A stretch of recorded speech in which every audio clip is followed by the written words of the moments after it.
welcome actress, producer, and activist Gemma Chan.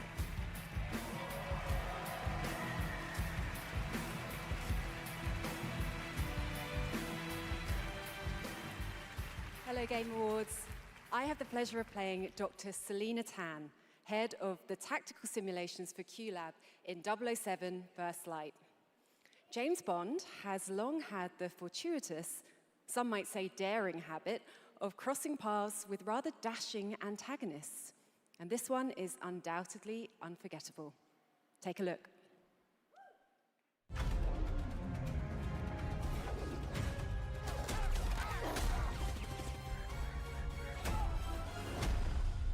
So this is Aleph. We're in the lion's den, Bond. Try not to draw attention to yourself. Me? Never. I am sometimes asked, Bafma, how is it that you hear every whisper in every corner of Aleph? And I answer, I built Aleph with my will, my blood, my whole self. This city is an extension of my being, my body.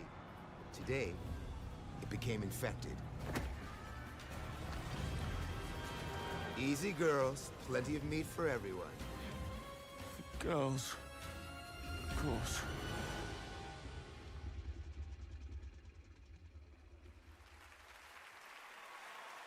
Please welcome Obama himself, four-time Grammy winner, Lenny Kravitz.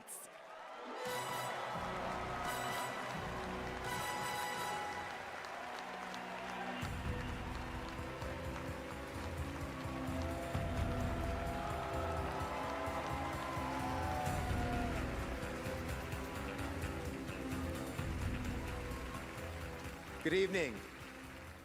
It was a great honor to be asked to join 007 First Light for my first voyage into the world of video games.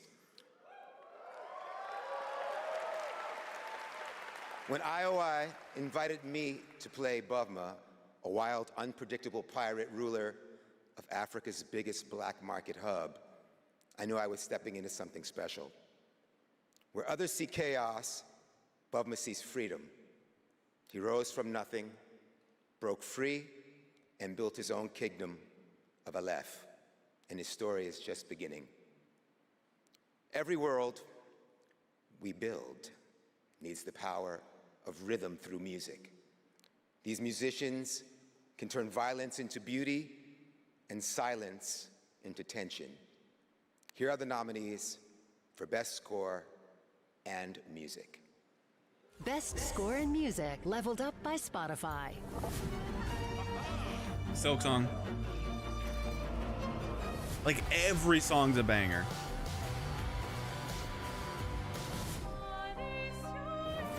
I heard Claire has like peak, like it's like peak is like pretty much unmatched, but it's like 4 or 5 songs that are good rather than the whole soundtrack. But it's gonna be Claire because, you know, they glaze Claire. And the Game Award goes to Laurent Testard.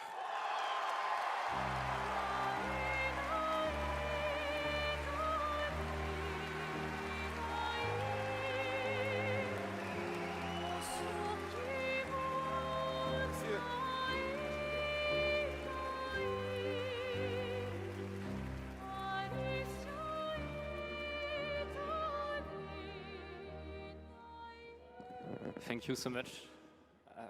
We're so happy to be here tonight. It was incredible to play in Viateme in live with you.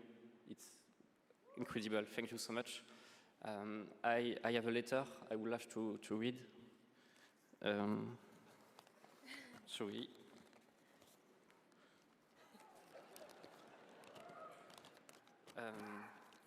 I would really love to start by thanking all the musicians who work on the soundtrack with us, who give their soul and their hand and their voice to the sound of the music. I also want to thank you, Alice, to standing by my side. It's an immense gift to share this journey with you. Thank you for carrying each note within you, and for letting Alicia's lost voices resonate in the world of Clair-Obscur. Thank you, Guillaume, for lingering on one of my songs on that night, when our story was aligned. And thank you to all my loved ones for their love and their support during all these years. And to all our players, thank you for letting Clair-Obscur and our music find a place inside you. You are the lumière that makes us want to keep painting, keep loving, and keep dreaming. Thank you for reaching out your hands to Bonus? us. It's not. We don't know the colors of tomorrow, but we are ready to paint them with you. Thank you. To the Enchanted Tomorrows.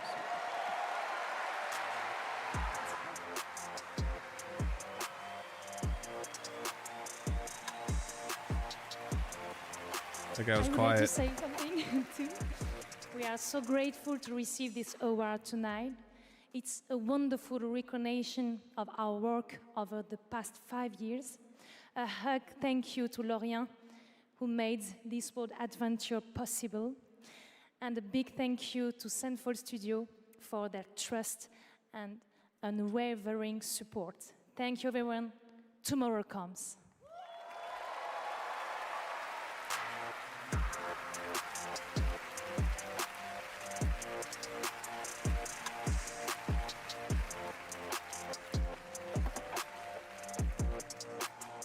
For a limited time only, Prime members can go to Amazon.com/thegameawards to save up to 25% on select gaming hardware and accessories from brand Turtle Beach, Lenovo, Samsung, and more. Please welcome from Warframe Community Director Megan Everett and Creative Director Rebecca Ford.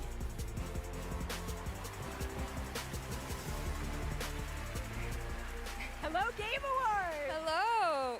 Reb, how many registered users is Warframe at? Nah, that's an inside joke for Warframe Twitch chat, Megan. All right, hi Twitch chat, hi Game Awards. We're here for Warframe. We launched our biggest update of the year, the old piece, just yesterday, and all things considered, the update went smooth. So we're not here to finally announce that we're coming out of open beta 12 years later. No, we're still in beta, 12 years, and you know, in those 12 years, all we have learned is that Ben Starr will do anything for money. This is not. But in all seriousness, we have Ardent. an amazing community of Tenno and Warframe, and now Envoys with Soulframe, and we truly wouldn't be here without them. Why is it not So Reb, showing? why are we actually here? We are here to outsource the question of what is Warframe. We have completely given up answering it ourselves. Warframe was once Ninjas in Space, which it still is, and we clung to the tagline, Ninjas Play Free. But it's time to let a legend tell you what is Warframe. Just a current west of the trawler. What is Warframe? Cursed to walk through this senseless universe in living metal. Catherine. Haunted by dreams. Excalibur. Mag. Volt. Names that echo an ancient purpose now lost to them. The war they were created to fight is long forgotten. And yet, they wake. They stir. What drives them? Their residual instinct or some separate conscious force? We may not know, but there's one who does. They hear her voice, a blanket against the horror. They insist blindly upon humanity and its worth, even in the face of ultimate indifference, but with so little understanding of what they have taken, what they still owe to me.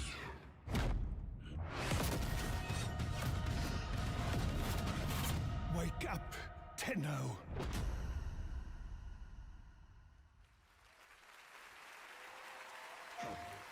After a 1,000-year-long epic battle ended, the world finally regained peace. However, the Book of Stars disrupted the flow of time, and a new darkness awakens. この不思議なアイテムはね、なんだかトリトリに懐いているみたいなんだ。この魔物って一体何なんだろう。言ったでしょ。これはただの冒険ではないと。Now, a new destiny calls to us. For the new tale we are about to create. Together we run, bound by destiny. A co-op open-world RPG for everyone. The 7 Deadly Sins Origin. Where's the Chipmaster? PlayStation.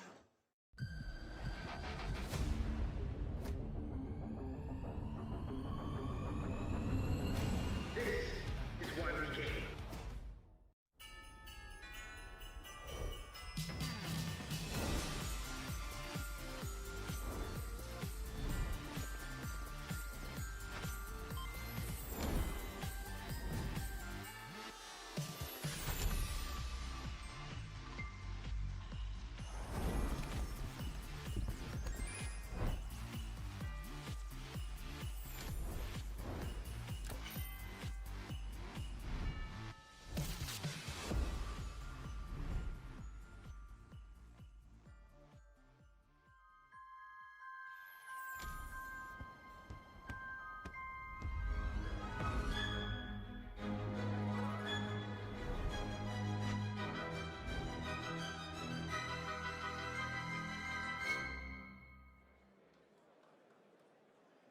That's right, Hogwarts Legacy is free on the Epic Games Store right now, and there's even more Harry Potter fun coming later this month to Fortnite with customizable Hogwarts house outfits. Play Hogwarts Legacy on EGS before December 18th and unlock a Harry Potter chocolate frog back bling in Fortnite.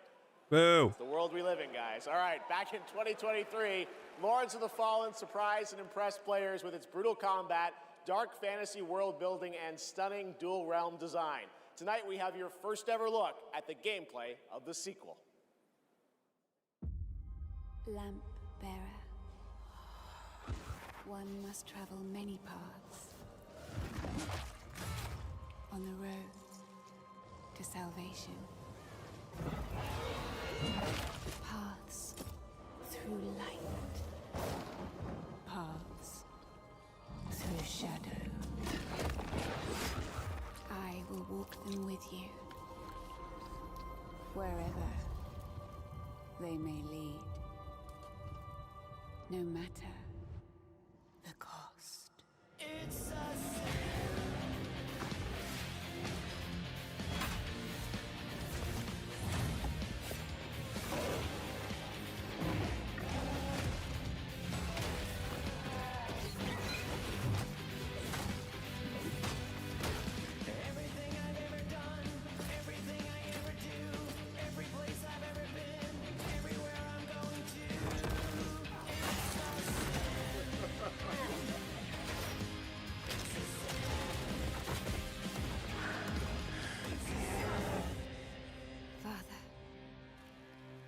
forgive me.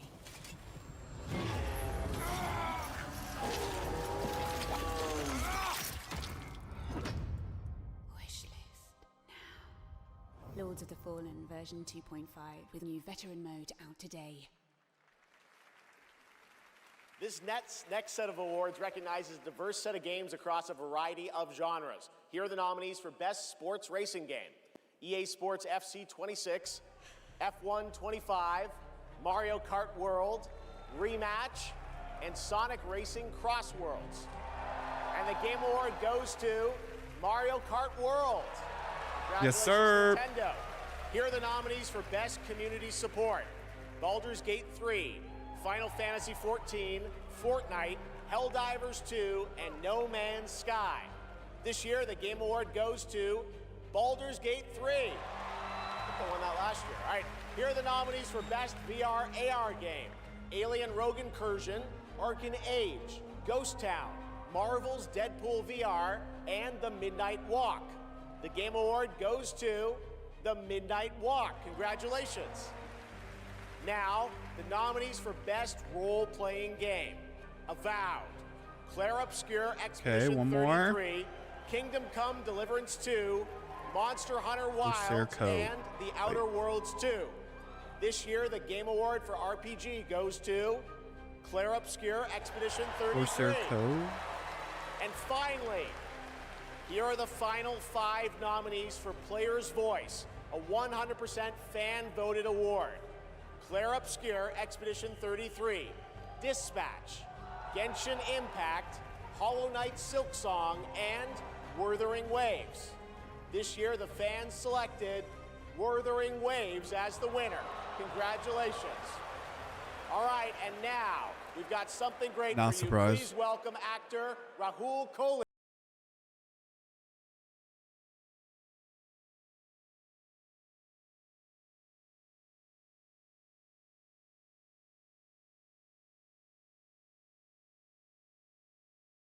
I play Arjun Devraj in the upcoming Saros from the amazing teams at Housemarque and PlayStation. For the last 30 years, the Housemarque name has been synonymous with thrilling action, satisfying gameplay, and of course, is this it? bullet hell. It's been an honor working with them, not just as an actor, but as a fan of Stardust, Returnal, and literally everything in between. We cannot wait for you all to play when Saros lands next year. Googlog channel. Here's the debut of our new story trailer.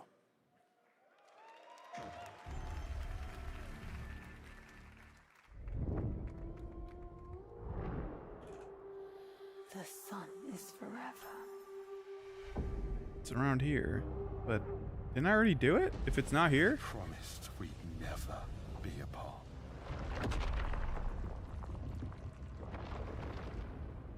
It blazes. It was promised. I need to know that I just made the right decision. It's me, boss. Wait, how long? Since the last time the sun died, mate. You left us here. We've lost people. There's no way to get home, and you... Lies! This is what it does. It gets in our heads, and it twists, and it turns.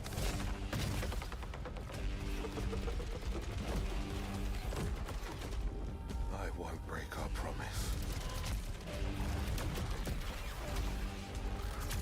I will make everything perfect again.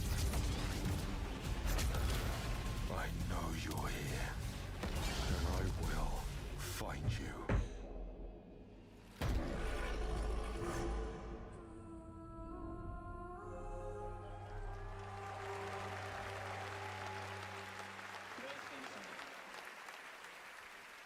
Saros looks great. It's coming next April, and I'm very excited that Rahul is starring in it. To present our next award, I am honored to welcome a previous TGA winner. He's the writer and director of some of the biggest and most critically acclaimed video games of all time. Grand Theft Auto 3, 4, 5, Vice City, San Andreas, Red Dead Redemption 1 and 2, and Bully. He's the co-founder of Rockstar Games and now the founder of a new studio, Absurd Ventures, where he is busy writing and creating novels, comic books, animated series, and yes, 2 big upcoming unannounced open world games. It is my honor to welcome to the TGA stage for the first time an industry icon, Dan Houser. I don't see it. I don't know why.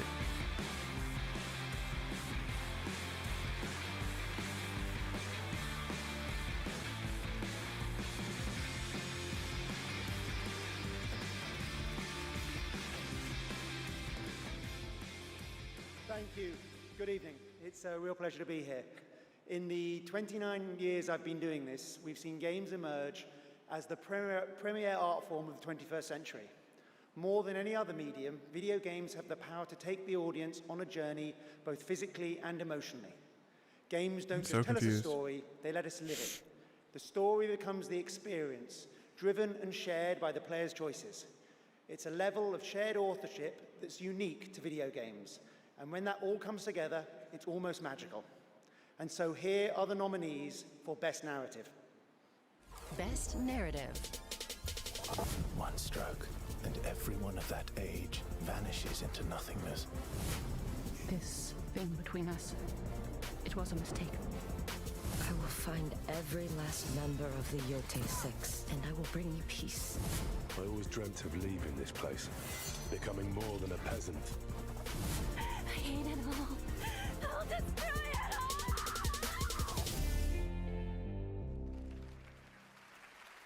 And the Game Award goes to Claire Obscure, Expedition 33.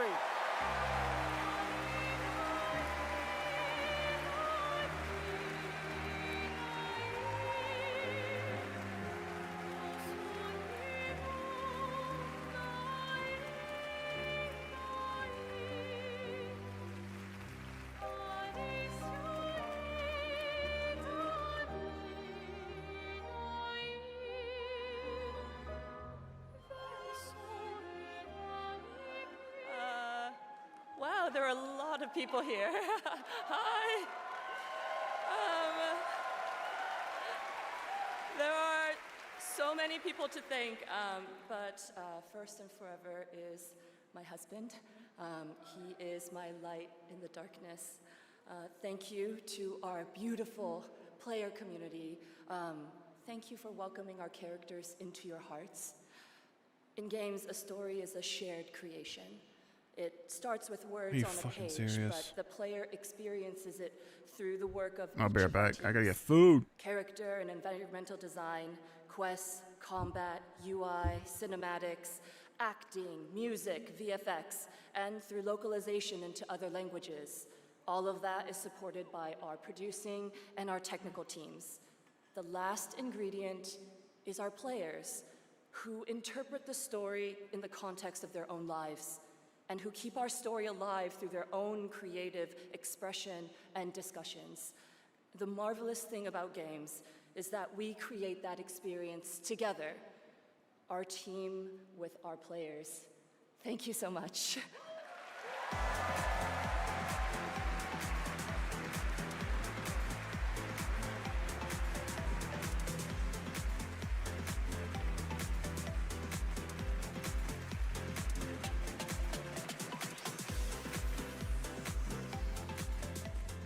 For a limited time only, Prime members can go to amazon.com/thegameawards to save 20% on the new active play system, Next Playground, bundled with a 12-month play pass and travel case.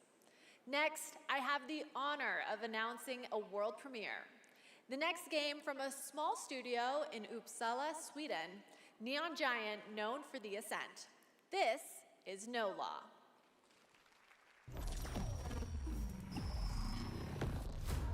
Port Desire, a city that don't belong to anyone, but everyone wants a piece. No laws, no oversight, just the jungle creeping back in, both the vines and the people. The mayor stepped in where the government couldn't, said the city needed order, and they'd be the ones to bring it, keeping the peace on their terms. I walked away from it all. Kept my hands in dirt instead of blood. But desire is a fickle mistress. The city won't let me go. It won't forget my name. I asked for nothing, and they still came and took everything. The mayors and anyone that stands in my way, every last one of them. They're gonna learn something real simple.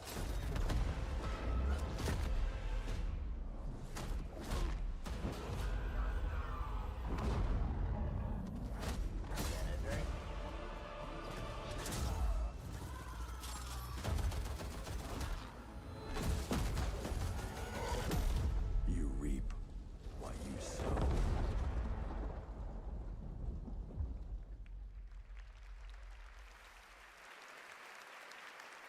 We'll all be looking forward to that, and good morning to everyone in Sweden and Europe. I know it's a late night. We got a lot more show for you, but coming up, we've got more awards like Best Game Direction. Todd Howard is here to present that from Bethesda, and more announcements, including one I promise you that nobody could have anticipated. But right now, Game Awards, get ready to get on your feet.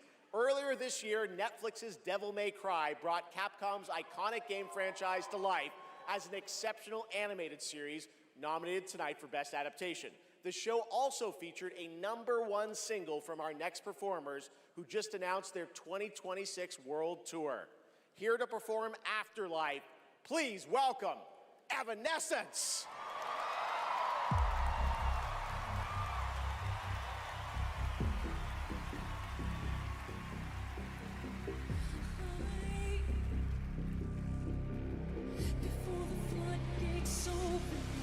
Just like it, shielded sword over. I hear the violence coming, should it's like you build your walls, but can't get me. You hide down to finally meet you in the afterlife. Save me from this battlefield.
So good. Talk about a performance. Devil May Cry Season 2 will premiere on May 12th, 2026, only on Netflix. Give it up one more time for Amy and Evanescence. That was incredible.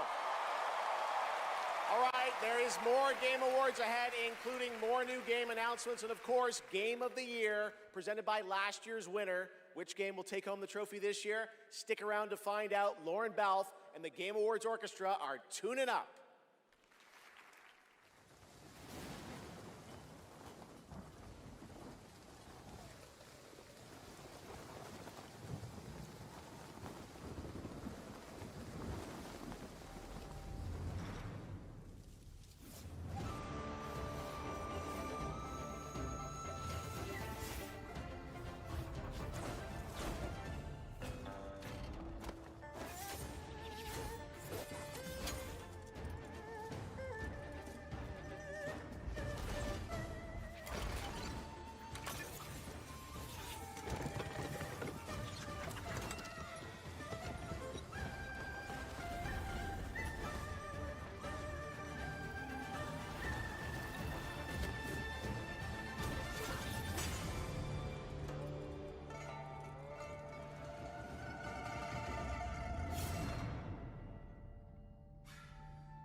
If you give a gamer a game, they're gonna want to play it. If they play it, they might love it. If they love it, they'll want to play other games they love too. So you'll build them a place to discover more cool games. More than that. Perfect. But then they'll want to play those games anywhere and everywhere. Like here, here, or even on this beast. And if they can play everywhere, they're gonna want to keep tabs on those games and everything else they love in one place. So you'll give them a U-tab, a home base that tracks all their play, no matter how they play, with one souped-up profile to rule them all. Whoa. So, if you give a gamer all the games, the freedom to play anywhere and everywhere, and a U-tab to keep it all in one place, they're definitely gonna wanna go play. 47. An urgent threat has emerged in Dartmoor. One that can have catastrophic consequences on a global scale. Careful. One touch can be deadly.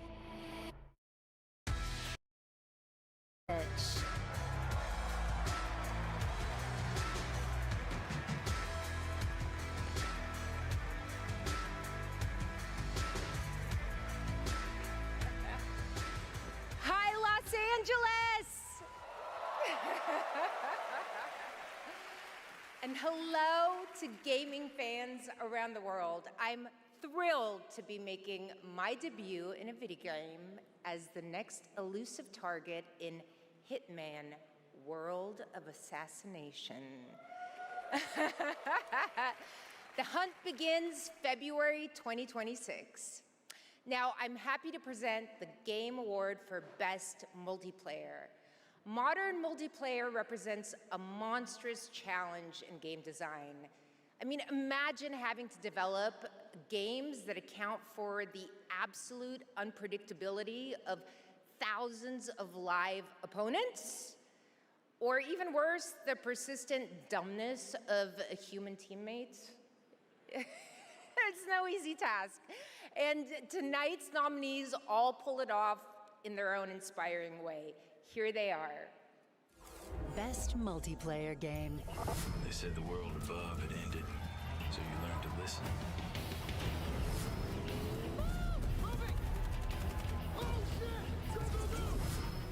Tragedy must be averted. I need your help. You have to do a sprint jump.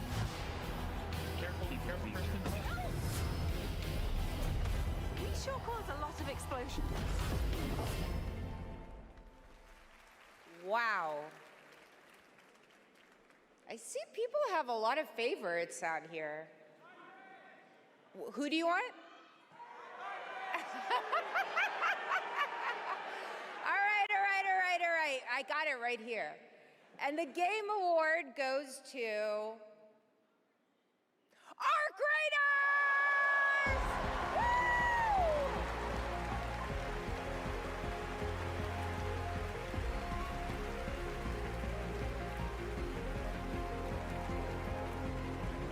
Congratulations!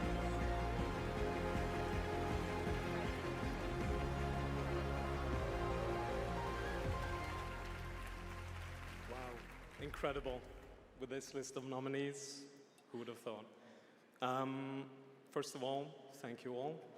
And on behalf of the Arc Raiders team, this incredible team, we'd like to thank our loved ones for supporting us and cheering us on along the way. Embark Studios as a whole, because as we all know, it takes a village, for the fearless leadership of our dear Patrick Sutherland. The partners in Nexon, whose unwavering trust in us took us all the way here and made it all possible. And of course the players, whose love and engagement just means the world to us. Thank you all.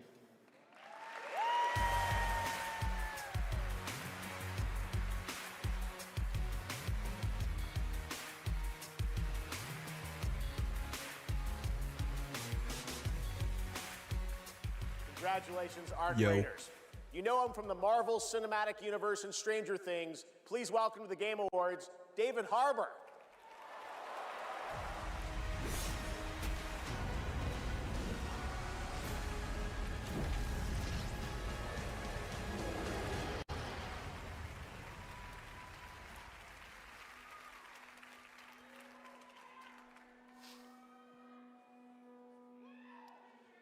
For 25 years, Creative Assembly has entertained millions of people all around the world with the Total War franchise.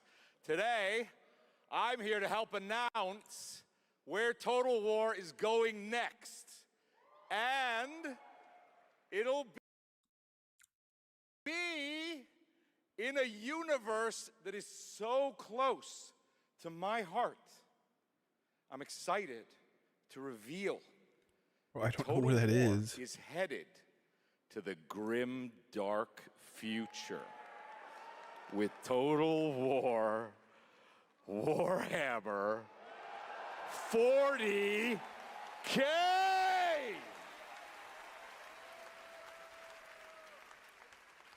Some of you may know this, but some of you may not know this, but I am a huge fan of tabletop gaming. I've painted endless miniatures, spent a crazy amount of time dropping dice under a table. Of course, as you might expect, I'll be in the game. It connects to some of my favorite aspects of the universe, but more details on that later. Let's take a first look at Total War I can't Warhammer get there. 40K.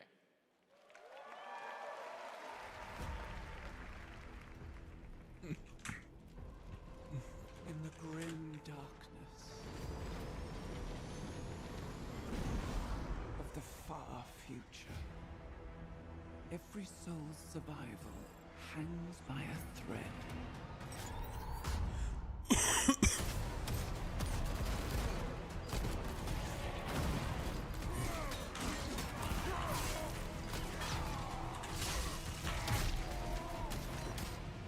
Mankind is beset by endless tides of aliens, traitors, and demons.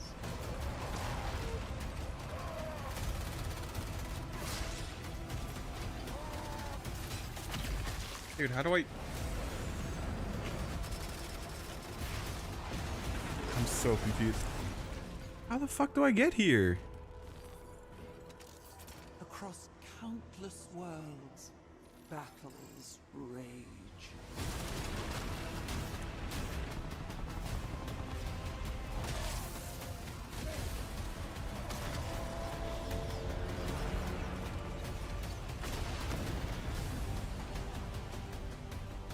Okay, man.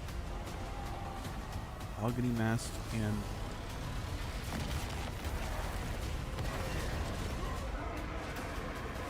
mahogany logs. Nails. Lead your armies. Conquer worlds. Fight on as the galaxy burns. Man, whatever, dude. For there is no peace amongst the stars. There is only war.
What a sight to behold.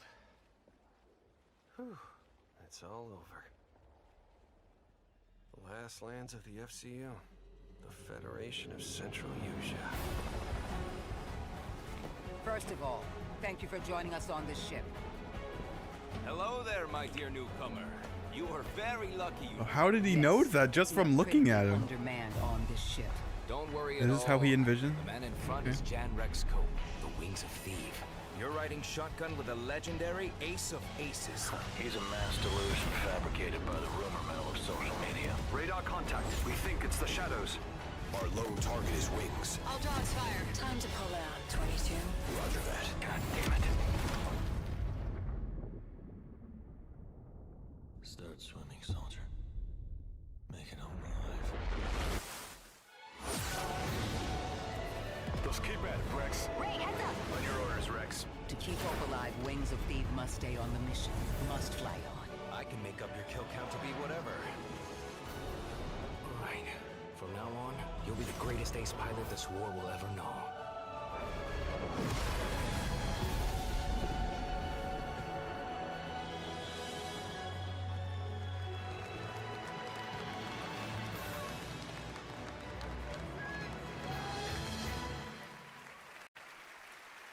Yes, that's right. Ace Combat is back in 2026. Thanks to Bandai Namco for that. Over the past few weeks, fans have been visiting the Game Awards vote in Fortnite to help us select the best creator-made island of the year, and Genesis Squid Game came out on top. Congrats to that team, and head over to the Game Awards island now live in Fortnite to play all the nominees with the island code that you're seeing below. This doesn't make sense. All right, next, from the creative minds at Fuse Games, some of the key folks behind Burnout and Need for Speed, comes an all-new racing experience. Yeah, he would help. I want it back. The way it was before the Empire shut it down. Massive engines. Lightning fast. Lives on the line. The pilots were incredible. Best of the best.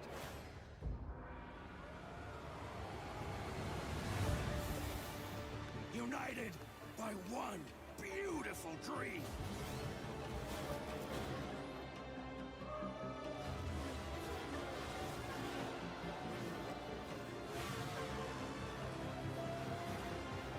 Star Wars? What is this? No. No, this doesn't look like the... What am I thinking of?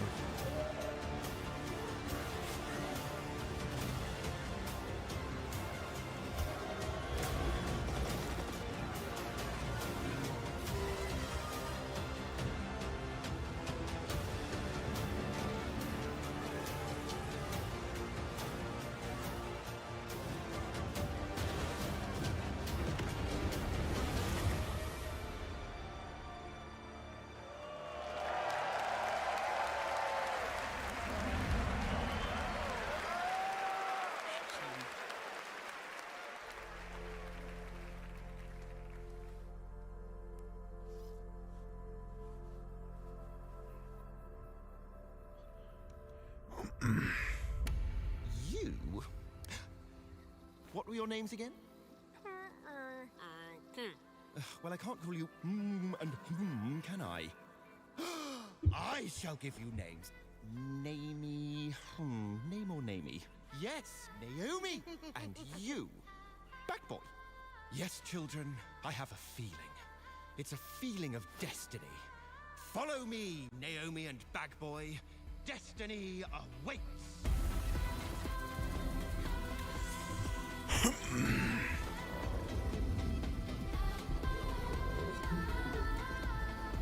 God, this...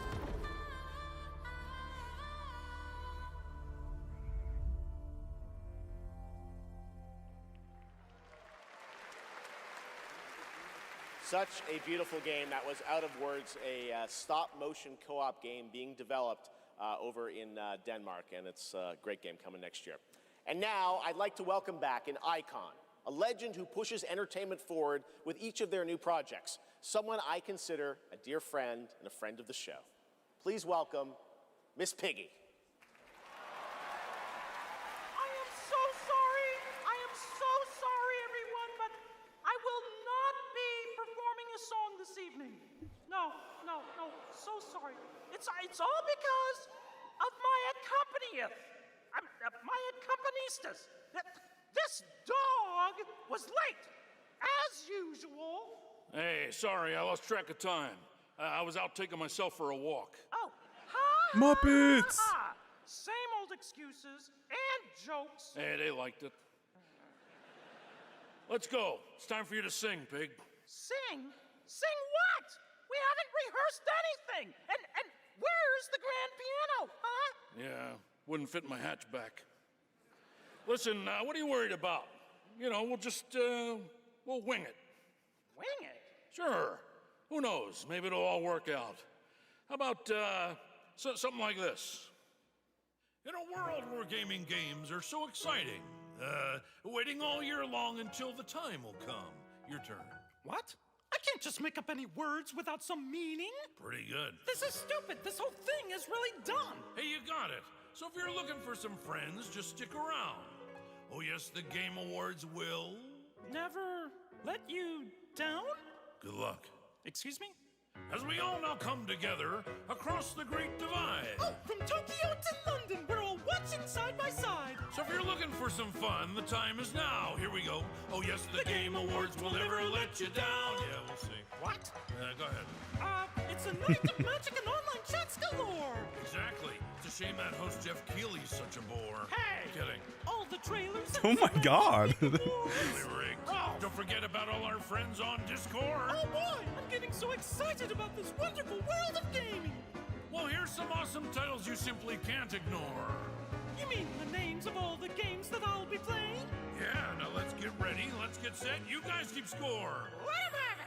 Oh, there's Mario, Minecraft, Legend of Zelda, Nominee, Donkey Kong, Bonanza, Kingdom Hearts Peak, Shovel Knight, Fortnite, Overcooked, Tomb Raider, and Tomodachi Life, Indiana Jones, Marvel Robinson, Shenmue, Fall Guys, XCOM, Undertale, It Takes Two, and I know you've all been waiting so long for the delayed release of Hollow Knight Silk Song.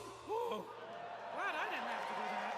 1, 2, 3. So when I'm Princess Peach, wearing my super crown.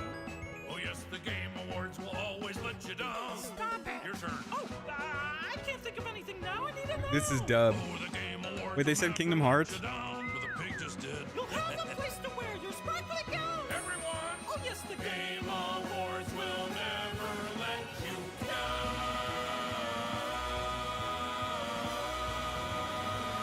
The Game Awards. This was fire. Gotta love them. The Muppets, everybody. Thanks, Miss Piggy and Ralph the dog. It all worked out in the end for them. All right, the Game Awards will be right back after this new look at Duet Night Abyss.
That was the announcement of One Republic's partnership and a new song with Arknight Enfield, which arrives January 22nd, 2026 on PlayStation 5, PC, and mobile. You can pre-register now and be the first to join the frontier.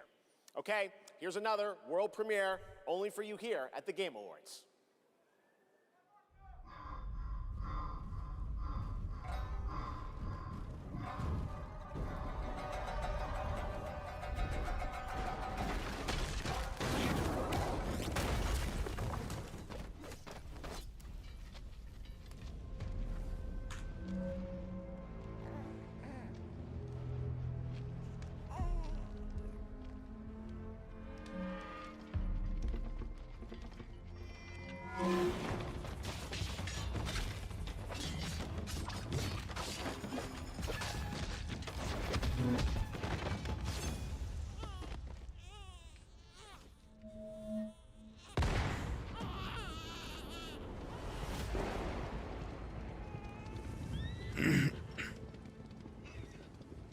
No one goes near that place, at least not anymore. But you, if my dark misfortune.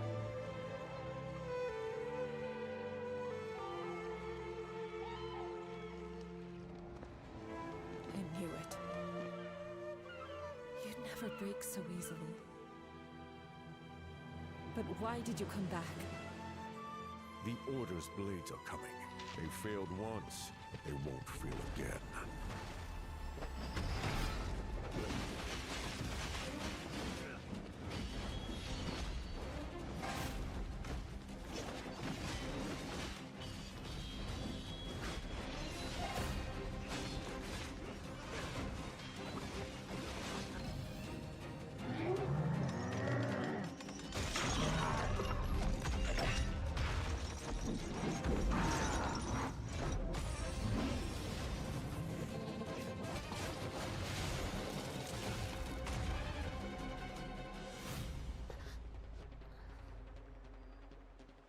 Please, take it. Save our people. The girl's nothing but a shell now. She'll never be the same. You broke my blade. But we broke your spirit! Phantom is movement, striking from where none expect.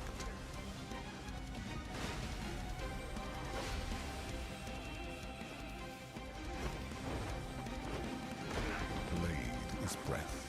We channel it into steel, turning any blade into a divine weapon.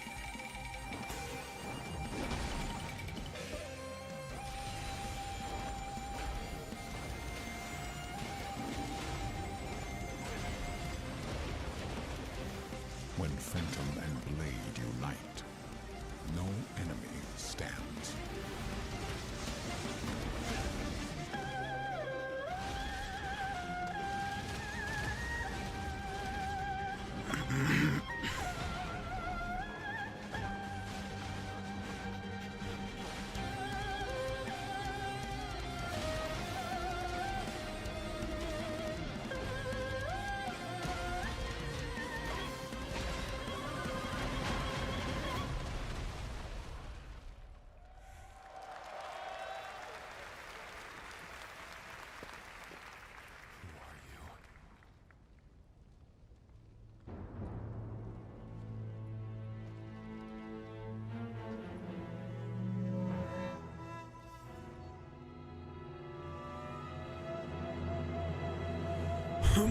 Phantom Blade Zero. Souls people, I guess so. Phantom Blade Zero looks incredible, and I cannot wait to play that on PlayStation and PC when it comes out next September. Now to present our next award, few creators have changed the landscape of games the way this man has. From the Elder Scrolls to Fallout, his games have helped define our industry and shape the way we explore digital worlds. Please welcome the studio head and creative director at Bethesda Game Studios, Todd Howard.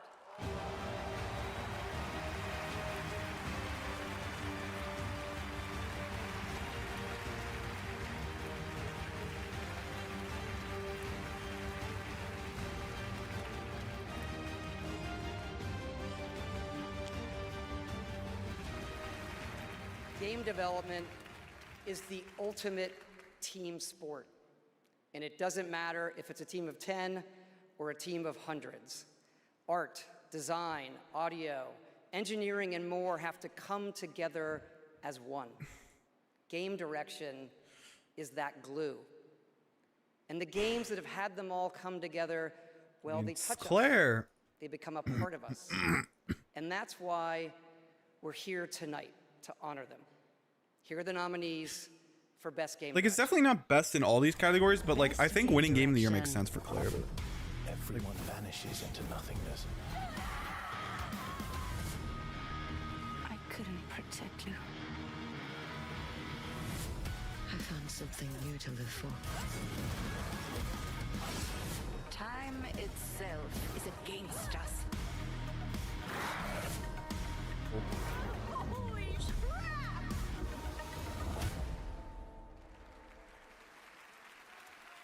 And the Game Award goes to Expedition 33. shocking. I mean, game direction's pretty much Game of the Year. I feel like it's the same thing. Very similar.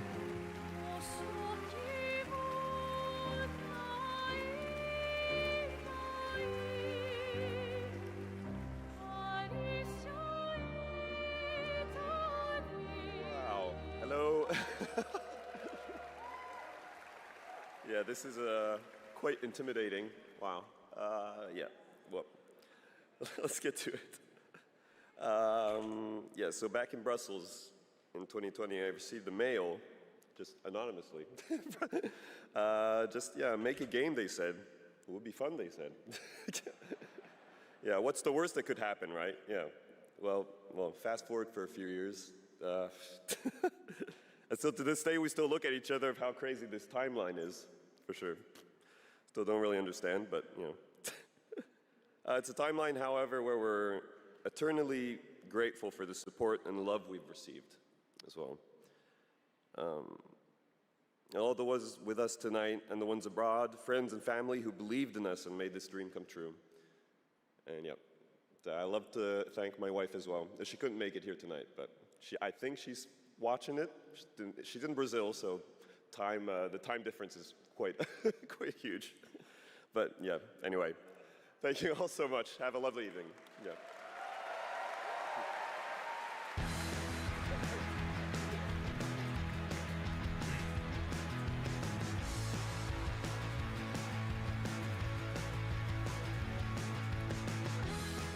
Congratulations, Sandfall, a big night for independent games. All right, we've come to a very special point in tonight's show, especially for those of us who have been playing games for decades. Over the years, there have been many games, characters, and franchises we've all wished would return, and certainly many I'd hope that would be ready to announce at an event like this one day. Tonight, I'm excited to share this piece of news with all of you.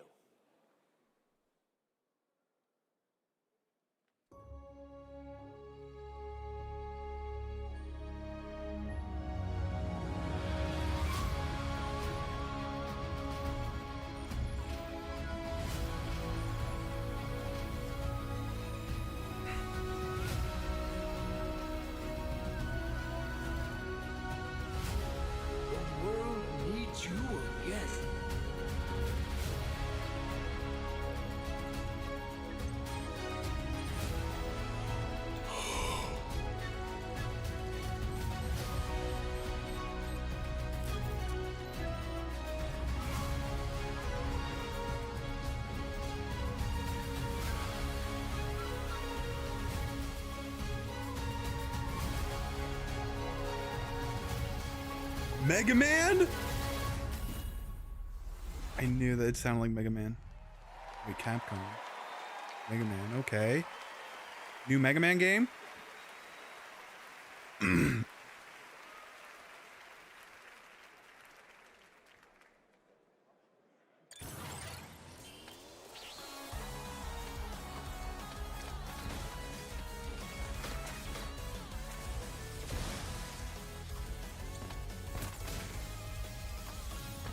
So slow.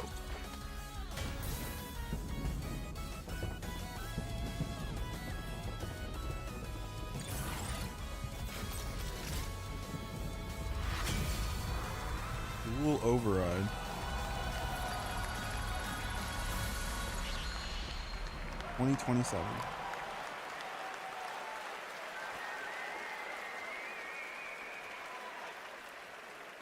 Finally, I've been asking Capcom for years. This was the year, and 2027 cannot come soon enough. And even got a very early glimpse at first gameplay. The team really wanted to share that with you tonight to show the classic 2D style that they're returning to. Coming up, Game of the Year, but first an exclusive new look at the Super Mario Galaxy movie coming to theaters next April.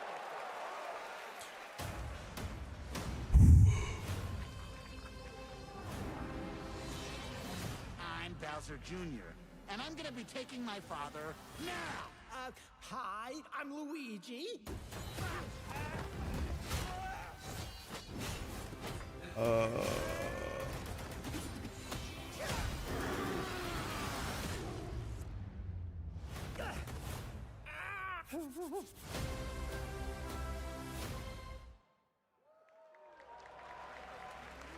trust you'll be able to rid us of this crucible. The light, who traverses time.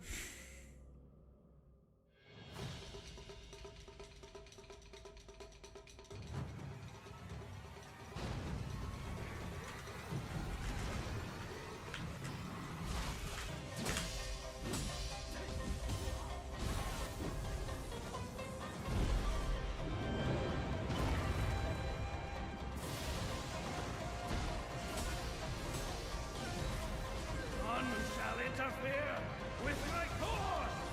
Become a spirit stone! Calculation station.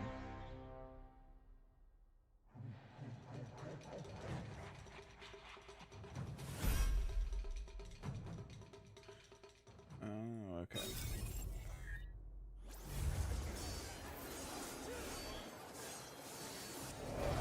This war has an inevitable conclusion, one that is only a matter of time, and the culmination of my journey.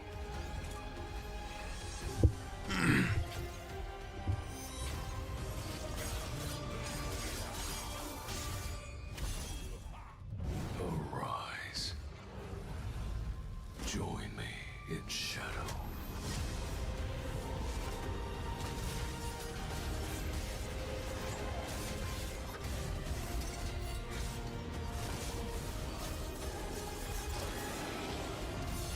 I am the Monarch of Shadows. Solo leveling Arise. Overdrive. Available now.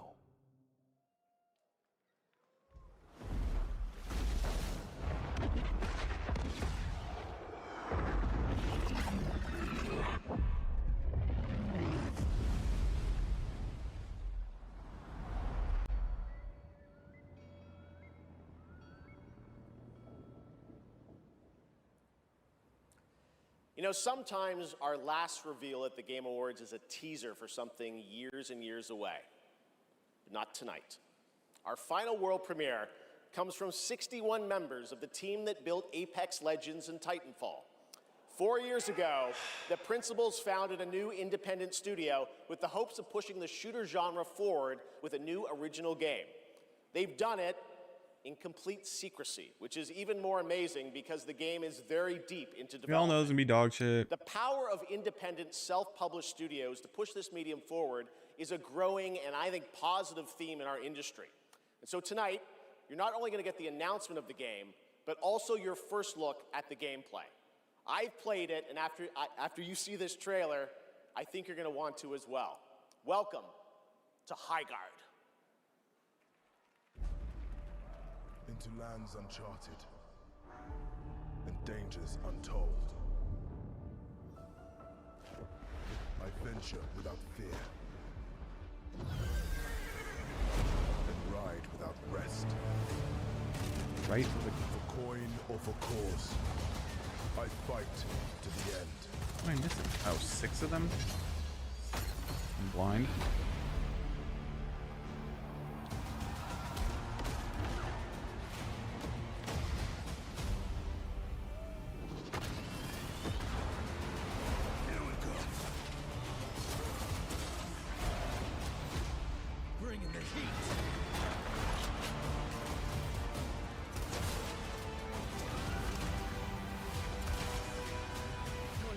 belongs to me.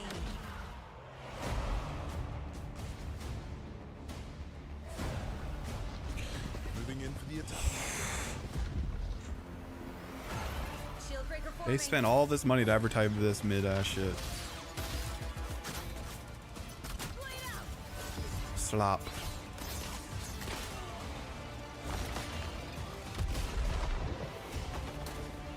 Bro, that looks terrible. Siege tower coming in.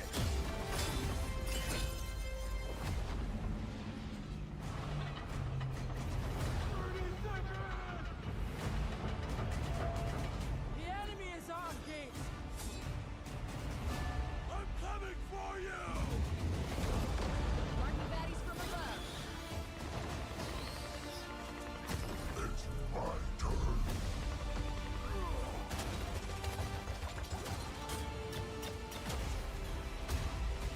I am the coming storm.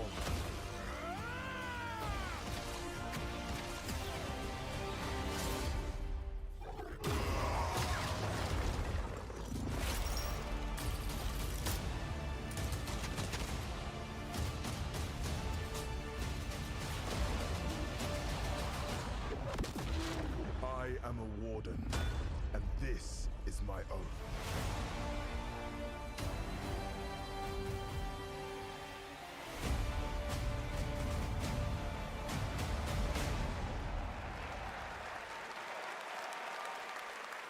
Pretty crazy, that's right. High Guard launches in just 7 weeks on PC, PlayStation, and Xbox. It is insanely fun to see, fun to play, as you saw in that trailer. And now it's time for our final award. Last year, Astrobot took home Game of the Year, and so the tradition goes, this year we're lucky to have that game's director present Game of the Year this year. From Team Asobi, please welcome Nico Doucet.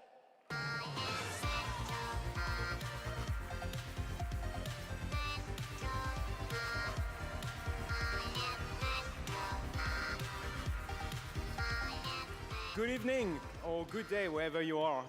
This is it, right? So last year we were blessed with a huge honor on this very stage. So it is with great joy that we're back today to pass this incredible award on to another team. Congratulations to all nominees tonight. With your games, you made us travel, dream, sweat, laugh, and sometimes, very often, cry, actually. From kids to hardcore gamers, there was truly something for everyone this year. And have you noticed? The games nominated this year were created by teams from all over the world. This is a testament that our industry feeds from various world cultures. And in this day and age, this is something we should really, really appreciate and celebrate.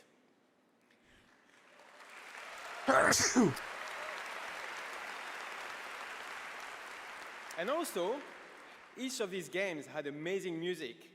So without further ado, please enjoy the nominations for Game of the Year, courtesy of the Game Awards Orchestra. Maestro, take it away.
Wait, I didn't get the 5,000 XP drop.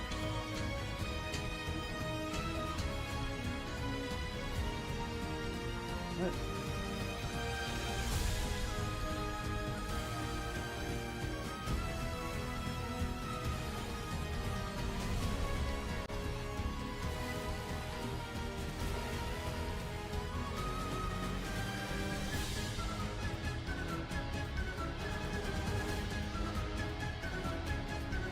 I don't think I got the XP drop. Because I completed charting Ooglog, and that's what gave me the extra XP.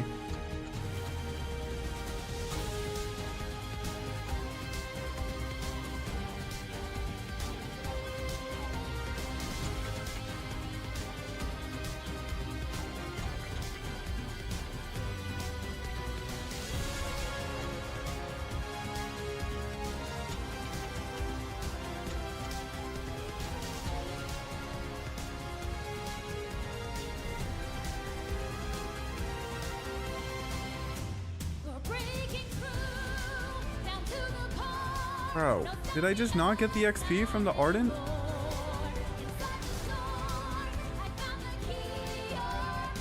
Fucking serious?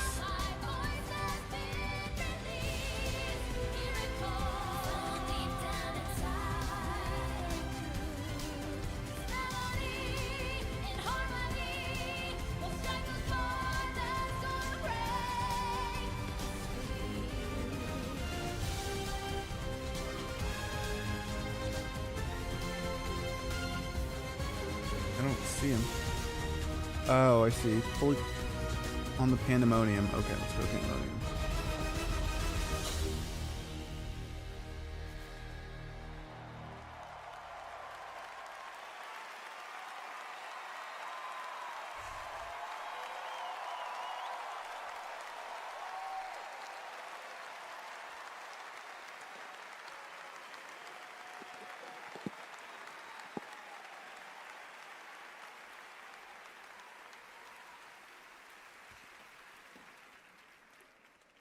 And the game of the year is mon ami Clair Obscur, Expédition 33.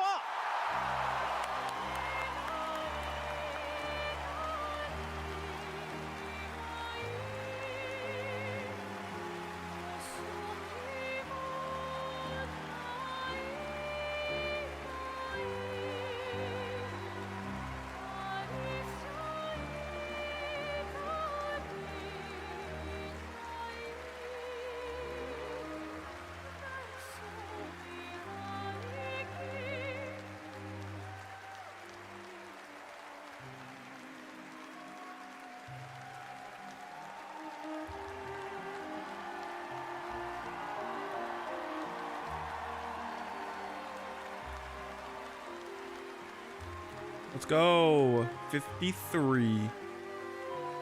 The wind catcher. So I can build a wind catcher. I'm sure this game's really good, but there's no way it literally beat all records at Game Awards. Is this the best? It's possible it's like one of the better Game of the Year winners, but I don't know. I just don't see that. What a weird timeline for us. Being like right, like this good. This was like supposed to be a joke. It's crazy. I have no idea what's happening. Well, I want to thank first the incredible team at Unfold Interactive.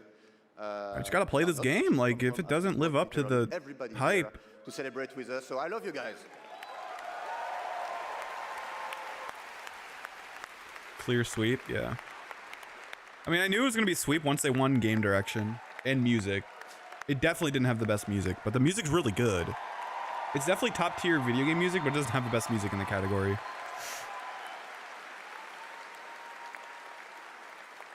I also want to thank Kepler Interactive, our publisher, but also our localization teams, our playtesters, our wonderful cast for both motion capture and voice, and all the people who worked on this game to make it happen. It's really a teamwork. So just thank you to everybody who contributed. And also, I want to extend a thank to the unsung heroes of this industry, the people who make tutorials on YouTube on how to make a game, because we had no idea how to make a game before. In the bank. So, thank you.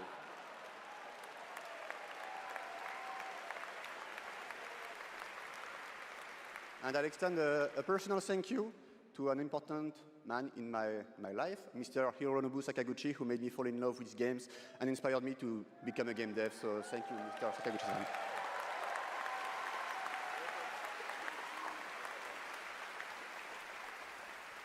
And finally, just a massive thank you to the players for all your covers, your fan art, your endless arguing about which ending is a good one. I have no idea what he's That's saying. Wonderful to read. Thank you so much. And I think that actions are worth more than words. So if you remember, we promised some content a few months ago. So I'm very happy to say that it's releasing now. And you can just go home and play. It's free. New weapons, new quests, new boss, so just the cool stuff. So just thank you so much. You changed our lives. You changed the studio's life, and it's really wonderful. So thank you, and for those who come after.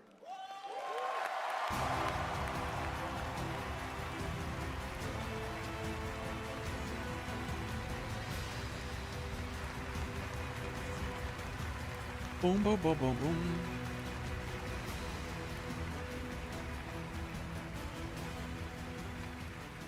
Congratulations to Sandfall, an amazing Game of the Year winner, and that is going to do it for the Game Awards 2025. Thank you all for watching, voting, and being a part of this community. And congratulations to all the nominees, winners, and teams who debuted new games tonight. We'll see you again on Friday, June 5th for our biggest Summer Game Fest ever from the Dolby Theater in LA. And we'll be back right here at Peacock Theater for the Game Awards next December. Thanks to our entire Game Awards team and everyone who helped make this show possible. Happy holidays. Good night, everybody.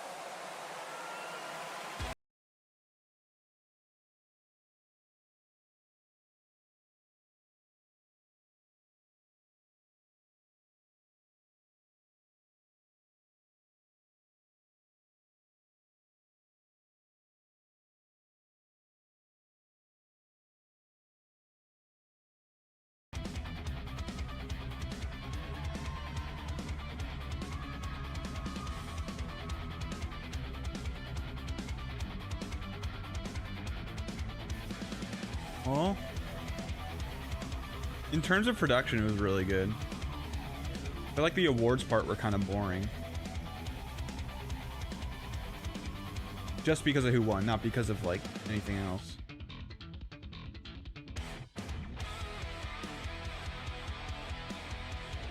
I think that's kind of disappointing.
All right, I'm gonna leave in like 10 minutes, pick up some Taco Bell, then we'll be back.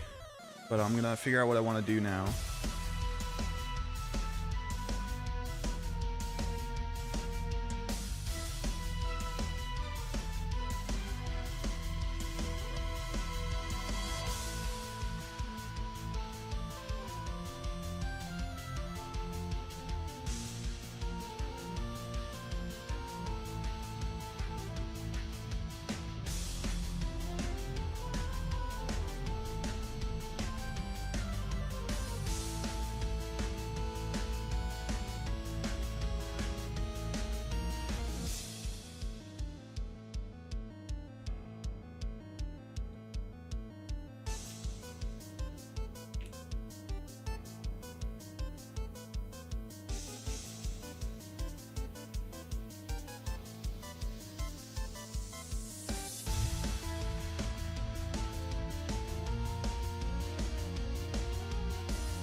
Mithril Keel.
God, I need 54 sailing. Whatever.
Need a break there.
What was my time? Dang, I thought that time was a little better. Let's do one more, then I gotta go.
Where's 29?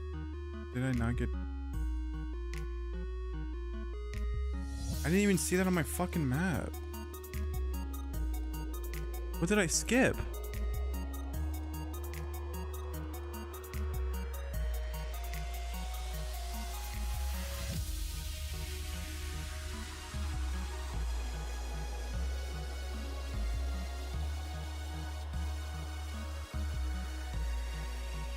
What did I miss? I don't even know what I missed. I missed a box, but I have no idea which one.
Come on. Did I just miss this? It's the only thing I can think of.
Shit, PB 412? That was a run, boys. And I fucked up a decent amount.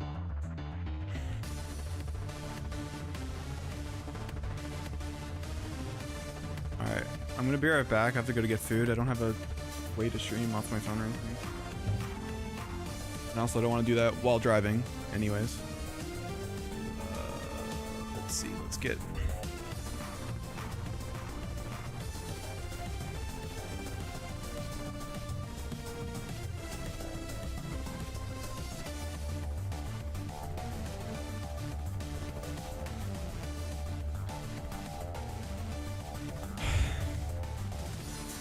Go to back, bro. Thing's frozen. Classic.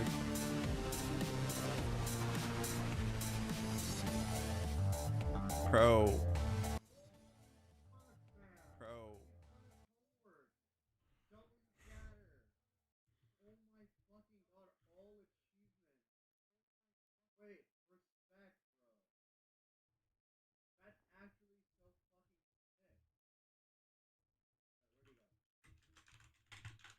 Okay, wait, so now I know you know ball. That's gone so.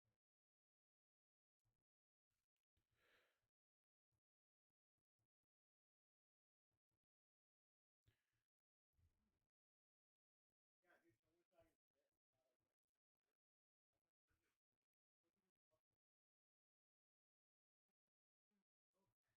It's not really like stray at all. You just play as a dog. 2027. Okay, I'll say it. The protagonist is not only powerful, but I'm proud to also confirm Confused. it is Why is it? What? And now it's time to give out our There we go. very first game award. Here are the nominees for Best Family Game. Donkey Kong Bonanza, Lego Party, Lego Voyagers, Mario Kart World, Sonic Racing Crossworld, It's either Mario Kart or Donkey Kong. and Split Fiction. Ooh, Split Fiction's pretty fucking good. And the game award It's goes pretty to stacked. Donkey Kong Bonanza. Yeah, that game's a masterpiece, I think.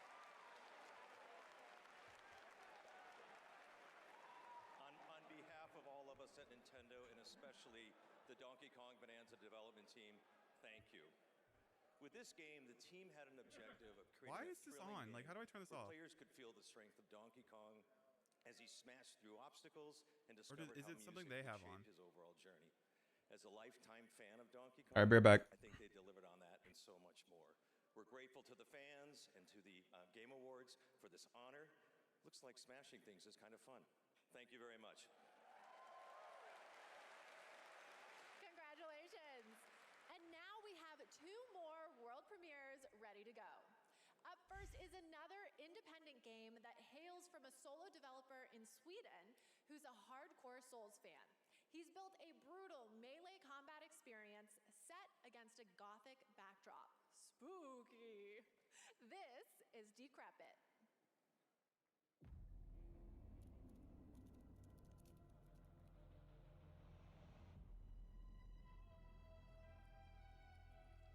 Oh, this looks incredible. This guy has to have backings from somebody. Escape captivity.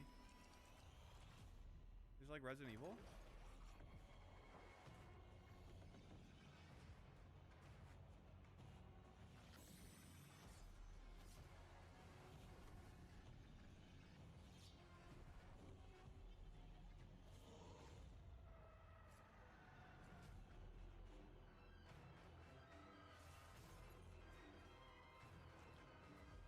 Dog game is hype.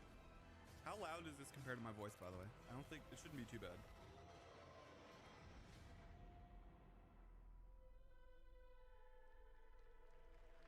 I just don't want to. I just don't want myself to be too quiet. Oh, it's so laggy. What world am I on, man?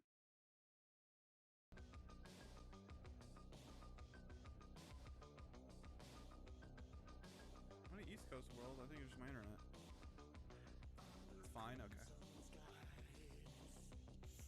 This new Beat Saber. What's this?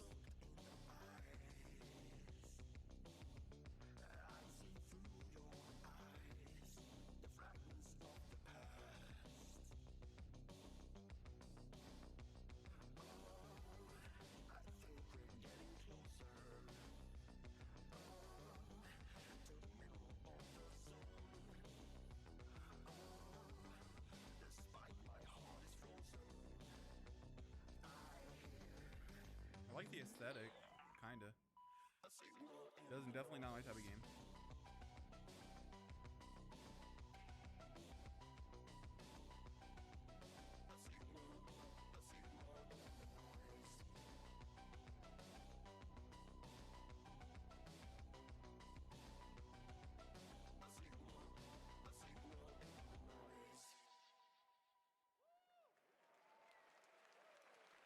That was AudioMech, the new game from Dylan Fitter, the creator of Audio Surf. And starting tomorrow, you can play an AudioMech demo available on Steam. If you want to check out that demo, other Game Awards demos, and wishlist games showcased tonight, we made it easy for you. Check out the Game Awards page on Steam. E49. We'd like to take a moment to remind everyone that tonight's Game Awards broadcast is available on YouTube with dedicated ASL and descriptive audio feeds. And in that spirit, it's now time for our next award, Innovation in Accessibility. This year's nominees have all demonstrated their commitment to making games that are as playable as possible by as many players as possible, and they are Assassin's Creed Shadows, Atomfall, Doom: The Dark Ages, EA Sports FC 26, and South of Midnight. And the Game Award goes to Doom: The Dark Ages.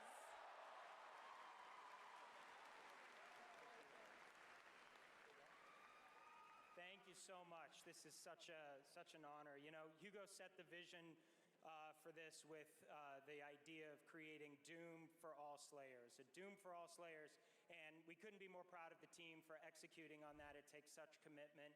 Thank you also to Xbox for their commitment to accessibility and the support of the game, and as well as our partners at ZeniMax. User research, QA, our dev team, our accessibility consultants. We couldn't have done it without you. Thank you so much. Congratulations, Doom of the Dark Ages. Still to come, more brand new game announcements, awards, and at the top of the hour, maybe Jeff will finally reveal what that statue in the desert is all about.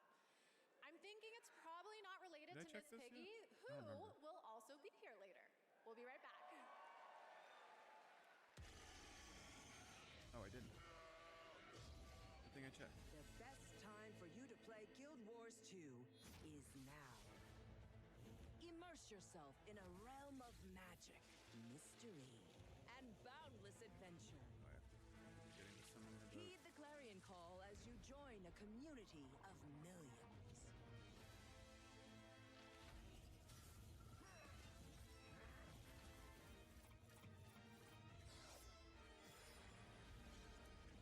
Dive deep and explore a wealth of lore. Celebrate the release of Guild Wars 2's newest expansion, Visions of Eternity. Miss Piggy. Download and play now.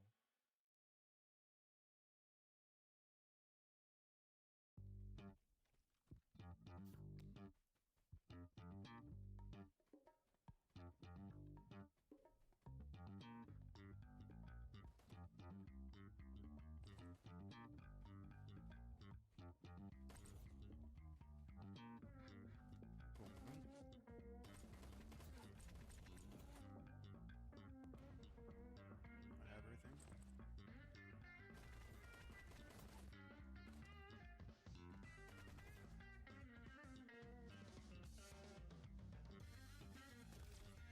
We go in OBS and change the level.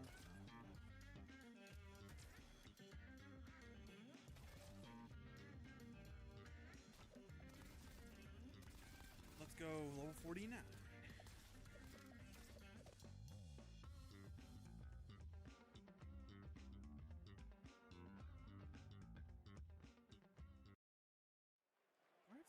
Welcome back to the Game Awards opening act. We are counting down to the big show, so I signed an NDA, but I'm going to risk it all just for you. So here's a hint about what's coming up.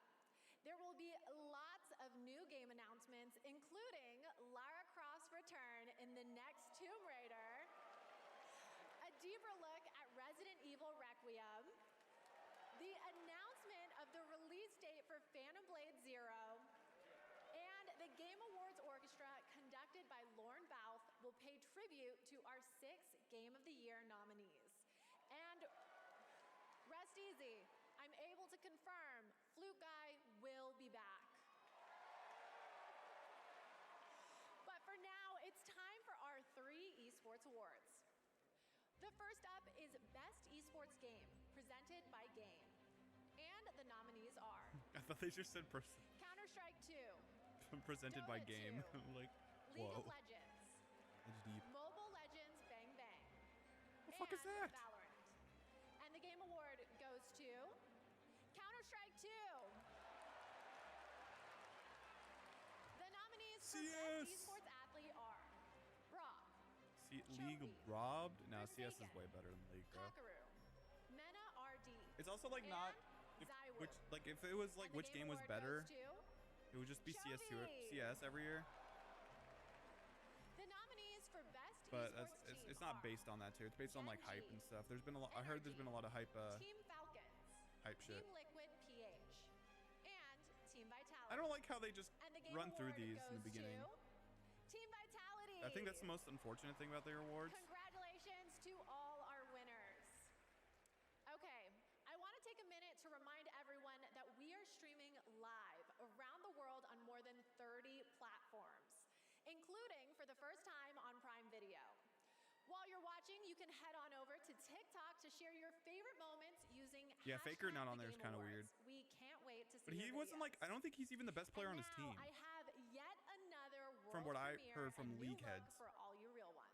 I don't know. Here's I forgot some who the guy the important name news about who's like the star on his team. He's obviously like one of the best on his team, but I think he's like the second best.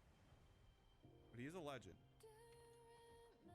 Because I feel like Faker normally, like, he's like known because he carries his team for the most part.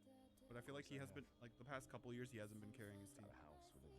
He's still like an essential part of the team, but he's not like, he's not the LeBron of the team anymore. Like, it's like LeBron now. Well, not maybe not now, but this LeBron's definitely way worse than he was back then.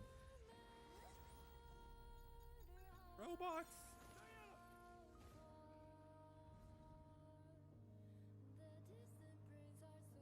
But that is weird that he's on there. I feel like he should be. Just out of respect. But maybe they do that because they don't want him like spam him every year. Because he'd win. He won last year.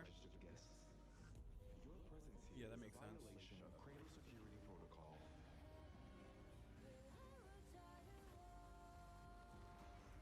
I think it's boring if someone wins every, like, all the time. At least for an award show. It's like more so in their like you kind of have to focus on that too. Maybe like they don't do back-to-back winners at both. Maybe that's what it is. They don't put like the winner of the previous year into the next year. That looked pretty cool. At least I like the spectacle. I don't know how good the game's gonna be. That looks kind of cool. I like robot games. I have the same beach in my research station back home. And surprise, you can play a demo of Pragmata on Steam right now. See, we're giving you lots of goodies tonight. Killed and Lee. trust I don't know. me, I feel like there's more to come. And now I don't know. I don't think another people award. winning all the time makes These nominees League are boring. games that never leave you because they're on your phone. Or like game esports Here are the boring, but maybe nominees that's for League Best heads don't Mobile like Game. that.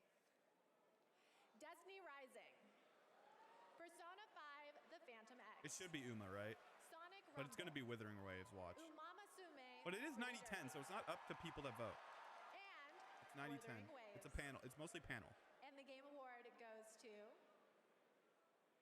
Umamasume, Pretty Derby. Umama Sume. That's funny.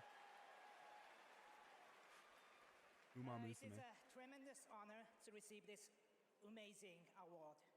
This was only possible with the support of our fans. I deeply appreciate all the Umamusume trainers out there. To the people who are not familiar with games, we are dedicated to being the best entertainment. We will promise you more wild contents coming, so stay tuned. Thank you so much. Thank you.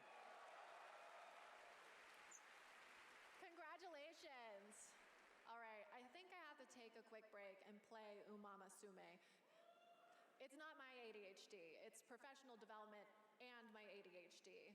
But there is so much more to come, including 2 brand new game announcements from 2 brand new game studios right after this.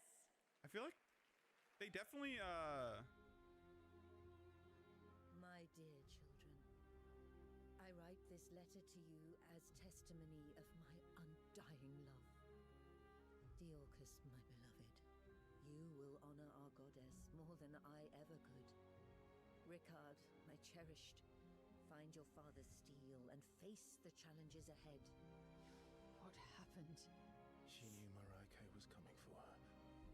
Never forget the bonds that tie the they have like six of you rehearsal. will How would be you your not know how to strength. pronounce that? I guess it's the rehearsal teams. If they don't have rehearsal, then I don't know. That's crazy. You should have saved her. Yeah, this definitely looks like a D&D focused game. Ben Starr! What an interesting family you must have. Is that fear?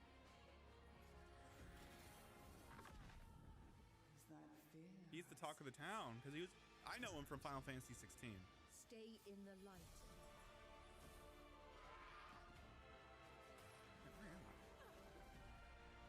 Never Port Sarim. give into Why is it saying charter to Port Sarim? This is this Baldur's Gate 4 or is it DLC? Your loving mother, Marhin. Is Ben Starr bisexual? Solasta 2. That looks so much like Baldur's Gate.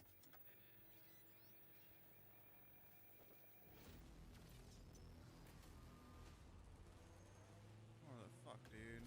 I have nothing.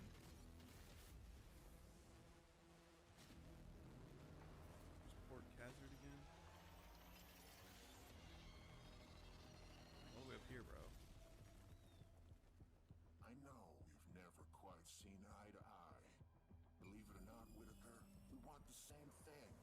It's all out there in the zone. You never know what you might find. I haven't been to the Pandemonium yet. This is the Pandemonium. Oh god. Have I been to here yet?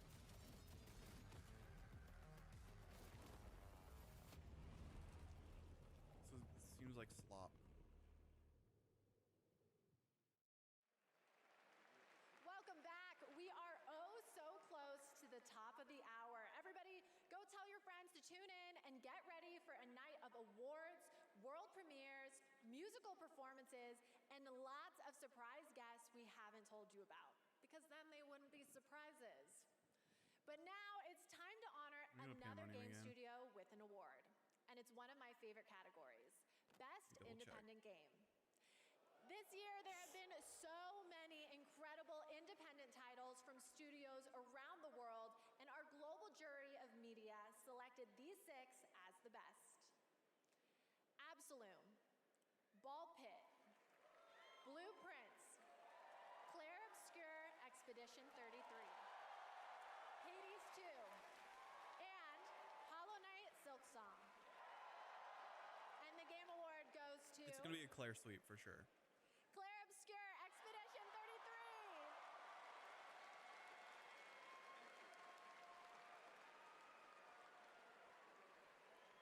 Thank you. I remember Sunfall beginnings in early 21, just 4 of us painting the walls of the small office we had just rented. We wanted to make a small game then, but with big ambition and creative independence. It was challenging every day. For most of our team, present here tonight, I mean, it's gonna win. This means it wins Game of the Year. If it wins this, like, why wouldn't it win Game of the Year? I think Silk Song's Game of the Year, but I know I haven't played the other ones, but from what I've seen and what I've heard, like Act 3 is not. Maybe the first 2 acts are just so good, but I heard Act 3 is like a mess. But the gameplay doesn't obviously falter, and that's what probably matters the most. Extraordinary games to life every year. You make our art form richer, and you continue to inspire generations of creators and players. Thank you. Congratulations! Speaking of independent teams, this next game is a special one from a brand new independent studio. It comes from Day for Night, a new studio from the lead designer of Red Dead Redemption and the creative director of Mario I'm definitely playing Plus Claire at some point. I just gotta wait for it to go on sale. We're excited to share this global announcement with you for this action-adventure game that blends exploration with mind-bending free-form puzzles.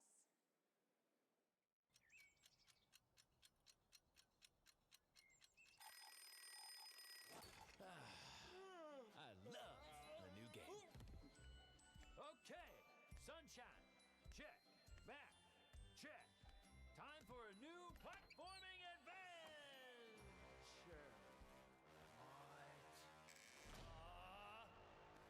My village was done. All I wanted was to go back home. Badgerborn. Tried exploring. Did some jumping around. You know, the classics. It's what I do. Everywhere I went looked strange and weirdly unfinished.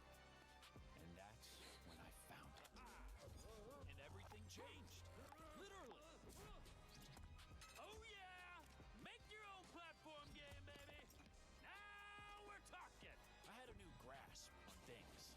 I learned tricks that blew my mind.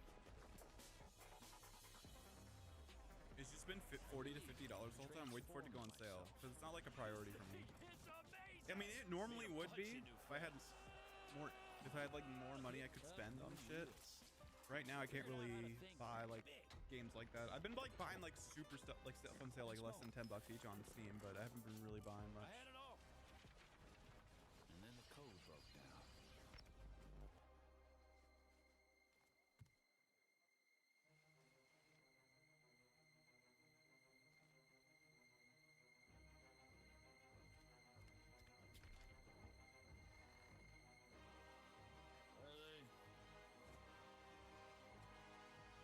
What's going on?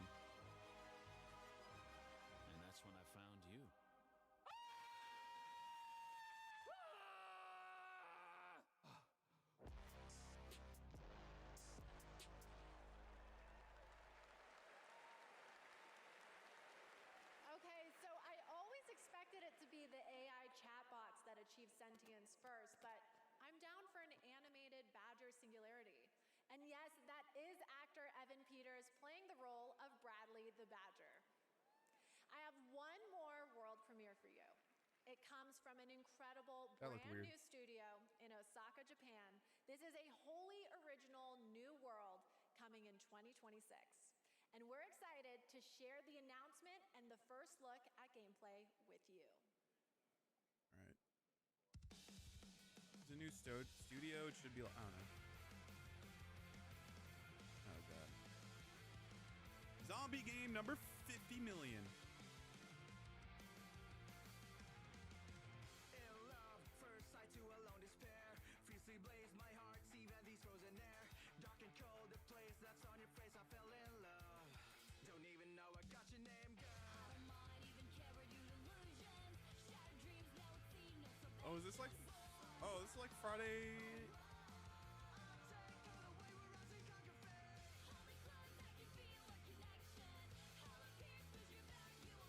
Oh, wait.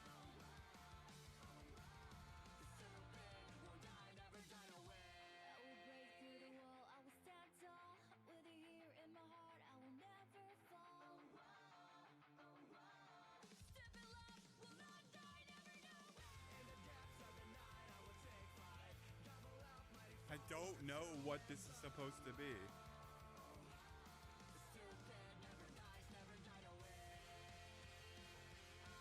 What the fuck is this game? I can't tell. At first I thought it was like a Friday Night Funkin' thing. It's not even showing the game. It's just a music video.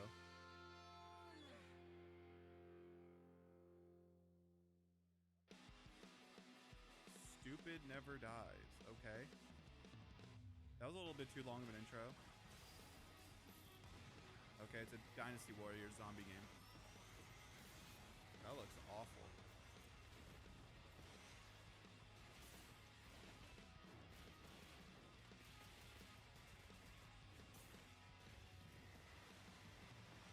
Dude, the graphics just like, when you show a music video that looks nothing like the game, holy.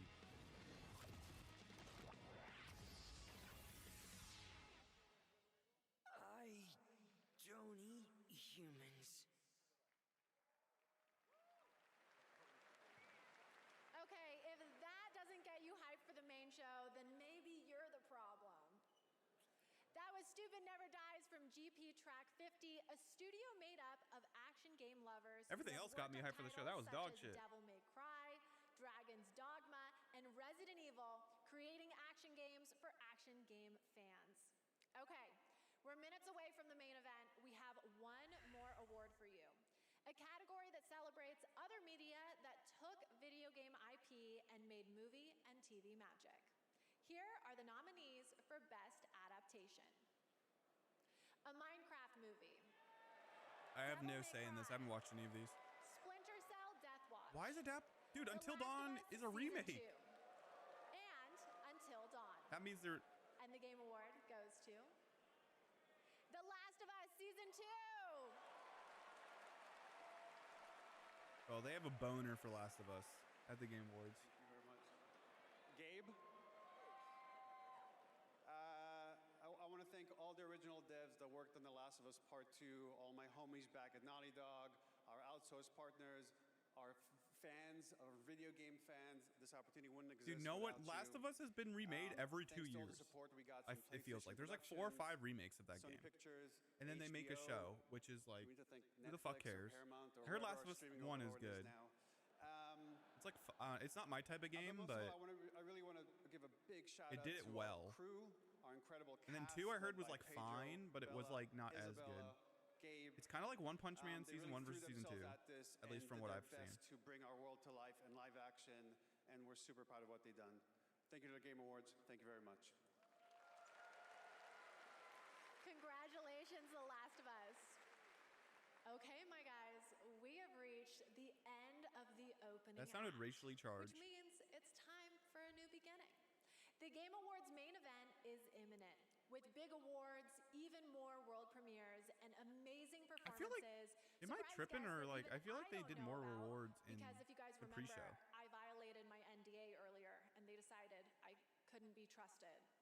But you know you can trust me to be absolutely losing my mind when we get It's to overhated Lara because of Croft's yeah, I long-awaited think that's return, also true. the announcement of the next Tomb Raider, which is just I think it was minutes hated away. a little bit, And that's but just like one of the announcements it was definitely we've part told of you it. about. I think it There only are a became like lot that of like other more ones that recently in are the last so few years. secret. But I think when it All came I get out, to it see wasn't are really a like long that. list of code names. I'm being At least completely majority. serious.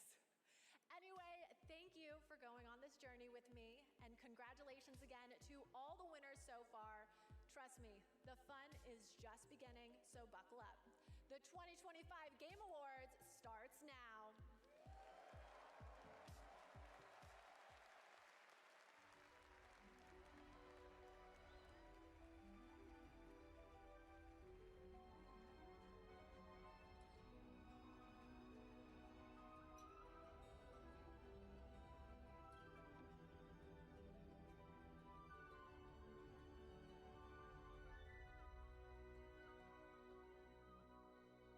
Yeah, they probably got carried over, and now it's like more of a thing.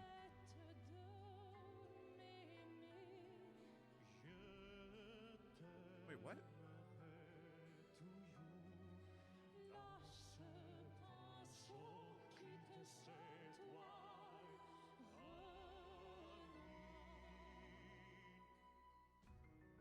Oh, I didn't.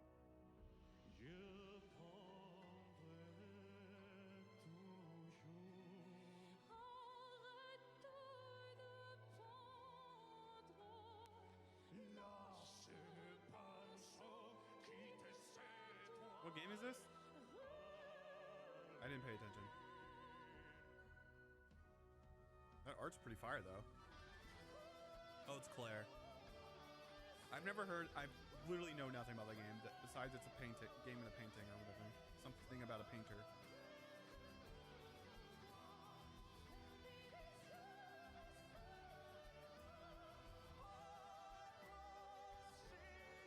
I know it's. Oh yeah, I know it's French.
I feel like the mic for that guitar is weird.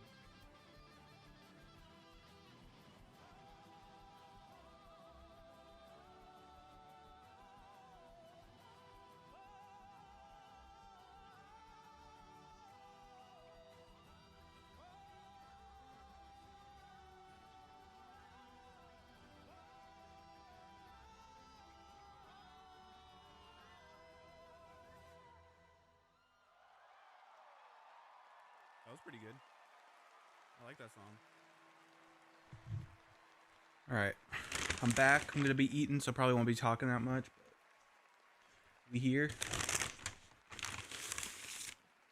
We got food for the rest of the night. Is that like a voice actor or a singer?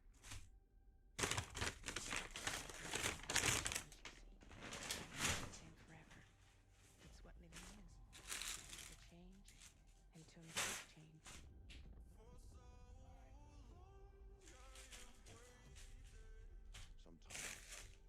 Oh, the trailer. What are we watching? He is really good at editing. This must took a while to make. A decent bit. Maybe not though. He's really good at it.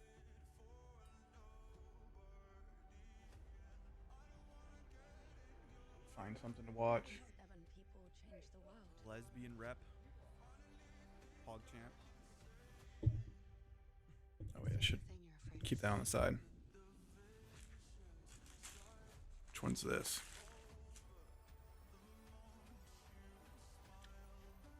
Dispatch. Dispatch? I don't know. I don't think the game's that great, but it's a very good stream game. That's why I like it. Very fun to watch. The story is like fine. You know me, The concepts, I don't know. I don't really like the concept that much. You're just a glorified cop. I know enough to get into trouble. Is this what my tomorrow will be? For those who come after. Welcome to the Game Awards 2025. My boy, Jeff now, Keighley. Here's your host, the creator of the Game Awards, Jeff Keighley. No one can do a show better than this guy, man. He's so good.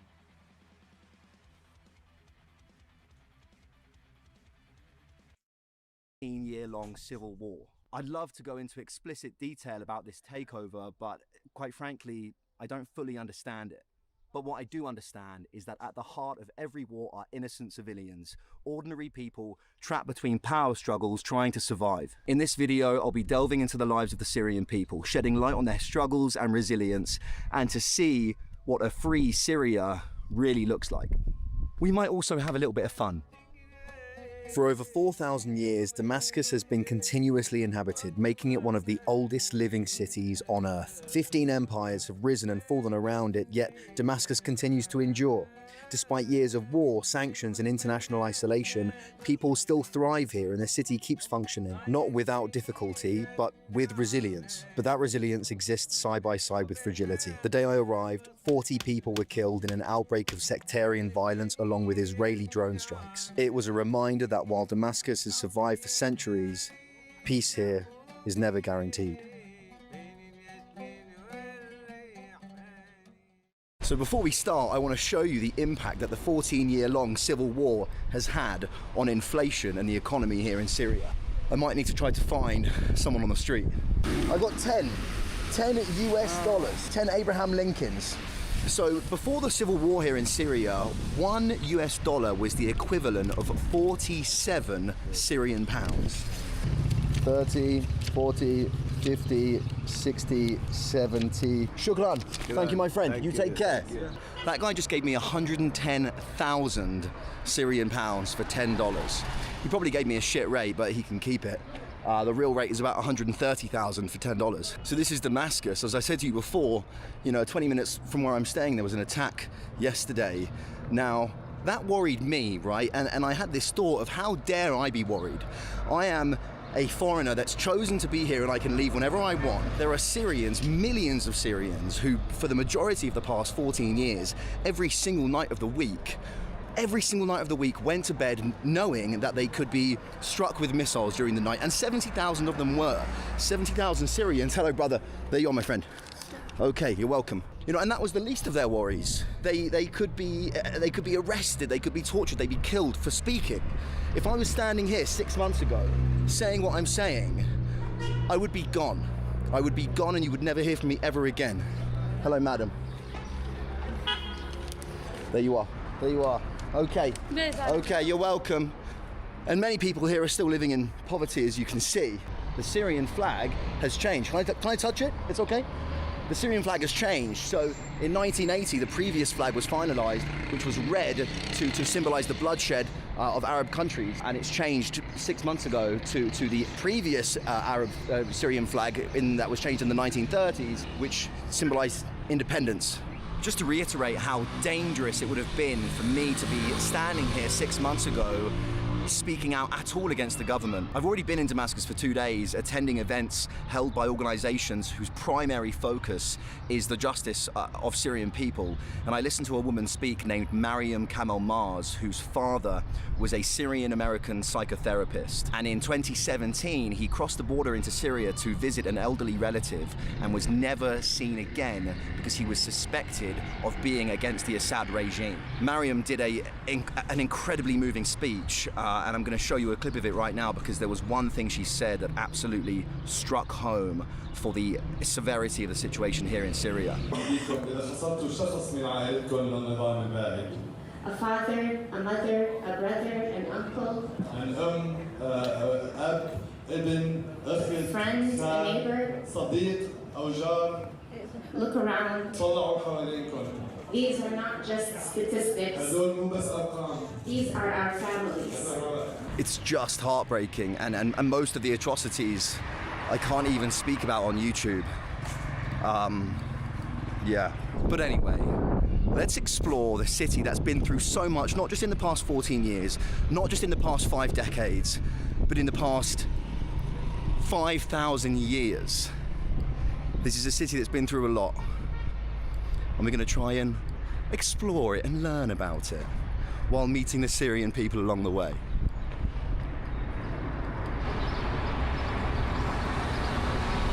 This is the Souk Hamidiyya. Souk Hamidiyya, market The street. market, yeah. At what time does it get busy? Not today. Not today? Not today. Because today is Friday. Today's Friday. And is Friday a special day? Friday, you know, like Sunday, you know, like Sunday. Friday is like the religious day. Yeah. Okay.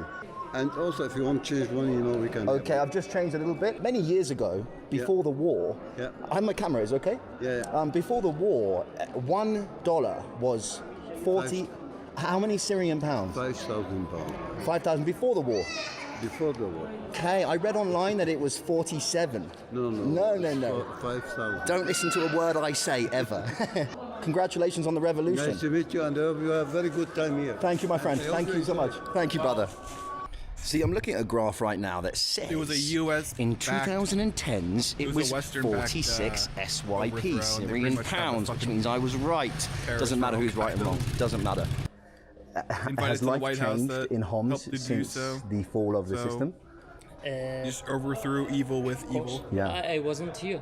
Oh, you weren't here? I was in Germany. Oh, you were in Germany? Yeah, I'm here since just two months. How long have you been in Germany for? How many years? 13 years. You were in Germany for 13 years. Yes. Maybe there's and peace right now, but did you come back at all during that time? Did you come back to Syria? Why? I had to pay like 10,000 euros just to be okay walking around here like this. Why I would be in the military. It makes sense. We trained Al-Qaeda. They will take me to the military. It's very bad. Yeah. I usually sell like heads. Like I'll tell you what mean heads selling. It's like, I am a big guy in the military. Yeah. And there is a big guy in ISIS. Yeah. So the ISIS, they have a lot of money and so on from selling petrol and Okay. oil. Yeah. So they just want to show that they are winning. So they would buy a whole enforcement like from the big guy in the military. So they will say like, hey, how many soldiers do you have? He'll say like 100, and he will be like, okay, how much do you want for them? And he will take them to the there. He would have taken them to. He'd take them to die. Yeah. He would kill them. Without knowing, of course. Like he will not say like, oh, going to there. Nah, he will just send them in a mission, and they will just be in a ambush. And they'd be in an ambush and they'd be killed. Yes. Oh, so literally, they were selling deaths essentially. Yeah, exactly.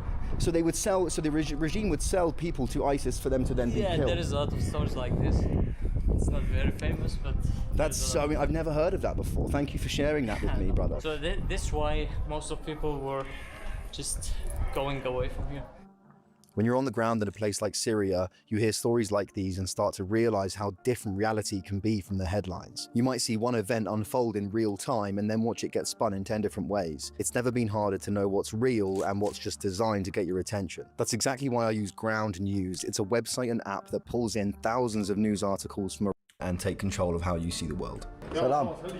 How are you, brother? You okay? Good. This is my kind of work. One dude standing around getting the job done while like 8 people stand around smoking cigarettes and watching. Salam, brother. Ah, here we go. This is what I came to see. Food for the birds. Okay, how much? I'll give you 2,000. I'll give you 2,000. This is Where you are from? London. Thank you, brother. Okay. No, thank you. No, sorry, sir. I give you, baby. No, it's okay. I gave you. Here we go. Sandwich. This is Oh no. Okay. children. I know. I understand for the children. Yeah. Okay. Here we go. I'm gonna get. Can you I'm about to give get me mugged. your telephone? Yeah. Here you go. Oh, here we go. Oh God. Oh, here we go. Right. I've got a bounce.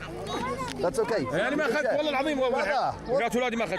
Brother. ما أخذت Thank you. money. No, I got good for the children. يعني ما دخلني فيهم هاي لحالي. ما أخذت. ما أعطيته حق كيس القمر. I'm just trying to do a story about this ancient building. No, sir. Thank you. Fuck me. That just shows how sad it is over there. Salam, I'm coming. I know. Beautiful day, sir.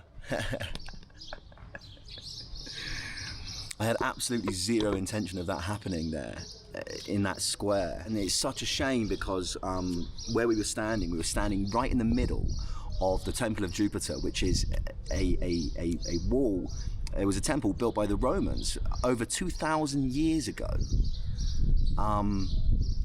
And I really wanted to show you it. Hopefully we can go back and have a look. Britannia. بريطانيا أهلا وسهلا.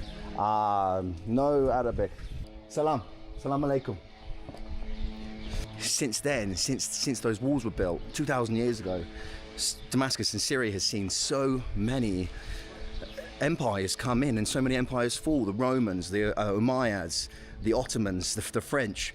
And now they can finally add Assad's regime to that long list of empires that Damascus has survived. I'm on my way now to arguably the most iconic street in all of Damascus. And it's a street that emphasizes the importance of this city to one of the biggest religions in the world. This is Straight Street. And it's the exact street mentioned in one of the most famous stories in the New Testament. I'm gonna get out the road because there's cars coming. I'm just gonna stick my camera on this 2,000-year-old Roman structure.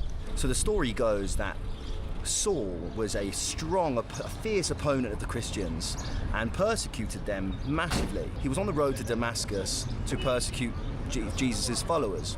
And on the way, he saw a vision from Jesus himself, and it blinded him. Anyway, he was taken to Damascus, and a man named Ananias also received a vision from Jesus. And this is the exact quote in the Bible. The Lord told him, "Go to the house of Judas on Straight Street is where we are now, and ask for a man from Tarsus named Saul, for he is praying."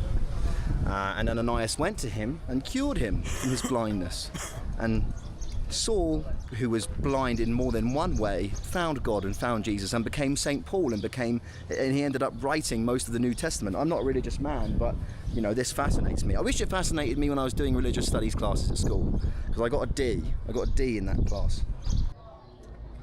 And this is the exact location Bible where kind of Saul fire-ass became mythology, bro. St. Paul, one of the most devout Christians that ever lived. You work? We in the quarter, we all Christian. You're all Christian. How many Christians live here? I don't know exactly. But after the war. Yeah, after the war. So there's no real number. Many people left the country. Many people left, many Christians left. Yes. To go to where? Where did they mostly go? Canada, Australia, America, UK. Will they come home? I hope so. You hope so? We hope so. How has life changed here a lot since Assad fell? Not really. No, not really. No. Not a daily life hasn't changed. We the Christian is the same. Okay, life has stayed the same for the Christians. We hope situation remain, but some Christian people have a fear of the future. What are the fears? Yes. What kind of fears do they have? What do they fear? Do you know they are Daesh? Daesh, of course.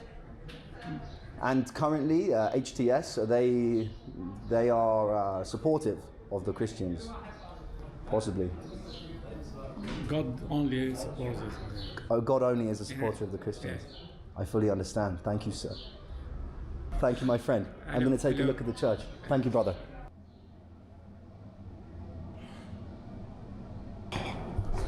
There's that. Oh, you know what? I've not been to church for about 20 years.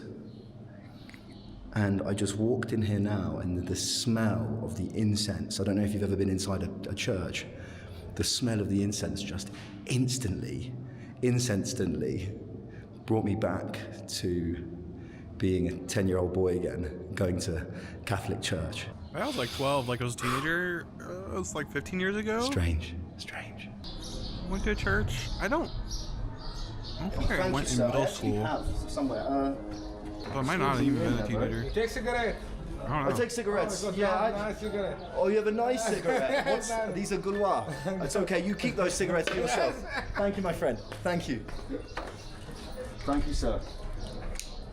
This is Smokes so much now. Very special church. The oldest church. The oldest church here in Damascus. Yes. Oldest church in the oldest city. Yes. Damascus is changing. Yes. For freedom. For freedom. Salam. How has life changed since Assad fell? So I speak for our world. Yeah. Because see, before from the old nation cannot take dollars. Yeah. Dollars. If you were caught with dollars before, then you go to jail. Yes. All the tourists, you know. Which jail? Is Sednaya? Not Sednaya. Not Sednaya. Okay. Thank you, sir. Don't have fun? No, it's okay. Let's take no, brother. It's for the coffee as well. No, brother. Brother, please. It's for me. Thank you. You take it. No. It's okay. Brother. You use it. Thank you. You are welcome. Take care, brother. See you again. Bye-bye. Thank you so much. Now, I believe, if I'm not mistaken, excuse me, sir. Inglesi? No? A little? These things, how old? Exactly, I don't. But roughly, like Roman? Are they Roman? Yes. So maybe 2000. All of them are Romans. All of them are Romans. Yes. Okay. Wow. This and this? Yes. This is Roman original. Yes. And this is the new Syrian flag. Yes. Wow. Yes. Do you remember the last one? Yes, the last one was red and white and black. Yes. And it has 2 stars. 2 stars. Yes. Why 2 stars? Why not 3? Do you know? No. Okay. But I think the red color signified the blood of. Yes. And now what does the green symbolize? You know? Yes. About some of people. Yeah. In Arabic. And how is life now in Damascus since Assad fell? How is the daily life? Not bad. Yes. I think it's going well. Yeah. Better than other cities. Better than other cities in Syria. Yes. Wow. Okay. And for the future, any hopes for the future of Syria? I hope it's going to better. I hope. So do I, my friend. I don't know what God write for us. Well, God will figure it out, I'm sure. Thank you, my friend. Thank you very much. Have a nice time. God bless you. Okay, thank you, sir. Thanks. 2,000 years old, they bloody are. Isn't that mental? Everywhere I go, I've seen these little bits of street art. Just as a reminder of where I am and what's happened here. And what still is happening here in terms of the conflict. You wouldn't believe walking around that 20-minute drive away from here. 40 people were killed 2 days ago. I have my camera, is it okay? How are you, brother? You okay? Nice to meet you. Nice to meet you too, man. Nice to meet you too. I'll have a smoke with you. You don't say. Yeah, let's have a smoke. You're from Syria? You look so tired. Do I look tired? Yeah. Thank you, brother. You're welcome. How are you doing? Music. You make music? Yeah, I'm like a vocalist. A vocalist? You got a good voice on you? Not exactly, because I'm in the metal band. Okay, in a metal band, so you need to scream? It's something like this. Because you know the metal is like a message. You can send a message from the metal. What kind of message? life, what you feel, what you're suffering, what you think about anything in your life. Yeah. And what kind of message do you like to? What kind of message do you want to give to the world through your music? Actually, about the war, about some suffering in my life, about my father when he's died, about my mother, he's sick right now, she's have a cancer. I'm so sorry. It's okay. I'm so sorry. About it. It's And she's here right now. She's take the medicine to be yeah. good. Good. I'm glad. I wish. Inshallah, she gets better. I wish. Oh, sorry, my friend. Take your time. This is your store. Sorry, brother. No problem, you can sit here. Yeah, we will. Thank you. Keep making good music. Keep spreading your message, brother. Okay. Rock on, bro. Take care, man. I genuinely hadn't had a cigarette for 2 weeks before I came to Syria. I was trying to quit. And this is going to sound really stupid, but there's something about sharing a cigarette in countries like this, and even when I was in China, there's something about sitting on the street and sharing a cigarette, or offering a cigarette, or receiving a cigarette with a local, and talking to them. That's just so, like, beautiful. It sounds so stupid. So anyway, I'm gonna quit in like a month.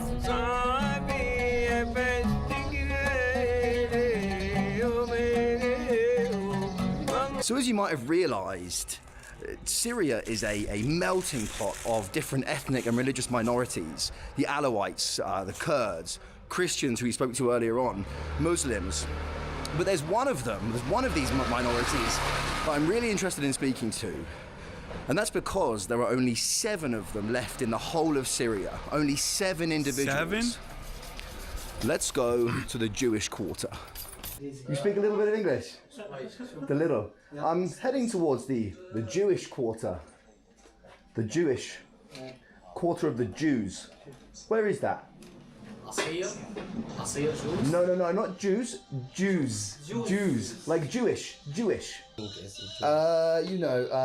people, like people. Jewish people. People. Jew. You know Jew? People. People, yeah. Hang on a minute. Let me show you. Don't worry. Thank you. Shukran. Salam alaikum.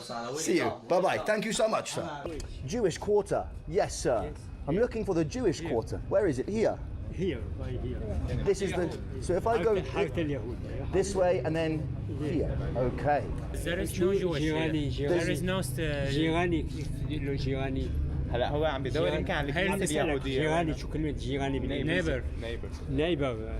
My neighbor your neighbor is yes. Your neighbor is Jewish. Before. I was told that there are around 7 Jewish people left. 70 years together. 70 years as neighbors. Yes. And you, sir, you are a Muslim? Muslim, yes. Muslim? Yes, and neighbor, Christian. Neighbors, Christian, Muslim, and Jewish. And everyone was friends? Yes. Excellent. That's great. Good. Thank you, my friend. With respect for all. Of course, sir. Thank you, brother. Many houses here before. Many houses. Many Jewish houses. And for return, if return, their houses for there. They can stay. Yes. So if they want to return, yes, they have their respect, houses. always respect. Respect. Always between neighbor. Always. Thank you, my friend. Salam alaikum. Thank you, guys. Take care. How beautiful is that? That old man talking about respect. I've never seen someone say anything so sincere in my life. How proud he was to talk about having a Jewish neighbor. So why are there so few Jews left in Syria? Well, in 1947, there were around 20 to 30,000 Jews living in Syria, mostly here in Damascus. And in 1948, the country of Israel was created, which gave, a safe haven for all Jews all over the world after the Holocaust. Now, fast forward to 2010, there are about 100 Jews remaining here, and then the Civil War happened, and now the official report is there are only 7 of them left. And I'd like to talk to them because they'd be very interesting to speak to. And And hello, salam alaikum, how are you? What's your name? Tia. Nice to meet you, Tia. How are you, brother? Any Inglesi? No. No, okay. I'm looking for Jewish.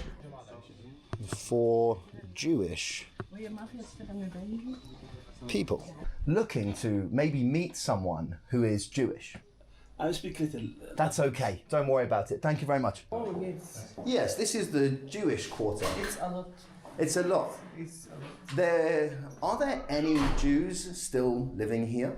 No. No people. One people. One person. Yes. Where is he? It's to meet you. Yeah. You can call him.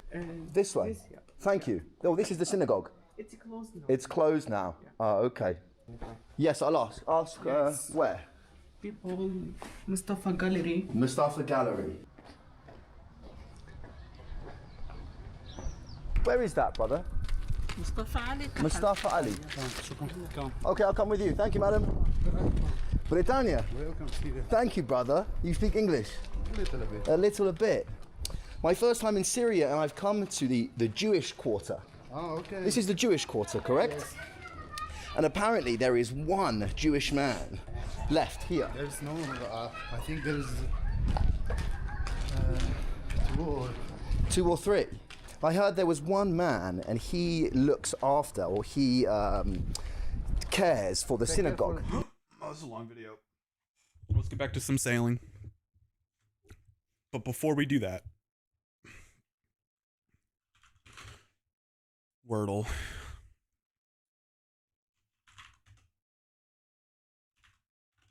All right. Oh, wait. No, wait, can't do that. Archie. Trunk. Truck. Easy speed run, bro. That's a pretty easy word, though. All right, let's get out of here. Let's get some sailing.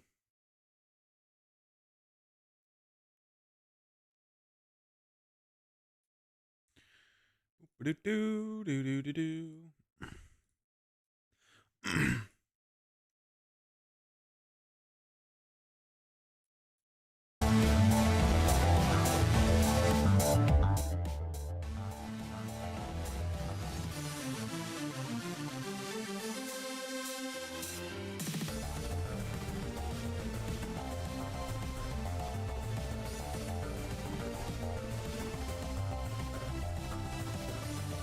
My camera.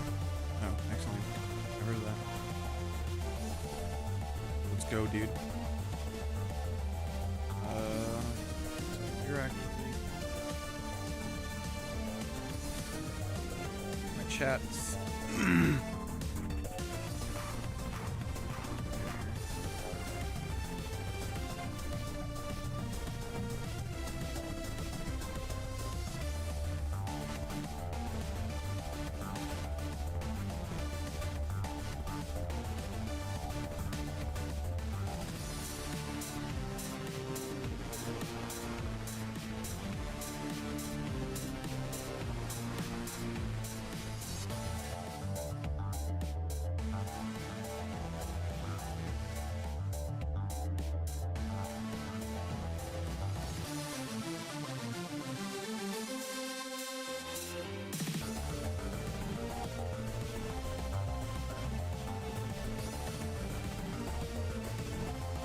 Did I get it? Oh, I did get it. I didn't see it. I didn't even see it.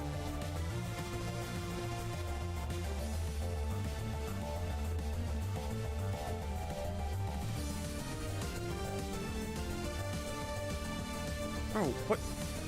It didn't even start it. How did it not start? So I didn't even get anything because it didn't. What the fuck? Why didn't it start it?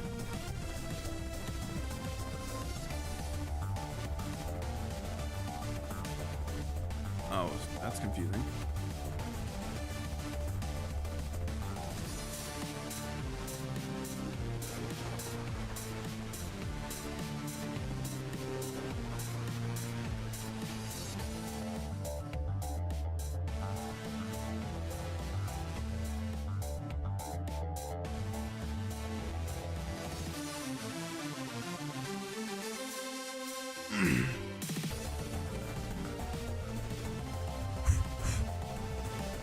Barracuda.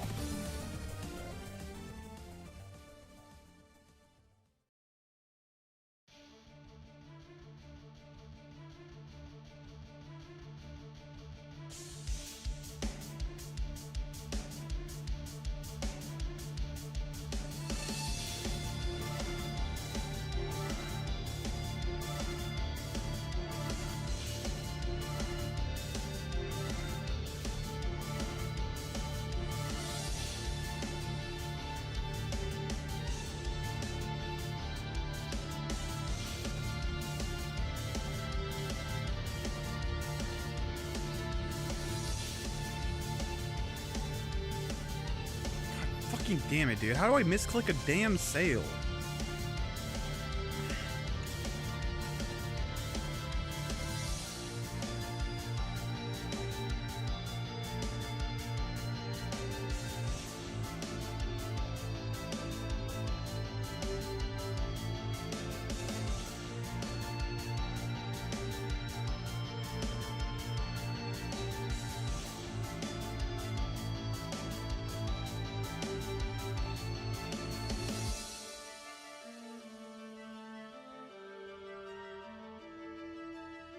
Yeah, I click that way. Come on.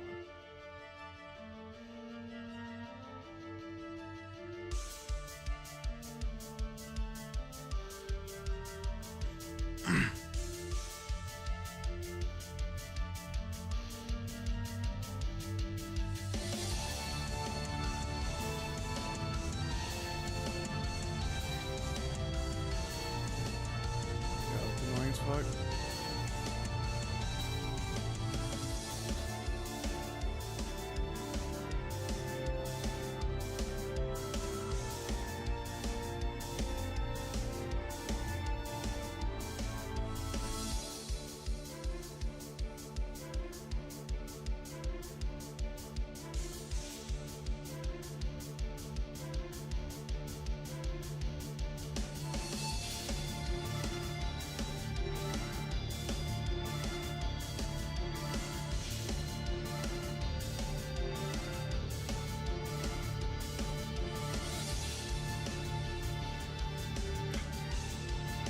Far away.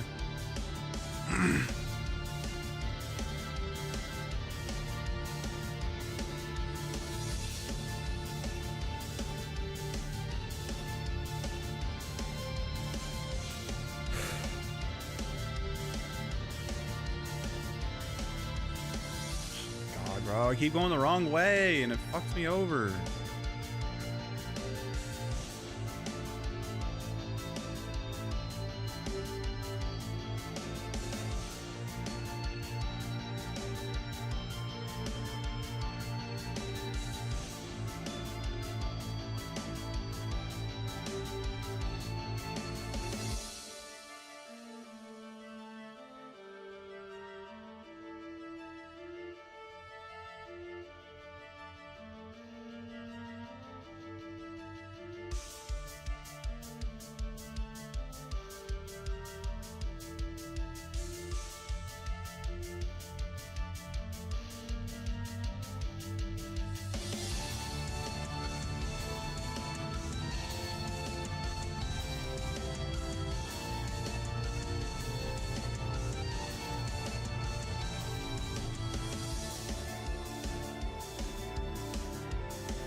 God, that was terrible.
Fuck. I'm going the same way again.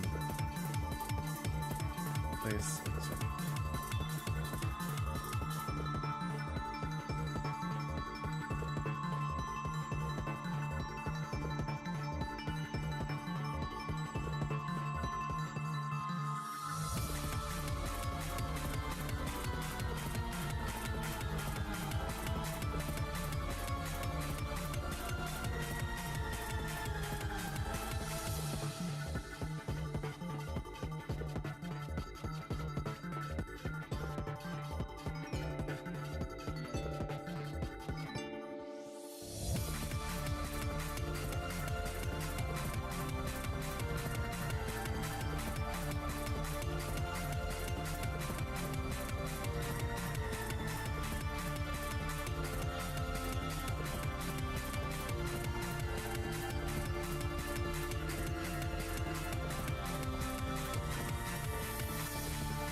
Why did I have to read that message? Sure, just type whatever. I don't care.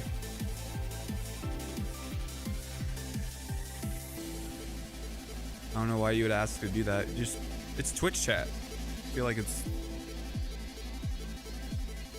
part of the. It's what you accept when you're streaming. Have I been streaming for 32 hours? Not straight.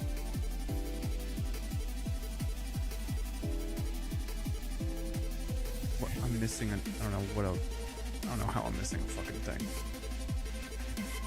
It's a marathon stream, so you don't have a job. No, I have a job. Why are you asking all these questions, bro?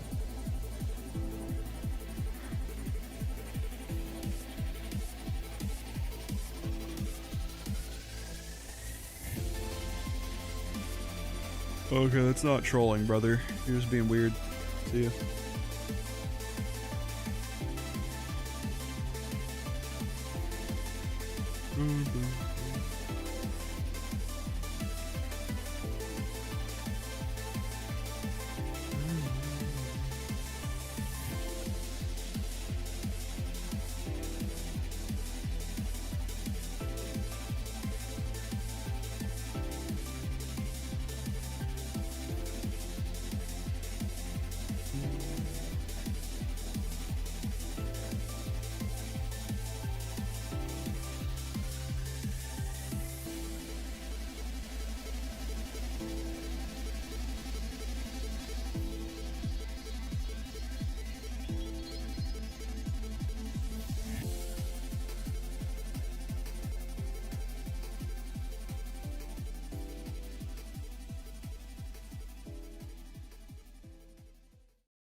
fucking that up so hard.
Come on.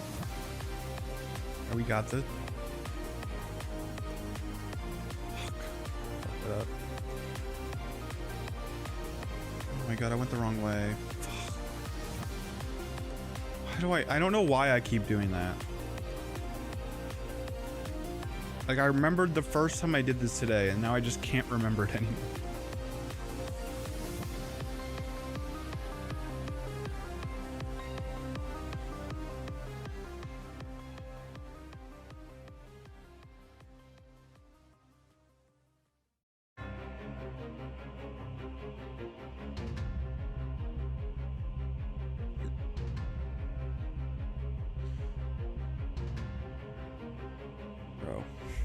Click all the way over there and it just doesn't turn over there. But I feel like it's so sensitive when I don't want to turn somewhere.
Bro, I am so close to this thing.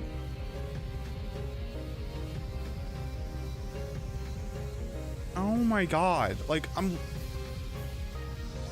I have never been fucking closer to something and it just doesn't pick up. Everything has a magnet except for that fucking thing. That is crazy. The one time I try to do something optimal, it just fucking doesn't pick up. Doesn't have a like everything, every other fucking box magnets to the fucking shit except for that one. All right.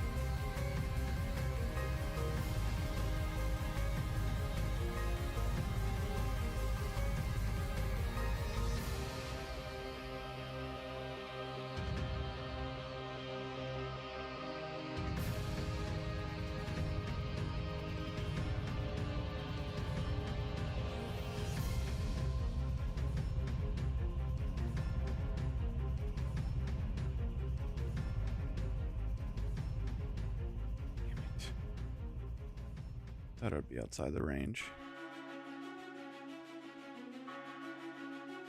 Oh, shit.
This actually is so slow. It's actually, I thought it was slow at 30. Like, this is so slow.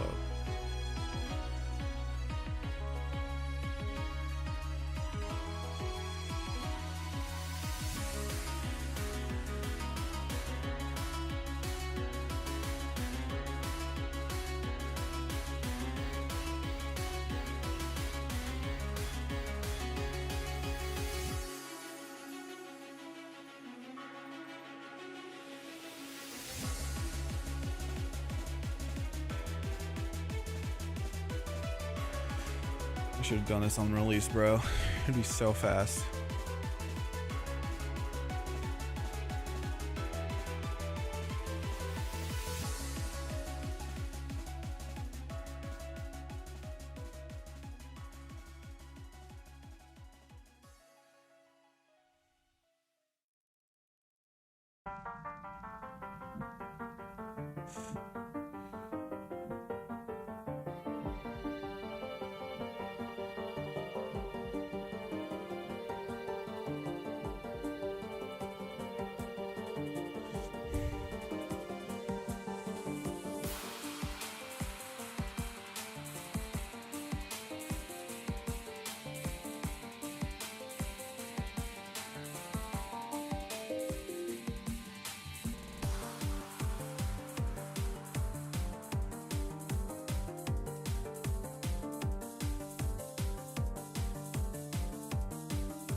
What the fuck just happened?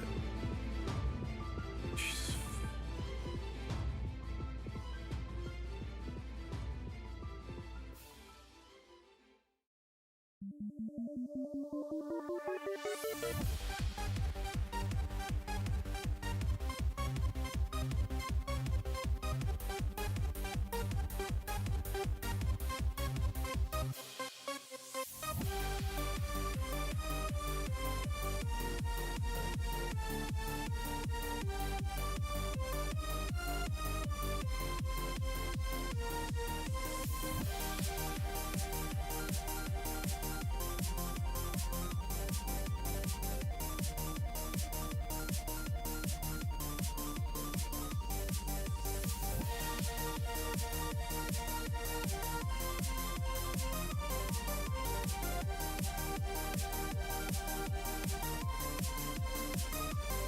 Awful.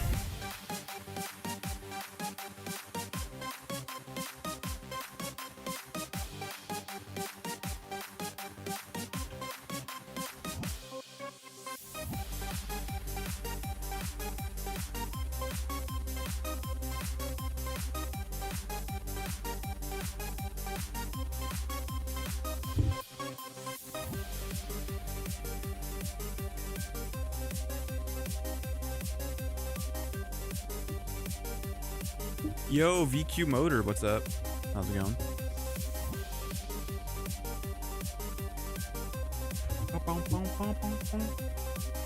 We're doing some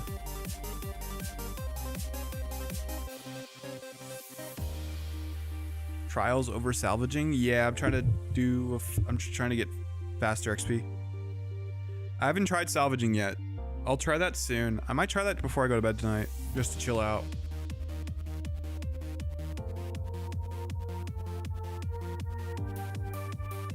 I mean, I feel like if I do salvaging till 99, I'll be here for weeks, so.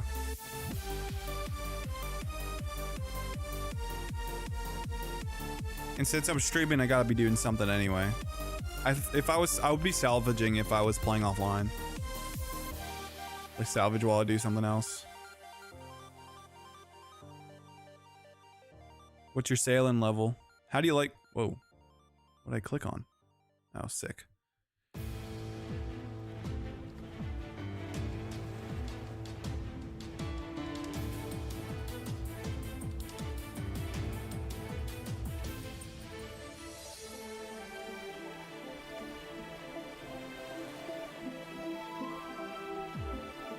Salvaging all the way, sick. I like trials. I think you need, the problem with trials though is that you need markers or it's not fun at all. It's like undoable, I think, especially when you're starting out. 86, nice. Yeah, I started this yesterday. I was sailing yesterday, trying to get 99 as fast as possible. I'll do some salvaging here and there. I did some courier tasks. Didn't really like it that much because I felt like... No, I liked doing it, but in terms of XP, I didn't like it. I think it's really fun. Charting is really fun too. I think this might... It's a top 3 skill for me. I think I like farming and Slayer more, but this might be 3. I feel like everyone likes Slayer, so... I don't know. I'm not sure how popular farming is as a skill.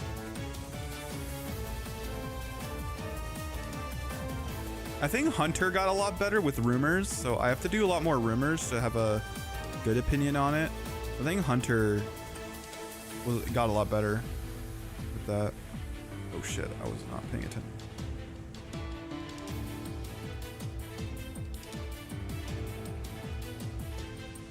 I always think of 2 routes. I'm not thinking of 3. I don't know why. At least that was savable. I don't need to do the trial anymore, so I don't really care if I go over 430.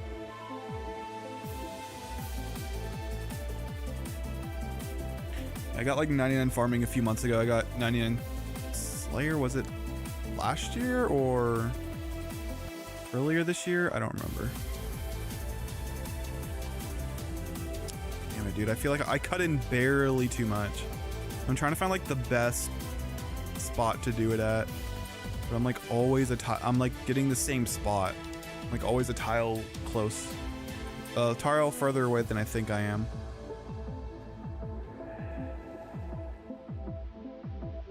But I'm not good at trials at all, but I do like trials a lot with the numbers system. Because I feel like it's hard to differentiate the paths. And with Marlin, there's too many fucking boxes, bro. Especially learning it, I think. Yeah, we have a layout, a Twitch layout plugin thing. If you're on your computer,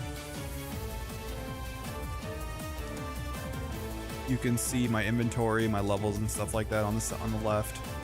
I'm not sure if you have to like turn that on or it's like automatically on for you, but if not, I'll show. If you care, I could show you my stats and stuff later. They're not impressive. I'm not maxed or anything, but we're getting there. We're trying to. I waited for sailing for methods and then you just nerf the XP pretty. It's like better now, but it's like still nerfed. So I kind of wish I did it earlier.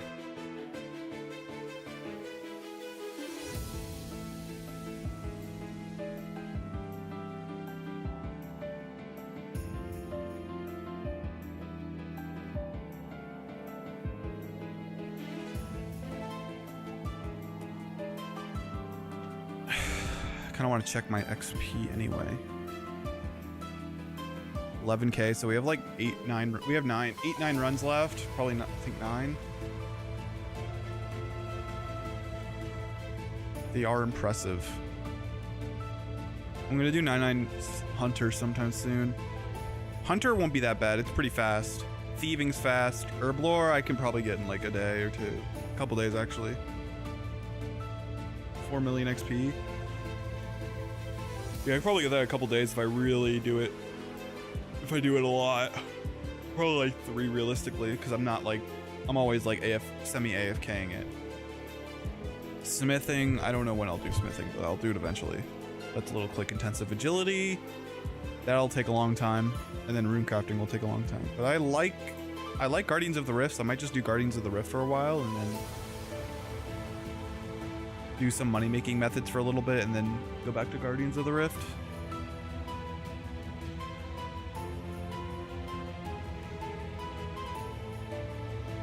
Yeah, we have a few 99s left. Oh wait, I can build my... Before we do that. We can build our myth keel now, I think, right?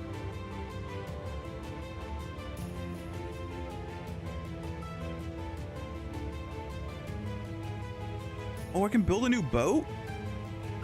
Shit, I didn't even know that. Let's build a new boat. I have not been paying attention to that.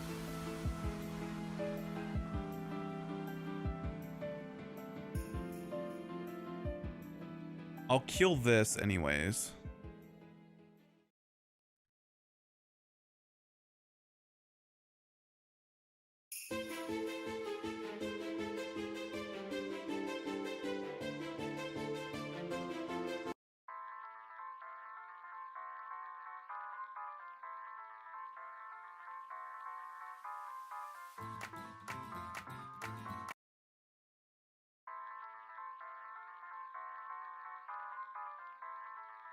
One second. Trying to shuffle.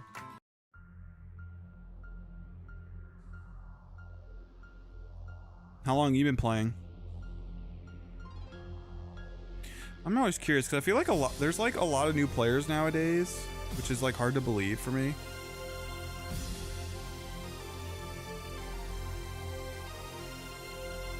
But I mean, the player base has grown.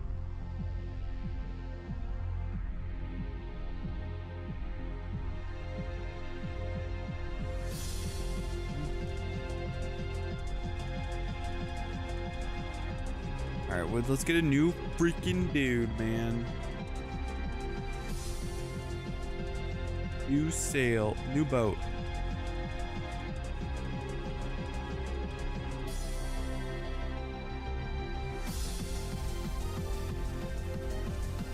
New boat time.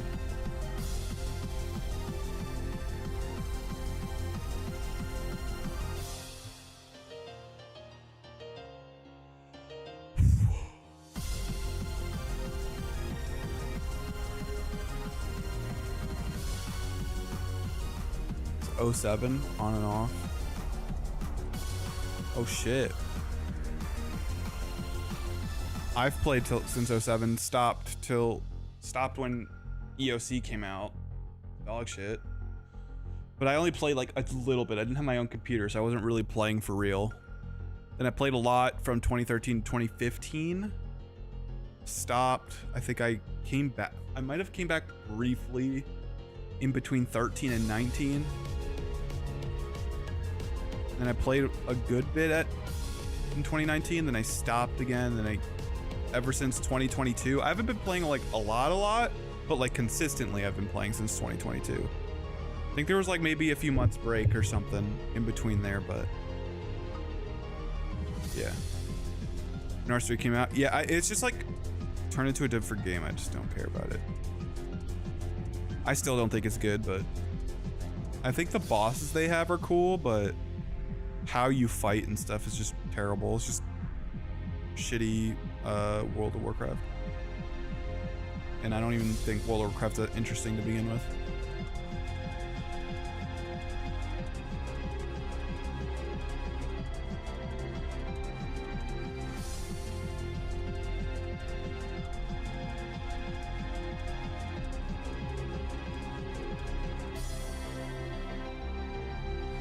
R3 nearly maxed. Shit. Nice. That's pretty tough. Back then. Well, I'm not sure about tough, but it took a lot longer than it did now.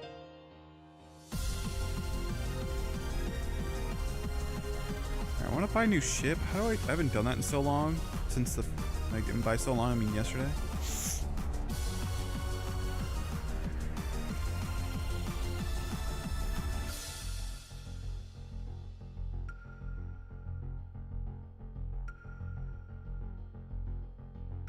Talk to the shipwright, probably, right?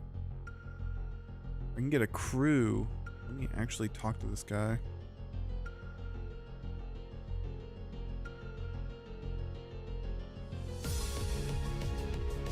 All recruits log.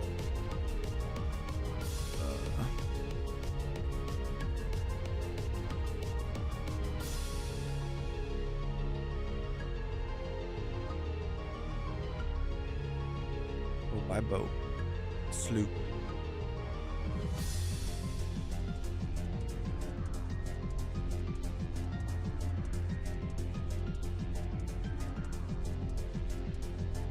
How do I recruit this guy? Do I talk to this guy? Can I just recruit them by doing this? Oh, I don't know how to do that. I didn't pay attention.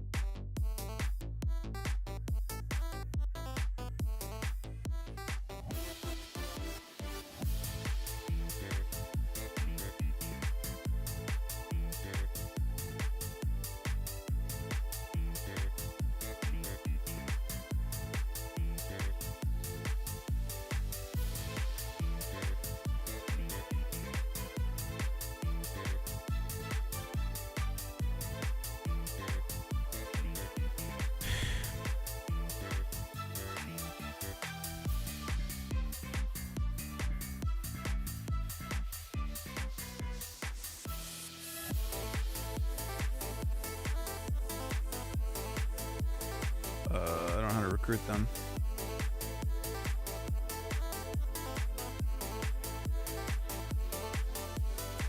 Alright, whatever.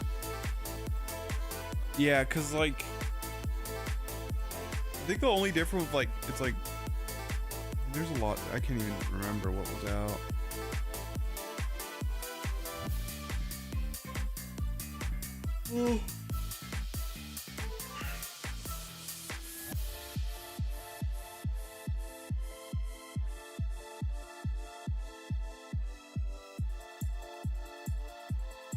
It did, but there was also not as much stuff necessary past like a higher level. Like 90 plus weren't like necessary for most stuff.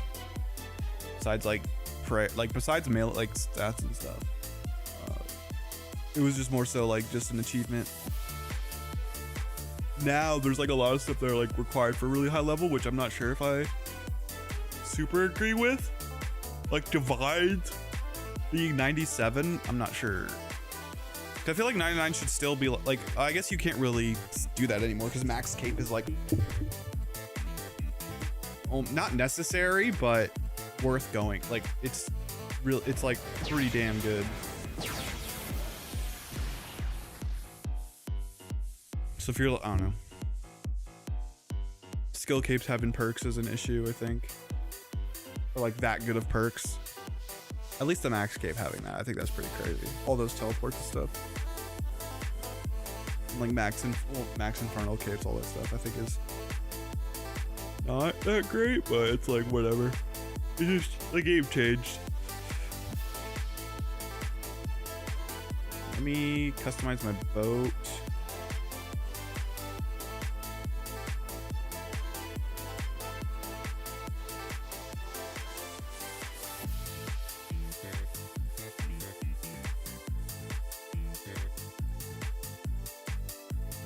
Where's my boat? Big boat.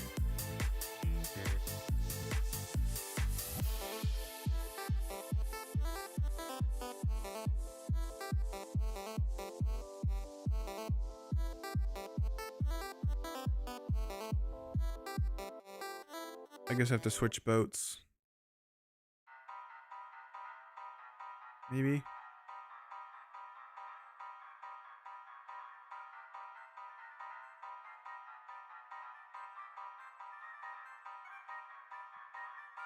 Shit. What other boats can I get? I can get a sloop and that's it. Sloop is the highest. How do I make the boat bigger? I feel like the boat's a little small. I feel like I've seen a lot of people with bigger boats. I could be wrong.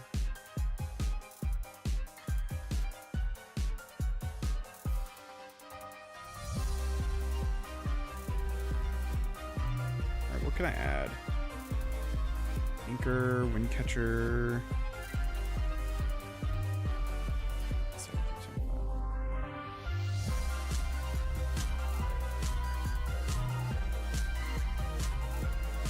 So I need a cargo. I need a new cargo. Mahogany cargo. If I can.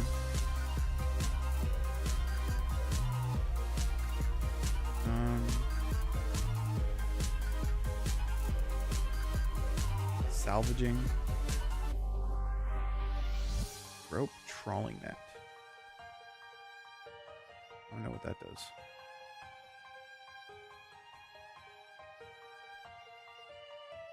Wind catcher, I don't really need this stuff. What's all this? That's the same thing. Same thing? Yeah. And then hook. Oh, I can have 2 hooks. Okay. So we just need stuff for a keel. In a helm. Need an update to the helm. Oh, 55 is the mithril helm. So we need a steel helm. Mithril keel. Right, let's go. We have to buy some stuff.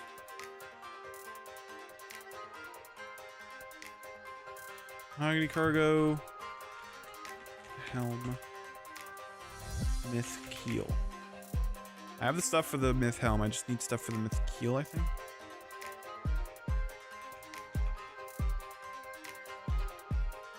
Is that what I need?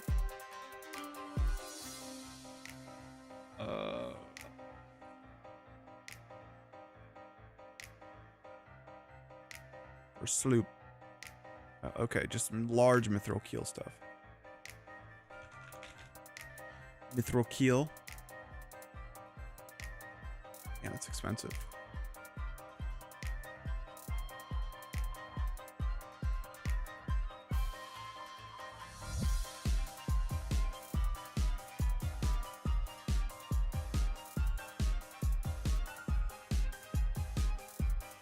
All right, we got that stuff.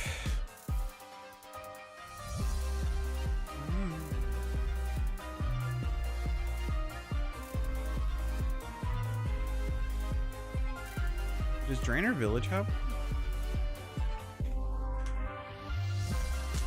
No, it does not. I was trying to remember if there's anything over there. All right, now we do all this jazz.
Let's go. Okay, bank this.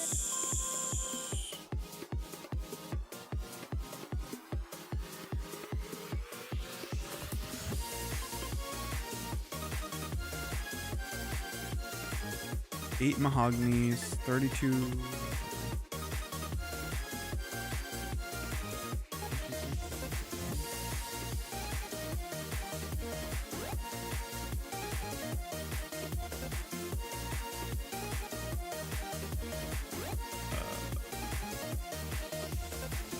Four teak plank, 8 steel bars.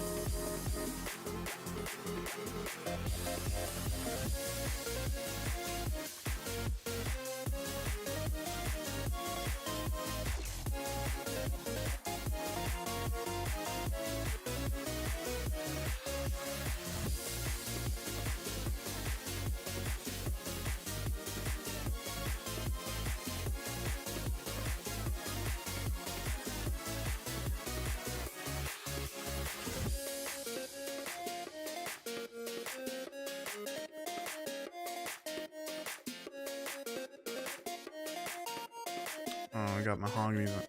Wait, what? Oh, I forgot to get the fucking steel bars! Oops.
Oh, I need to build a hull.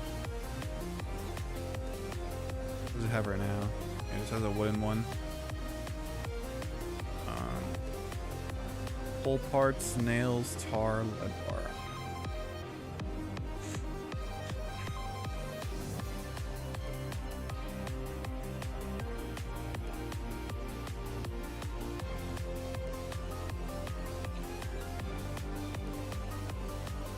No.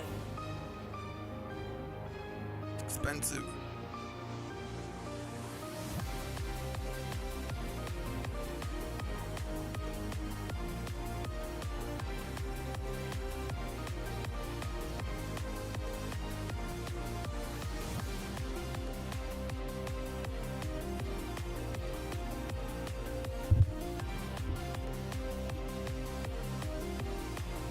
Five things.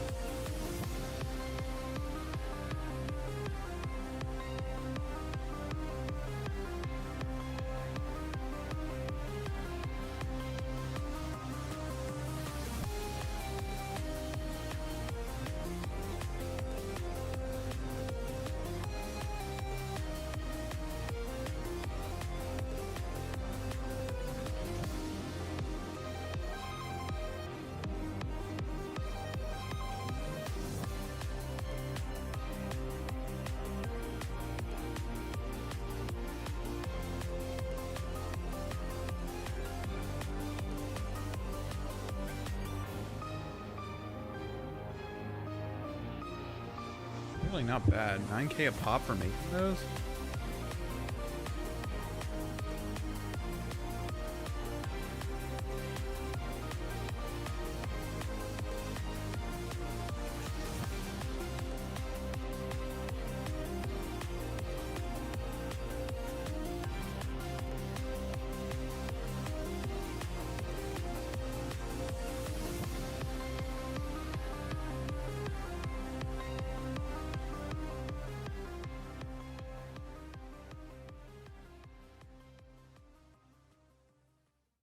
Swamp tar and lead bar.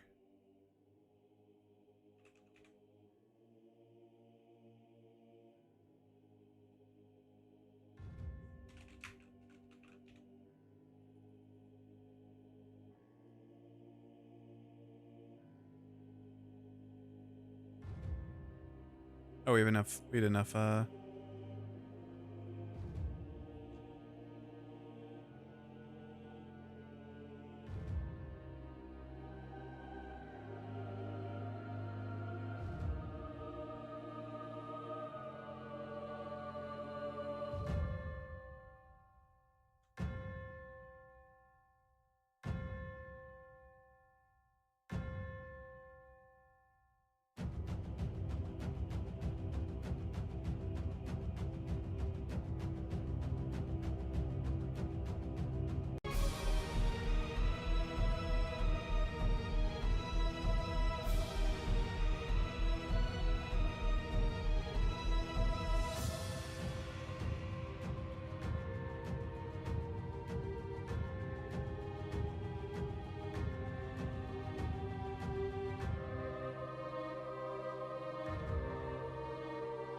What else do I need? Let's see. Sales. Oh yeah, sales.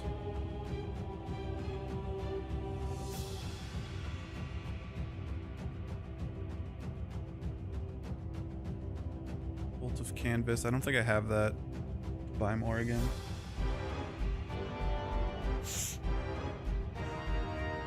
I'm actually curious, do I need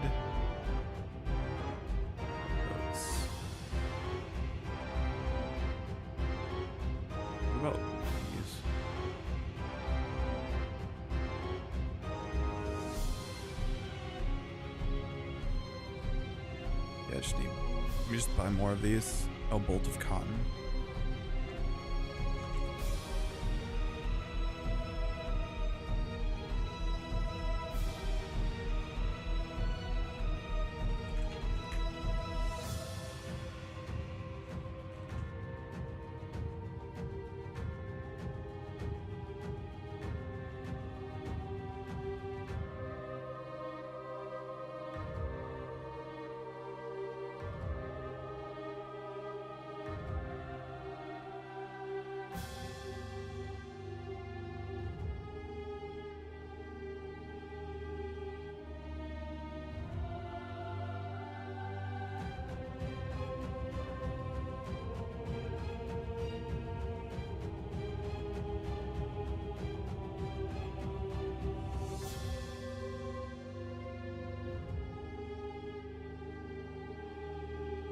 I almost did it again. And we're upgrading our ship.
Damn it.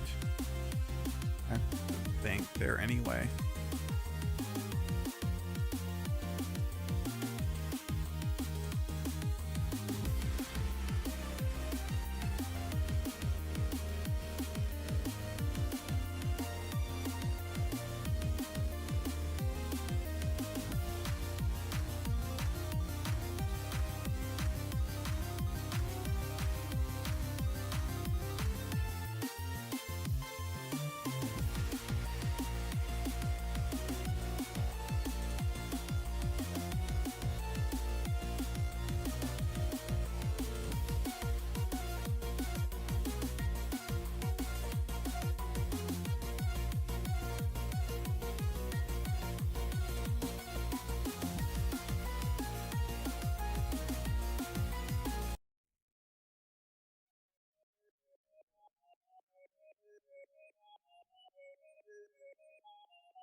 Nice. So our thing is fully loaded. Now let's go back and get our supplies.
have this.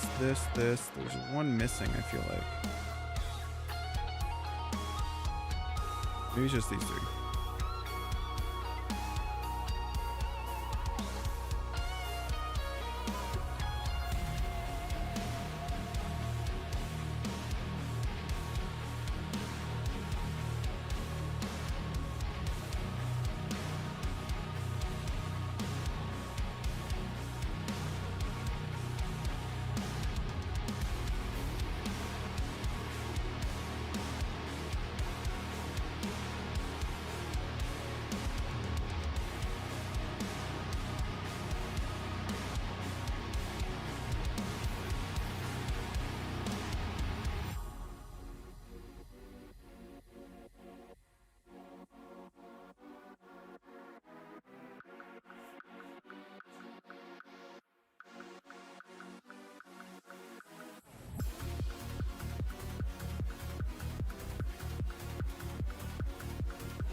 Oh, okay, so I do need a smaller bed. That makes sense. I feel like it would be too big for this stuff.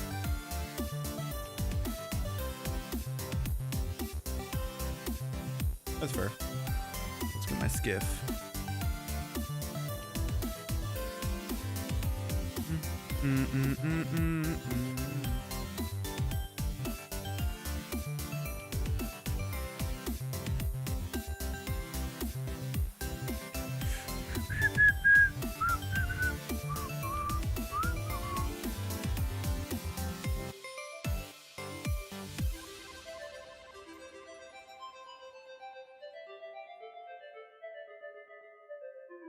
Oh wait, I don't have to.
Where am I going?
Turned too early. Barely, too. It was like a little squeak.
Just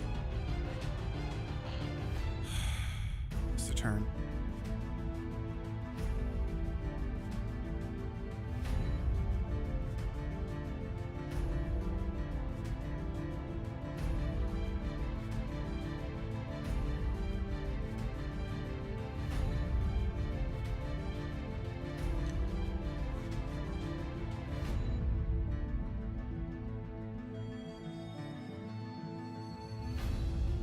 Maybe get some water.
Hello?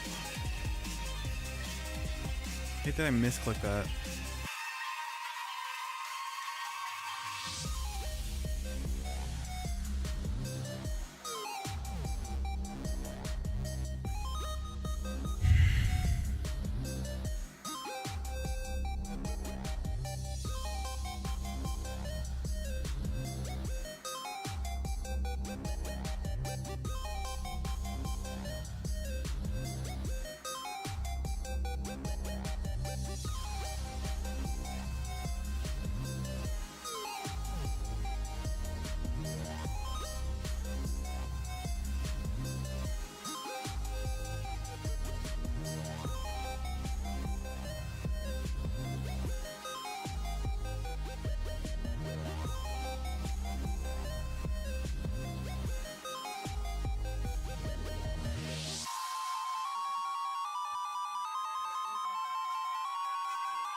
Bro, there's no way it didn't magnet there. That's crazy.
Bro.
I could go that way.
I didn't think I was even close to that.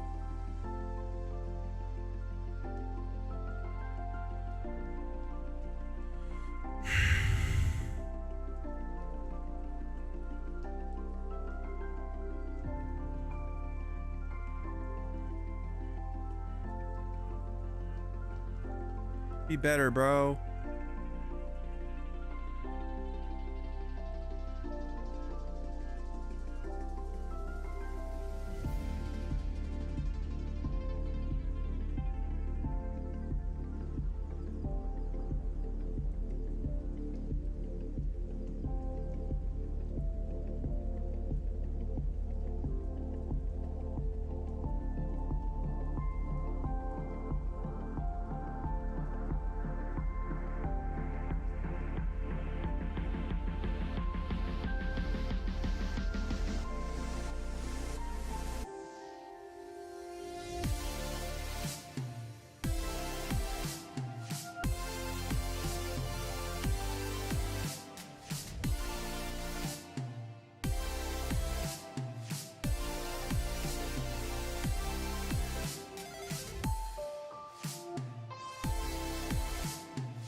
I missed that.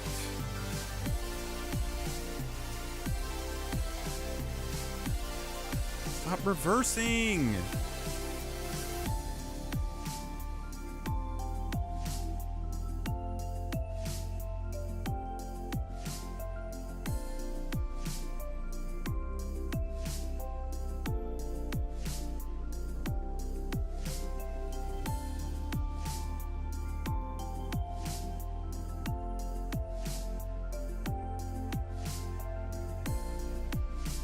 And I fucked up again.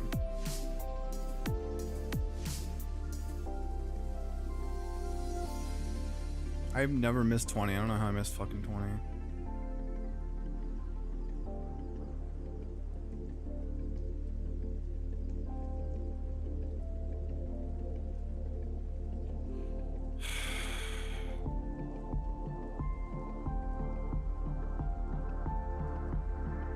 Bro, how am I going so slow?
Luck with the grind. Thanks, bro.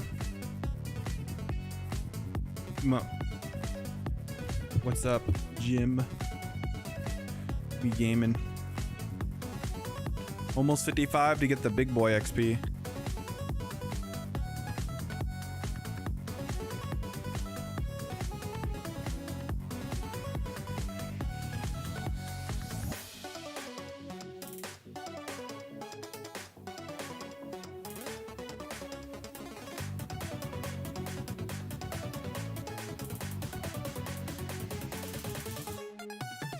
Ah! Come on. Oh! Okay.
Brother in Christ.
Jesus fucking Christ, bro. I'm right there.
Holy shit.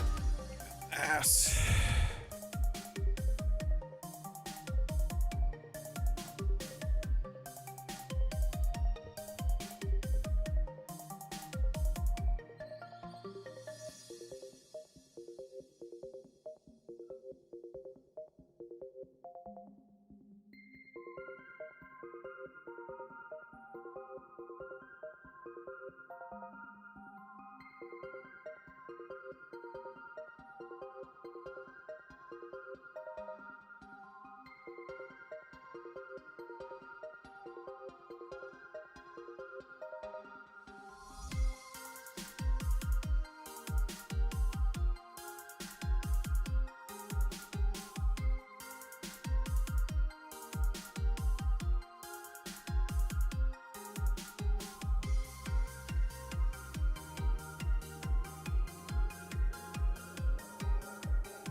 Oh wait.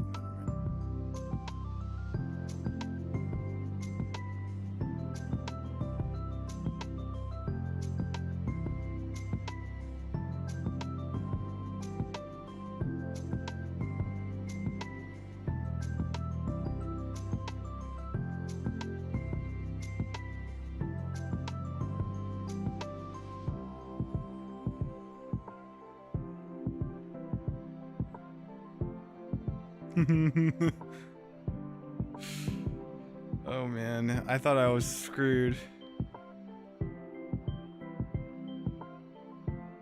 Damn, I messed up so bad and it was still 415. 416. I got 55. So now I don't need to do this anymore. I was about to do another one just out of instinct. Now I have to look at Jubbly Jive.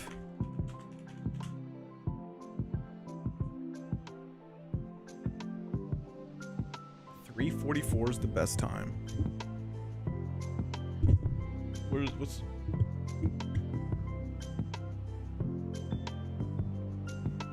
Marlin's 521?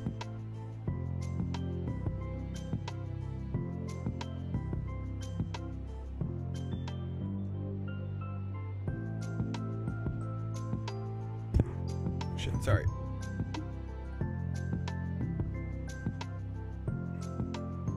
Where is this?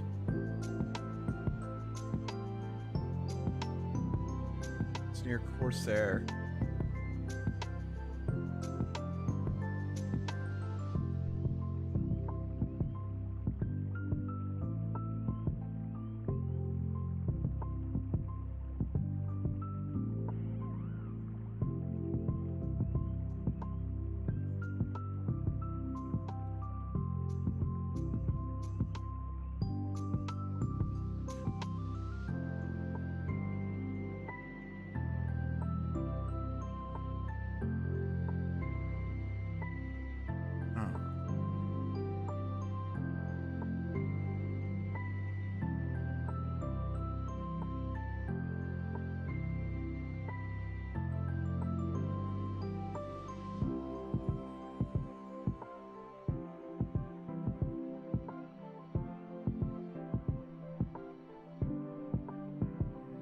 What do I need?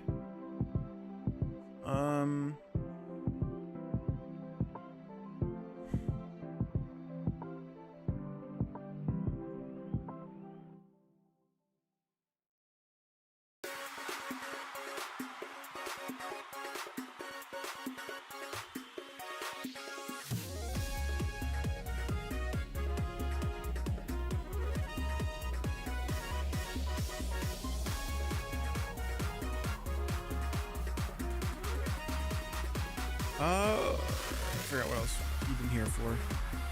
Oh, my myth cape.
57K? Oh, fuck you. I'm not doing that.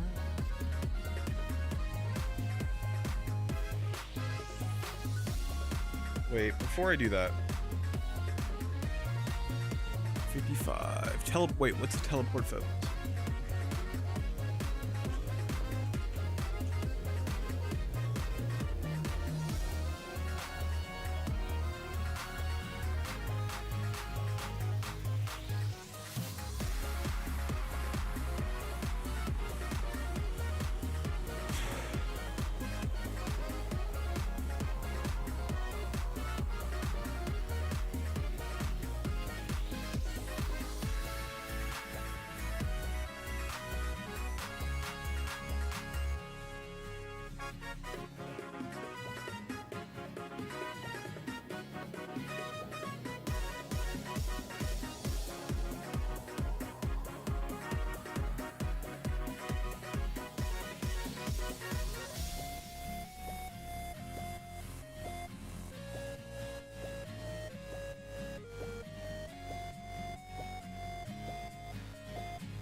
go.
Oh, I need to build the fucking poison thing. Fuck. Now I have to...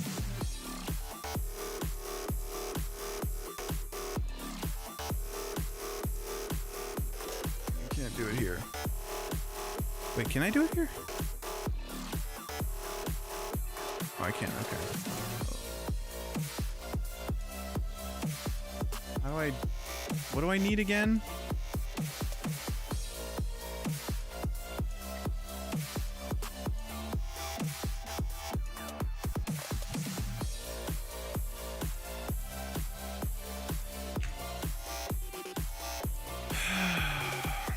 Ship hazards.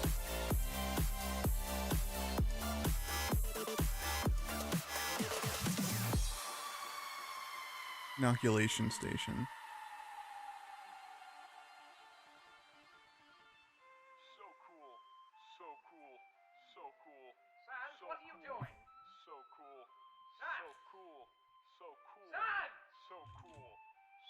Shut the fuck up, son!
Oh, steel nails.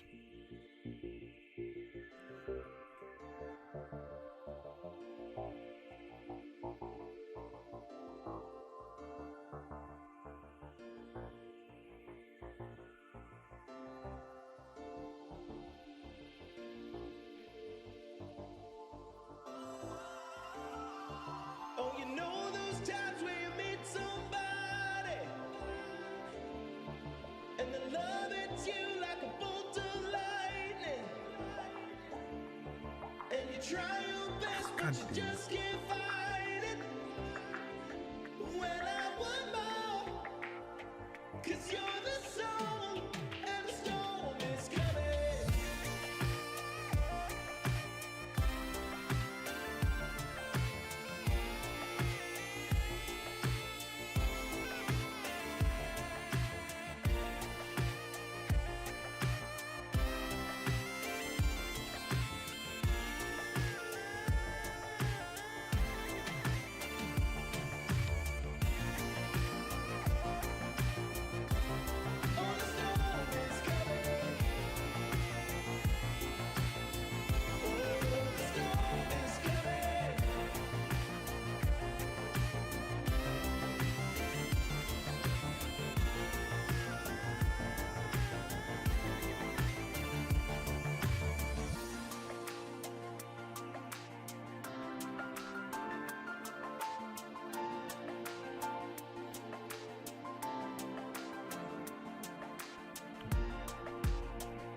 Oh, you know those times where you meet somebody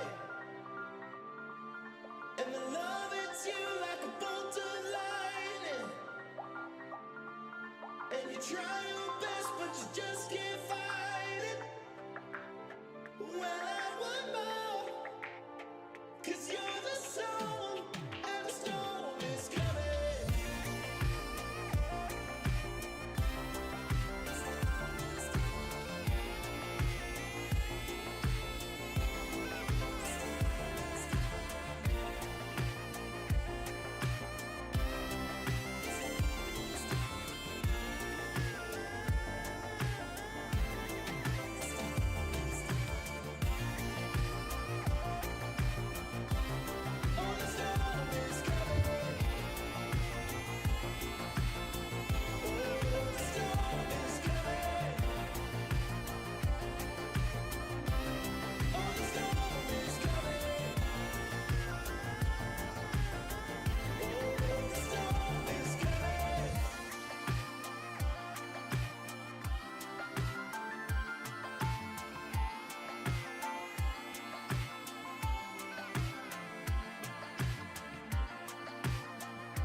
already built that thing, I think.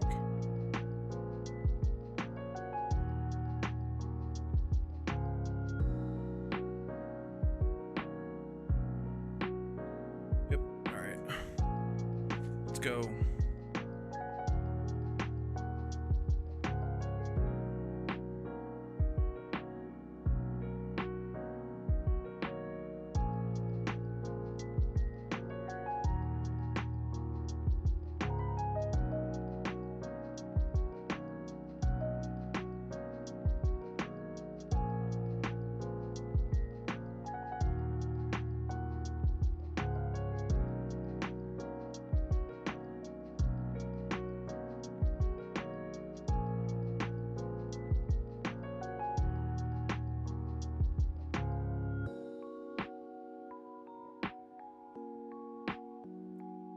Where is it?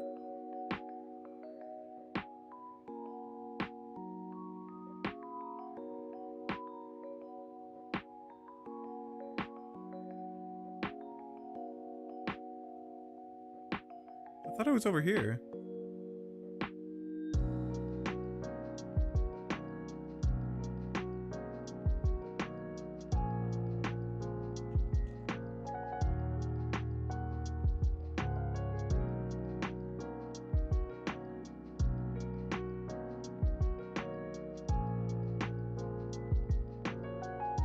Oh, I see it now.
Balloon toads to lure jubblies. First up, you'll want to sail west to collect the balloons from a boat of ours. On your way, keep an eye out for any lost supplies. You'll need to collect all of them. Okay. Sailing over rapids will give you a burst of speed. Classic. As you continue sailing west, keep an eye out for the jubblies. Okay. And on the rank you're going for, they're also fairly consistent, so your experience should be the same.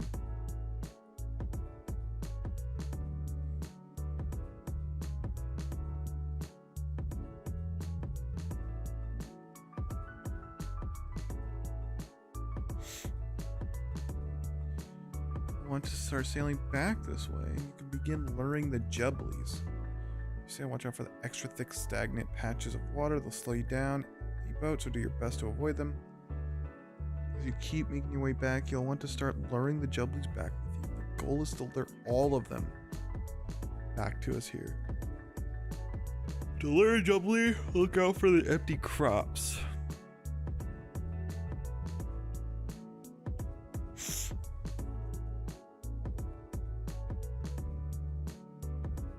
Outcrops. Does that mean like just empty water?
Actually,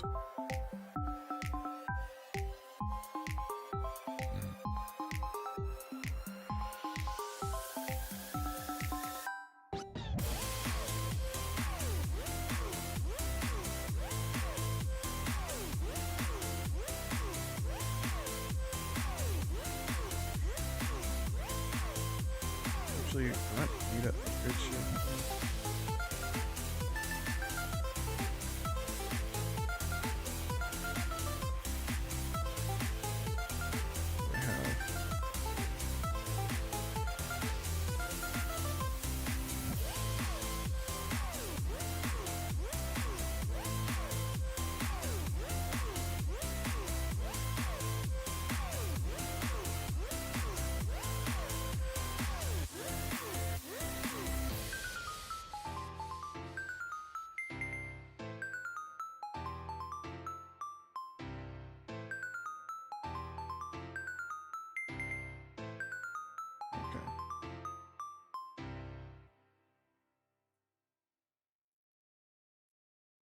Let me throw home. Do that real quick.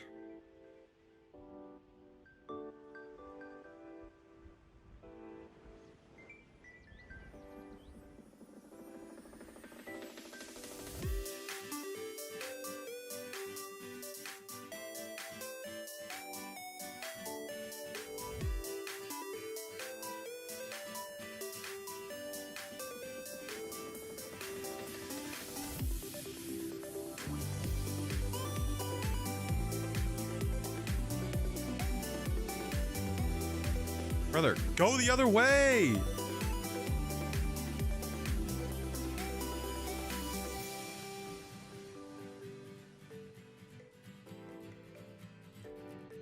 Holy shit, bro. That's crazy.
Dude, what's the teleport focus for then?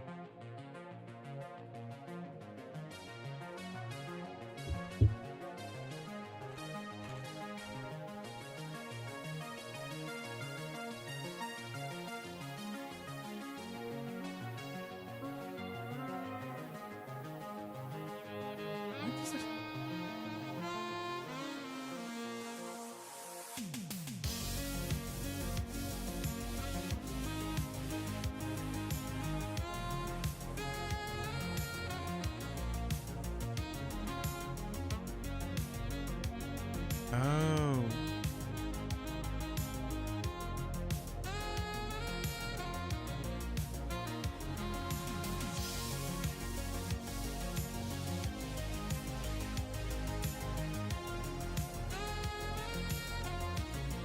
Oh, that's annoying.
Yo, Vonkor, what's up?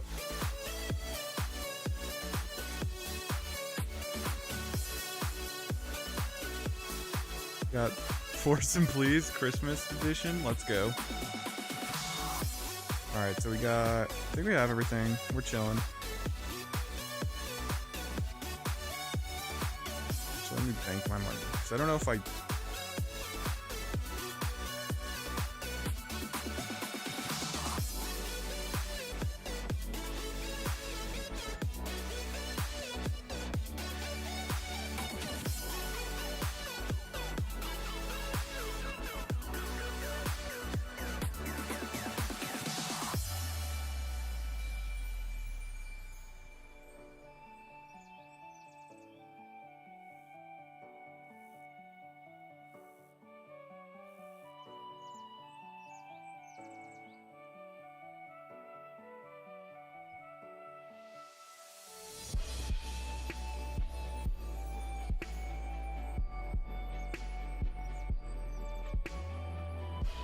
No luck tonight? Damn.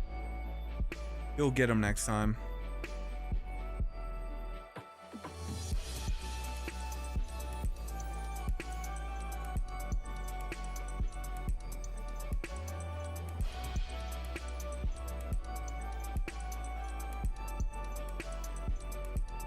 Oh, I can't go through this way.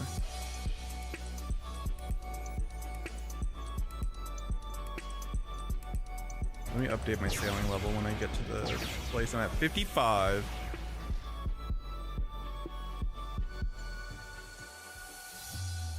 About to do Jubbly Jive and get some crazy XP.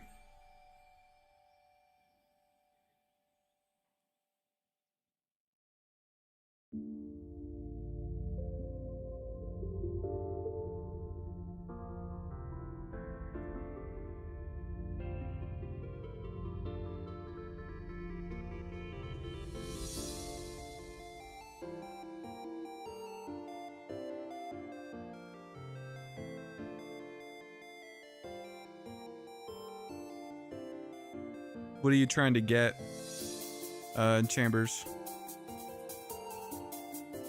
Bro. Oh shit.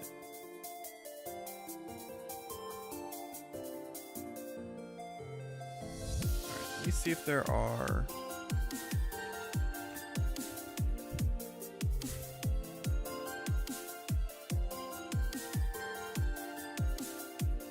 Only have Bulwark? Oh, do you have are you in a group?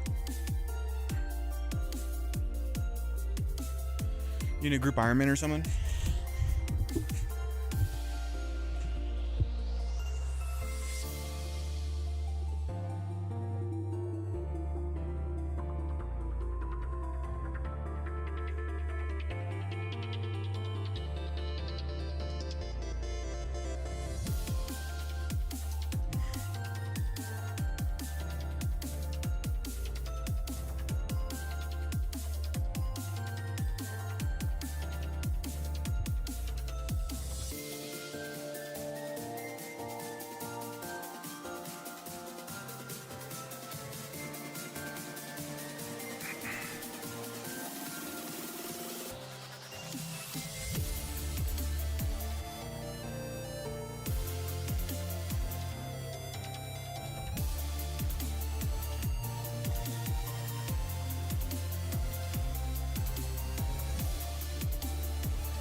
Is this the same?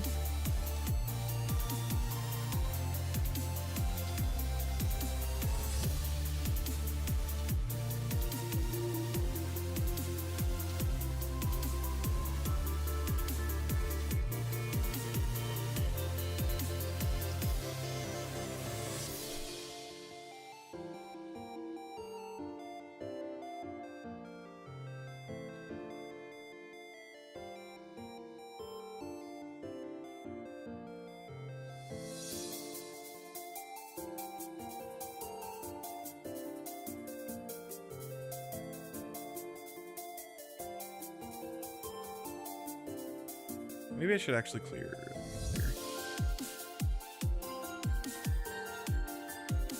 Let me do this first so I don't confuse myself.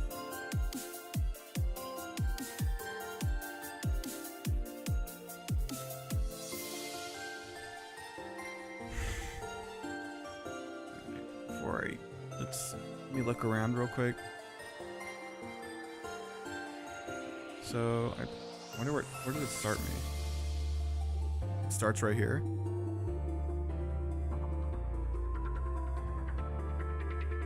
Okay. Well, let's just start. Let's just start anyway.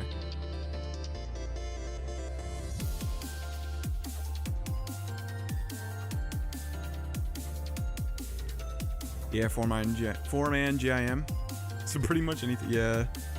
That doesn't seem that great. It would be nice to get like some ancestral or something.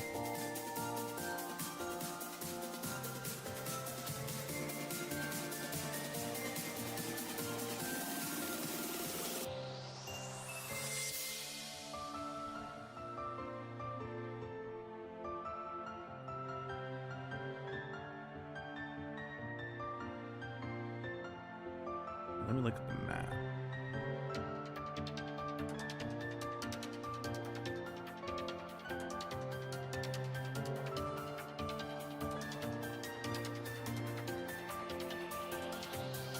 So I go from here all the way over here and then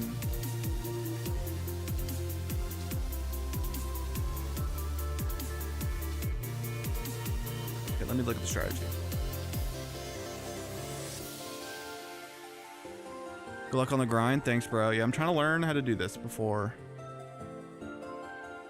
There's no finish line as...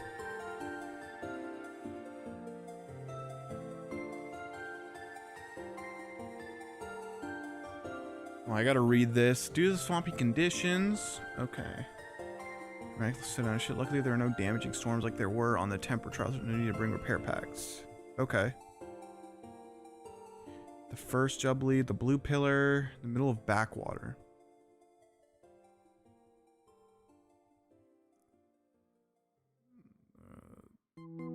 Okay. I think it's self-explanatory. Let's go. Let's try it out.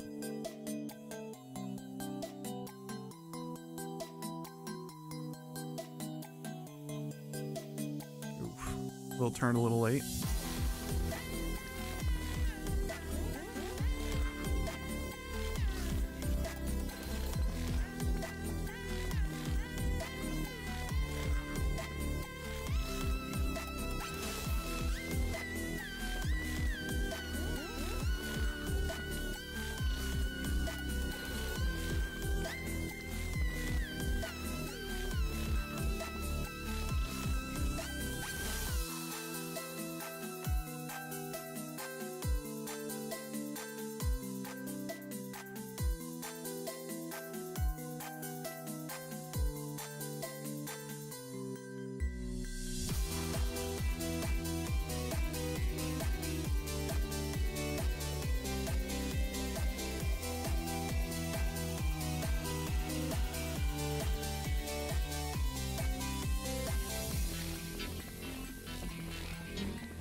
Oh, fuck.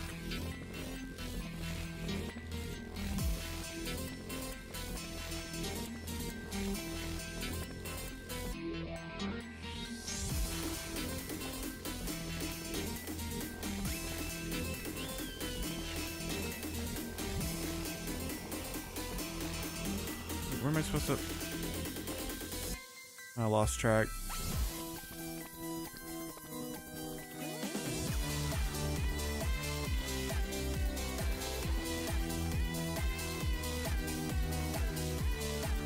Alright, let's go, let's go. I don't know why I lost speed, but I did.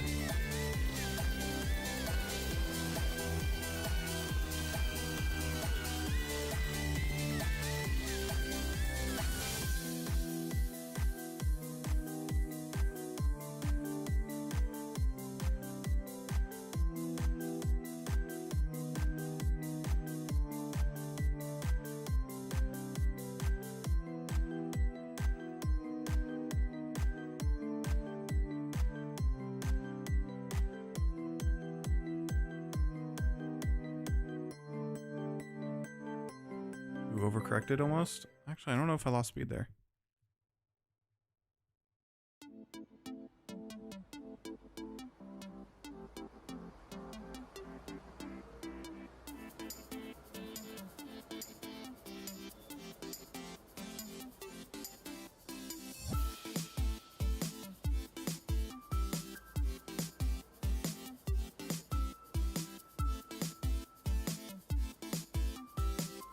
Wait, how do I launch the toad?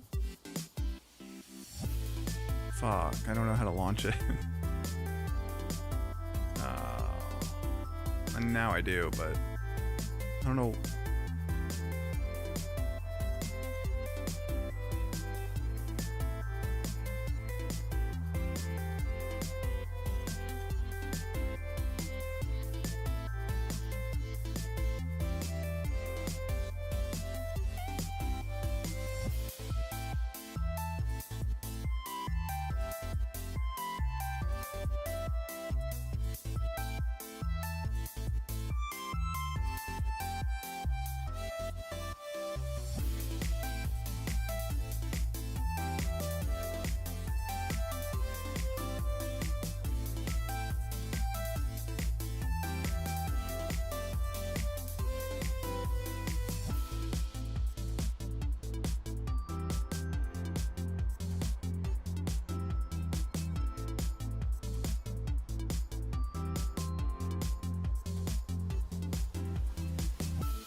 Sloppy on here.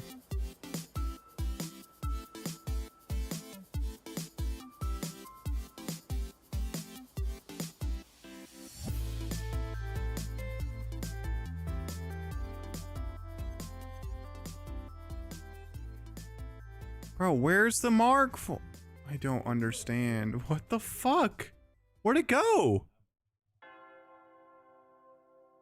Where do I throw? How do I throw it?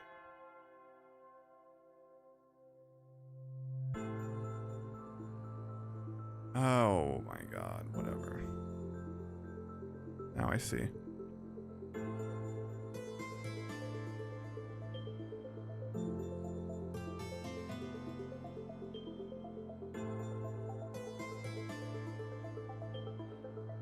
Okay. I understand.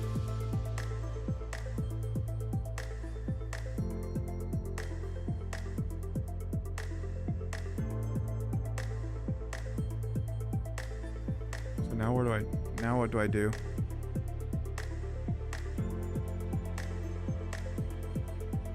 Oh, okay.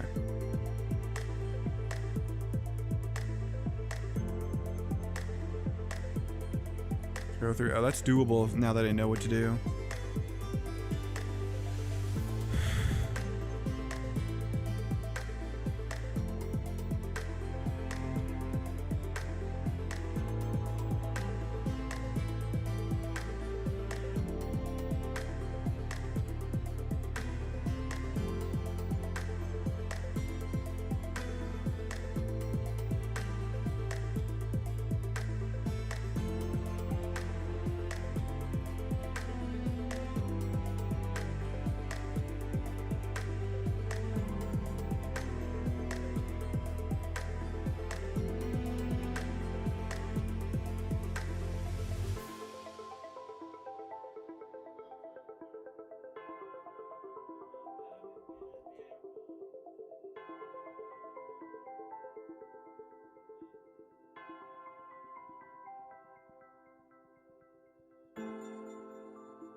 No, fuck. God, I hate misclicking my damn cargo.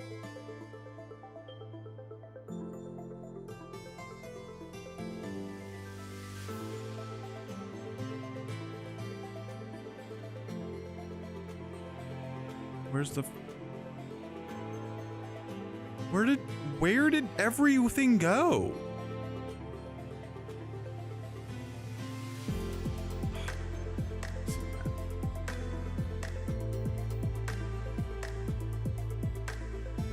Need the colors.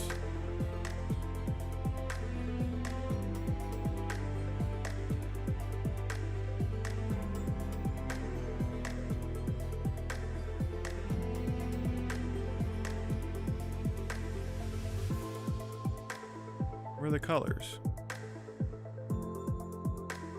Damn, there's only one with colors.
Oh, I just choked.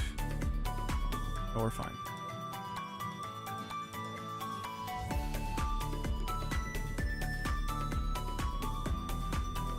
Let's go! I choked hard, but we got it.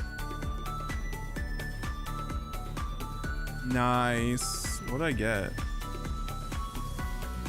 Fetid key.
All right, let's get to...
What?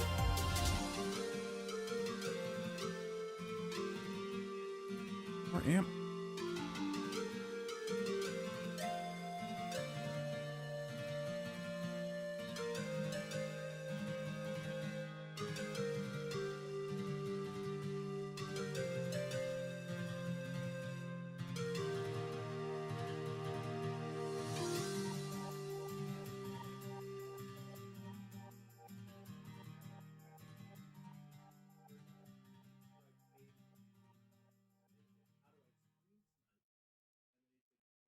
I'm so lost with these markers are fucking me.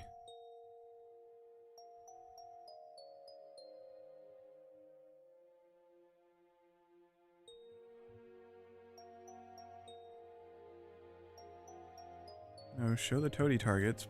That's all it's showing.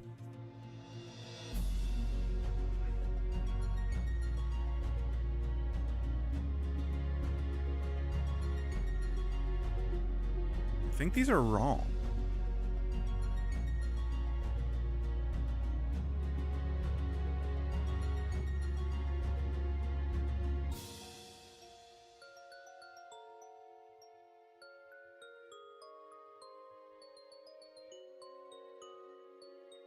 I don't understand the shark one.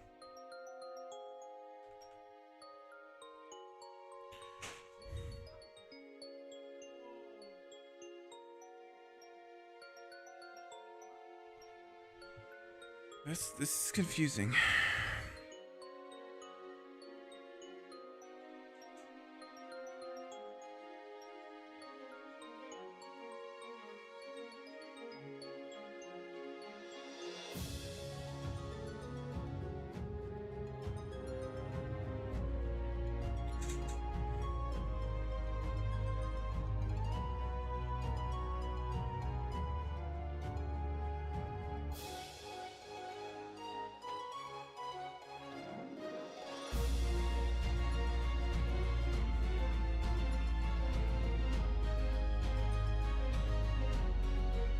So how do you do this?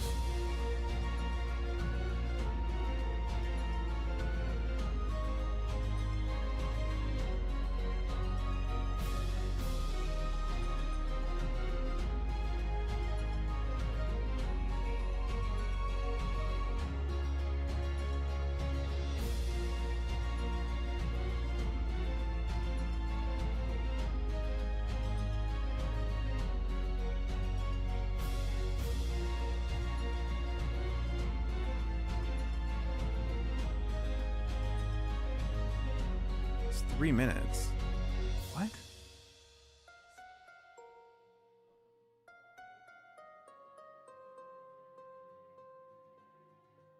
I'm lost. I don't know what to do.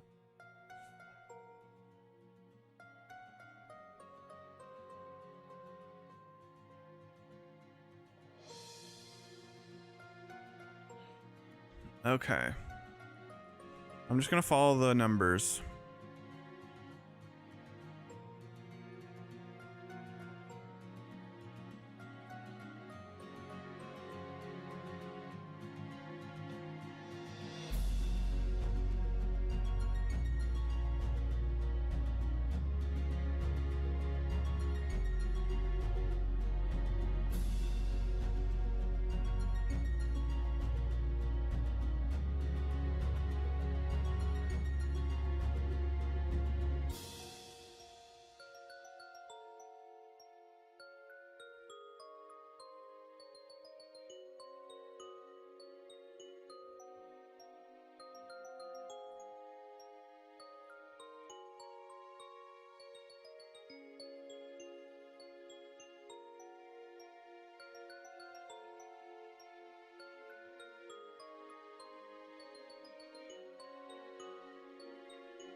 Oh no. I'm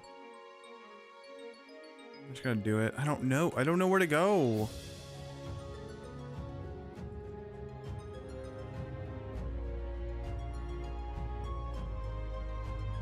Where are the colors, brother?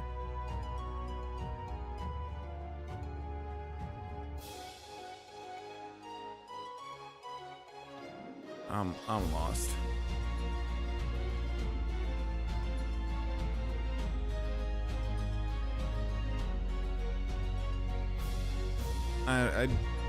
These markers are wrong. You find different ones.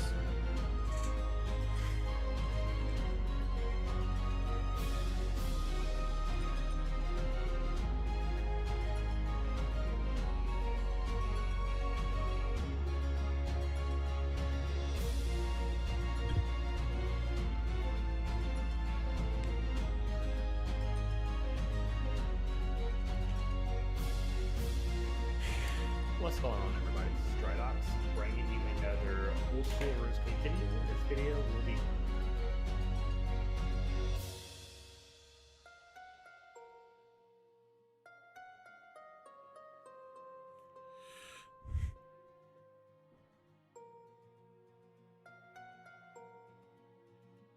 Hey guys, it's Deso, and today we're going to do the Jubbly Jive Barracuda trial.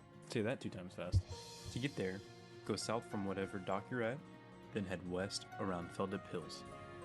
For your boat, you're going to need a skiff that has a mithril helm, as well as an inoculation station. A teak ship will work. The overall idea for this Barracuda trial is that we're going to navigate to the back of the trial, and then we're going to grab toads, and then we're going to bait posts to make a Jubbly move towards the front. We also have to pick up crates along the way.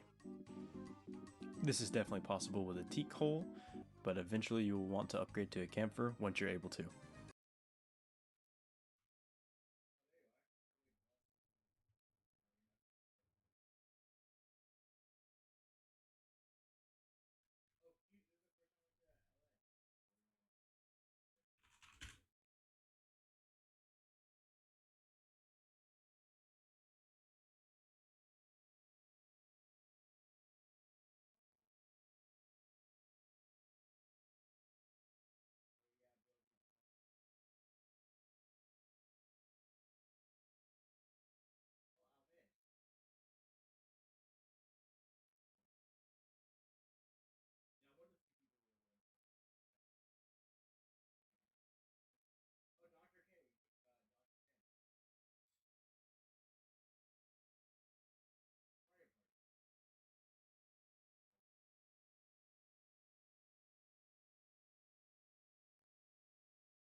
Okay, let's try one more time.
Did I forget to throw toads?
Turn too early. Go, go, go!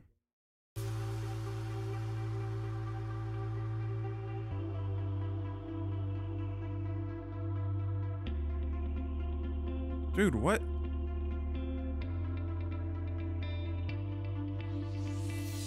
I guess I did something wrong.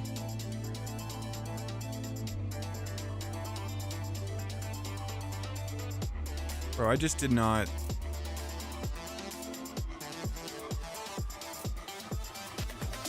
do it, right? I guess. I have no idea how the fuck... What? Okay, so how do I do this? Where's Toad 1?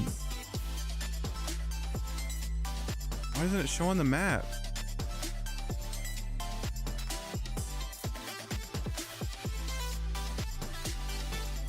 I guess I missed this. I missed something. I don't know what I missed.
I can't read chat right now. This is my second time doing it, by the way. 1 second. I'll look at your suggestions after. Obviously, I know I'm messing up.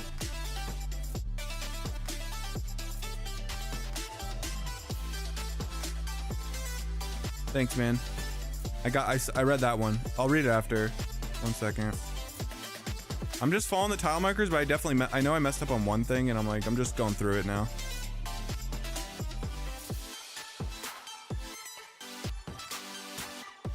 Oh, there we go.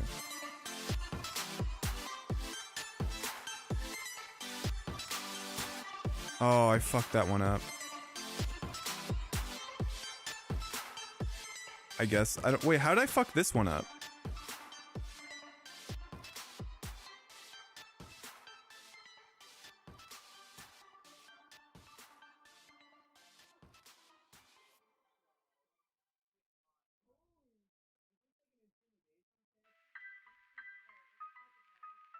Wait, why won't it let me throw this one?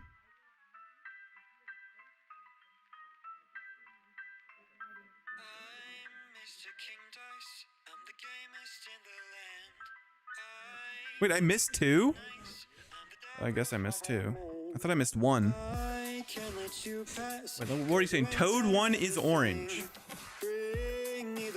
Well, I'm following the tile markers.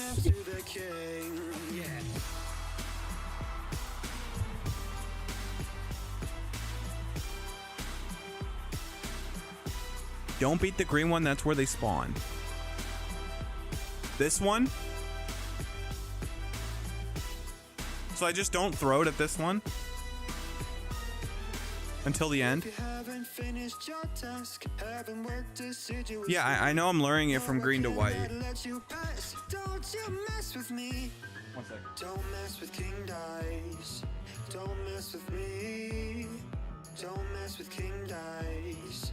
Don't mess with me. I have to go to bed soon, so I kind of want to have it figured out so I can do it tomorrow. Don't mess with King Dice. I have like 10 minutes left. Green one is closest to Toad Boat. The devil has his price, and I'll make sure that you pay.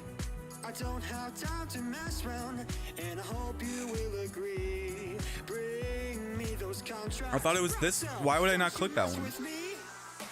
Is it already Does that mean it's already following me? Don't I have to throw? I don't have to throw all the toads?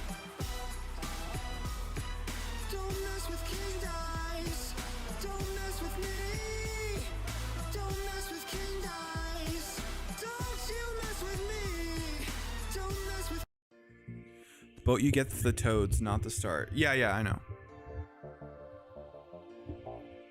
You might be on a delay. Yeah, also, you're on a delay anyway, so...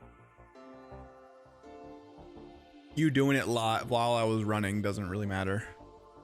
Won't do anything.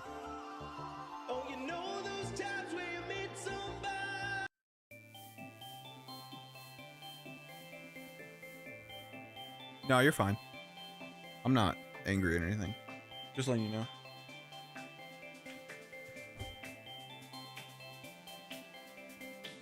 So, why don't I lure it when I get to the frogs? Do they already follow me at that point? Is that why?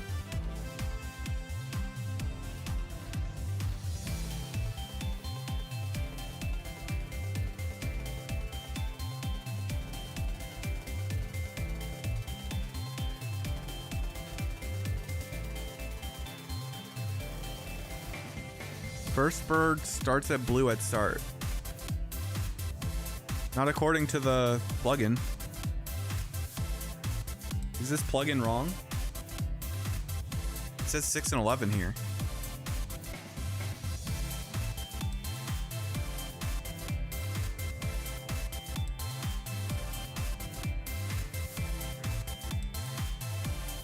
It also tells me when to throw them on here.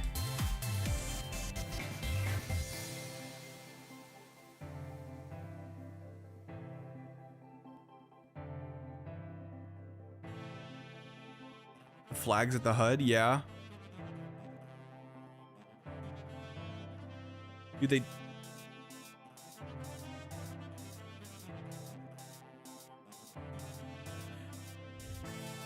Green, yellow, red, bird, orange, teal, pink, white. Let me, did I just miss?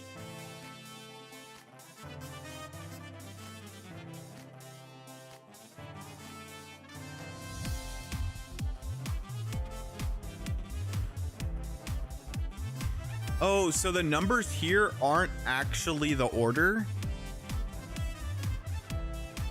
I throw them in.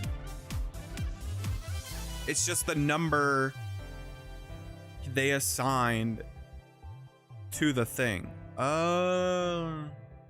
Okay. So I was just relying on plugins too much and didn't read this because I assumed, since it was like that in the Barracuda trial, like the previous Barracuda trial, I just assumed it was like that.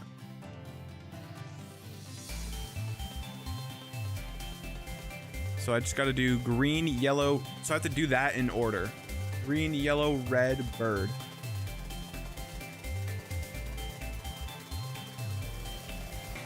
So what does the bird mean? When I by the time I throw them at that, I that's when the bird comes out.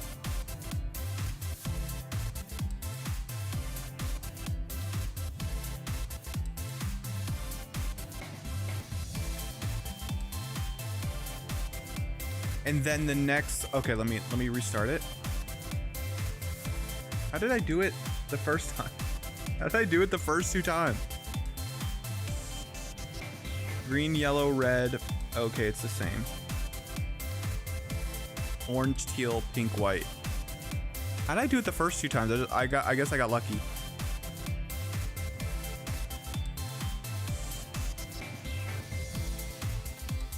And then after, you were doing it right, but you missed pink last run.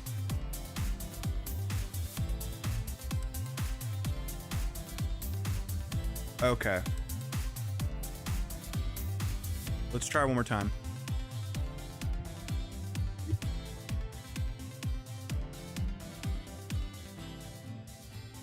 I gotcha.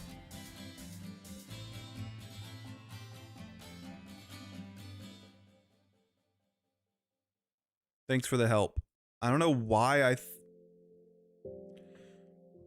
what I was thinking. My movement's a little sloppy.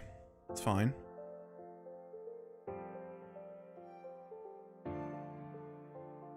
Is it the same order every time or does it change? Because if so, I feel like it should.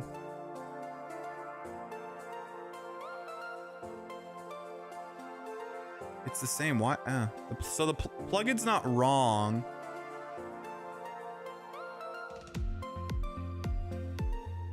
So green first. That's weird.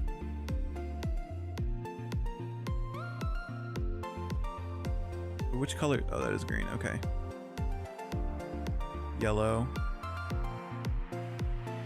Red. Bird. Wait, why not throw the green? That was the first. Why? Oh, you did say that at the beginning, didn't you? Didn't you? I gotcha.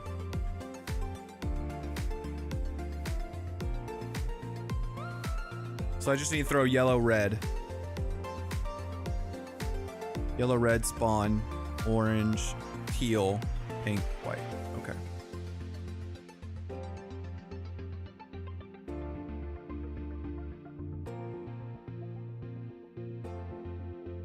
I'll have to keep that in mind. It's hard to like keep that in mind while focusing, trying to learn it. There's a lot of times where I feel like I just was trolling.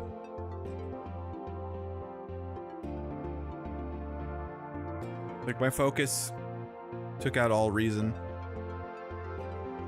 with this. I never done sepulcher. Like this type of skilling is not my thing.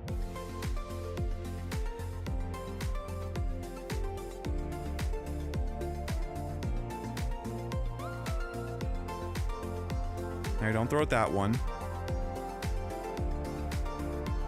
Throw it this one. Will I run out of toads if I... Alright, then orange.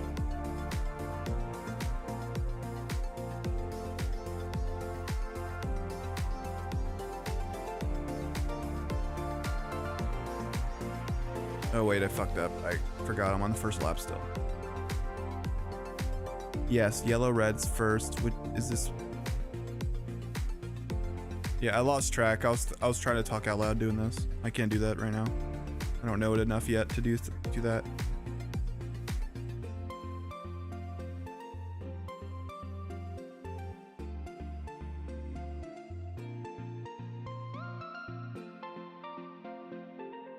I guess I hit the thing. I don't know how I'm hitting it there.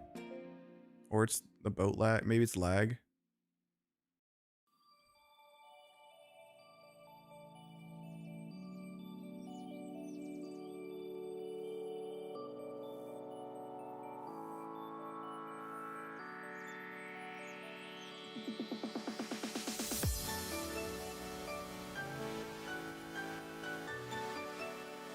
A little too in.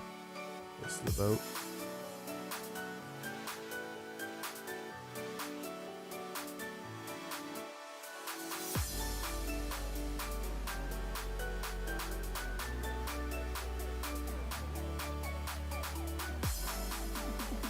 No, I turned too far.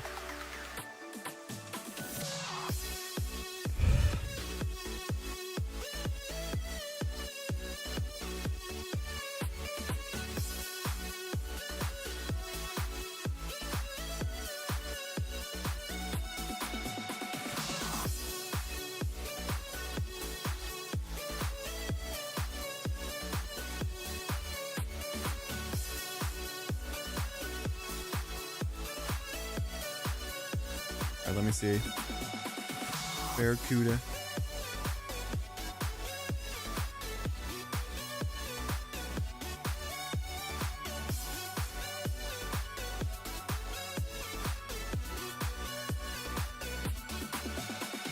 Sick.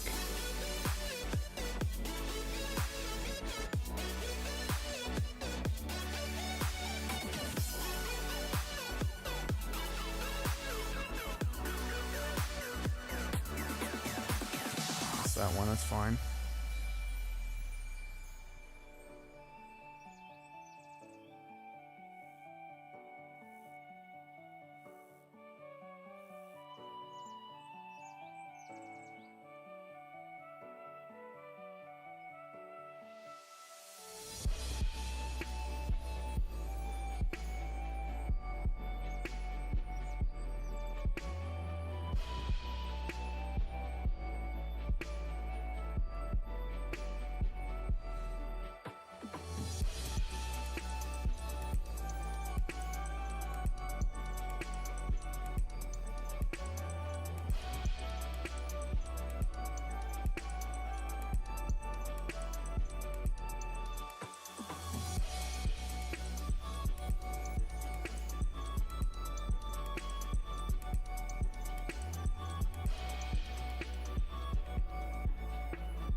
Why is it? Did I hit the rocks there? Damn.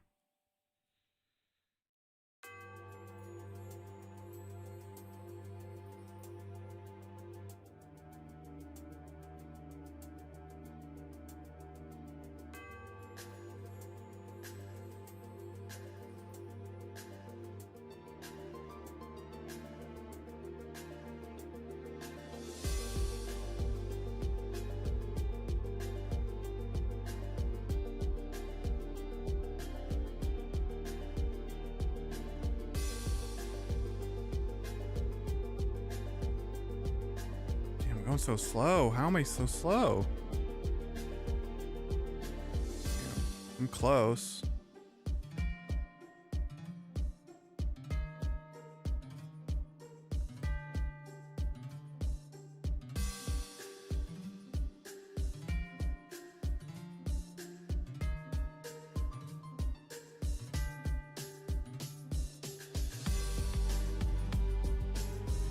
Did I miss something? What happened?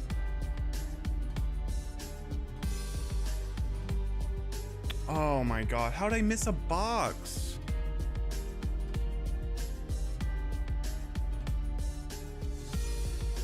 Dude, it's just a waste of time. I feel like I'm gonna spend like 5 minutes doing it. I don't know where it went. How did I... What box?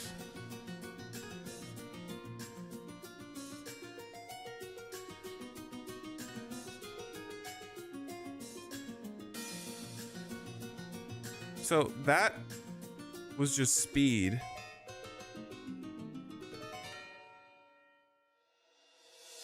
I have no idea where the box is at. I wish it would show me.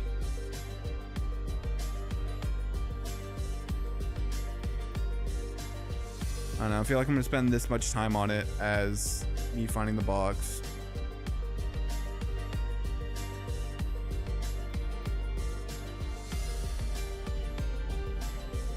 I did the toads.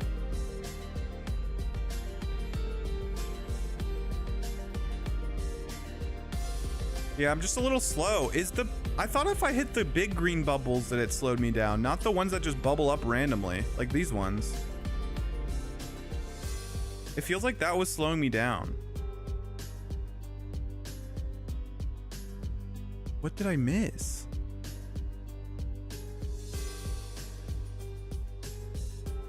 Could you tell where do you know what I missed? Or did you not see it?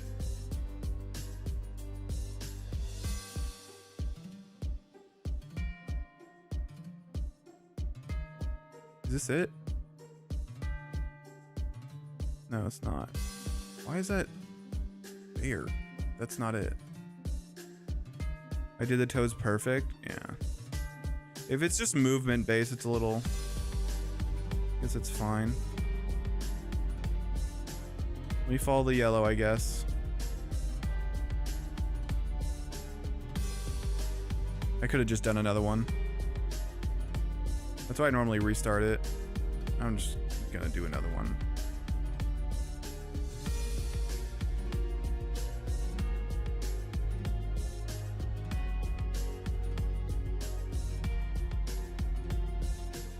Especially turning around if you mess up and finish the lap.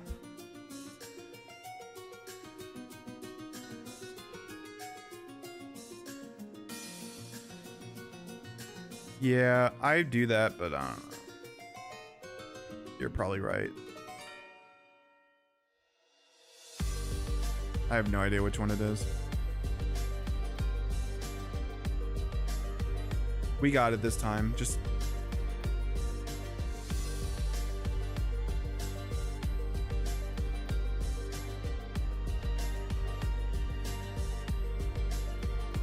Why am I going slow? Like, what the fuck? Why am I slowing down here?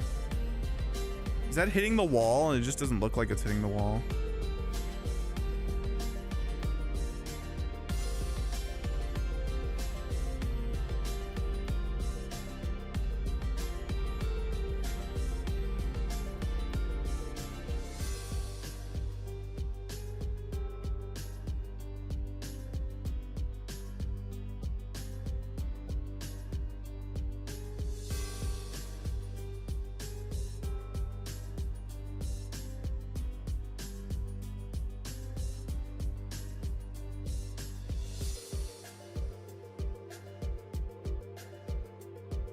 Did I hit the... No. Oh, fuck.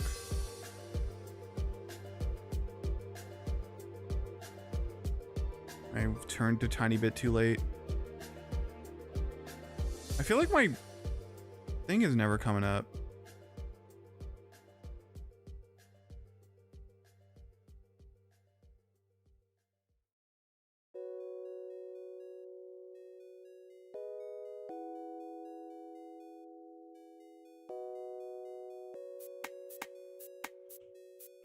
Oh, I fucked up the... I'm just gonna restart it. I don't care if I'm... I like doing one at a time. Because then I get more... I feel like if I like doing one at a time. learning one thing at a time, and then I can if I can do this, I can get more opportunities to do the second trial. Why am I so slow? What is going on?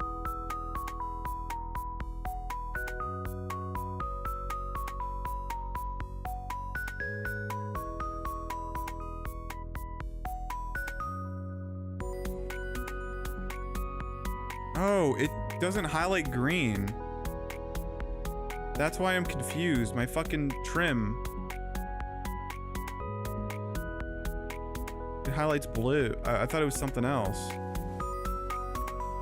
I don't know what the fuck I thought it was.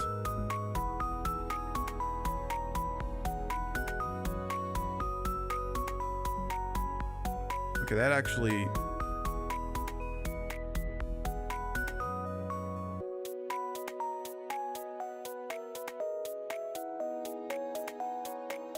Wait, did I miss it? I missed a fucking toad. Oh my, I was too focused on the thing. Why is my sailing thing not on? No.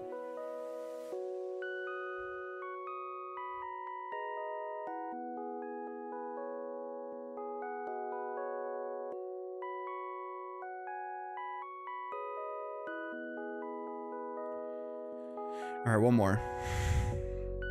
Then I have to go to bed, even if I don't get it.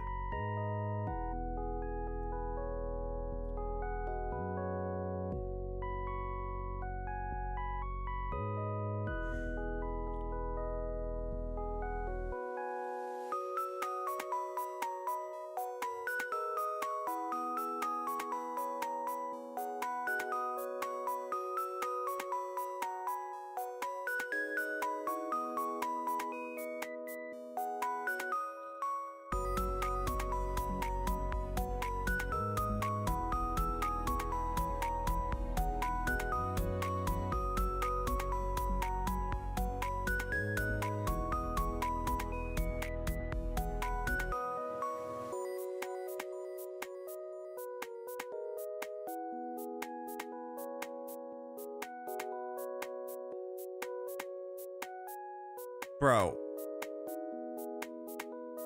How? I feel like some of them don't magnetize to your fucking boat. Like, where's the magnetic fucking thing? It just doesn't make sense.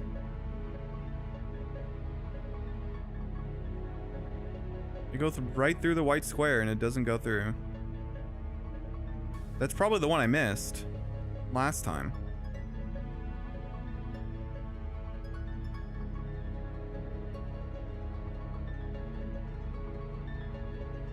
Okay. Alright, looking smooth so far. I was about to say, how did I not get that? And it made me miss that one. How did I not grab it? It grabbed it so late, so I thought I missed it, and I didn't miss it apparently.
Minor fuck up.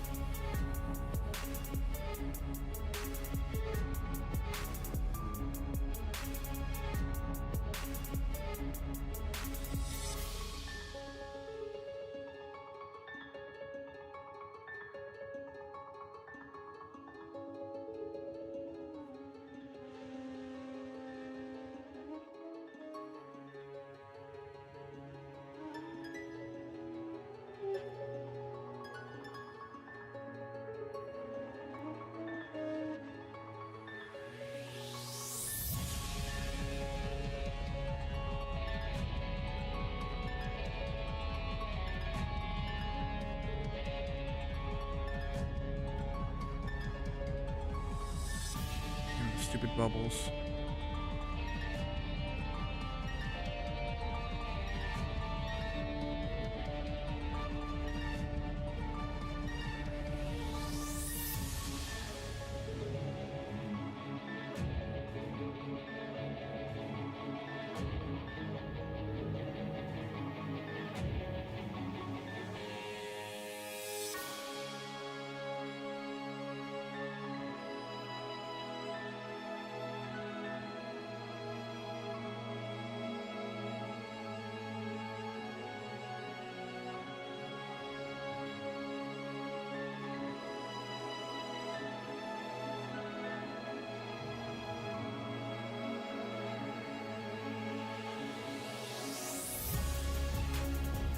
Dude, so close. Where's the other one I missed? I still don't... What? Dude, it was fucking there and I didn't... Where did I miss it? I literally did not see anything. And I can't... How much? No, I don't want that.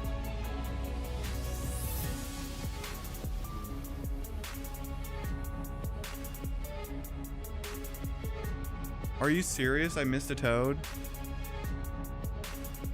Oh, no, I missed a... You mean I missed a crate?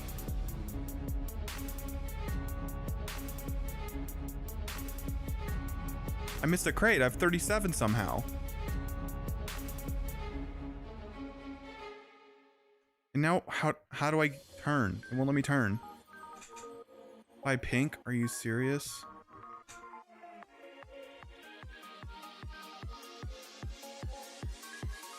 Bro, it won't let me turn.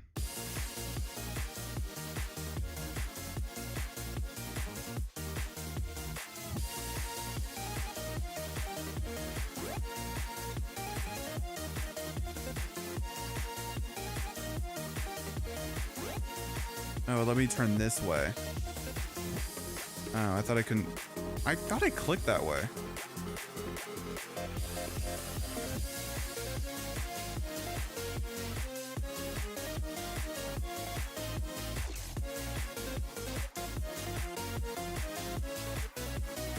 Bro, what?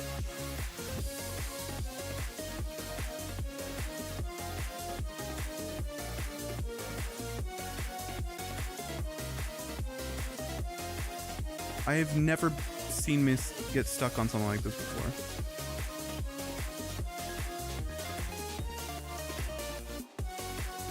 You can't be serious.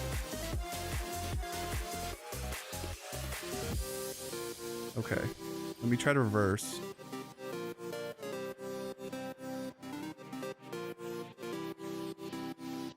No, it won't let me move.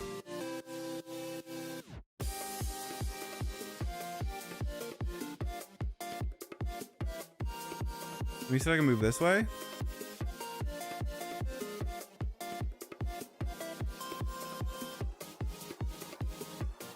Oh, it just won't let me move. Awesome.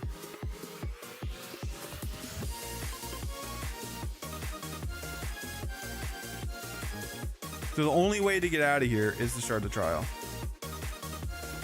And exit the trial. I missed it where?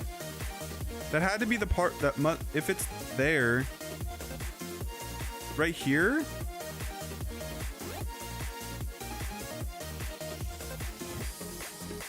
Go, bro. I have an anchor. Crate 25. I missed this?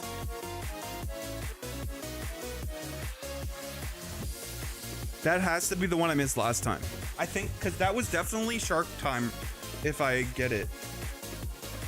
Oh my god, that's annoying. I was 257 when I got there. Or 250. It was really close. It was within a couple seconds. Alright, let's try again.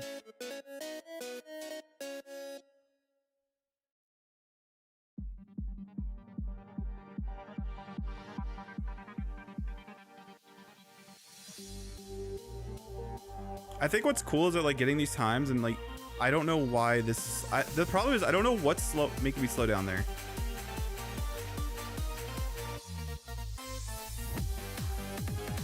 I thought it was only the big things that make you slow down, but I guess the bubbles make you slow down too.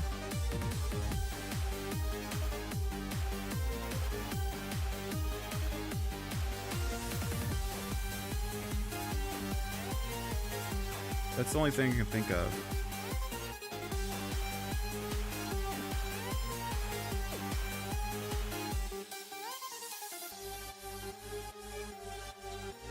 Like, how do you avoid that?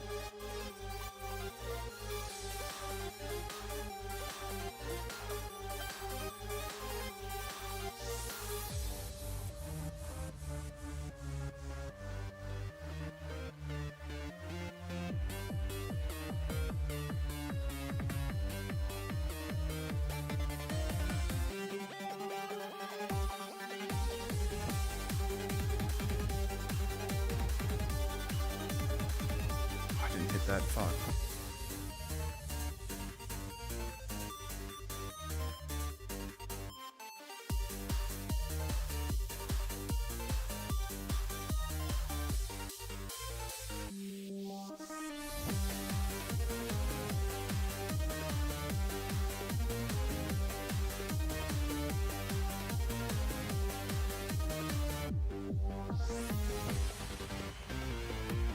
Dang it. Oh my god, no, dude. That ruined it, I think. I guess at least I fuck. I don't know how to get that without. And I hit that too. It's over. Just lost like 15 seconds.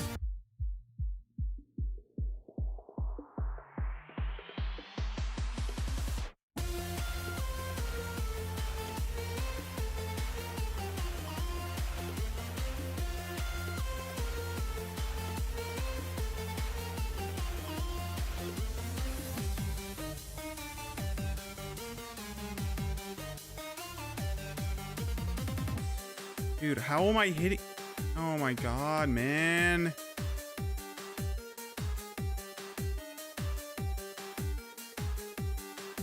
Alright, thanks, bro. Yeah, I probably will. So annoying. I actually still had it if I just didn't fuck up at the end there. Bro, what are you doing? I missed a few anyway, so it doesn't fucking matter. I don't fucking care. I'm trying to get the time. I don't care if I get it.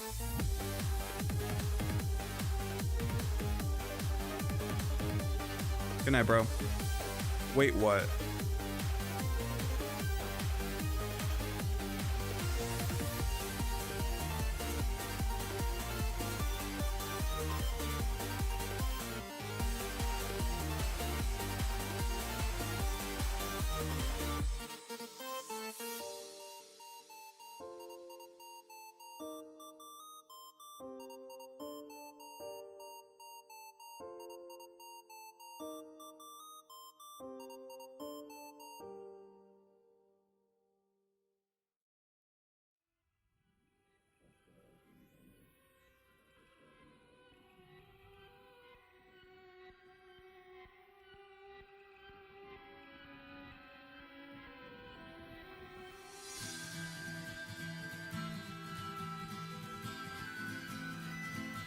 How I'm missing that.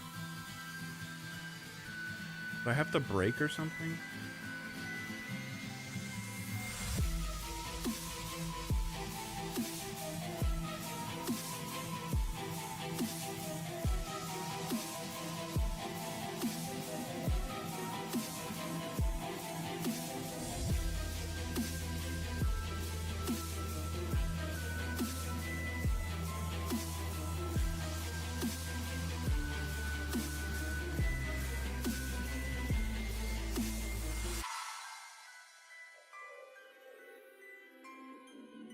Dude, I clicked it like 4 times. Jesus. It just didn't go that way.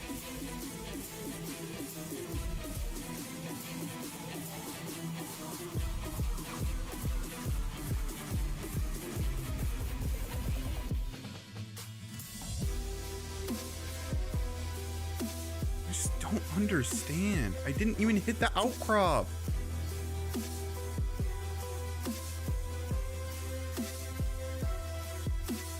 Oh, it's from a previous thing. So I don't know why it's slowing down there.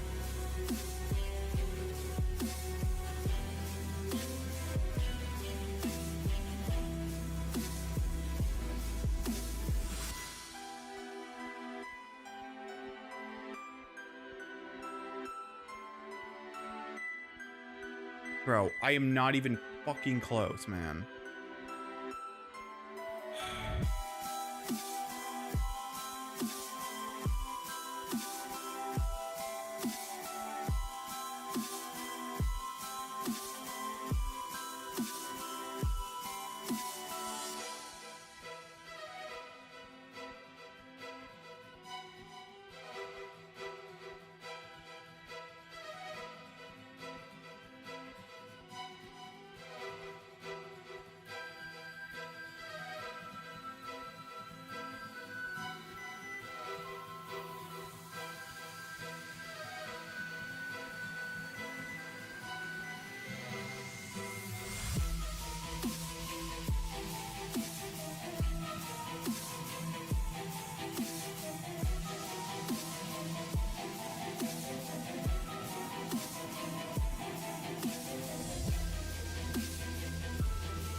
There we go.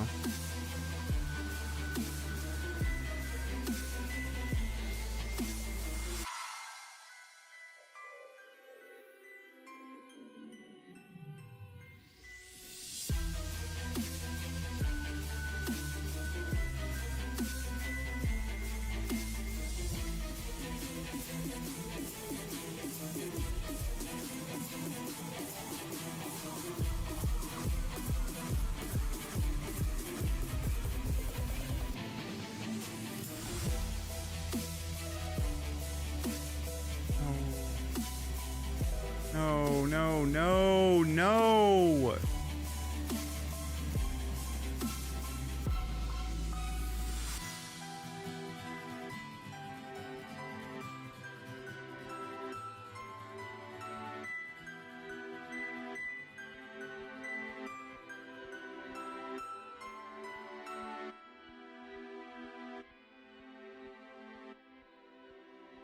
No.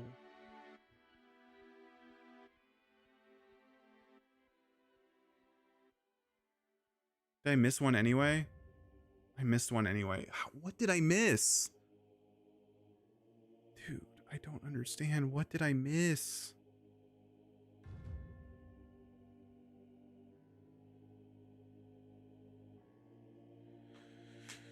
I don't know what I'm missing.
Why did I do that?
Going too fast? Like, why is it not landing on that one?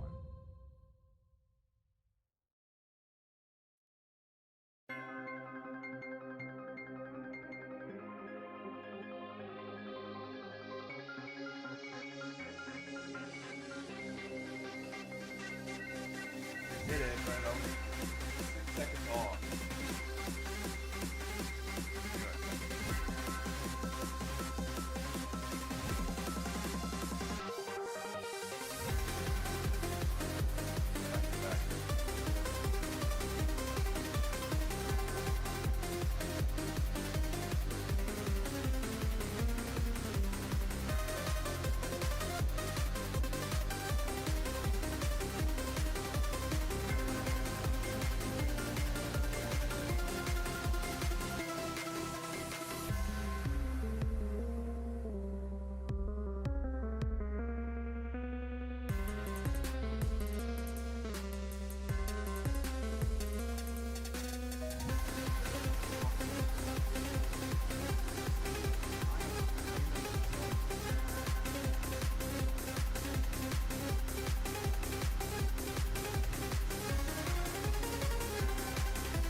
Yes! We did it! I don't know how long that took me. I feel like it took me a long time. But we did it, baby. You now chart weather patterns and build a mithril cannon. Spec.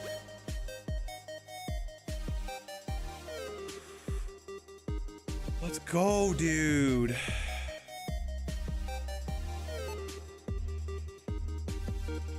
That was a clean one.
I feel like it took me.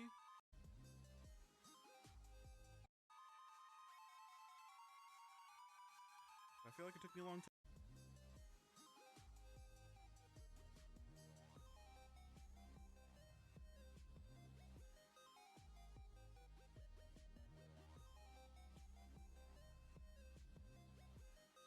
Yes! We did it! I don't know how long that took me. I feel like it took me a long time. But we did it, baby.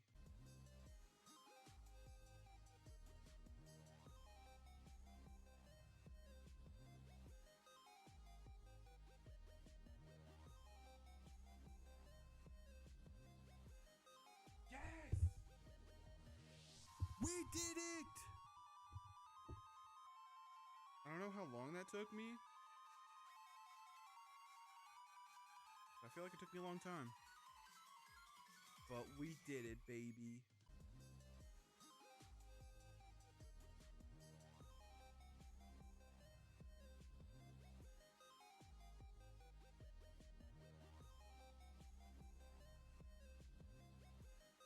Yes! We did it! I don't know how long that took me. I feel like it took me a long time. But we did it, baby.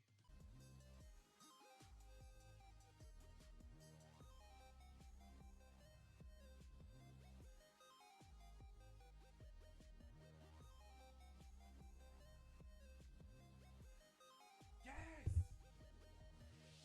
We did it! I don't know how long that took me. I feel like it took me a long time. But we did it, baby.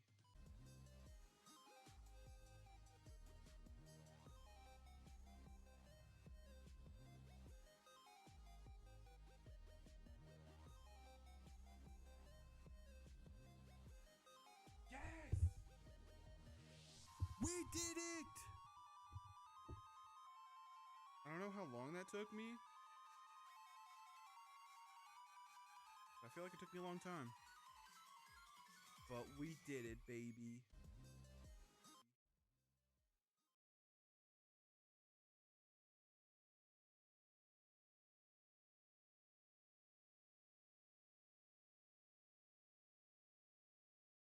Next announcement.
Okay, we should be good now.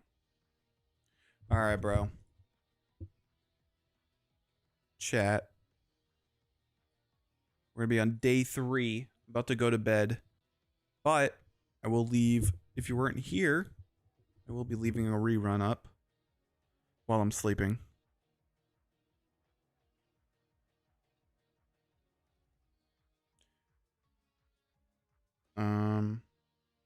This is from earlier in the day.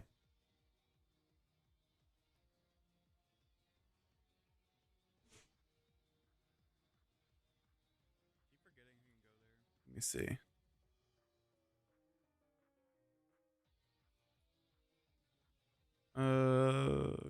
Yes.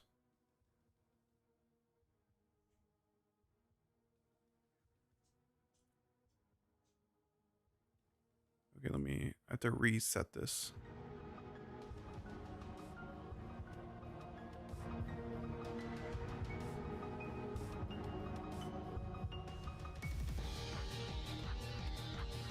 All right, see you.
Whoa, lag spike.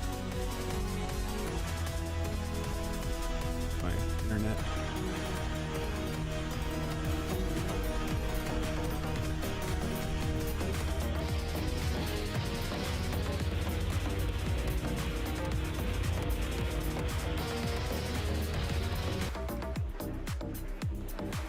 Welcome to the 2025 Game Awards opening act. I'm Sydney Goodman. Start us off on gaming's biggest night, streaming all around the world. We are coming to you live from the Peacock Theater in Los Angeles to celebrate the year in games, with special performances including from the Game Awards Orchestra and Evanescence, surprise guests, and world premieres like Resident Evil Red.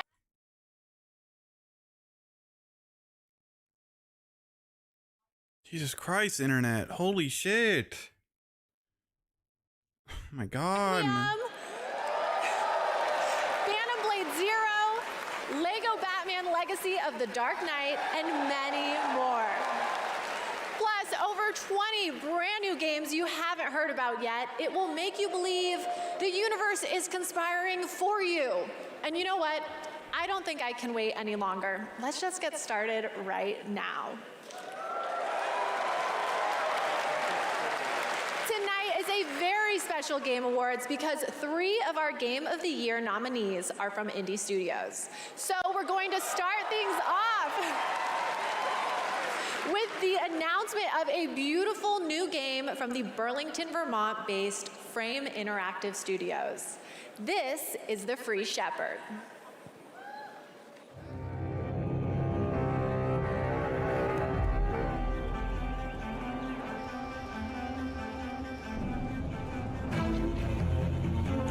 dog game.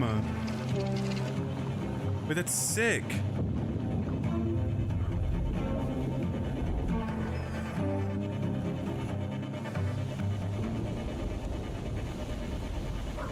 I just know chat will be insufferable, but dude, this looks sick. It's like Stray 2? Well, not really like Stray at all. You just play as a dog. 2027.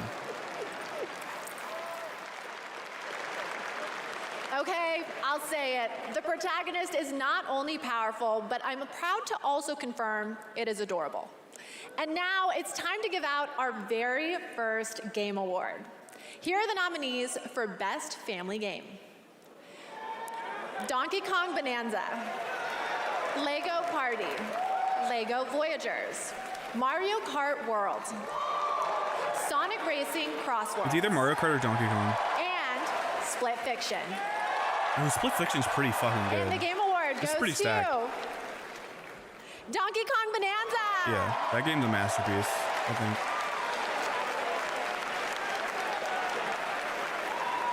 On behalf of all of us at Nintendo, and especially the Donkey Kong Bonanza development team, thank you. With this game, the team had an objective of creating Why a is this thrilling on? game Like, how do I turn this where off? Players could feel the strength of Donkey Kong as he smashed through obstacles and discovered is how it something music they would have shape on? his overall journey. As a lifetime fan of Donkey Kong, I think they delivered on that and so much more. We're grateful to the fans and to the Game Awards for this honor. Looks like smashing things is kind of fun. Thank you very much. Congratulations. And now we have 2 more world premieres ready to go. Up first is another independent game that hails from a solo developer in Sweden who's a hardcore Souls fan. He's built a brutal melee combat experience set against a gothic backdrop. Spooky. This is Decrepit.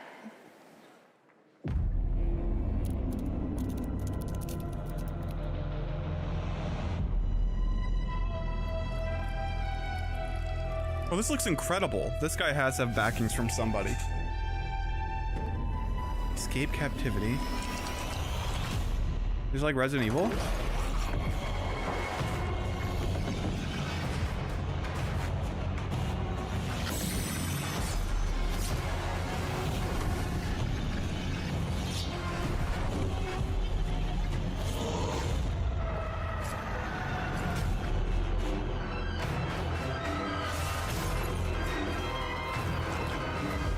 Dog game is hype.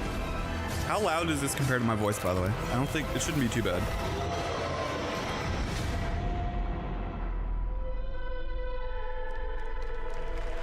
I just don't want myself to be too quiet. Oh, it's so laggy. What world am I on, man?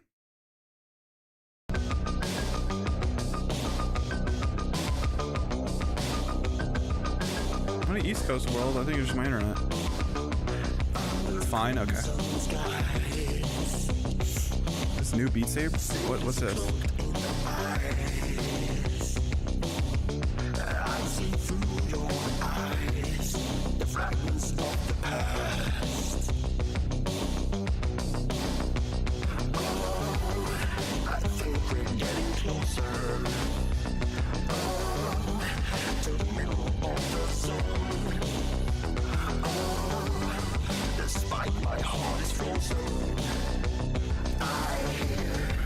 I like the aesthetic, kinda. Definitely not my type of game.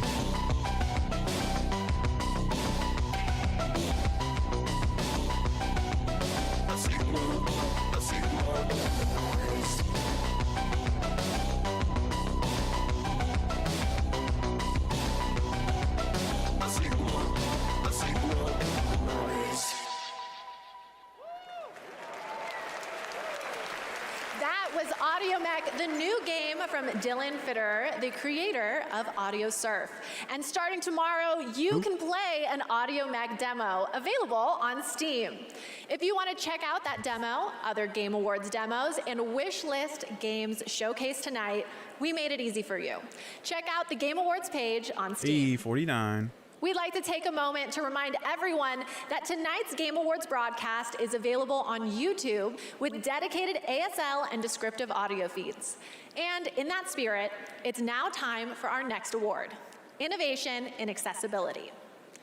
This year's nominees have all demonstrated their commitment to making games that are as playable as possible by as many players as possible, and they are Assassin's Creed Shadows, Atomfall, Doom: The Dark Ages, EA Sports FC 26, and South of Midnight.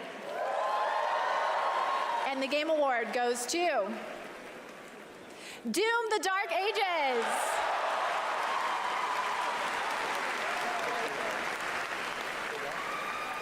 Thank you so much. This is such an honor. You know, Hugo set the vision for this with the idea of creating Doom for all Slayers, a Doom for all Slayers, and we couldn't be more proud of the team for executing on that. It takes such commitment.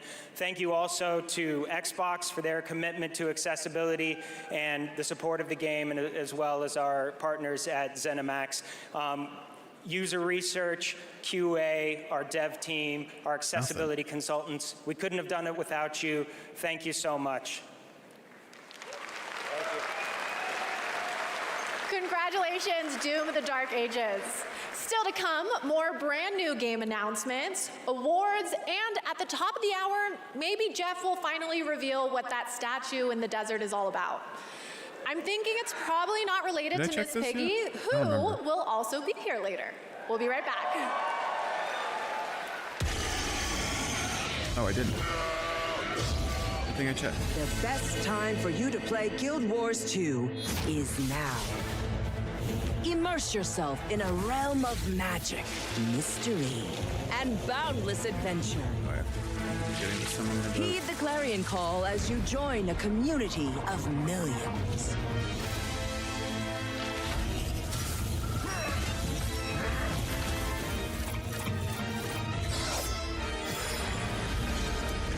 Dive deep and explore a wealth of lore. Celebrate the release of Guild Wars 2's newest expansion, Visions of Eternity.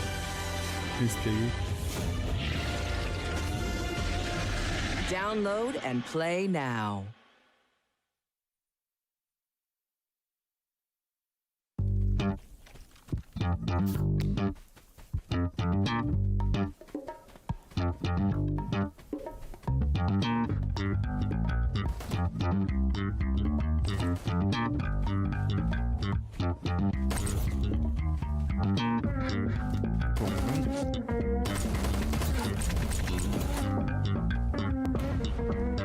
I have everything.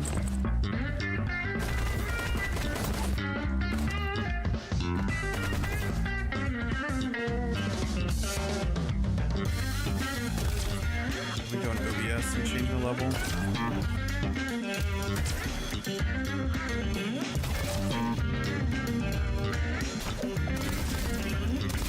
Let's go level 49.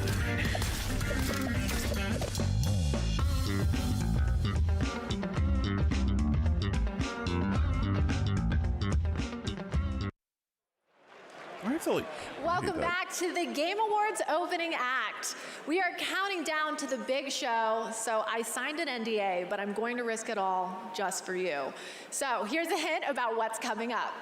There will be lots of new game announcements, including Lara Croft's return in the next Tomb Raider, a deeper look at Resident Evil Requiem, the announcement of the release date for Phantom Blade Zero, and the Game Awards Orchestra, conducted by Lorne Balfe, will pay tribute to our 6 Game of the Year nominees. And rest easy, I'm able to confirm Flute Guy will be back. But for now, it's time for our 3 esports awards. The first up is Best Esports Game, presented by Game. And the nominees are I thought they just said Counter-Strike 2, presented by Dota Game. 2, Like, League whoa. of Legends, That's deep. Mobile Legends Bang Bang, The fuck is that? Valorant. And the Game Award goes to Counter-Strike 2. The nominees for Best Esports Athlete are Brock, League robbed? No, CS is way better than League, bro. Kakaru, Mena RD. It's also like not if it was like which game was better, it would just be CS every year. The nominees for Best But Esports it's not based on that too. It's based on like hype and stuff. There's been a lot. I heard there's been a lot of hype. Team Falcons, hype shit. Team Liquid PH, and Team Vitality. I don't like how they just And the Game run through Award these in the goes beginning. to Team Vitality. I think that's the most unfortunate thing about the awards. Congratulations to all our winners. Okay, I want to take a minute to remind everyone that we are streaming live around the world on more than 30 platforms, including for the first time on Prime Video. While you're watching, you can head on over to TikTok to share your favorite moments using Faker not on there is kind of weird. We can't wait to see But he wasn't like, I don't think he's even the best player on his team. I have yet another world From what I premiere heard from and new league look heads. for all you real ones. I don't know. Here's I forgot who the guy the name about who's like the star on his team. He's obviously like one of the best on this team, but I think he's like the second best. But he is a legend.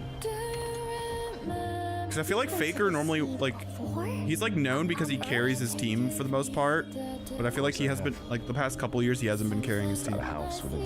He's still like an essential part of the team, but he's not like he's not the LeBron of the team anymore. Like it's like LeBron now. Well, not maybe not now, but because LeBron's definitely way worse than he was back then. Robots.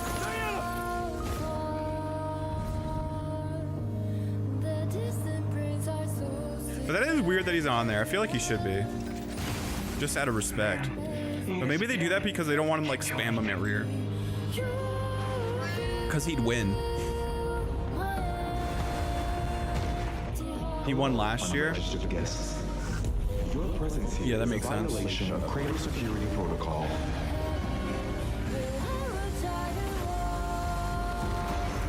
I think it's boring if someone wins all the time. At least for an award show. It's like more so you kind of have to focus on that too. Maybe like they don't do back-to-back winners at both. Maybe that's what it is. They don't put like the winner of the previous year into the next year. That looked pretty cool. At least I like the spectacle. I don't know how good the game's gonna be. That looks kind of cool.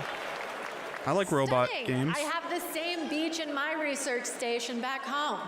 And surprise, you can play a demo of Pragmata on Steam right now. See, we're giving you lots of goodies tonight. Killed Lee. I don't know. I feel like there's more to come. And now I don't know. I don't think people winning all the time makes these nominees League are boring. games that never leave you because they're on your phone. Or like esports boring, but maybe that's league heads don't like that. Destiny Rising. Persona 5, The Phantom X. It should be Uma, right? Sonic Rumble. But it's going to be Withering Waves, watch. Umamasume. But it is 90-10, so it's not up to people that vote.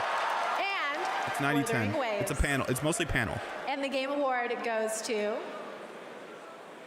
Umamasume, Pretty Derby. Umamasume. That's funny. It is Umamasume. a tremendous honor to receive this amazing award. This was only possible with the support of our fans. I deeply appreciate all the Umamusume trainers out there. To the people who are not familiar with science, we are dedicated to being the best entertainment. We will promise you more wild contents coming, so stay tuned. Thank you so much. Thank you. Congratulations. All right, I think I have to take a quick break and play Umamasume. It's not my ADHD, it's professional development and my ADHD.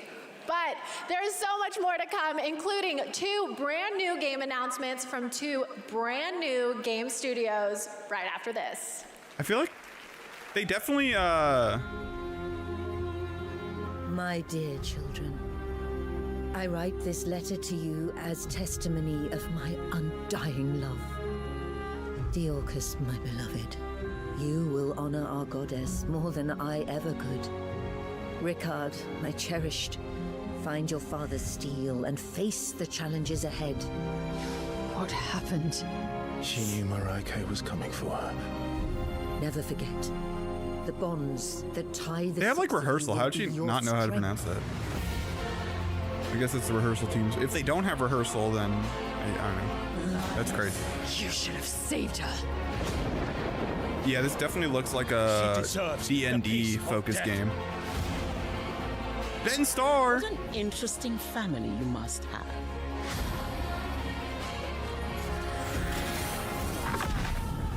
Is that fair? He's the talk of the town because I know him from Final Fantasy 16. Stay in the light.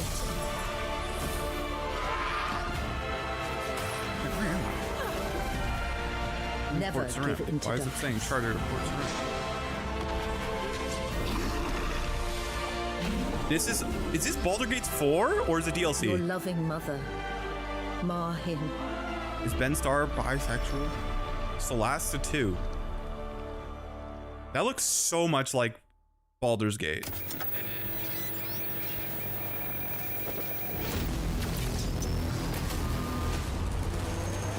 What the fuck, dude? I have nothing. There's Port Khazard again. All the way up here, bro. I know we've never quite seen eye to eye. Believe it or not, Whitaker, we want the same thing. It's all out there in the zone. Sucks. You never know what you might find. I haven't been to the Pandemonium yet. This is the Pandemonium. Oh god. Have I been to here yet?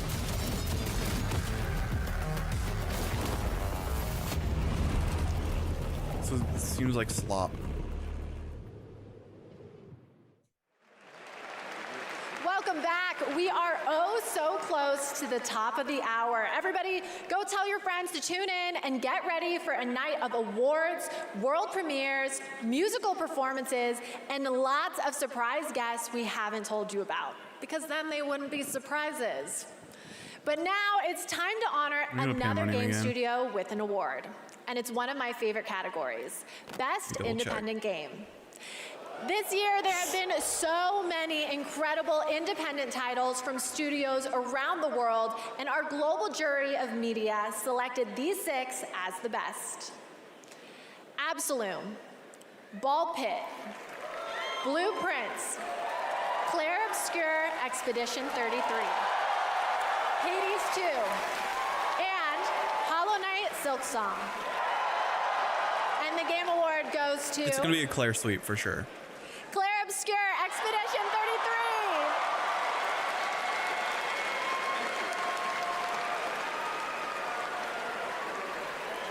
33. Thank you. I remember Sunfall beginnings in early 21, just 4 of us painting the walls of the small office we had just rented.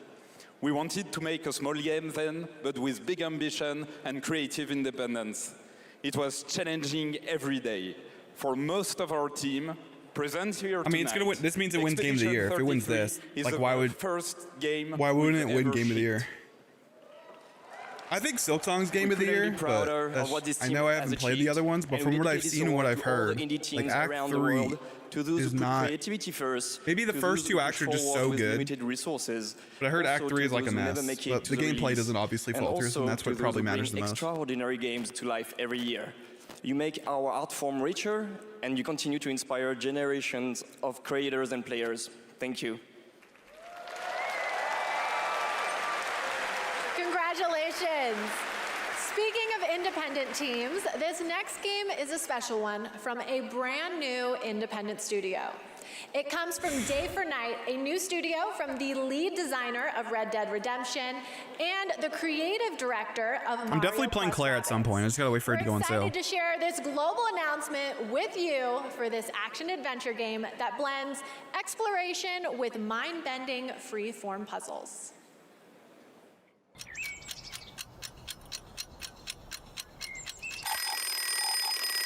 I love the new game. Okay, Sunshine, check. back. Check. Time for a new platforming adventure.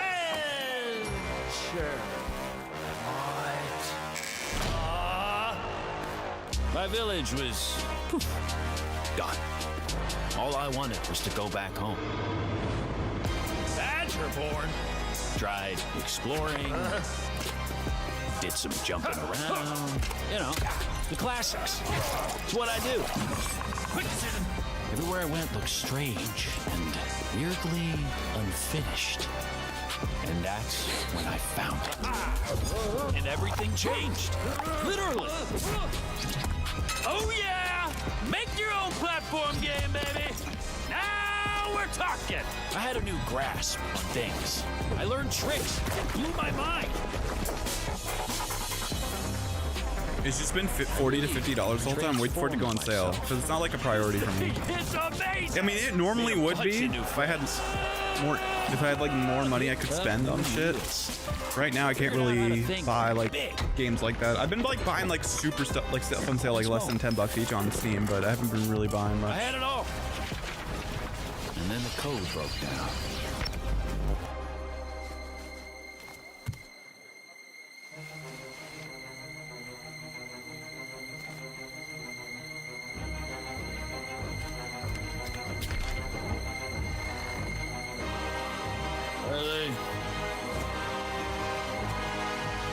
What's going on? And that's when I found you.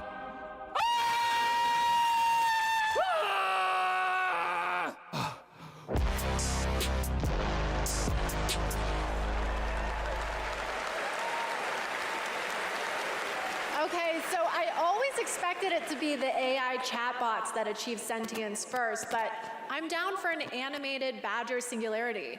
And yes, that is actor Evan Peters playing the role of Bradley the Badger. I have one more world premiere for you. It comes from an incredible brand new studio in Osaka, Japan. This is a wholly original new world coming in 2026. And we're excited to share the announcement and the first look at gameplay with you. All right. It's a new studio. It should be, I don't know. Oh, God. Zombie game number 50 million. In love, first sight to alone despair. Fiercely blazed my heart, see these frozen air. Dark and cold, the place that's on your face, I fell in love. Don't even know I got your name, girl. I don't mind even carried you illusions. Shattered dreams, now it's seen, no so Oh, is this like, oh, this is like Friday.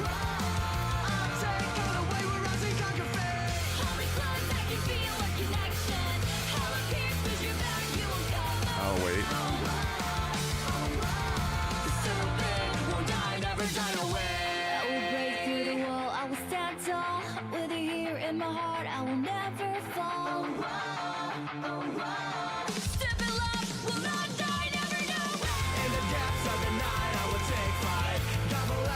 I don't know what this is supposed to be.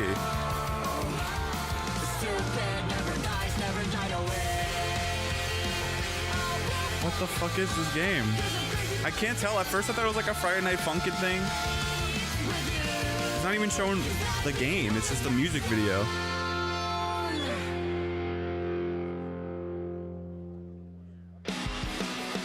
Stupid never dies. Okay. That was a little bit too long of an intro. Okay, it's a Dynasty Warriors zombie game. That looks awful.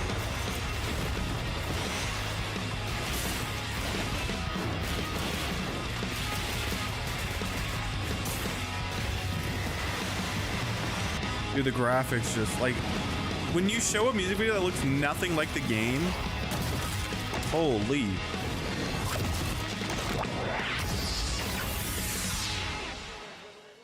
I don't eat humans. Okay, if that doesn't get you hyped for the main show, then maybe you're the problem. That was Stupid Never Dies from GP Track 50, a studio made up of action game lovers. Everything else got me hyped for the show. That was dog shit. Devil May Cry, Dragon's Dogma, and Resident Evil, creating action games for action game fans. Okay, we're minutes away from the main event. We have one more award for you. A category that celebrates other media that took video game IP and made movie and TV magic. Here are the nominees for Best Adaptation. A Minecraft movie. I have no say in this. I haven't watched any of these. Splinter Cell Death Watch. Why is it Dude, Until Dawn is a remake. And Until Dawn. That means they're... And the Game Award goes to The Last of Us Season 2. Oh, they have a boner for Last of Us at the Game Awards. Thank you very much. Gabe? I want to thank all the original devs that worked on The Last of Us Part 2, all my homies back at Naughty Dog, our outsourced partners, our fans, our video game fans. This opportunity wouldn't exist. Dude, know what? without Last you. of Us has been remade every 2 thanks to all years. the support we got from It feels like there's like 4 or 5 remakes of that Sony game. Pictures, And then they make a HBO. show, which is like, We need to thank who the fuck Netflix or cares? Paramount or I heard whatever Last our of Us streaming 1 is overlord is good. now. It's like it's not my type of game, Most of but all, I really want to give a big shout it out did it to well. our crew, our incredible cast. And then 2 I heard led was by like Pedro, fine, but it was Bella, like not Isabella, as good. Gabe. It's kind of like One Punch Man They season really 1 versus threw season 2, themselves at this at least and from did what their I've seen. best to bring our world to life in live action, and we're super proud of what they've done. Thank you to the Game Awards. Thank you very much. Congratulations, The Last of Us. Okay, my guys, we have reached the end of the opening That sounded act, racially charged. which means it's time for a new beginning. The Game Awards main event is imminent, with big awards, even more world premieres, and amazing performances. Am I tripping or like I feel like they did more rewards in Because if you guys the remember, pre-show. I violated my NDA earlier, and they decided I couldn't be trusted. But you know you can trust me to be absolutely losing my mind when we get It's to overhated Lara because of Croft's yeah, long-awaited I think that's return. also true. The announcement of the next Tomb Raider, which is just I think it was minutes hated away. a little bit And that's just like one of the announcements it was definitely we part told of you it. about. I think it There only are a became like lot of that like other more ones that recently in the are last so few years. secret. But I think when it All came I out, get to it see wasn't are really a like long that. list of code names. I mean, At least completely majority. Serious. Anyway, thank you for going on this journey with me, and congratulations again to all the winners so far. Trust me, the fun is just beginning, so buckle up. The 2025 Game Awards starts now.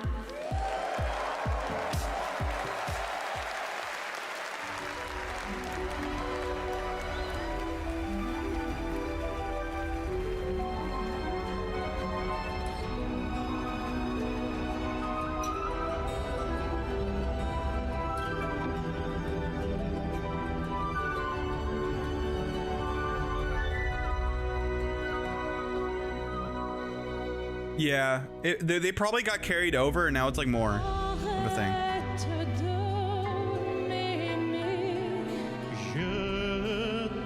Wait, what?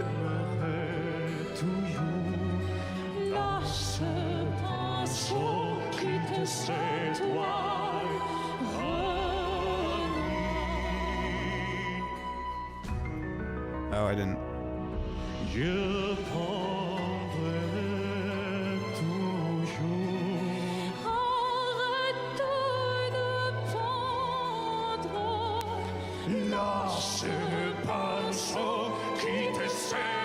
What game is this? I didn't pay attention.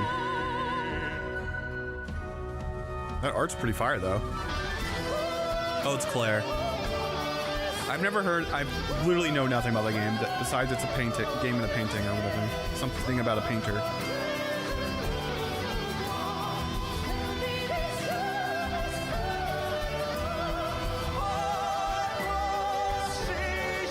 I know it's. Oh yeah, I know it's French.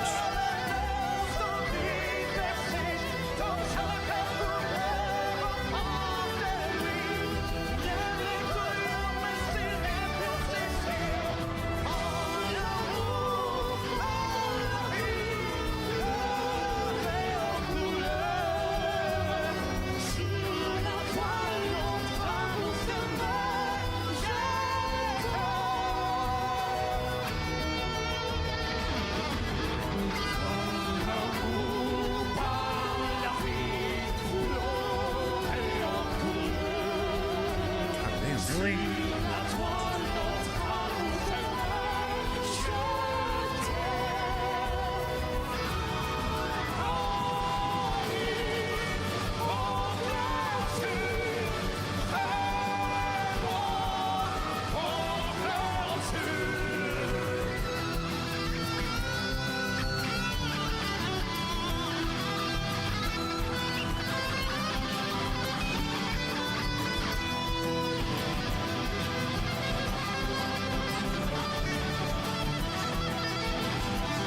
I feel like the mic for that guitar is weird.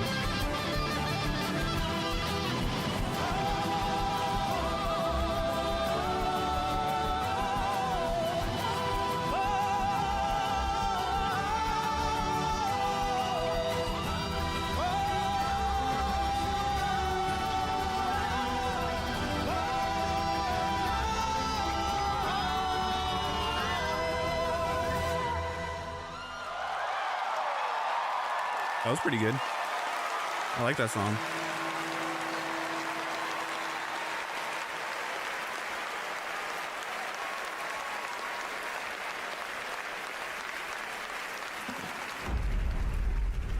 Is that like a voice actor or a singer? Living things can't help but change, you see. They can't stay the same forever. That's what living is. To change and to embrace change.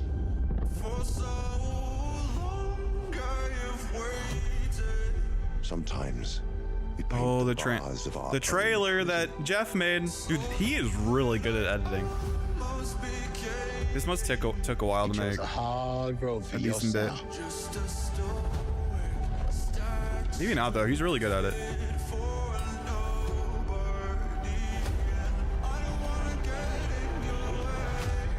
7 people change the world. Lesbian rep. PogChamp.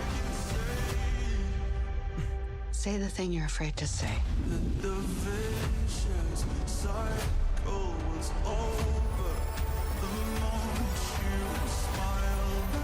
Dispatch. Dispatch, I don't know. I don't think the game's that great, but it's a very good stream game. That's why I like it. Very fun to watch. Let's get nuts. The story is like fine. You know me, The concepts, I don't know. I don't really like the concept that much. You're just a glorified cop. I know enough to get into trouble. Is this what my tomorrow will be? For those who come after. Welcome to the Game Awards 2025. My boy, Jeff now, Keighley. Here's your host, the creator of the Game Awards, Jeff Keighley. No one can do a show better than this guy, man. He's so good.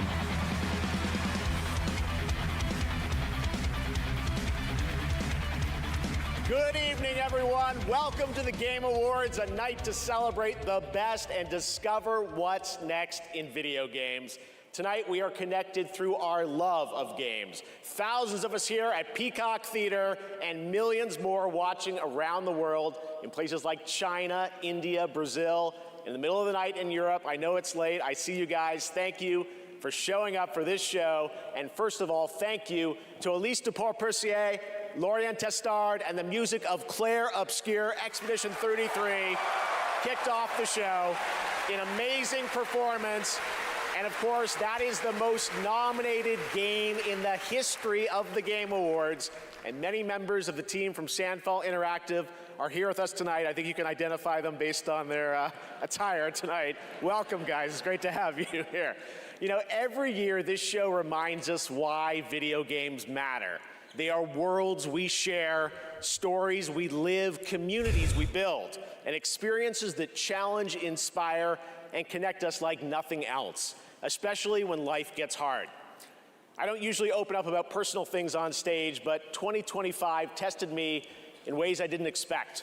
In January, my home burned down to nothing but ashes here in the Los Angeles fires. Just a few months ago, I lost my dad, who quietly sat in this audience every single year, proud, supportive, always cheering us on. My mom's here tonight, and we've left an empty seat beside her in his honor. Miss you, Dad. That's goated. That's sad. Trauma dump. Shut the fuck up. Rebuilding, this Fucking show and all of terminally you online became a filth. source of strength for me. I think about this night, this moment, and this community, and it gave me something to look forward to. It reminded me how important it is to celebrate games. Games have this incredible ability to hold us when we're hurting, to lift us up when we feel small, to give us somewhere to go when the real world feels unsteady. I know I'm not alone in knowing that. All of you watching tonight, you've felt that power too, and that's why we're all connected in this moment. We're here to celebrate the artists, technicians, and storytellers who help this medium soar to new heights.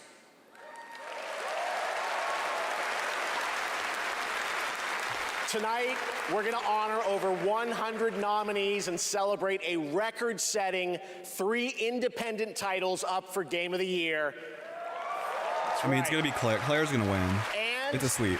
We are going to have some fun, of course, too, with a whole slate of brand People don't new like game announcements. moderately that will difficult hopefully video get you games excited anymore. about the limitless future ahead. So let's get going. To present our first award, a father and son, 2 remarkable actors. He is one of the finest performers working today, from Isaac in The Last of Us to Chase in Dispatch, and his son brings young Chase to life in Dispatch as well. Please welcome to the Game Awards, Jeffrey and Elijah Wright.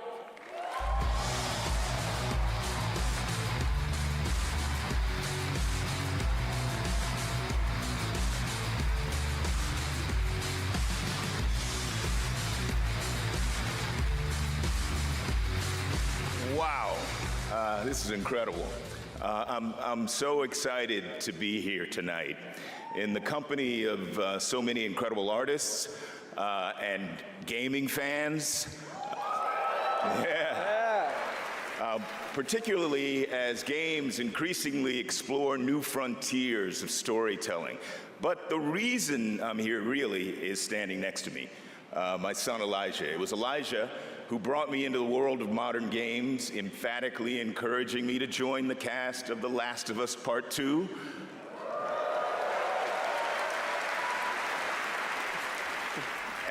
And now he's joined me in voicing Chase and Trackstar in Dispatch. Oh, the goat! I knew that voice was familiar. Out there, I think. Yeah, cool. If it weren't for Elijah, I'd still be playing Pong on an Atari. That's right. Keep up. I can't believe I'm standing on this stage today. As an artist, I'm thrilled. I grew up with video games, and getting to work in the world of gaming has been a dream of mine. I mean, I guess it's nice that you're here too, Dad. Thank you. Thank you, Elijah. Gotcha, I got you. The next award honors games that are high octane, high action, and combat heavy. Here are the nominees for the Best Action Game. Best Action Game.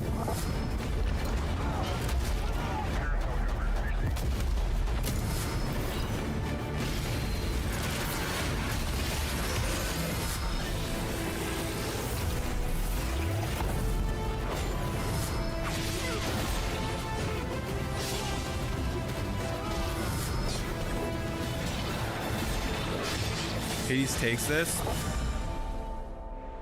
Probably. And the winner is... I don't know. Hades 2. What were the nominees? I didn't look. I was doing sailing shit.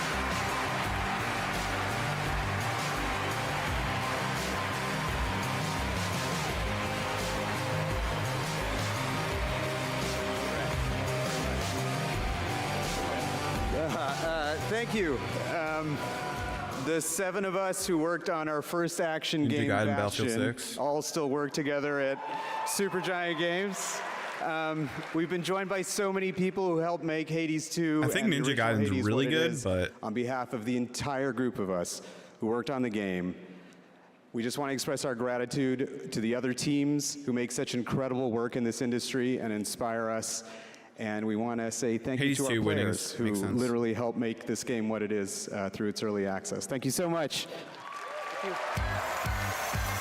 Why do I keep getting 2 of them?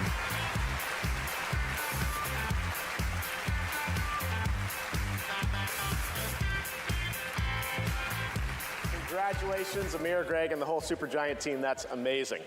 All right, now we move into one of my favorite and, yes, sometimes very dangerous parts of the evening. The moment where we look ahead at what's coming next from some of the world's most talented game creators. All year long, there's speculation online about what may or may not appear on that screen tonight. And as always, my only advice is enjoy the journey. Maybe you'll witness the birth of a brand new universe or the long-awaited return of a legend. That's the magic of this show. Anything can happen. So, let's get started. It's time for our very first world premiere, something truly special that we're honored to debut here at the Game Awards.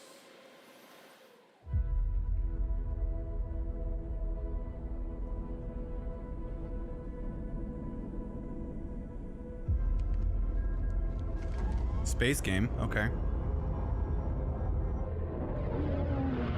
Oh, another Star Wars game.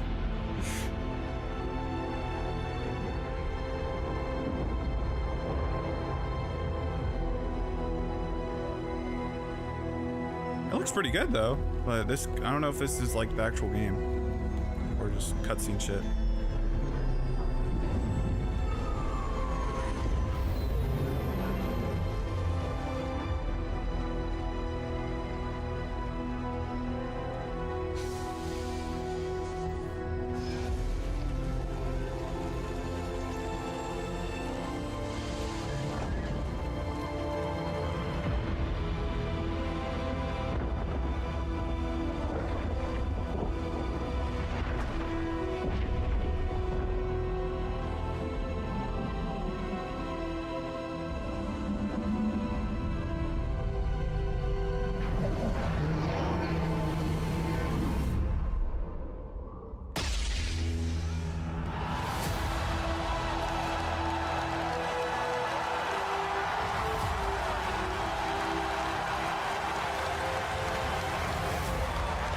It's just an announcement. There's no release date, release year. Boom!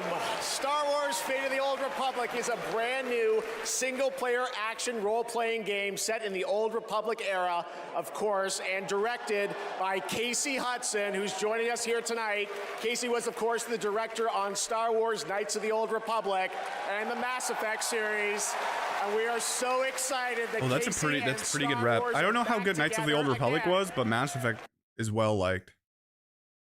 Dude, please, internet.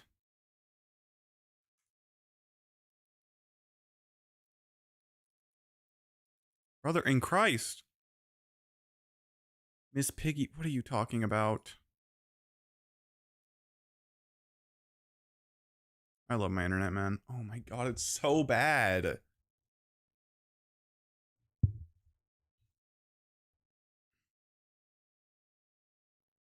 The Muppet bits, like, it is so hard to do bits like these correctly.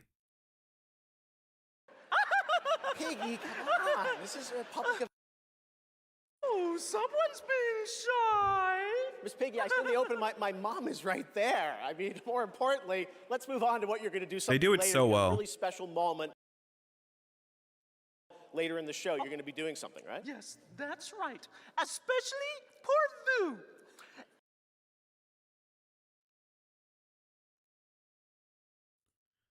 I don't know what to do. This is ridiculous. Boo, Jeffy Boo. Okay, well, I can't wait. Normally hasn't happened this often ever that I can't watch a fucking Twitch stream. Bro, if I have dial-up,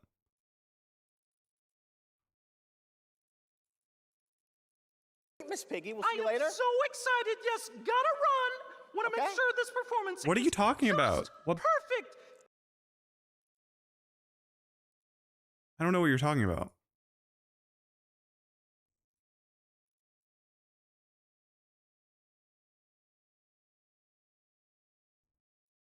Kissy, kissy, everybody! Have so What do you mean they are real? Awards ahead. The surprises do keep coming, I promise you. More awards, and later, Evanescence rocks the stage. Here for survival training? Of course you are. Pathetic! This Piggy is real. I don't think people think it's real. So you can stand a chance against the hungry undead. We can just run around those, right?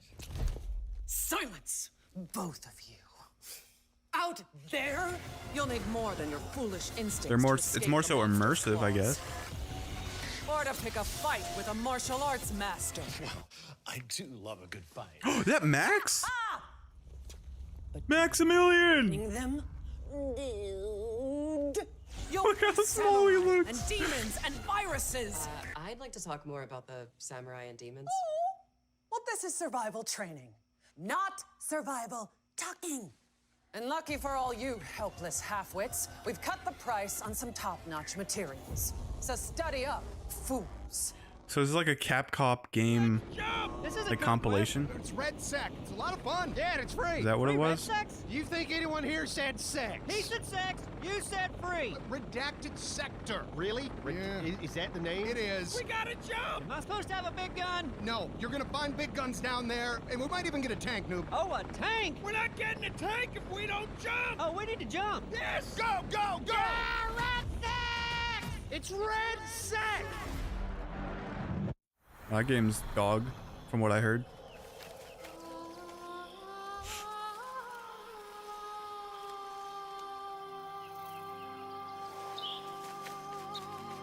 Find me. Phone. Betray me again.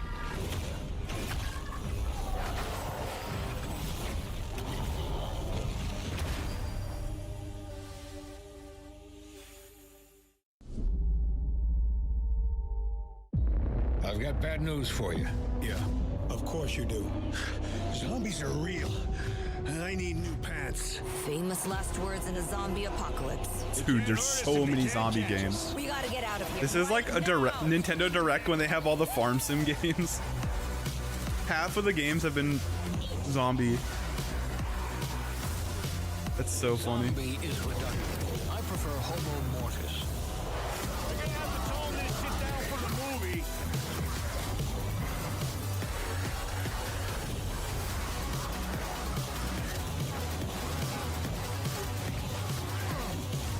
Dude, I don't know. I think this guy is so slow. It's a zombie apocalypse. I'm not getting 3 tasks to go to Sun. I don't know.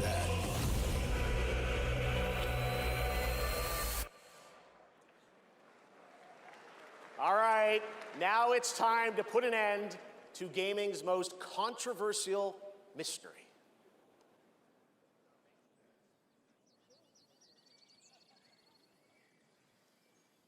The fuck is this?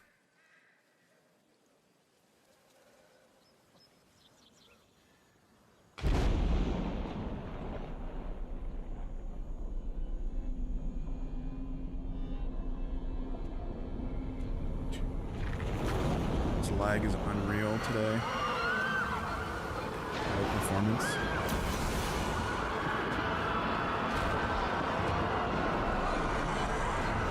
I don't know if it's the world. It has to be mine.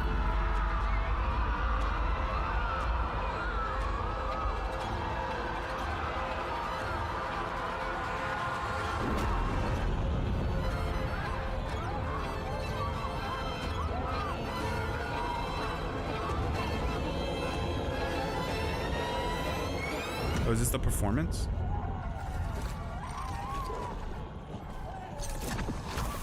If this is an advertisement for a game,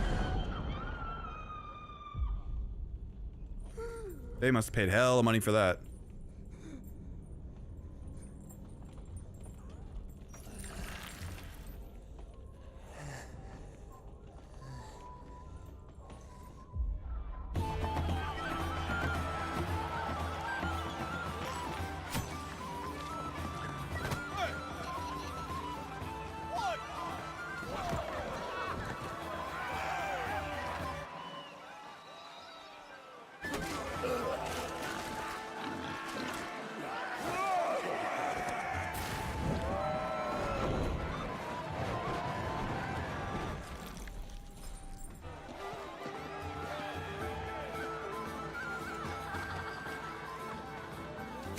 Baldur's Gate 4.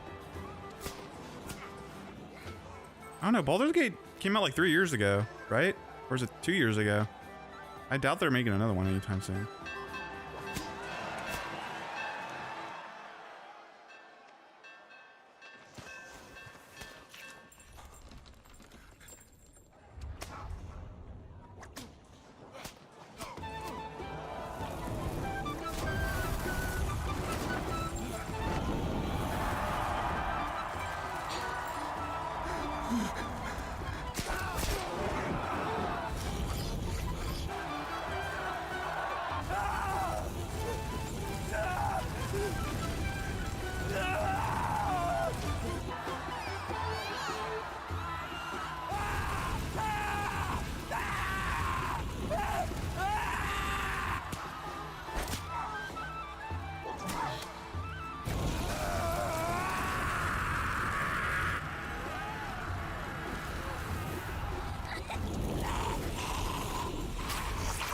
What the fuck, bro?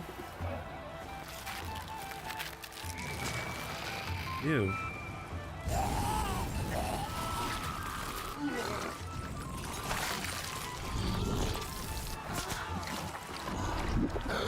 Ew.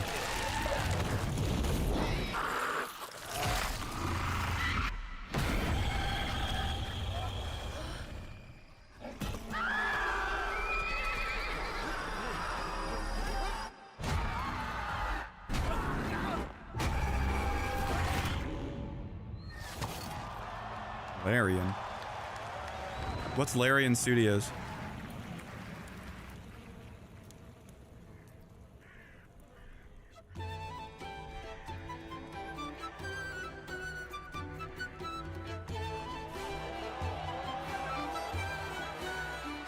They made Baldur's Gate.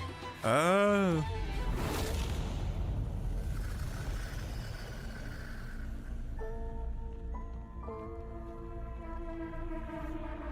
Divinity.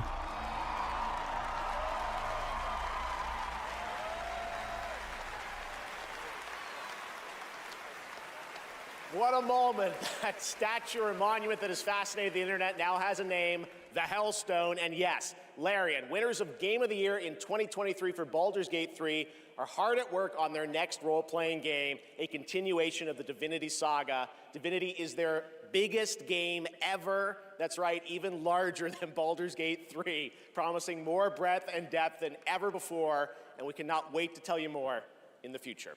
To present our next award, please welcome two previous winners of Best Performance here at the Game Awards, Maggie Robertson and Neil Newbon.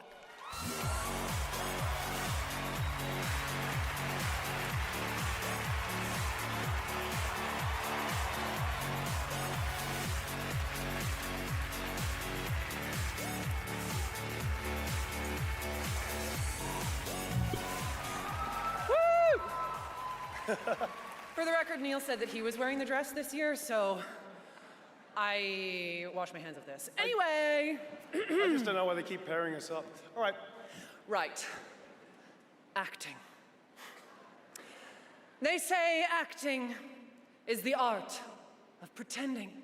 Well, actually, Mags, I personally think it's the highly disciplined craft of being dramatically truthful on purpose. Convincing strangers you're someone else and then winning awards for lying. Listen, I actually based my entire career on this. We really need to have a chat. Neil, it's called comedy. Lock in. Okay, so we're here today to recognize the amazing performers who convinced us through their lies and deceit, really, that they were warriors on a quest for vengeance in feudal Japan. Dashing archaeologists with a penchant for fedoras and whips. Pseudo-French revolutionaries holding baguettes for some reason. And teenage girls forced to survive extraordinary psychological and physical terror. The point is, acting is serious business, and we are serious actors here to talk about acting seriously, really. Just do the thing. Okay. Here are the nominees for Best Liar. I mean, Actor. Best Performance. I didn't make the rules between you two. We'll break the cycle so she can't steal anyone else's future. I will find every member of the Yote Six. I swear it. I thought I was used to losing people.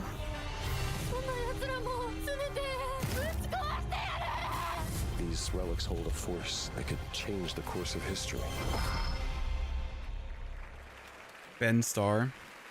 And the Game Award goes to Jennifer English!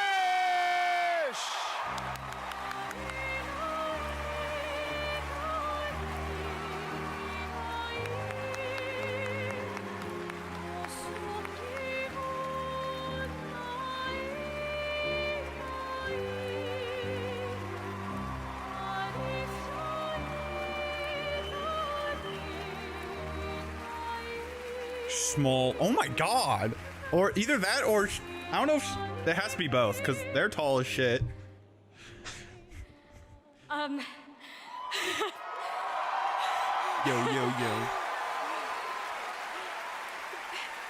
Thank you to everyone who voted. Wow, this is loud. This is not just my award. This takes a village. And oh my God, I love my passionate, beautiful-souled, artistic, clever, beret-wearing village. Every single one of you. Guillaume, Jen, special From the shouts out UK. to Charlotte and Adeline, and of course, my wonderful Ben, who has been my ride or die throughout all of this, my big brother. Thank you. Thank you to my beautiful girlfriend. And I just want to say, to every neurodivergent person watching this in this room, because I know there's probably quite a lot of you, and at home, to all of you that feel like life is stuck on hard mode, this one is for you, and thank you so much. What is this? Are they like For those who come after, thank you.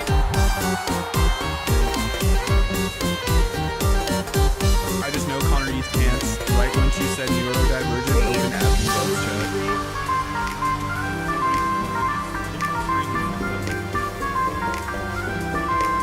Dude, that is the best bit ever. I love that bit. It's so fucking funny.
West you do?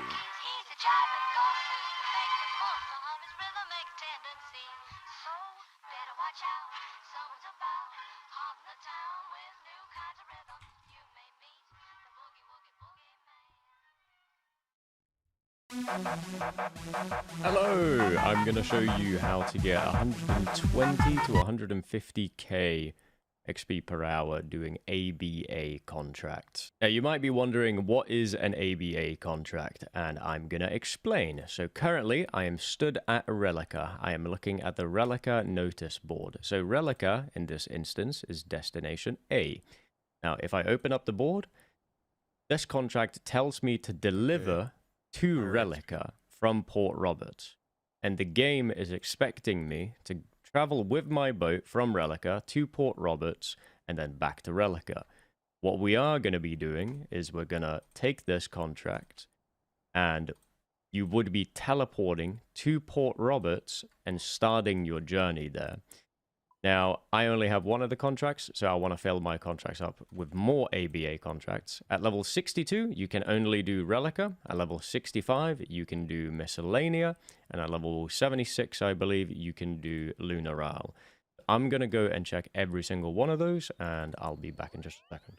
We have arrived at Miscellanea, and my board is not being very generous right now, but it is giving at least something. So here we have another one from Port Roberts to Miscellanea, and I'm going to take that one. And then I'm going to go to Lunar Isle. And we have arrived at Lunar Isle. So let's look at the board here. We have this is one of the best contracts in the game, actually, because it gives you 10.5k XP just for this one contract alone. So we are definitely taking that. We are going to be going from Alderaan to Lunar Isle. And then we can take... That is it, actually. That's all we can take. Not really any other good contracts here, so I'll be leaving it at that.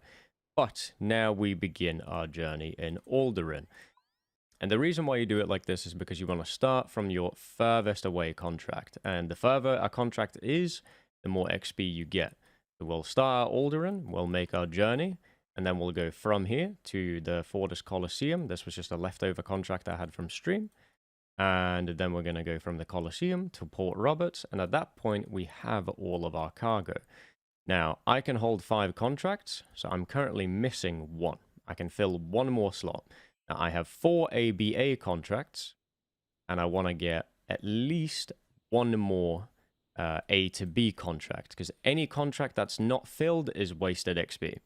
Now, I'm going to summon my boat to Alderaan. You can also just use this NPC there at most ports and recover your boat, but if you're using a big boat, that is a bit more expensive.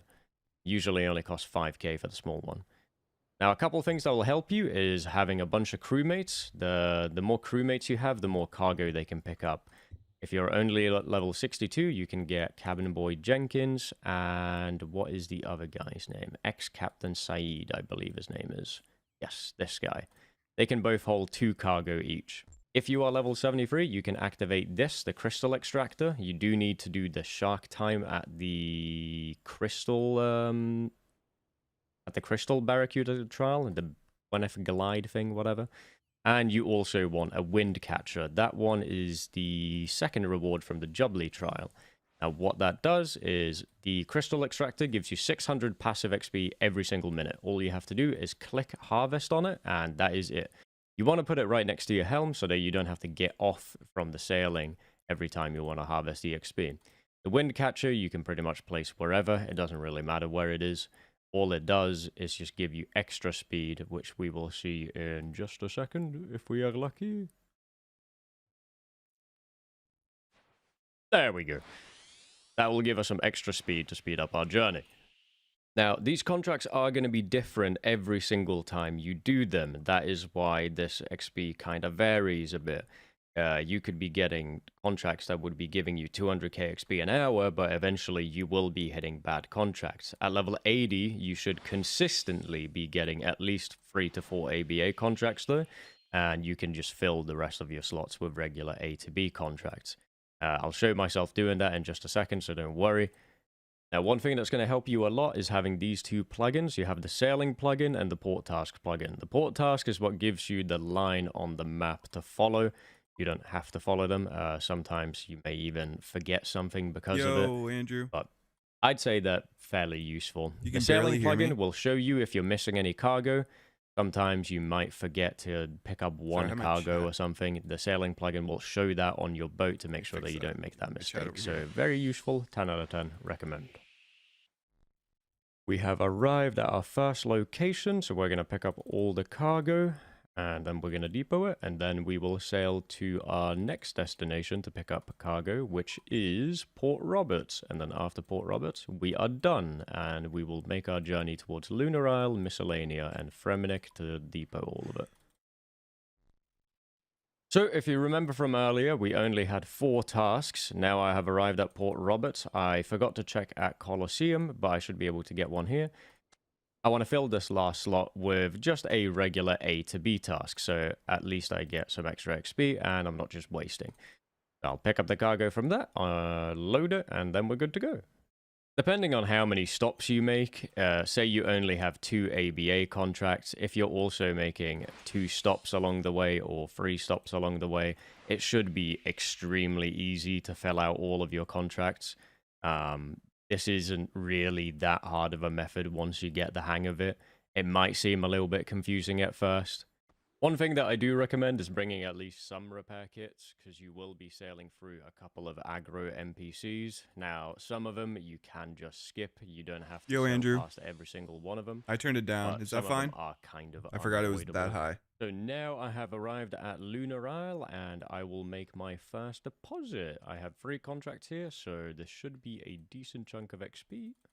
And our XP drop for these 3 contracts that I had is gonna be Camera will be on 18K. later. I'm gonna get my coffee in a second. And now before you leave, you want to go get yourself some new contracts. Okay, so I I'll have to make be sure level that 7. I'll get Okay, this so I have to- contract again. Do we? I'm not have sure if any it's other is it ones viable available? here? No, we don't. That is the only one. This is still one of the best contracts in the game, though, so I'm not complaining. Now we have arrived at our second port. This one's a bit wonky to park if you're using the big boat, so just keep that in mind. You want to park it quite far into the port. And I can will get deliver 4 this cargo. tasks That's now, though. 4.7k XP, and I'll look at my And I think contracts. We Jubbly, have 80-something K an hour. 1 good ABA contract. We have Port Roberts to Miscellanea. We take that one and we go. Now our last destination is Relica, and then we're going to reset the cycle, and we just do the same thing again. The contracts will always change. They seem to be based on a certain amount of time. I don't know what that time is. Maybe 15 minutes, 20 minutes, 30 minutes. But the contracts are constantly changing. And we make our last delivery, and we check the board. So we only have 2 ABA contracts right now. Is there any more for us? No, there is not. So I have kind of a bad rotation right now. I only have 3 ABA contracts, but I can fill the rest with just A to B contracts along the way. And now we restart the cycle, and that is pretty much it. One thing that I have found is that at a level 80, you will pretty much consistently get way over 100k XP with no issue whatsoever. At level 62 to 66, you will be absolutely smooth sailing. You are going to have the time of your life because you will be getting constant ABA contracts, and it's going to be great XP level an hour, 62. arguably better than the Jubbly Jive. I was getting 80k XP an hour up to 66. Pip was getting something among the lines of 90 to 95. Unfortunately, once you hit level 66, though, your contracts can start falling off, and it will no longer be good XP until you hit enough for Lunar Isle again. Now, if we look at the ports, once you hit level 66, you unlock Port Tyrus, and the more ports So level that you get in your 62 to rotation, 66. unfortunately, that means that there's going to be more contracts to clutter up your notice board. But luckily, once you have all 3 of them, the Lunar Isle, the Relica, and the Miscellanea, it does seem like you have enough things to look at in order to get constant contracts all the time. So that is pretty much it. If you have any questions, let me know in the comments. But other than that, I wish you smooth sailing, and I hope it goes well. Okay.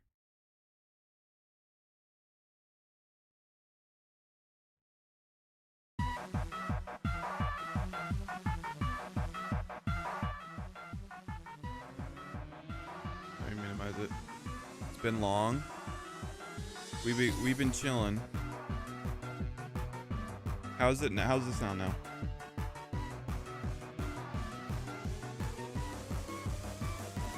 I've been doing just fine. What about you? I don't go to tournaments anymore, so I don't really have...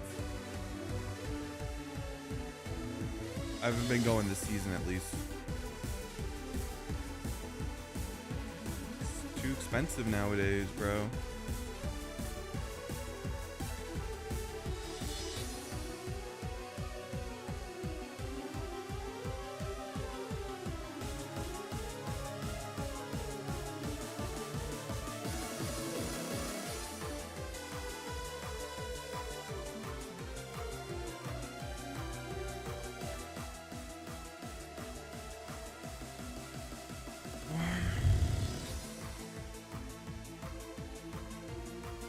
I've been playing Guardian on the ladder a little bit though. Deck's broken.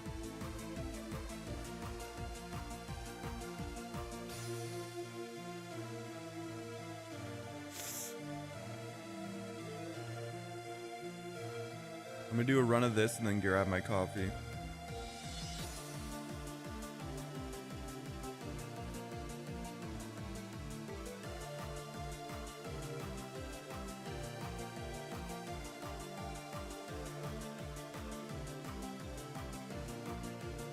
I guess I haven't done a Marlin yet. Now that I'm looking at it.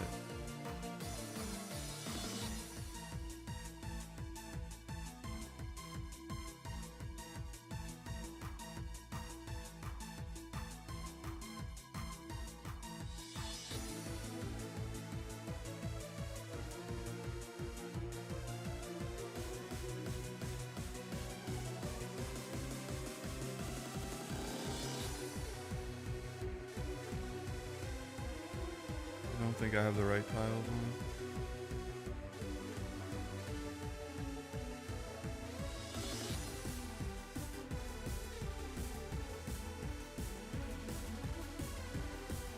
Damn it, I hit the thing.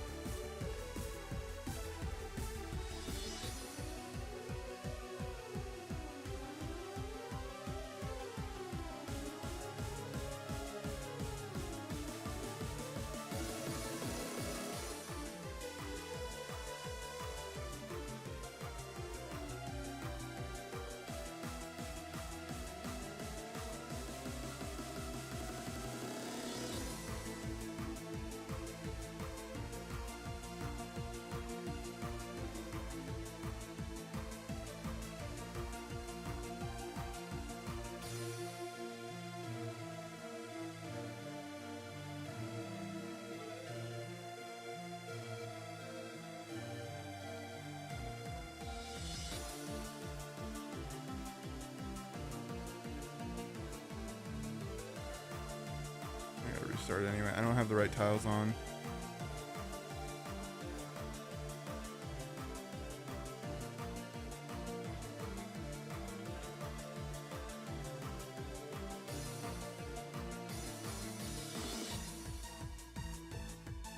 How is it not on here? I thought it was supposed to be on tile packs.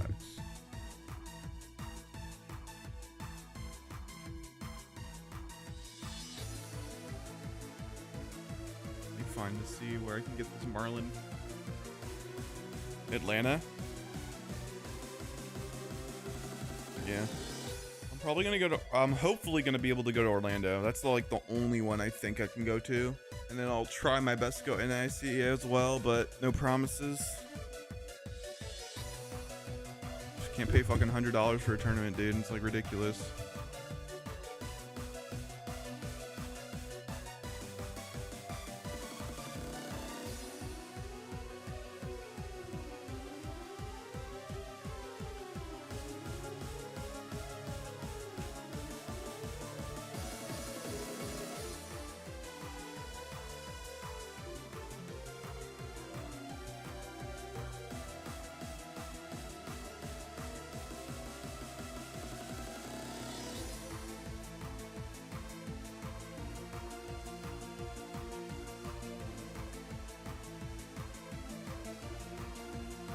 Miss seeing you. Yeah, it's tough to get around these days.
All right, let's try this.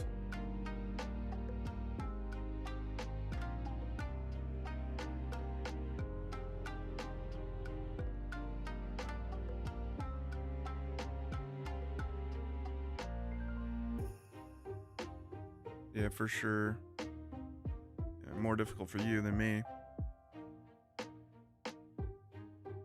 Mine's more of a financial situation. But I've been playing online every once in a blue moon. Also been watching a lot of tournaments, wishing I could be there, but it's just not how the cards are played right now.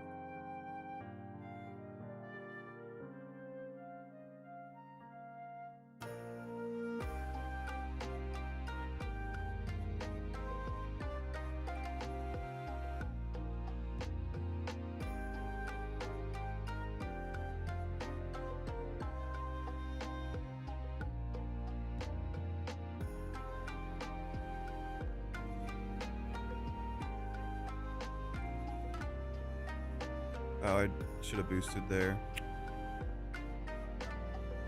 Okay, so I have to go over that. That's interesting. Oh, wait, what? Let me restart. Why are there 2 greens? Oh, okay.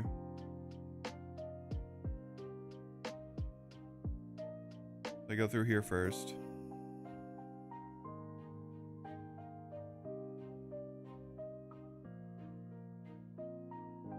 Wait, I'm so confused. Start here.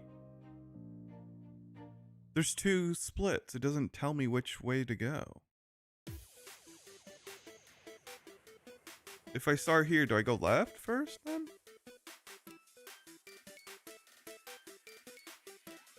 I guess so. I'll go this way. No. I'm so lost. What is this tile pack? This doesn't make sense.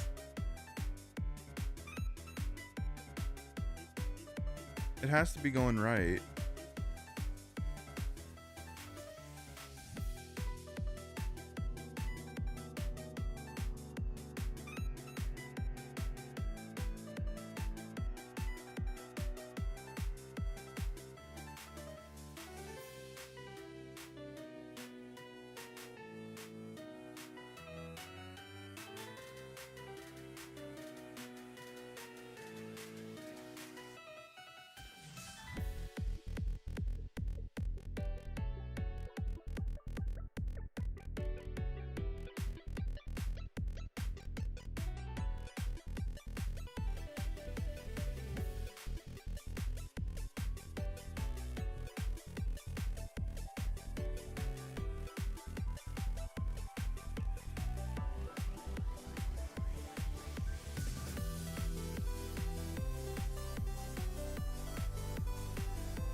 This is a lot better.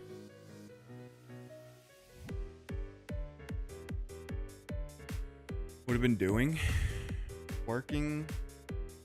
Just playing video games instead of playing Pokemon.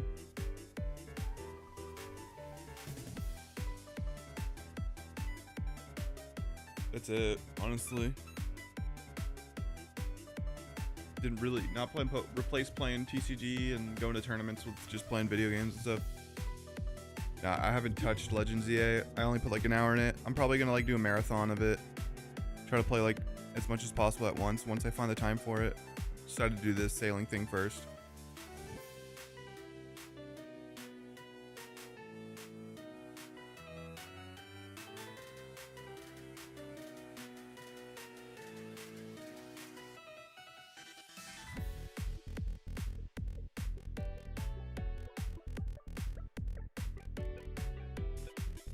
little confusing.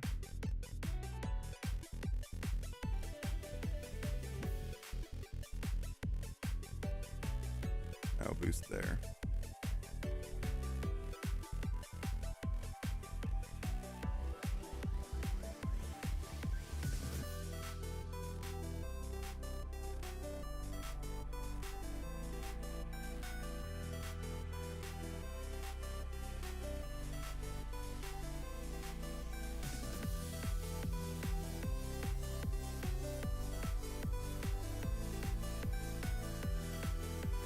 How about Kyle? He quit too. Why the fuck did it do that? That's fine.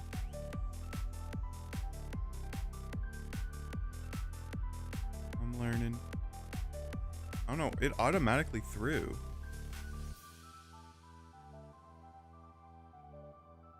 It's so slow.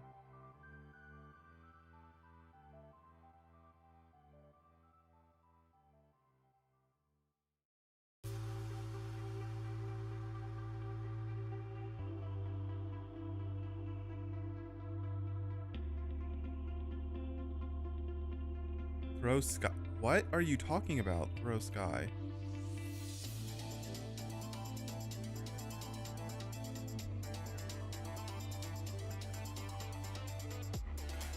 Dude. Oh, he doesn't use Facebook anymore, yeah.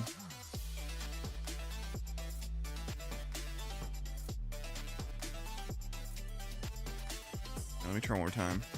I have to get my coffee.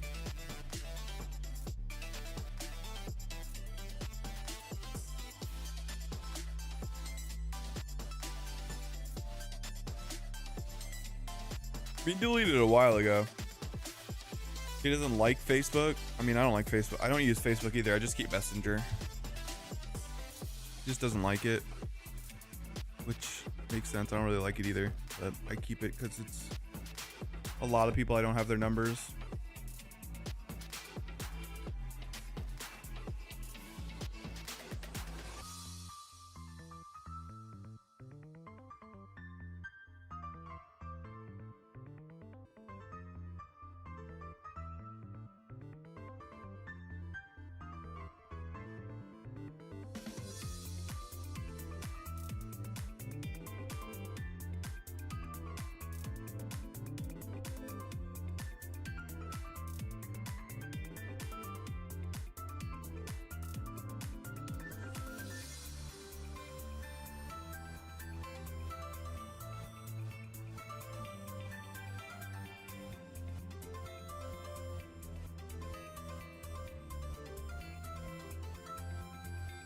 Oh wait, I'm supposed to follow.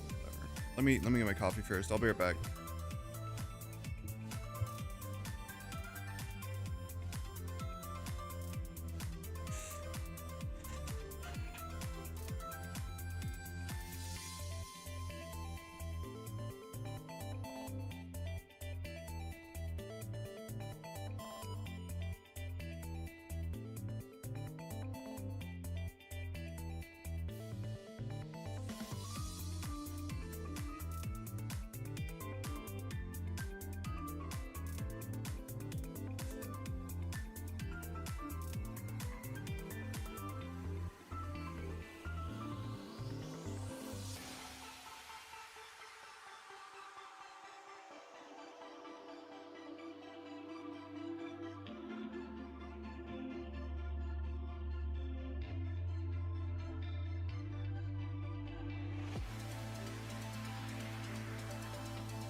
gonna do my coffee and then play for like 30 minutes and then I take a shower. So it's not completely done yet, but I wanted to start earlier than 3, but I got shit to do.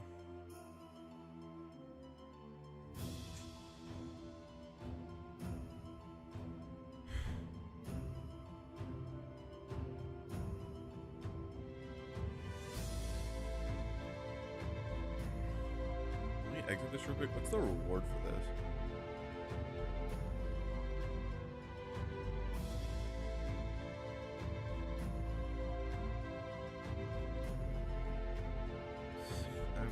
Try one more time. I might actually just try to do port tests.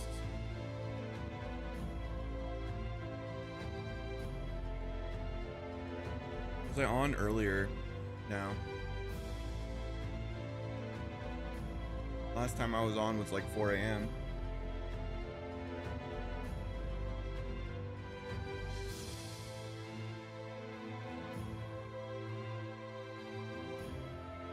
Try this. I might skip doing Barracuda trials, honestly. This might just be too bad because I have to like learn it for so long, and by the time I feel like I can get so much more XP just by doing ports consistently.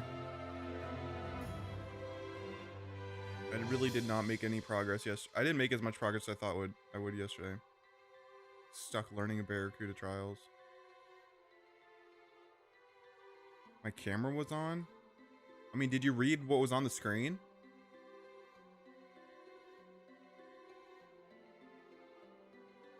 I had red text clearly saying that I'm sleeping. I was playing the VOD.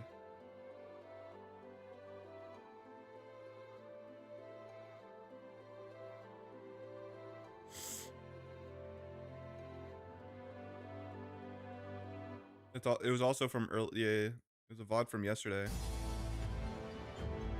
was watching the Game Awards.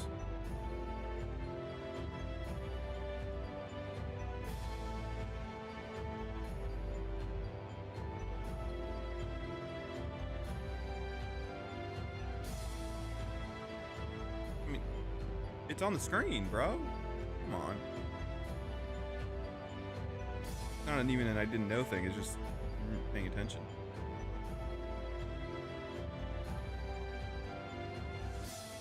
Damn, I didn't think I hit that. I did. That's fine. Still go.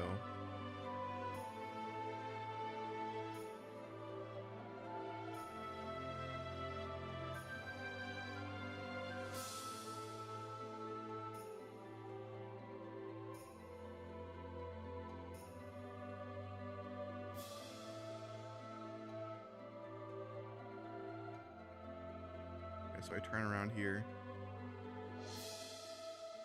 I follow the yellow.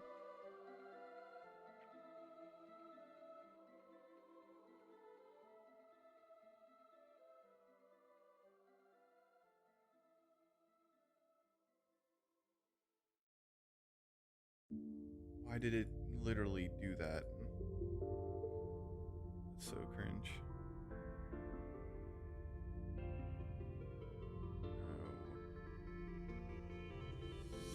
Why are there 2 yellow?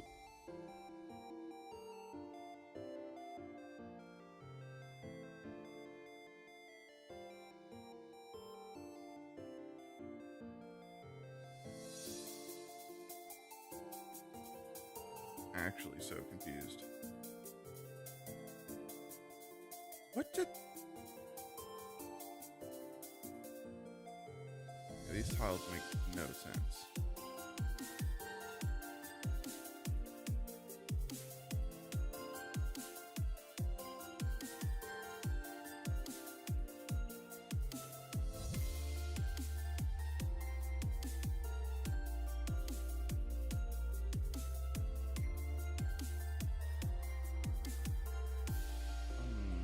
Very confused right now.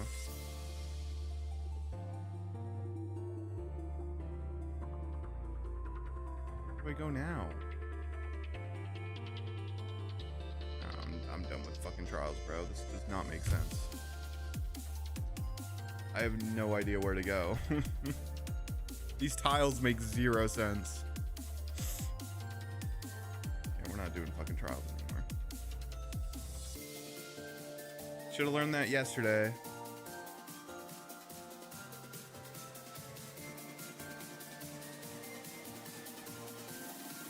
You get some crewmates.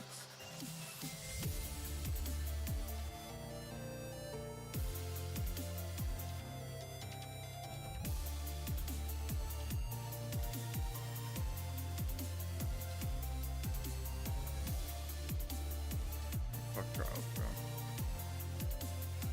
They're just undoable without plugins, and this plugin's still shit, so.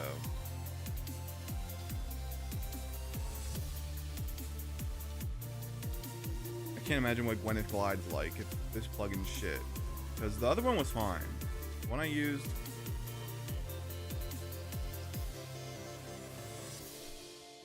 The one I used in the first Barracuda Trials was pretty good. This one just doesn't make sense.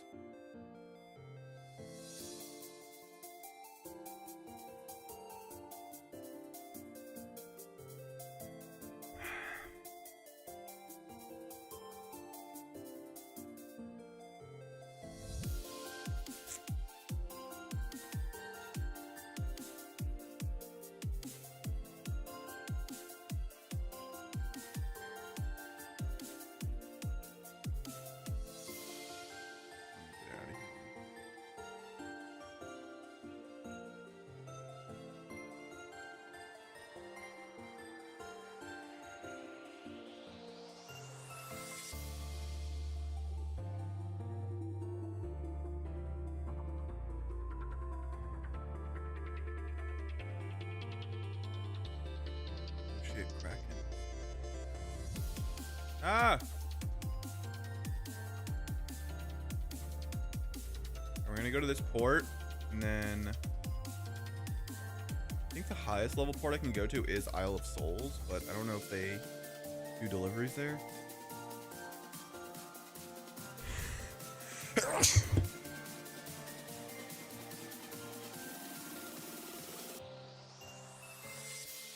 Honestly, I might do salvaging.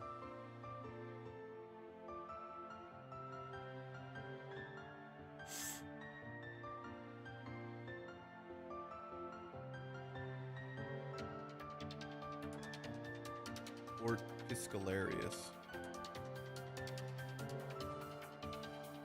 Damn. I don't know if that's a lot. Where is Port Piscalarius?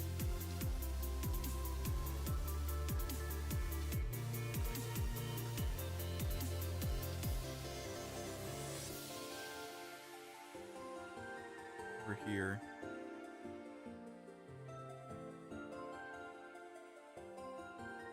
Okay.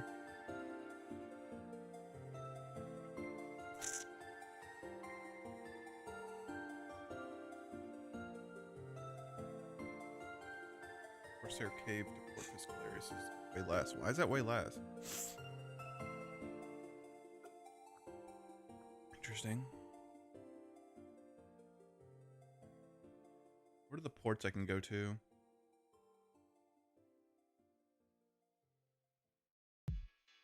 Port Roberts.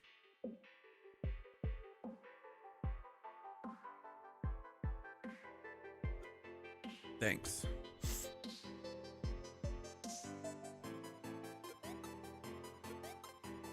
Port Roberts or Void Knight's Outpost? Where's Port Roberts?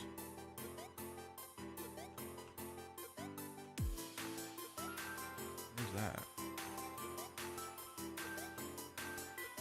How do I get there?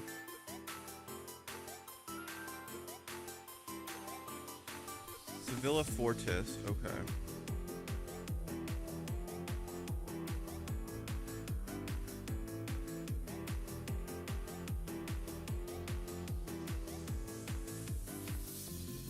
Alright.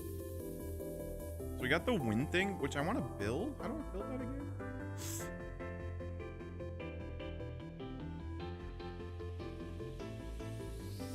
Wind catcher.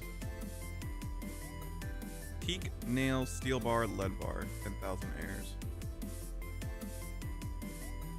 Let's actually build that real quick. Have you heard from Connor? Not recently, but I've talked to him a little bit here and there. Nothing too important, but mostly Pokemon stuff. It's hard, bro. I have a lot of shit to do.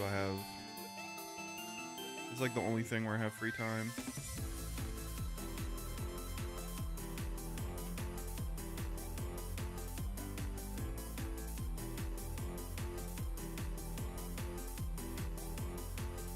Actually, just put this in my chest. Tried calling him, but he never responded. Try messaging him. I don't think calling. You gotta message him.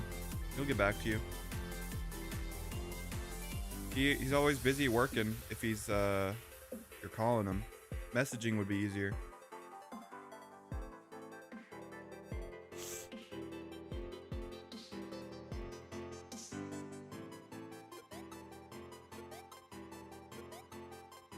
He works a lot at a win condition.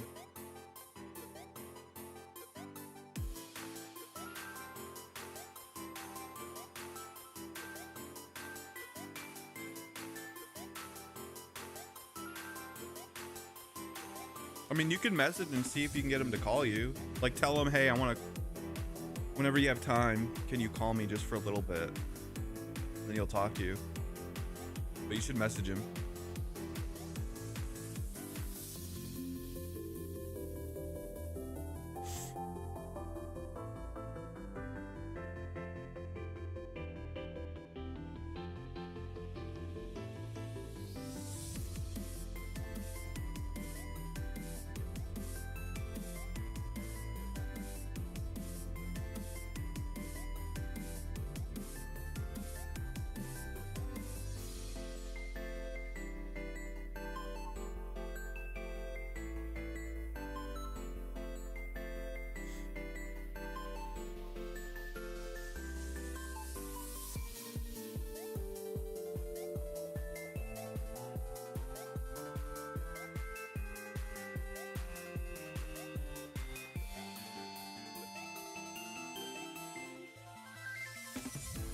Wind catcher. What does this do again?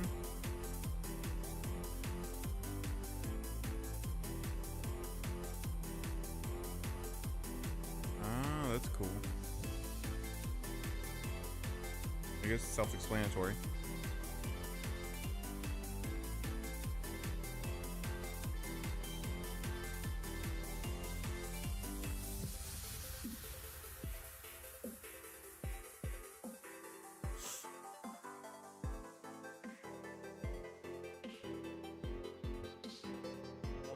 Yes, because I just woke up.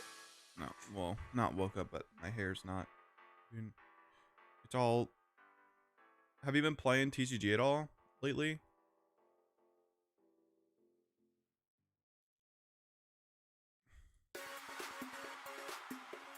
Like online?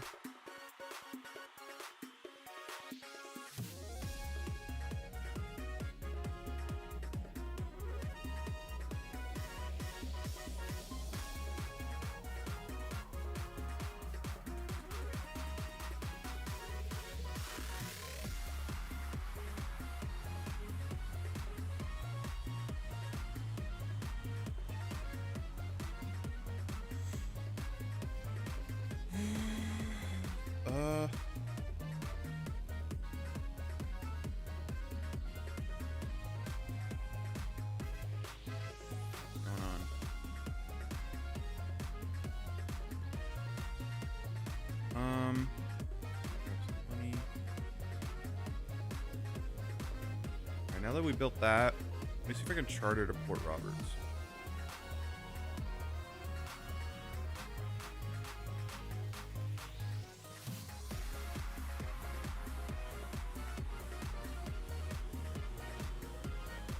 Maybe I have to go here and do it.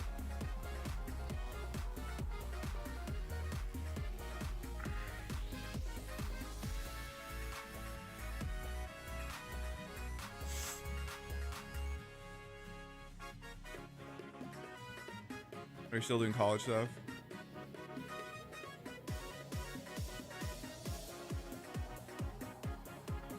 What are you going for?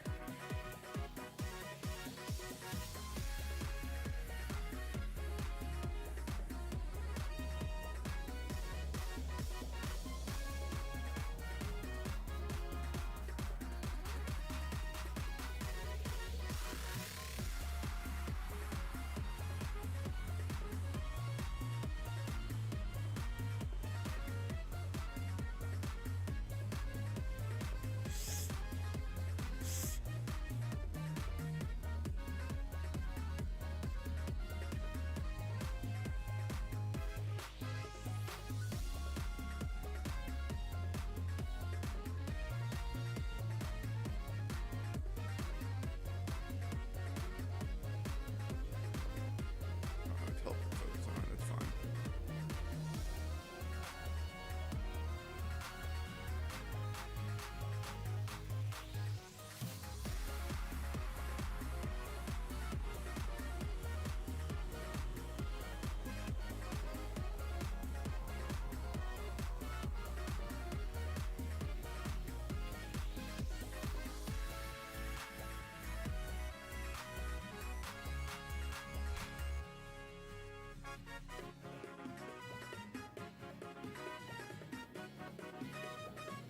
Where's the fucking dude? Where's the shipwright?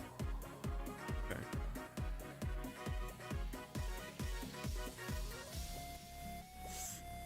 Oh, it takes money from my bank. How do I get crewmates?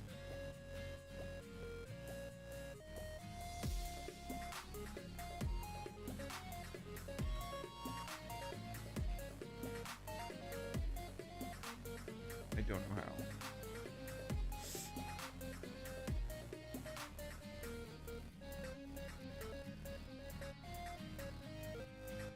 Well, I don't know how to recruit.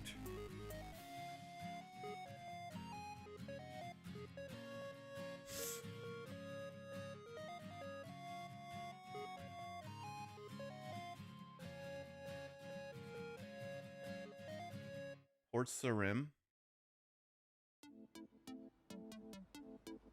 Desert mining camp.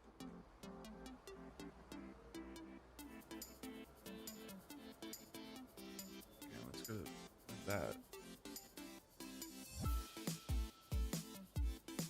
Okay, what's the closest?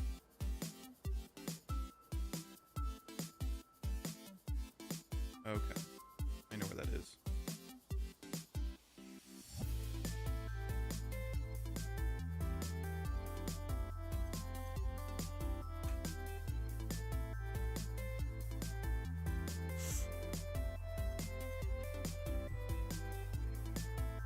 You quit college to over 10 years ago, so you never got the degree that you so you quit and you never got that degree. I think you probably did at some point. I thought it'd be for a different one. I didn't know you were still going for the same thing.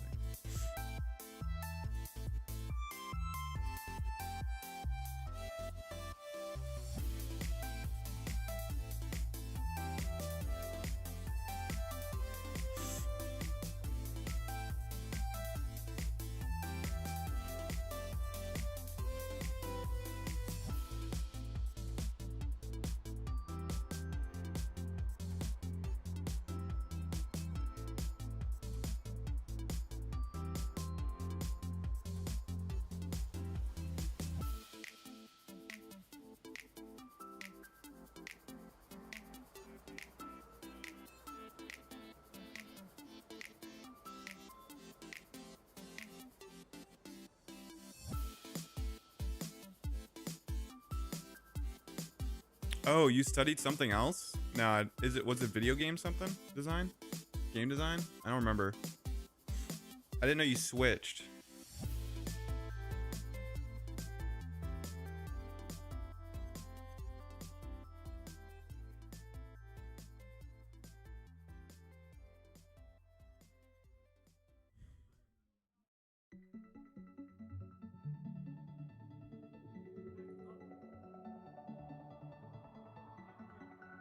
Oh, I need a key.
Metal key.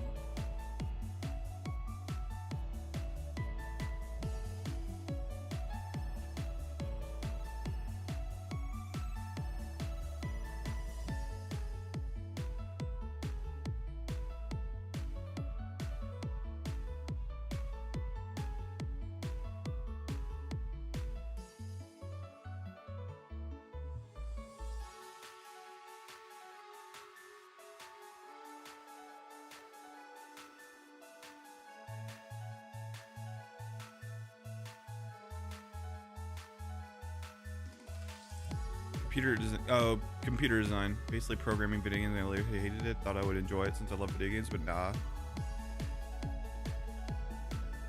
Yeah, I feel that. I feel that, bro. It might be fun. I feel like, I don't know. It feels like it's something that would be better to do. I think the problem with learning stuff like that, like when you like the product but not the thing, is like, it feels like classes like that, they make you work on the parts where you don't care about. You know what I mean? Because like indie game developers work on stuff and they pretty much like most of it, and then some of it they don't really like.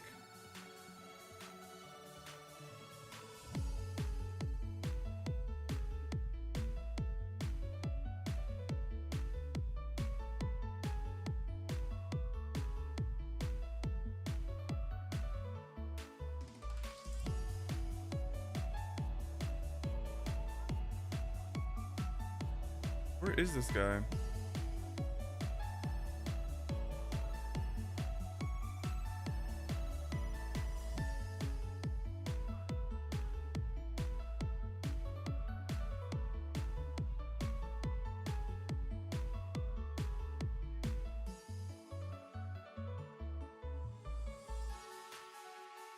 Upstairs.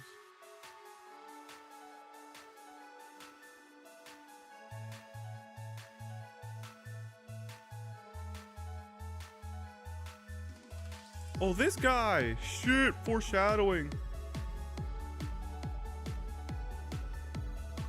Yeah, self-taught. So he self-taught himself because he's specifically making games that he loves playing.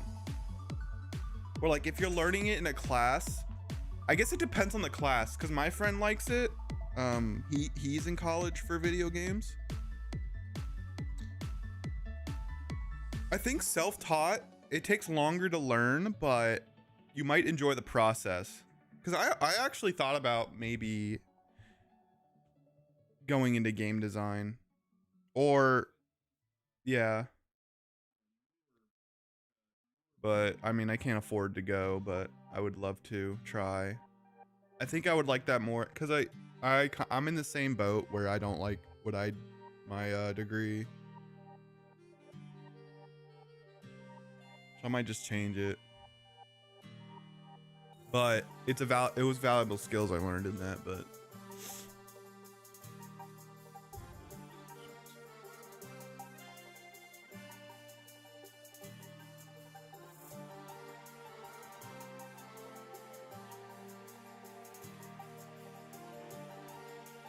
I don't know. I kind of want to learn video game design.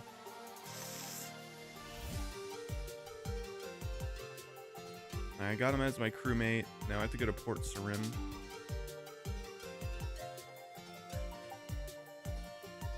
Yeah. I enjoy, like, specific parts I liked. It's more so just... I would have to find a specific job. Which is possible, but I'd rather do something else. But, I mean, if I have to, I have to. You know what I mean? Just how it is.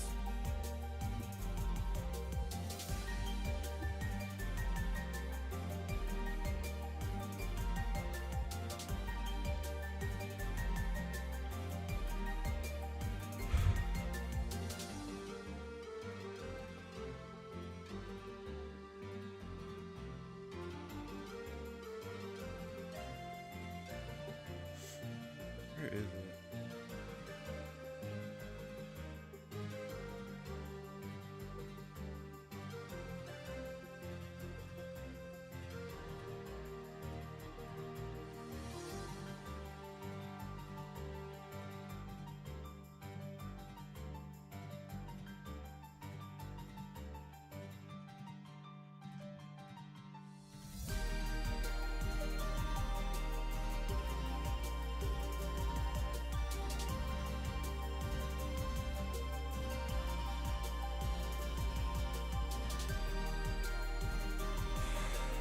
Where is he? Oh, he's up north.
Damn it, dude. How do I always forget my fucking coins? I should have studied that 15 years ago. I'm surprised because I feel like, I don't know, the counting doesn't seem interesting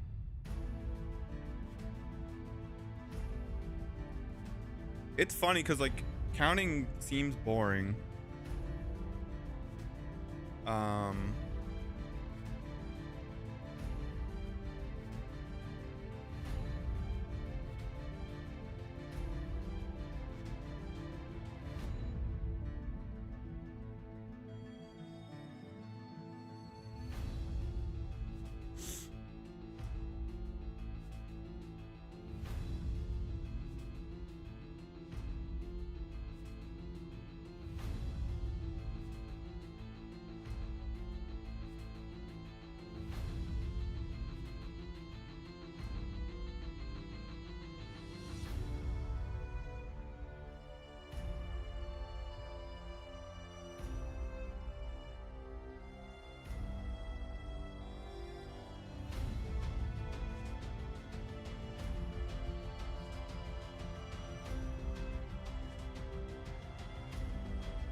All right, let's get to this port. I want to look at the tasks they have and stuff on here.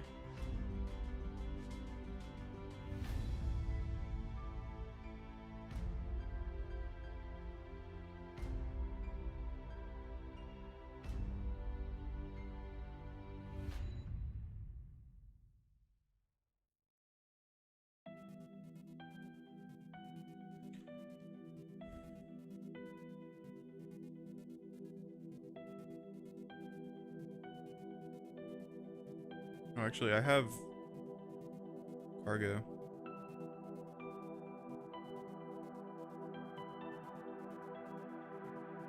Dude, oh my god, having crewmates is awesome.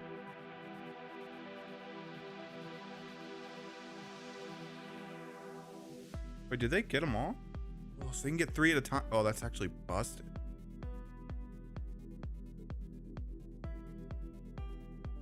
Crewmate time, bitch.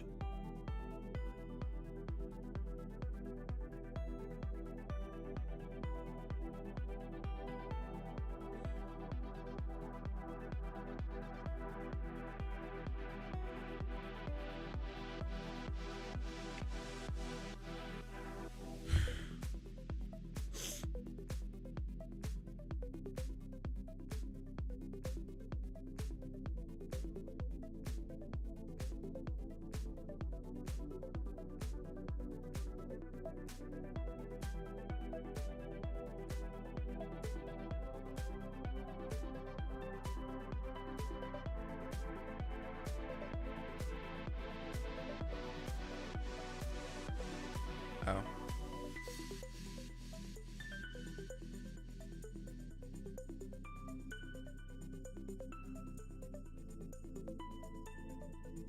What the hell?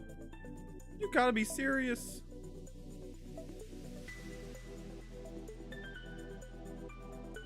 All right, let's go.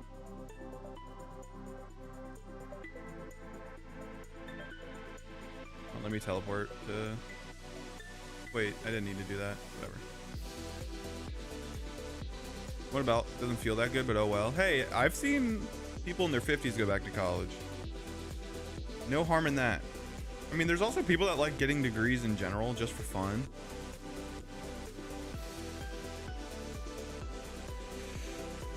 If I lived in a country that had free college, I'd probably be doing that. I'd probably go to like get like double masters or something at the very least. Very useful, and like also it's just good to have as much education as possible. Not even for like monetary gain, just like life stuff. Just knowledge is important.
My law professor told me I should be in a leadership program, but I'm so hesitant about doing that. What would that entail?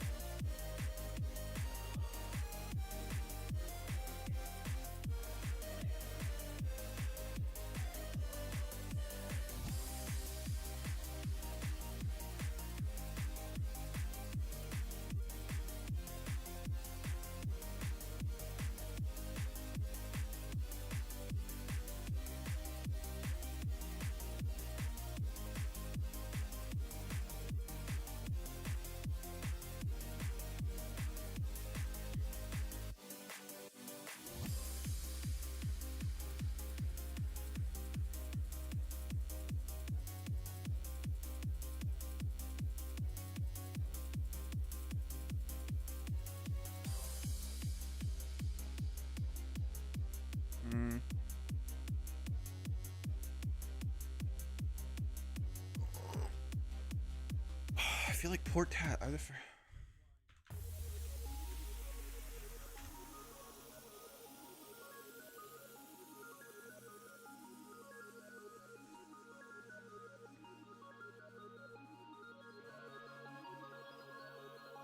Don't know if I can prioritize it. Like, what kind of work?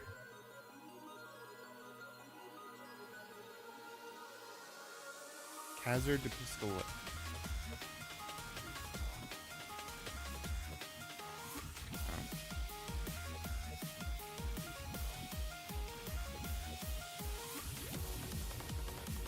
Alderin de Fortis.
Relica 62. Okay.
might just do salvaging, honestly.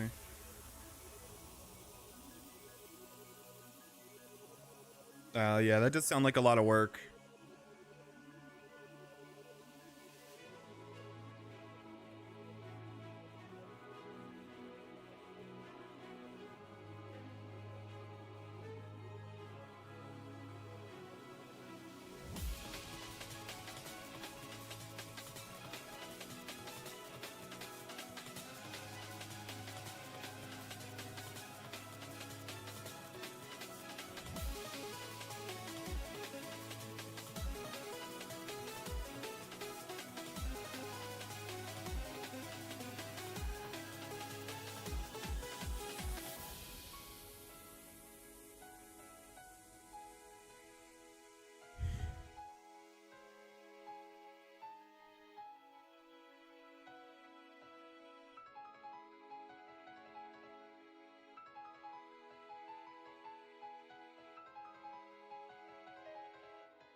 I don't know. I think it's... I'm not sure if it's motivation, though. That is a lot for them to ask. Like, what do you even get out of that?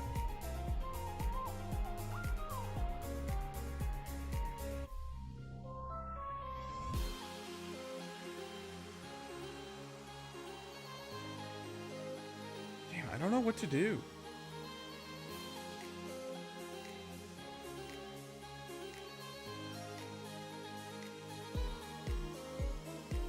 Fort Roberts. Void Knight's Outpost.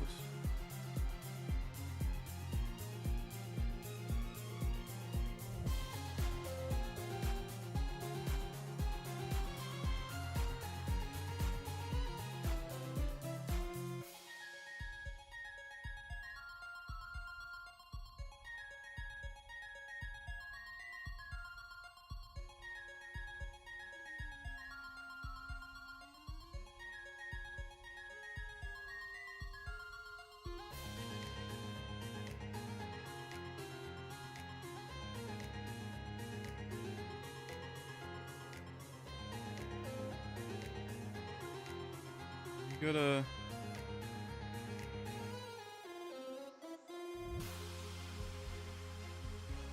Actually, let me see Gently Jive.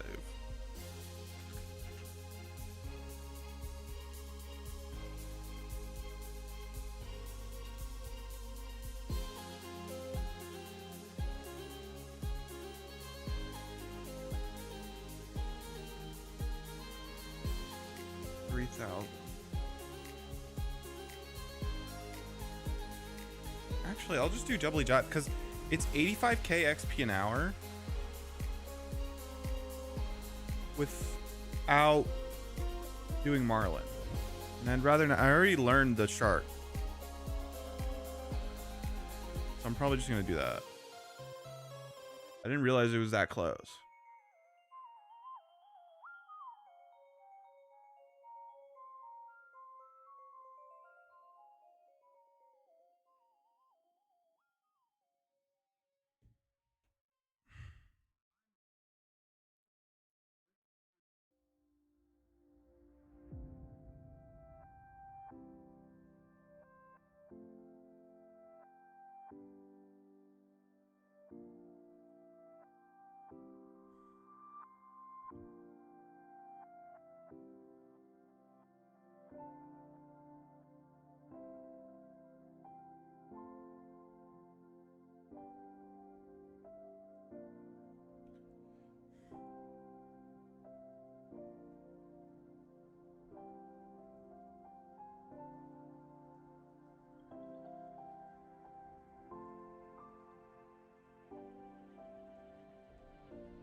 I'm gonna go back. I'm just gonna do this. Fuck it. I just want to do Marlon.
Has the TFG format changed at all? Gardevoir and Golden Go are still the best decks, but Dragon Ball has fallen off, so I think it got better.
Let's go.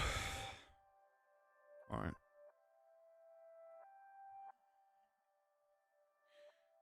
I would say, so the best decks right now are Golden Go, Gardevoir, Mega, is it Golden Gore, Gardevoir, Mega Kangaskhan? Let me look at Limitless, I forgot.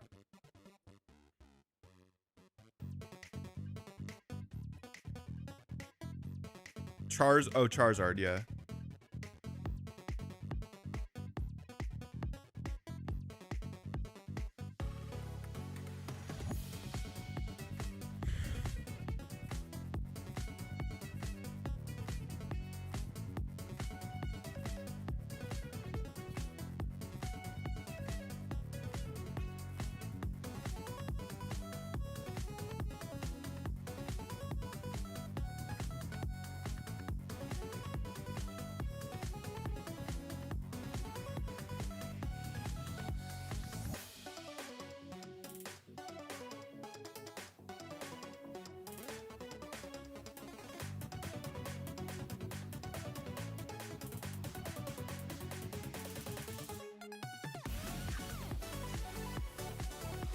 Alright, I'm gonna go take a shower. I'll have a video playing.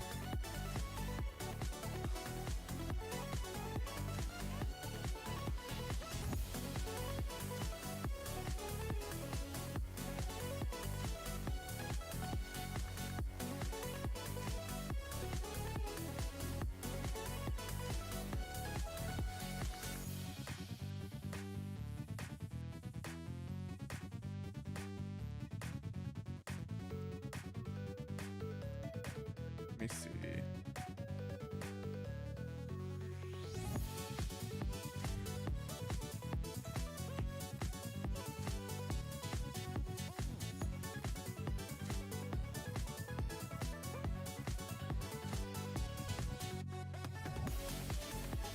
Yeah, Gardevoir, Charizard, that Mega Kangaskhan, with the occasional Terra box, which is not super good. Terra box, Flareon stuff. There's a Mega Kangaskhan is probably worse than the other stuff though, because Gardevoir, if they're playing Drifloon, you just get destroyed. Charizard, old Charizard, it's like Charizard Dusknoir. Well, actually, there's a new Charizard variant. With the release of Dawn, which searches your deck for a basic Pokemon, a stage 1 and a stage 2, it's a supporter. You can play it with Noctowl now and Terrapagos EX. So it's really strong. Like, this makes the deck really broken. And then you also play Dusknoir as well. Or you can play Charizard, regular Charizard Dusknoir. Or you can play like straight Charizard. I think with Dawn release though, I think Charizard Noctowl might be the best version.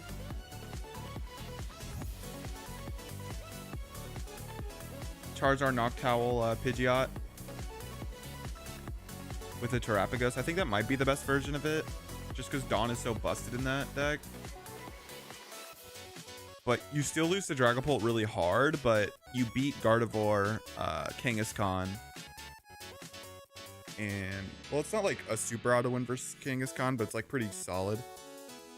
Actually, it might just be fine because you have Terrapagos to beat their Ogerpon now. Golden Go's a good matchup if you play Shiyu. Yeah, like I think right now they didn't want to print stuff that beat all the old guard because the old guard stuff is too overpowered. They kind of made Golden Go, like Regulation G stuff, too good, like Golden Go, Charizard. Well, Charizard fell off for a while. Like, Dragapult was gatekeeping a lot of stuff, but now that Dragapult's not as good, like, it's still like good, but it's not as good because of Gardevoir. Golden Go, Gardevoir, and Charizard are very dominant. But like, I would say like Golden Go and Gardevoir are the mainstays. Those are the decks that really, and then like Dragapult for the most part, but then it fell off. It's like a B tier deck. Like Gardevoir and Golden Go are pretty much the constants that kind of like shape the format. They're like so much better than everything else. And I think they're not printing megas that can contest with that, because once rotation happens, then the megas are going to be too dominant. I think they want to find a balance and not make megas like VMAXs or tag teams, which they aren't right now. Because I feel like megas and tag teams are very brain dead, and I don't think megas are there.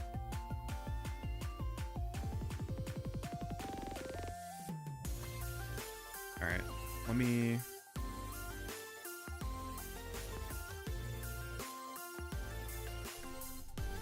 Rotations in end of March, so 3 months.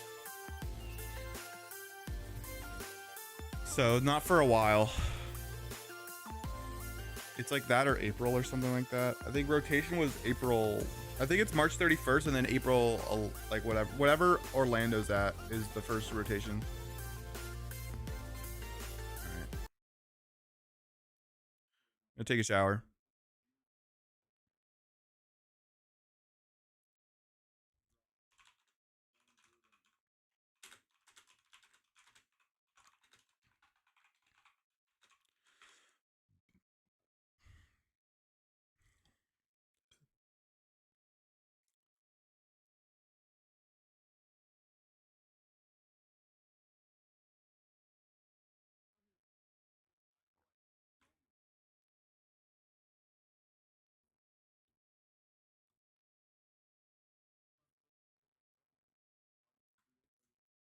Uh,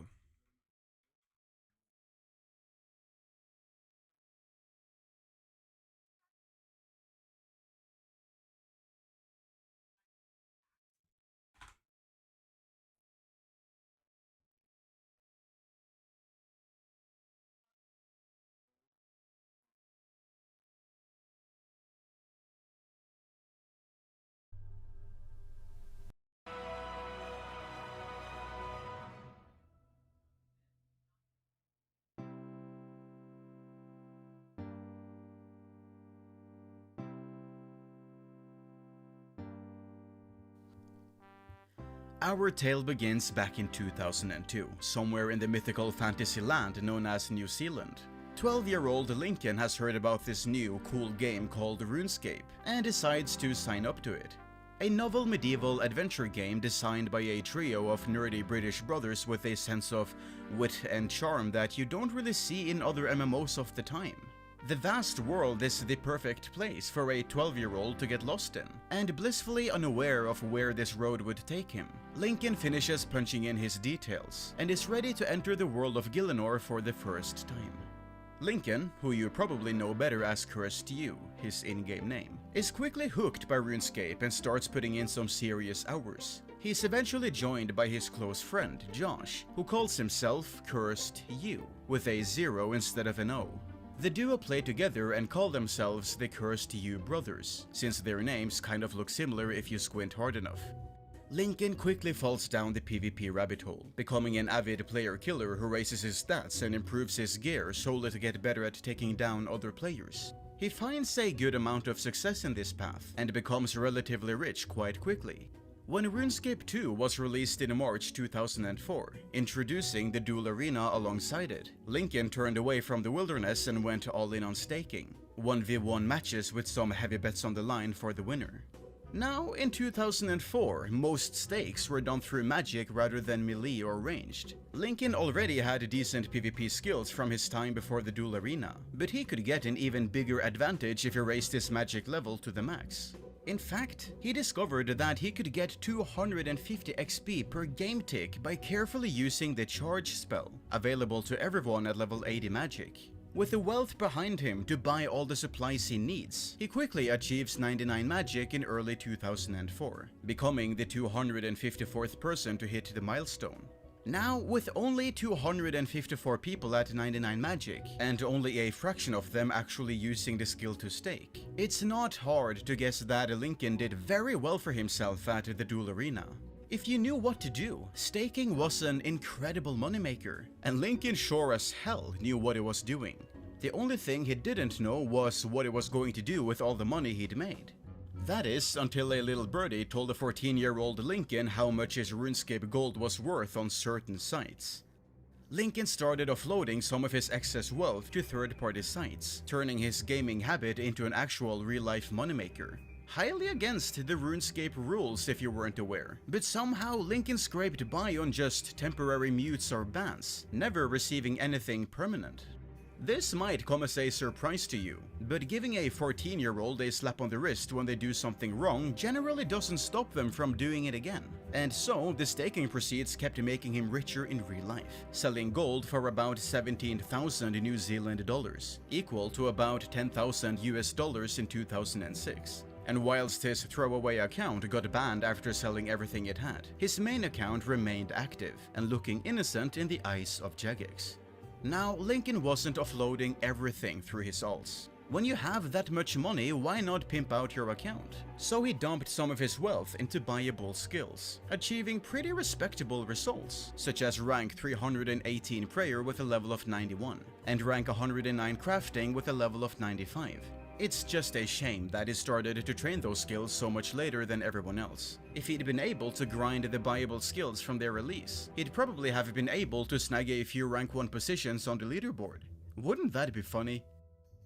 Anyway, you'll never guess what they released on the 31st of May 2006. Construction, the hottest new skill on the market, released on a Wednesday as far as Jagex were concerned. But that UK to New Zealand time zone meant that it dropped on a Thursday night for poor Lincoln. A school night, no less. The burdens of real life stopped him from securing an early lead, but he certainly put in the work, buying up as many resources as he could from the World 2 trading hotspots. He had the materials, he just needed the time. By the time he hit 65 construction, he was rank 35 on the high scores. That's not that far from rank 1. It actually seemed doable. It was time to go all in. Cursed Youth sold 2 party hats from his collection to fund his construction supply, giving him 250 mil in liquid assets. This wasn't just enough for 99, this was enough to splurge on it.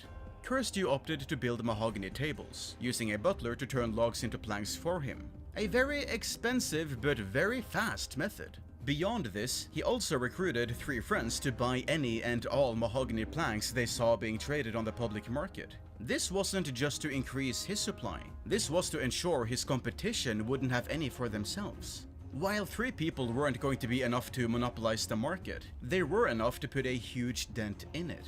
As he stormed to level 78, he still only had half the XP that rank 1 had accumulated in this time. Both Monkey Mojo and Noob Frey had 3.2 million XP to Cursed Youth's humble 1.7, and there was no doubt that they also had surplus cash of their own to throw around.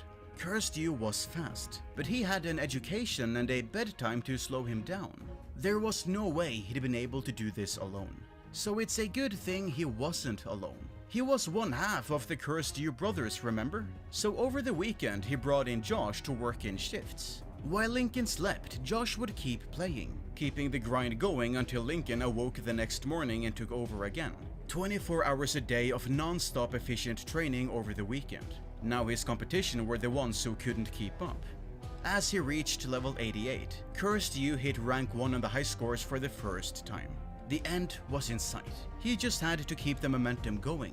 Lincoln pleaded with his parents to let him take a few days off school to do this. If he could train all day, the rank was his for sure. But if he couldn't, his foes would have a chance to overtake him. Upon hearing their child ask to take time off school to spend the day playing video games, his parents looked at each other, did the responsible thing, and said, yes. Who knows why they let him do it? Maybe they knew about his real-world trading earnings and thought of it as him working overtime at a job. But whatever the reason, it cemented his ultimate fate in unchangeable stone. Now that his name was up in lights at the coveted rank 1 position, a lot of eyes fell on Cursed Youth. And this was during the RuneScape golden era. Who was this kid who came out of nowhere? How did they overthrow the competition so quickly? Can I see his house? The average player in 06 didn't really understand the game, especially when compared to the modern knowledge we have of its mechanics. Everyone had just assumed that rank 1 construction meant that you had the coolest house in the game, and had pimped it out to the max. Cursed Youth's house was just a collection of empty rooms, with naught but a single mahogany table that was being destroyed and rebuilt over and over. He didn't need anything else. That would be, dare I say, XP waste. Of course, it wasn't just adoring fans trying to get in touch with Cursed You, cheering him on or begging to see his ultra-cool Omega house. His competition slid into the PMs to ask when he was ever going to log out, or how big his bank was, because theirs was definitely bigger. If you had 500 mil, they had 501 mil, that sort of thing. RuneScape was really just a kid's playground back in the day, huh? The race was a lot closer than Cursed You would have liked, however. Even after the day spent no-lifing the skill, his rank 1 position was dangerously close to being overthrown. What's worse, as he reached level 96, he was forced to take a break. Not by his parents, mind you. They were happy for him to sink all day into the game. It was by his clan, DI, who were threatening to kick him out if he didn't join them on a PKing trip. Just ignore the fact that he was racing for a historic milestone, I guess. RuneScape really was just a kid's playground back in the day. This actually gave Cursed You a reason to spruce up his house, however. Since everyone would want to have a look at it after the clan event finished, he threw up some minor furniture as decorations for the party he'd be hosting.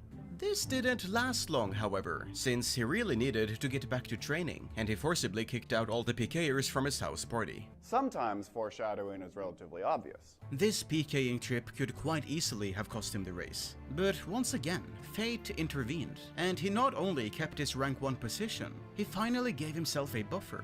By level 98, he was 1.2 million XP ahead of rank 2, and him being the first to 99 was basically a given. With his future achievement locked in, he wasted no time preparing to celebrate. Since you can't invite people to your house in building mode, Cursed You decided to make flat packs to get the last few drops of XP with his friends and clanmates around. With a few planks and a couple clicks, Cursed You became the only person in RuneScape with 99 construction, to a small and intimate audience that didn't overwhelm his computer in the slightest. Sometimes foreshadowing is... With his achievement immortalized in screenshots, Cursed You opened the house to the masses of people who had been requesting a private tour of the residence for days. Calls to action were posted on all the popular fan sites and official forums, telling people to subscribe to Will Miss It and to hit the bell to be notified of all future uploads. Or, as he put it, feel free to drop by right now. I'm on World 111 with chat on. Remington, by the way.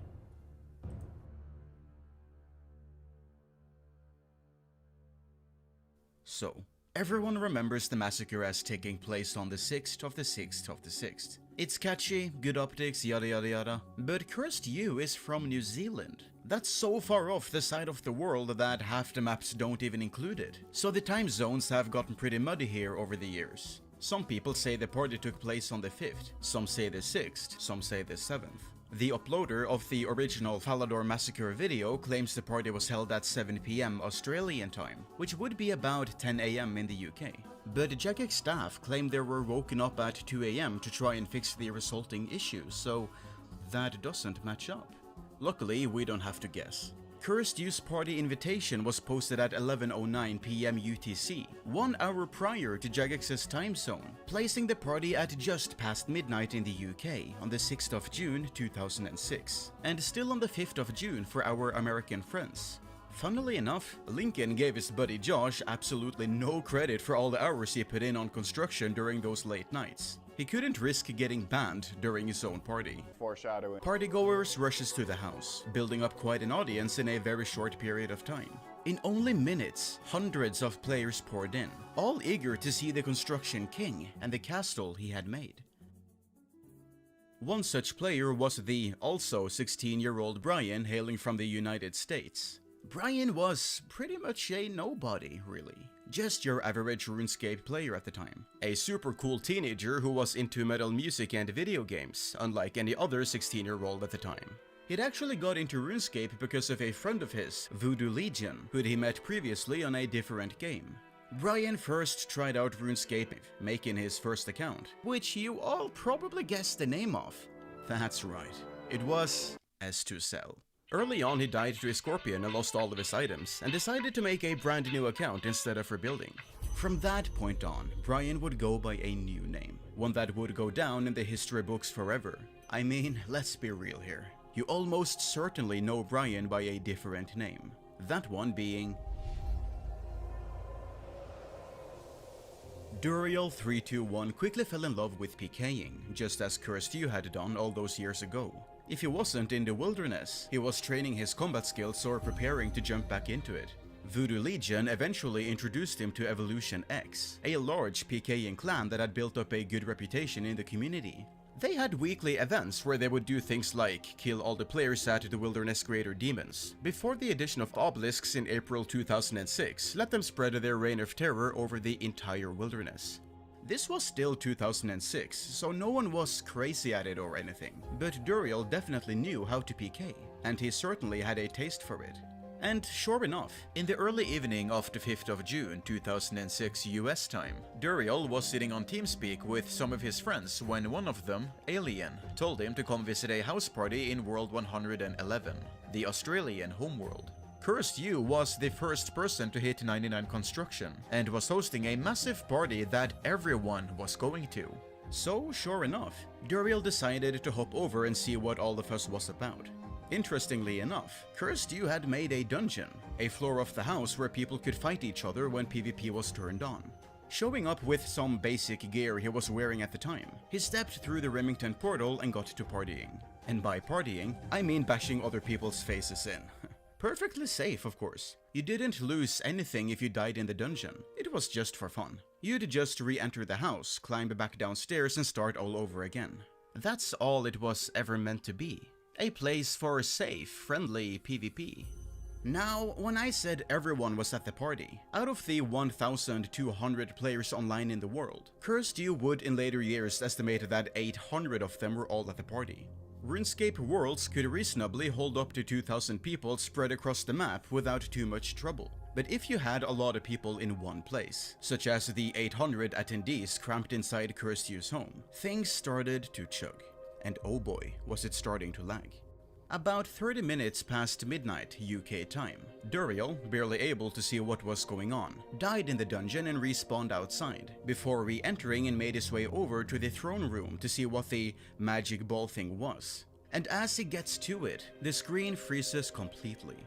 A loading message appears in the top left of the corner, and before he knows it, he's back in Remington, outside the house portal.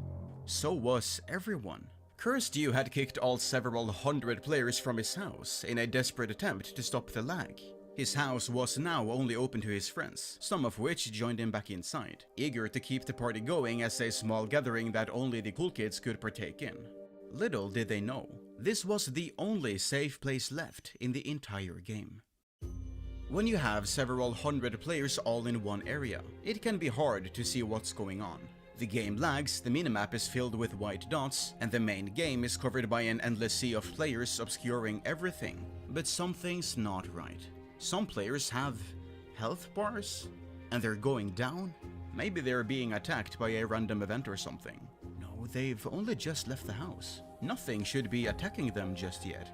Trying to figure out what's going on, Duriel clicks into the ocean of players, expecting to walk to a different spot, but instead he's given an attack option, just like the one he had earlier while he was in the dungeon. Oh dear.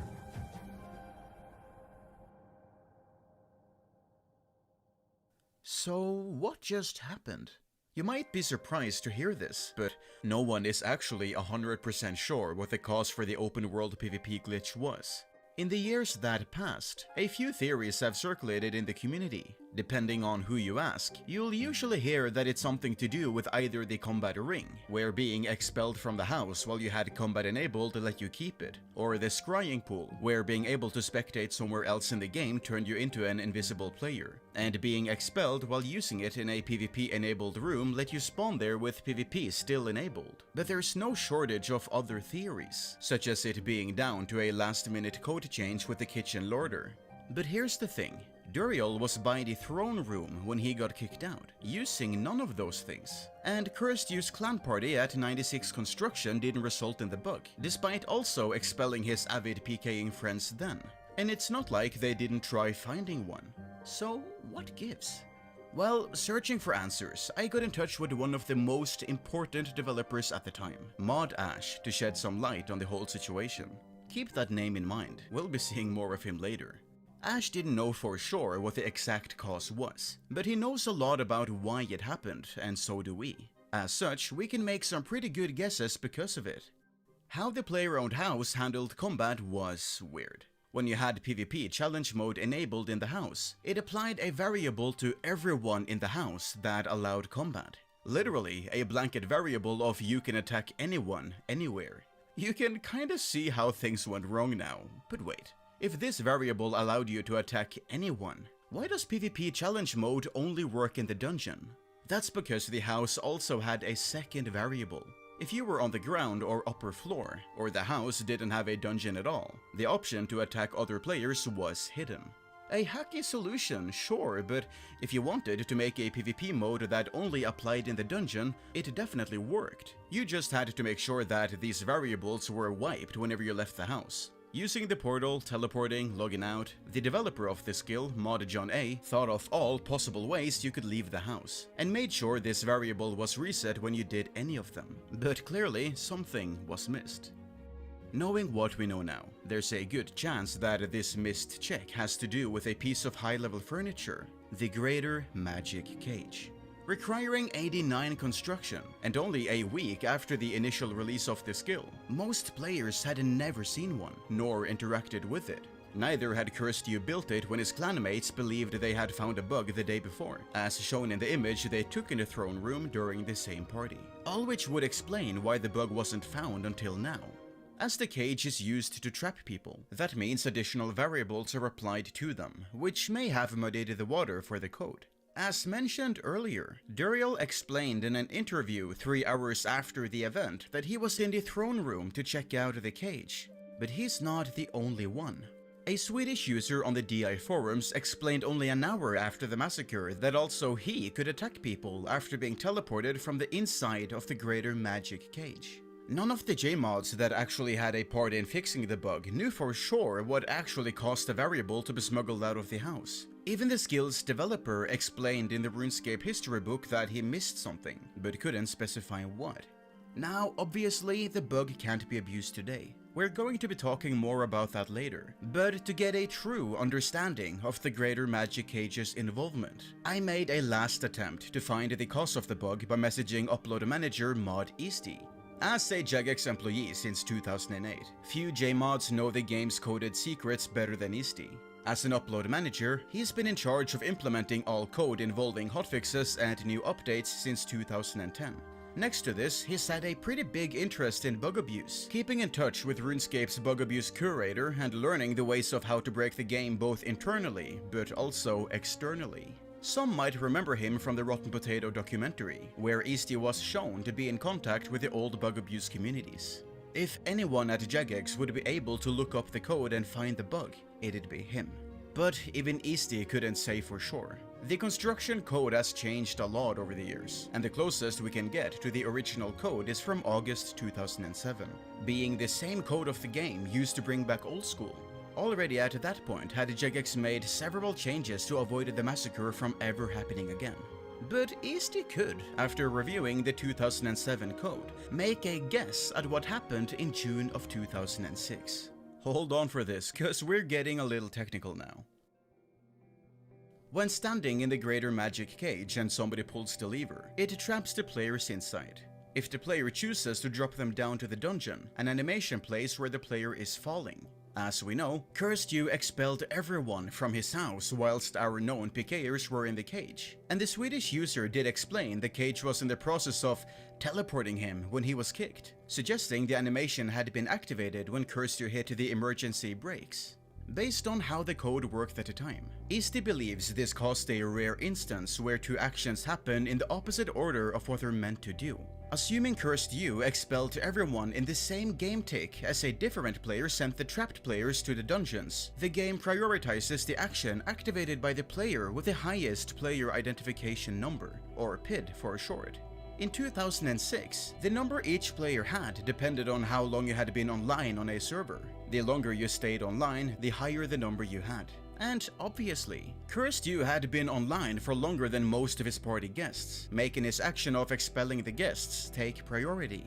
So when hundreds of players, including the ones in the cage, spawned outside, the other action was still queued up, and played directly after they all had been kicked. Since getting dropped into the dungeon would register your account as being in the dungeon, the variable saying you're on the upper floors of a house disappears, and PvP mode becomes activated. So, in summary, you have a variable that turns on open world PvP, and another that stops it if you're on the ground or upper floors of a player-owned house. This is supposed to be removed when you leave the house, but the developer forgot about the greater magic cage, and now you have open world PvP turned on thanks to stupidly specific circumstances. As long as you don't log out, hop worlds, or teleport, the variable stays visible. Okay, enough on mechanics. It's time to talk about the carnage. As players start dropping, panic spreads around the Remington House portal. Some people still have no idea what's going on. Others know exactly what is going on. Some players run as fast as they can, not wanting to lose their expensive items they had brought to the prestigious party. Others are just deer in headlights, unable to avert their eyes from the disaster unfolding before them.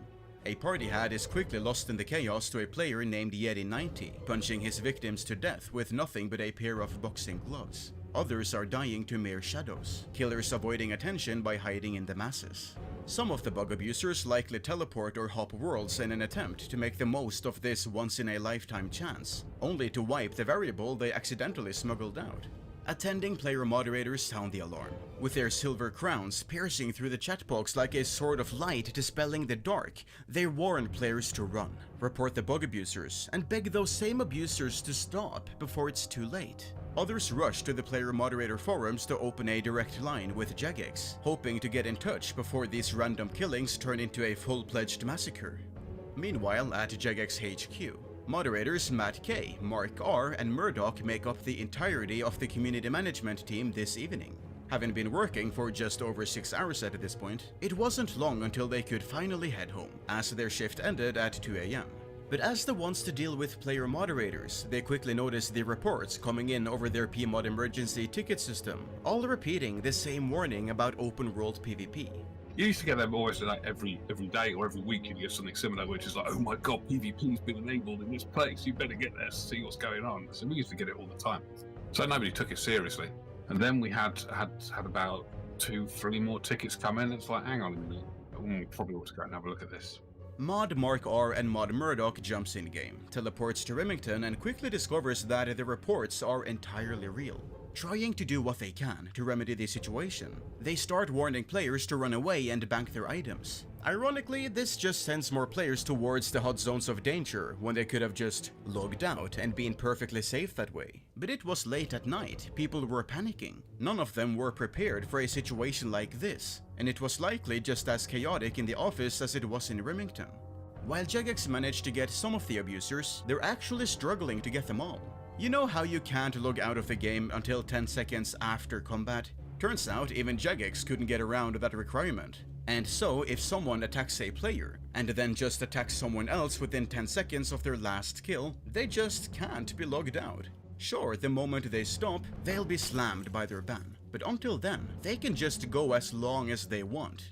The Remington mask cascades into a system of predators and prey, with those expelled with the attack buttons able to murder any other player in the game, and those without unable to attack back, stuck in a non-PvP zone, only able to watch as their health ticks down until they lose everything they're carrying. With 2 J-mods unable to do anything but watch as the chaos unfolds, those with items to lose run north to the nearest bank, hoping to deposit all of their items before they're forcibly stripped of them. Some players are quick to escape, but not without trouble along the way. One of the bug abusers, Jonathisol Zero, follows the crowd north to attack players attempting to get to safety. He gets no kills, and attempts his luck against an unsuspecting player doing a farm run. Inside Cursed You's house, however, the Construction King and his friends are completely unaware of the chaos they've caused outside. They're just chilling and enjoying the afterglow of their friend's achievement. However, a lot of the reports flooding in from the PMods are name-dropping him and his party, so a scrambling staff team decided to lock his account just in case he's somehow enabling the bug. We've got somebody in game who is causing a bug to be abused. The only way to get him to stop it is to get everybody out of his house. So we banned him. In order to stop it then and there, that's the only option you got. You can ban them or let them carry on. It's like, well, you ban them, kicks everybody from the house, and doesn't let them back in again. So Cursed You is issued a ban. He is forcibly disconnected from the game, and his house immediately closes, with all of his friends forced outside into the masses. People are dying, P-mods are shouting, and even a couple J-mods are there trying to save the day. To call it a reality check is the understatement of the century. Cursed You is informed about the chaos over TeamSpeak, and does a cheeky little bit of ban evasion by hopping onto his real-world trading mule account, Hidden P-Hat, to check out the situation for himself. Duriel321, still in Remington, has spent the past minutes observing rather than abusing the bug. Though we know he attacked somebody in the town and discovered the variable still applied to him, it's likely he paused once the J-mods showed up. They clearly didn't know about him just yet, otherwise Duriel would have been just another ban in the Remington carnage. But Brian had always been a PKer. It's the whole reason he played the game, and he'd be given the ability to attack anyone, anywhere. There was no way he was ever going to resist taking the plunge. His TeamSpeak friends, who were fully up to date on what was going on from the perspective of Duriel himself, all encouraged him to keep going. But they had to be smart about it, and laid a plan to do as much damage as possible. He splits off from the crowd, also making his way north towards the nearest bank. But he's not here to deposit his valuables, he's here to bring them out. While running with the fleeing masses, he tells one of his TeamSpeak companions, P6 EMX60, to wait by the Falador Bank so he can accept some items in a trade. By this time, Johnny Hizzle Zero had also made his way to the Falador East Bank, still attacking players in the area. After finally getting a kill, he is attacked by a different player who also has the PvP variable still applied, RuneScape Go 1, who is much better geared to fight. Jonah teleports off to escape, simultaneously ending his minutes of attention in the spotlight. As Duriel arrives in the bank, RuneScape Go 1 pledges to protect the bystanding players from future killers. Little does he realize, the largest predator of them all is just a few squares away, getting ready to seize the moment all of his days in PvP had been building towards. While most players were still attacking random players in Remington, Duriel and his encouraging friends were ready to abuse the bug to its fullest potential. He knew the consequences. He knew he wouldn't make it out of this unpunished, but he knew this was his chance to go down in history as a legend. He heads out of the bank and enters a trade with his waiting friend. What items did he trade, you ask? Well, we're not sure. There's no way to know what was in his inventory. It's a pretty safe bet to assume that Duriel was offloading some of his most valuable items, fully expecting an incoming ban for his upcoming actions. But with both of them ending the trade with a thanks, it was time to make history. Brian and his TeamSpeak friends had laid an evil plan. While players had started to reach Falador to bank their items, no one had reached the neighboring towns. So, taking a leisurely stroll, Duriel made his way to the once named Ghost Town. If he'd tried to teleport with an Amulet of Glory, he'd have lost his PvP variable, something he didn't know about but avoided by sheer luck. If he'd tried to world hop in an attempt to tear down the busy hotspots of World 2, he would have also lost the variable. There were many opportunities during the night where Duriel could have easily come to an early end, and he just happened to avoid them all. And so, Duriel arrived in Edgeville with a rogue variable still primed. The unsuspecting players in Edgeville thought nothing of it. People go there all the time after all. No one could have expected that this was going to be a ghost town once more. With the element of surprise on his side, Duriel immediately started swinging at the players, targeting those bearing the most expensive items. PKers returning from the wilderness with hard-won spoils, Alkers barely paying attention to the game as they tore through their giant piles of items, and those displaying their obscene wealth through equipped items. As Duriel's spree is going on, his friends on TeamSpeak are calling people over to Edgeville for Duriel to slay. One of the unfortunate victims answering the call is Primo, a wealthy player carrying his beloved green party hat. Just seconds after he stepped foot inside Edgeville, Primo is dead. Brian is filled with adrenaline seeing the expensive paper hat appear on the ground before him, and equips the infamous green party hat that he'd wear as his spree continued. As the kills racked up, players started crowding around Duriel, wondering what was going on as the killings continued. Around this point, Duriel removed both a white and a yellow party hat from their previous owners. However, he was actually unable to pick up much loot for himself, as the greedy onlookers seized the opportunity to grab what they could, descending on party hats and high-level gear like the vultures that they were. Duriel knew a ban was incoming. He wasn't in it for the money. He couldn't be. It was a bloodlust driven entirely by an adrenaline rush, a lust for chaos. As fearful players fled Edgeville, they made west for Falador, hoping to get away. And eager to hunt down the rich and wealthy just within his grasp, Duriel gave chase. While Duriel had already torn up Edgeville and is making their way to Falador from the north, players in Remington finally heed the advice of the J-mods and make their way to Falador to bank their items, having seen all the bug abusers in the area start to disappear and believing the glitch to finally be over. Even Mod Mark R and Mod Murdoch fall for this misconception, seeing a peaceful Remington and believing it's all over. Rather than following the players to Falador, they log out, believing their job to be done. Fresh blood runs to Falador from the south, running straight north in hopes of finding safety. They slam into the refugees from Edgeville, with a one-man army hot in their trail. Remington may have found peace, but that's because the chaos had all gone north. And with a mass amount of targets congregating in Falador Square, and Duriel descending from the north, the stage is set for the greatest disaster RuneScape has ever seen. Anticipating what comes next, some bystanders fire up their recording software, not wanting to miss a second of what follows. And with players starting to drop like flies, more and more eyes are morbidly drawn to the madness. But those pale in comparison to the hundreds of thousands of eyes that would descend on the videos of the event over the years to come.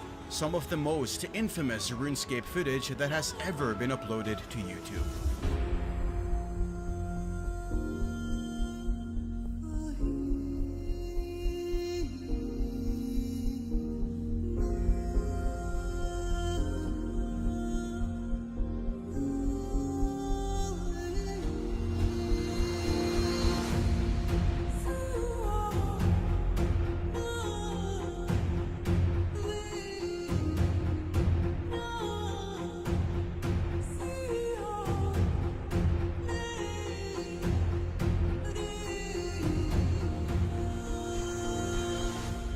For 5 long minutes, the rampage races Falador to the ground. PMods beg for players to get away and bank their items, but people are enthralled by the history in the making, and the pleas go unheard. Friends message friends to come and see, and as word spreads around the game, more and more people descend on Falador to watch the bloodshed for themselves. Within the last hour, the 1,200 players on World 111 had reached its max capacity of 2,000, with several more queuing up to get in. Mere hours earlier, this had been Cursed Use Day. It was now entirely Duriel's, with a ferocious stack of people following him around, an unhinged collection of people egging him on, asking him to kill them or chanting "Dur scared" on repeat. After building up this army of followers and clearing Falador of targets, Duriel decides to head back to Edgeville to take down the sneaky players who thought they'd managed to evade him. With impending doom returning to the edge of the wilderness, PMods continue to beg for help on the forums. Someone, anyone at Jagex, we need you! Well, they did have Jagex at the scene. Having realized the problem had spread further than Remington, Mod Murdoch logged back in to try and solve the problem. If he could force Duriel from the game, they could slam the banhammer on him, but Duriel was unbannable as long as he stayed in combat, and high on the bloodlust from the bug, he wasn't going to let enough time pass between kills to leave combat mode. With a pool of targets around him, why wait 10 seconds when you could immediately kill someone else? So Murdoch went for the second best thing Jagex could do. That is, asking Duriel as kindly as possible to stop, please and thank you. If J-mod powers weren't going to save the day, maybe words would.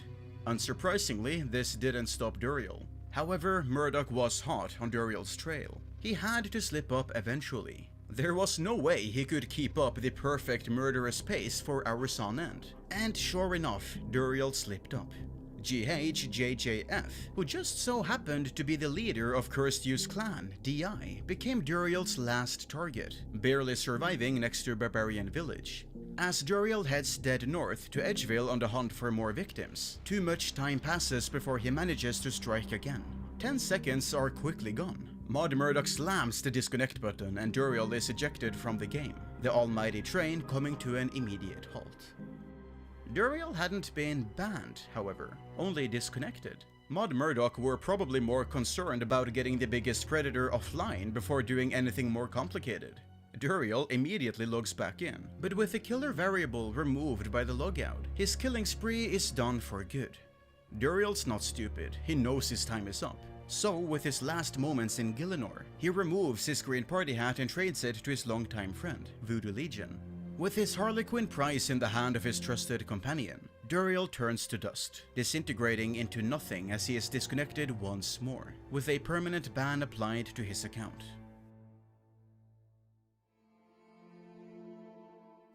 After about an hour of stress, fear and death, the infamous massacre had seemingly come to an end. But the funny thing is, Duriel had managed to keep going for such a long time simply because he ran to a different town entirely to begin with. By the time the reports of Duriel's rampage had made it to Jagex, the killings in Remington and southern Falador had already lasted for 20 to 30 minutes. The largest predator might have been taken down, but who knows how many other killers were still running around the game? Who knows what events haven't reached community management's ears? And who knows if it's not all about to happen again? The bug was still in the game. This was only the start of a very long night for Jagex. To say Night Shift were struggling was an understatement. One of the biggest sources of stress was to do with escalation. With no developers in the office overnight, there was no one on hand to fix the bug. Community management certainly couldn't do it. Do they hope for the best, cross their fingers that the bug doesn't become widespread with more offenders appearing and let it get fixed in the morning? Or do they nip it in the bud here and now? Well, by the time the British clocks got closer to 2 AM and the end of their shift, the call was finally made. They needed backup. Just 2 weeks prior, Andrew Gower had been the only person in the system who had permission to add hotfixes to address issues like this. But by sheer coincidence, Andrew had recently delegated this responsibility to a different employee, System Administrator Maud Slake. Slake had seized the opportunity with both hands and openly admitted that he would be more than willing to come in the moment an emergency needed him. Anyway, faced with his first emergency, Slake immediately called Andrew Gower in the middle of the night. Okay, that's a little mean to the guy. Slake was definitely up to the task and willing to do his part in stopping the problem, but while he had the permissions to deploy a hotfix, he didn't really have the technical know-how to confidently stop the glitch without breaking anything else in the process. He needed a developer's insight. Stirred at 2 AM, a tired Andrew Gower was bombarded with information about what had been happening in the game. Unprecedented problems, open-world PvP, players dying in the streets. They needed someone at the office to come over and fix it immediately. Andrew, annoyed to be stirred by the very person he appointed to avoid this sort of thing, told them to deal with it themselves and gave them the number of the only other developer who had agreed to do emergency callouts. The man, the myth, the legend. Maud Ash. The call began with, "Hi, is that Ash? Right, yeah, we understand you said you'd be willing to do some emergency call-out work. We've decided to go ahead with that plan. Frankly, I didn't actually know who it was. Didn't recognise the voice." Ash, not recognizing the voice, was confused by the call, but agreed to come in regardless. Slake raced to Ash's house, picked up the developer and beelined to the office. With the right mind on the task, they quickly sussed out what was behind the bug. While they weren't sure how the PvP status had been smuggled out of the house, they knew it was the rogue variable that had caused the massacre. It was a bug that had existed since the release of Construction, but no one had known about it until this perfect storm. With the variable identified, it was easy to make a hotfix. Ash's hacky middle-of-the-night solution was to temporarily disable PvP in the entire game, meaning nobody could attack each other inside any POH or the wilderness until it was turned back on. He also thought to make the game just stop reading the house PvP variable completely, effectively disabling it for any players who still had it active. Without knowing how the variable was smuggled out, they simply didn't know if this was POH exclusive or if a player could do it all again by using a different source of PvP. With that done, they could fix it more elegantly in the morning. Ash just needed to make a quick check that there weren't any glaring problems in his code to ensure that it wouldn't cause a second major incident. All in all, Slake and Ash's work took them somewhere in the region of 2 hours, with the hotfix being deployed roughly around 4 AM UK time. As the party had started just after midnight, this gave a total of 4 hours from the start of the house party to the termination of the glitch. It had been a night of terror, a night of dread, a night of murder with countless bloodshed. But as Ash and Slake relaxed in their chairs, the 3 community managers now at home could enjoy a well-deserved rest. Because despite all the things the night had been, the night was finally over.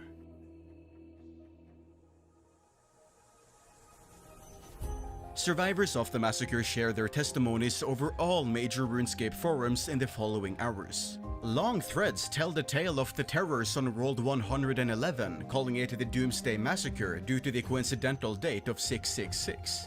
The rants forums are flooded by angry players demanding their items back. Chancers try to capitalize on the opportunity and also demand their items back, even if they didn't lose anything. Some of them weren't online for it at all. Screenshots circulate the forums. DI member SOP4, also known as Sinai, uploads his footage of the event to YouTube just hours after it ended. Although YouTube was still fresh at this point, so most people preferred to share the file's download link on RapidShare instead. Duriel himself replied to posts on RuneScape community, in later years known as the Zybes forums, explaining some of his perspective of the entire event. His appearance on such a popular forum made it rather easy for people to get in touch with him. Players started to reach out, wanting their items back, but Duriel was in no position to return them even if he wanted to. However, in a cruel twist of fate, Duriel checks in with Voodoo Legion a few hours later, asking for his green party hat back on a different account, only for Voodoo Legion to refuse, sever all ties with Duriel, and end their years-long friendship over some money in an online game. The legendary green party hat was sold just a few hours later, shamelessly swapped for a yellow party hat and a Santa hat, with Voodoo keeping the yellow for himself and gifting the Santa hat to a friend he clearly cared about more than Brian. Learning of the legendary figure at the heart of the massacre, a writer from Tippett called The Rat got in touch with Duriel through the RC forums about 3 hours after the massacre had ended. Requesting an interview, Duriel gleefully accepts, with a transcript of their conversation being posted in a Tippett forum thread titled The Falidor Massacre, or the Falidor Massacre to be exact. This was the first time the event was referred to by this name, and due to the heavy traffic the site would see over the next few days, it quickly became the official name and the one that has stuck through all these years. Emerging from the ashes 3 hours after the massacre was Cursed You. Andrew Gower had eventually gotten up to check on what was going on, and upon looking at the bans for the night, noticed that Cursed You wasn't maliciously involved with the bug. There was no reason to keep him banned, so they left their law-abiding construction king back in to continue his RuneScape adventures. This didn't sit right with some of the staff, who despite agreeing that he had nothing to do with the bug, could see a range of alt accounts in Cursed You's possession with suspicious activity in the real-world trading market, but nothing enough to issue a ban, placing his account under surveillance going forward. The bug hadn't been properly fixed yet, mind you, but it was now close to the start of the workday in the UK, and all hands were on deck once more. It's an odd morning for the staff, as they're met by the garbage fire that started blazing overnight. The community outrage is at an all-time high. A horrific glitch is being held back by a patchwork fix, and they all slept through one of the most significant events in RuneScape history.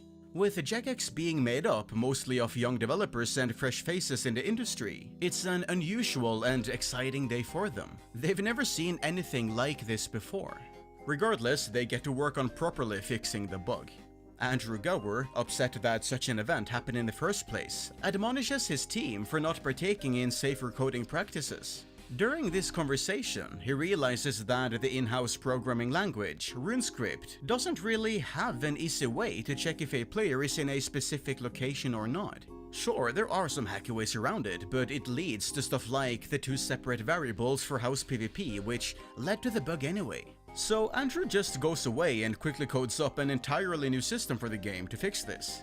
With the new code, it's now possible to check what instance a player is in alongside what coordinates they're standing on, and so the team ensures that all variables which enable PvP also check that the player is standing in the intended place.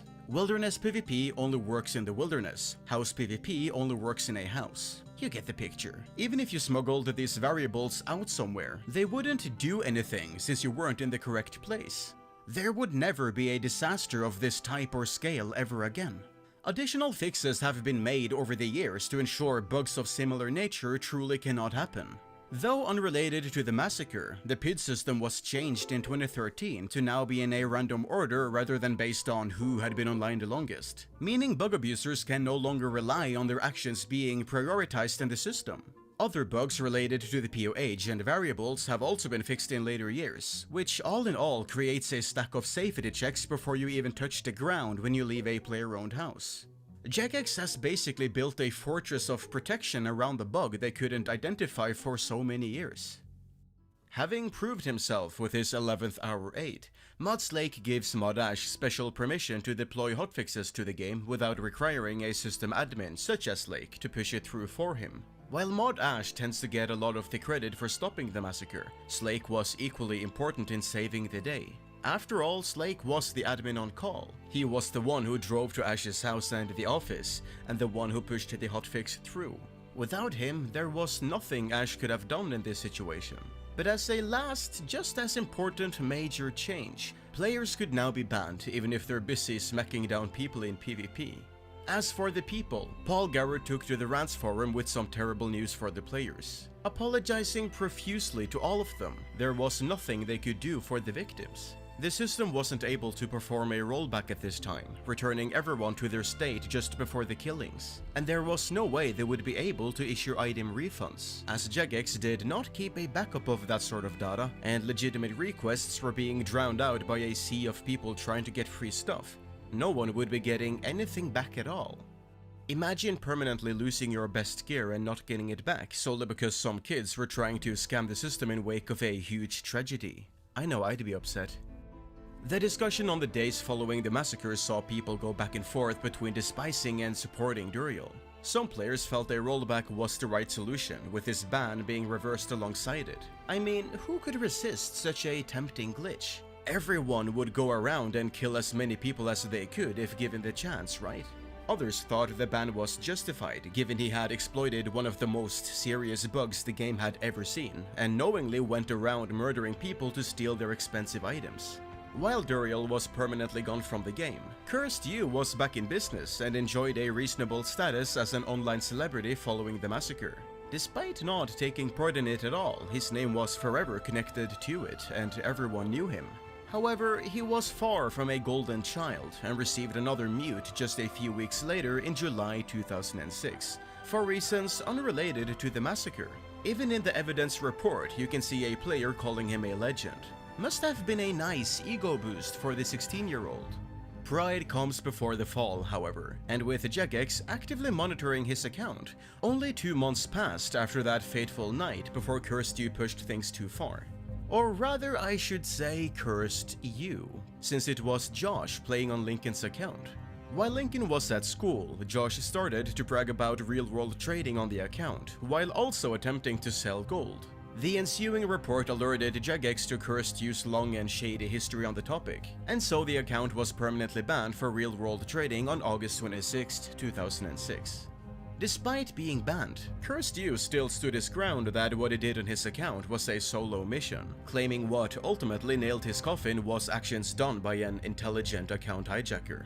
With both Lincoln and Brian removed from the game, the story of the Stars of the Falador massacre came to a swift close. Okay, that's not quite true. While the Duriel account was permanently banned, that didn't stop Brian from playing RuneScape. Duriel 321 was never to be let back into the game, with Andrew Gower even leaving a note on the account in the internal system saying it should never be unbanned. One of the only 4 known account notes he ever left in the system during his 10-year tenure at Jagex. But even if Duriel was gone, Brian did have other accounts to play on. Gifted AsinBoy763 from a friend, Duriel was able to jump straight back into the game without having to start the long and monotonous grind from scratch. Jagex did also add a note to this account, connecting it to Duriel 321, but decided to let it slide since he wasn't breaking any rules. I mean, other than ban evasion and account trading, but hey, who's counting? His new account wasn't a well-kept secret either, sharing the username on a fan site he made for himself. Getting the status as an iconic player in the world's largest MMO at age 16 must have been awfully exciting for Brian. He continued to be a part of Evolution up until February 2008, when he attempted to join a new clan of dastardly villains and terrifying PKers, Reign of Terror. Duriel didn't last much longer, however, as he eventually quit the game sometime in 2009 and has not been an active player ever since, as far as we know. As for Jagex, they tried their best to avoid acknowledging the massacre for several years. After all, the incident was essentially a major case of bug abuse. It was a failing on their end, and to give it any credence would just be glorifying rule-breaking and encouraging future offenders. But time heals all wounds, and those personally affected by the massacre moved on with their lives, either rebuilding their accounts or leaving the game for greener pastures. Avoiding the topic was the official stance right up until RuneFest 2014, at which point Jagex decided to start talking about it in preparation for the RuneScape documentary. It was still something of an awkward topic though. With the rise of mass shootings over the years, as Jagex started to bring it up, they had to make sure they never glorified it. Staff members who had dealt with active shooter incidents in real life never found Falador massacre jokes to be funny, so they knew how sore it could be for some community members. But still, it's one of the most significant cultural events in RuneScape history. People who've never touched the game have heard of it. Whether you like it or not, it left a permanent mark on the game right in the middle of its golden years. In 2016, on the 10-year anniversary, Jagex decided to fully commit to acknowledging the incident by adding an in-game event that recreated Cursed You's infamous house party, followed by a giant Duriel 3-2-1 miniboss that players could fight together. Even Old School held an anniversary event, opening up a temporary World 666, where players could engage in open world PvP in Falador without it affecting their accounts on the regular worlds. Jagex even added a new song, Massacre, to play on this temporary world, bearing a striking resemblance to Nightwish's Planet Hell, but in the OSRS sound font. As Planet Hell was the background song for the most well-known YouTube footage of the massacre, many players associated with the event, and to this day, all the top comments on the YouTube upload of the song are about RuneScape. Jagex also outsourced a gaming company to create a simple game for Facebook titled The Falador Massacre. Described as a top-down view of Falador as it appears in Old School, you'd have 3 minutes playing as Duriel 3-2-1 to get as many kills as possible. NPCs posing as players would pop in from all directions wearing different items, awarding a variety of points depending on the item. Unfortunately, Facebook wasn't too fond of releasing a game holding the word massacre, and thus was rejected and never released. In the years after Duriel left the game, his details were somehow shared online, likely as a result of one of the many leaks of the Zybes forum database, allowing imposters to log on and pretend that they were the PKing legend in disguise. This tricked various content creators into making videos about them, some of which have since been taken down. Many streamers have also claimed that they were actually Duriel 3-2-1 returning to the game, but these were all fakers trying to use the name to boost their audience. Cursed You also eventually returned from the Land of the Dead, sneaking back into RuneScape under the inconspicuous name Cursed You. See, 2 S's, it's totally a different guy. I bet the second S stands for secret. Anyway, he streamed consistently for about a year, uploading several YouTube videos during this time, releasing some never-before-seen screenshots from the construction grind.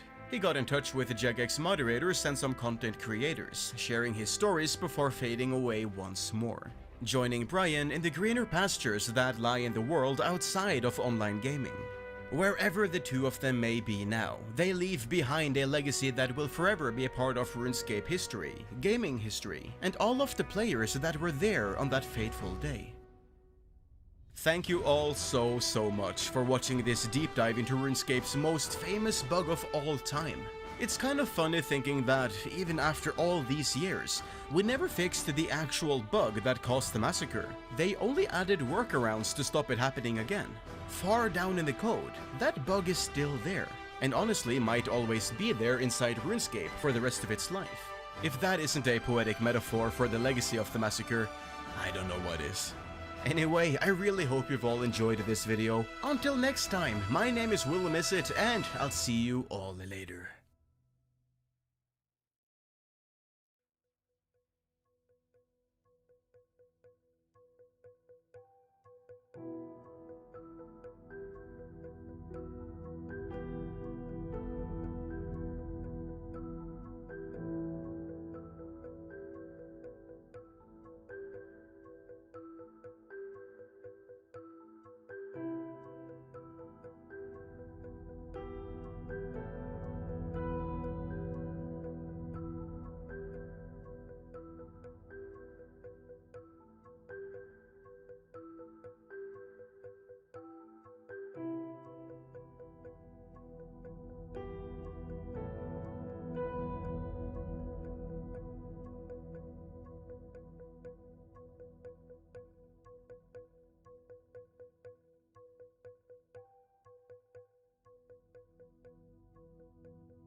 Yo.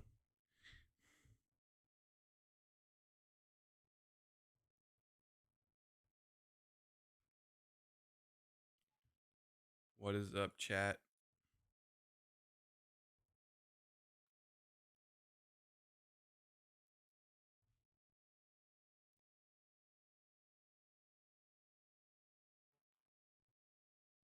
Let me open up chat.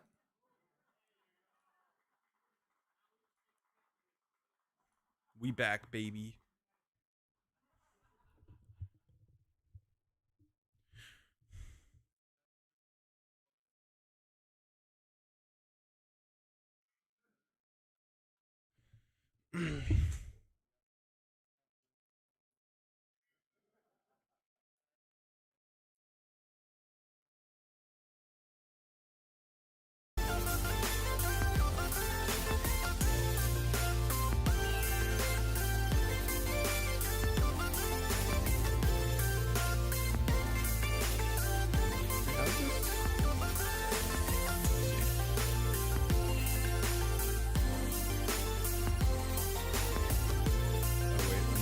I gotta install the plugin again.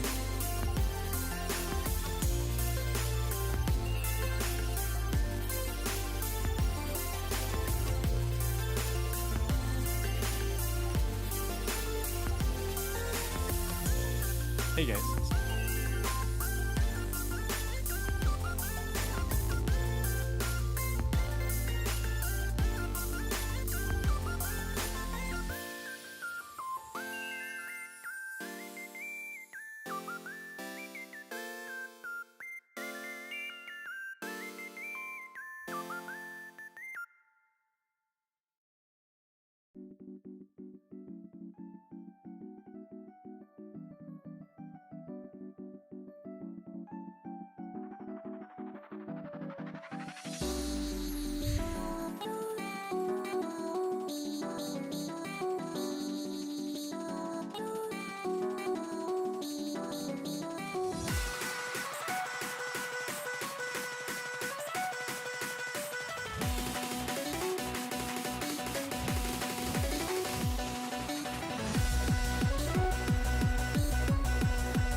Here you go, pink. Yellow first, I guess.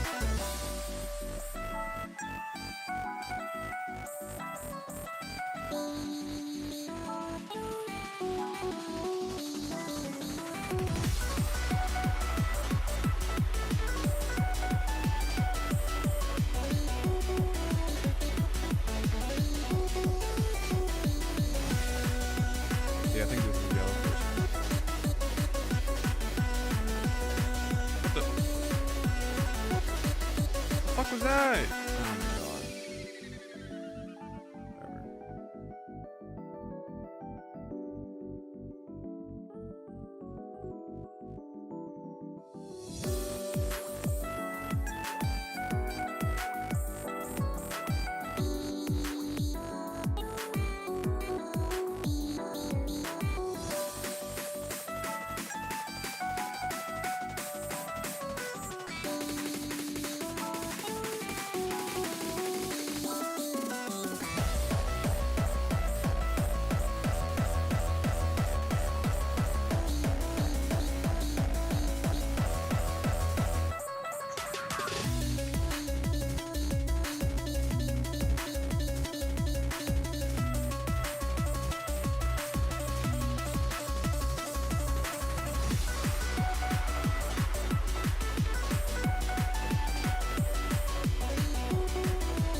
Whatever. What the fuck? Come on, man. Fucking God. I don't know why it doesn't just...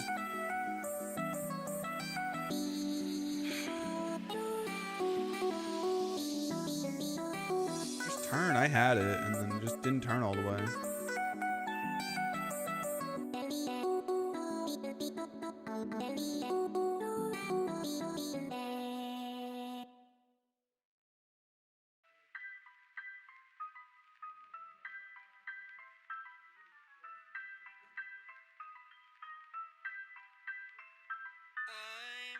Mr. King Dice, I'm the gamest in the land. I never play nice, I'm the devil's right-hand man. I can't let you pass, cause you ain't done everything. Bring me those contracts, come on, bring them to the king. Yeah.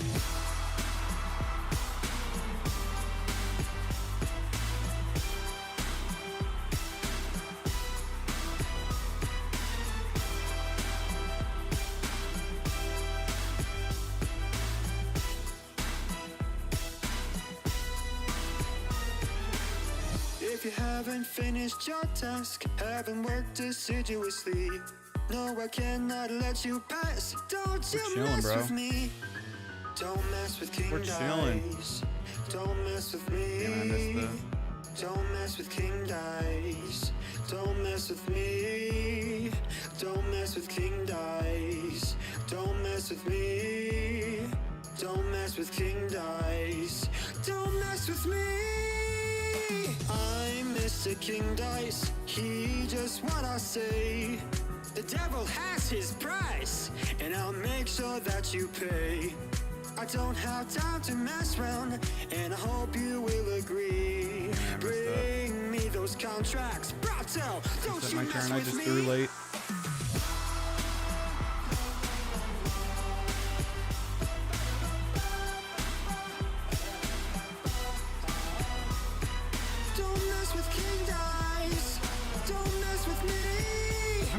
Slow. I don't understand. I'm not hitting the thing. It's not showing up that I'm.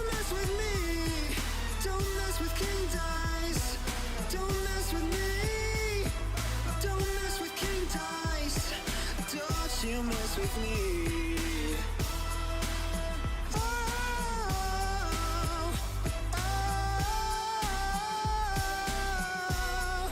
don't mess with me.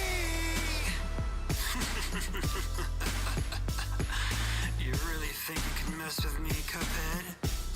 Think again. Oh, we're gonna have so much fun. Don't mess with me.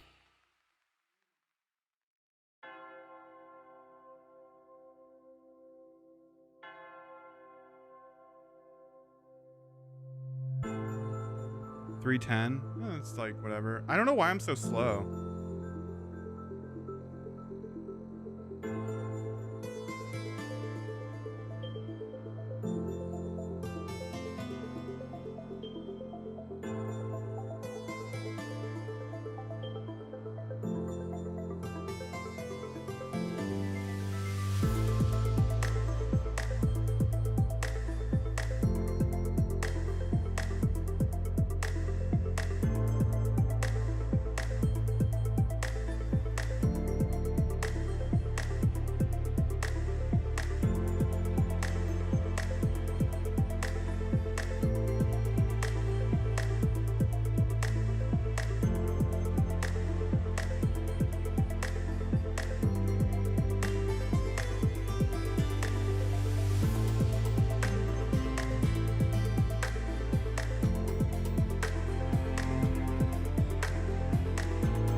What do I do with WinCat? I don't know how to use it properly, I guess. Oh, it's now enabled. It was never enabled, so now I don't know.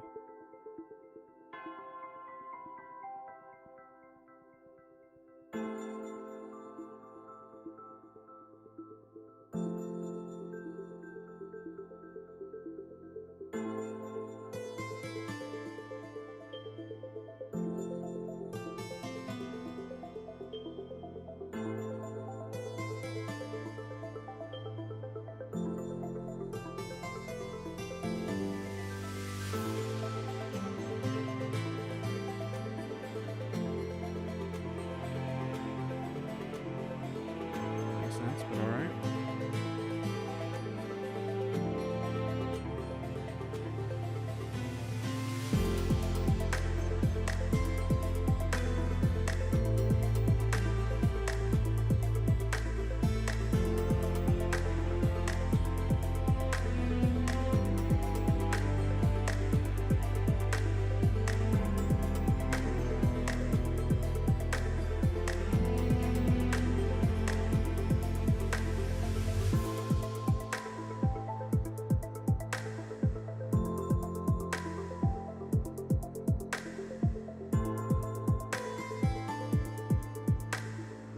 Fuck, I misclicked the fucking thing. Bro, I misclicked it so hard.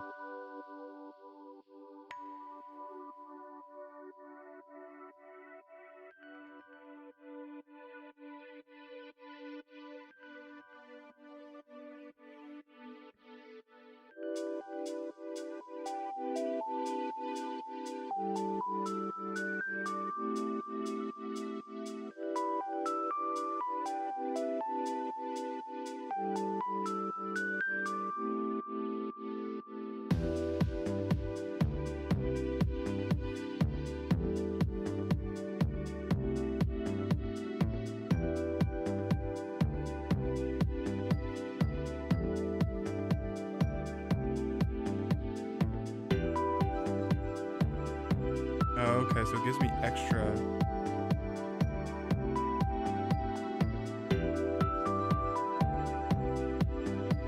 Okay, I understand how it works now.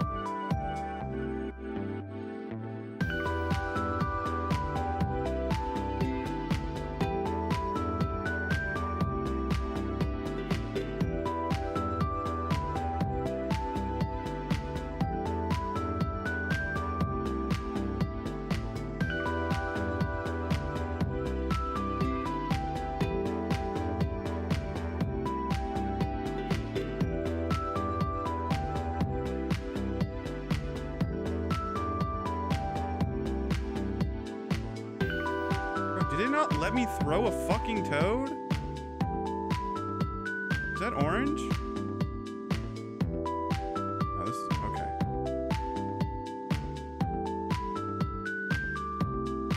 I swear to God, I definitely didn't think I. It's so fucking slow.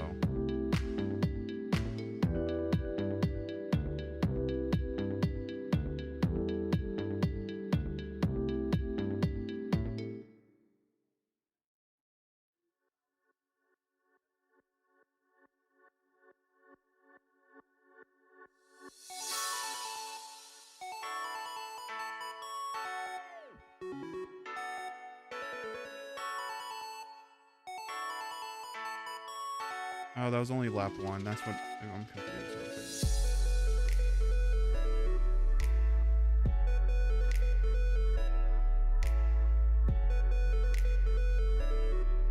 Oh wait, let me restart it. My layout's wrong.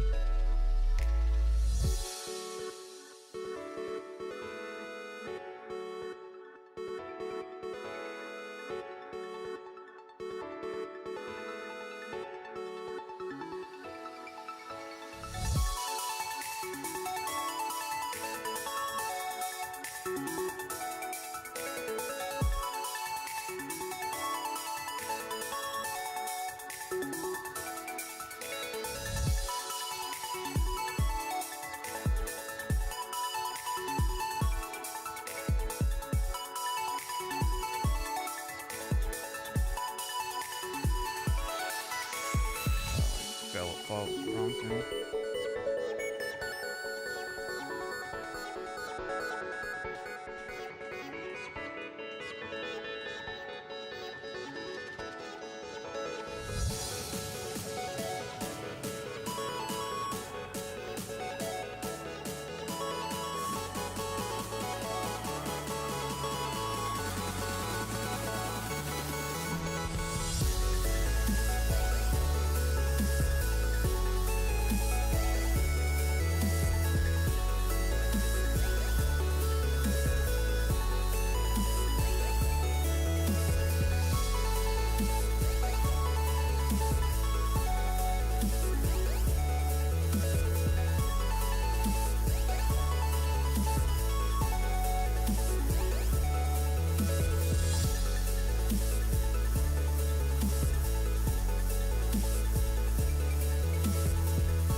bad turn.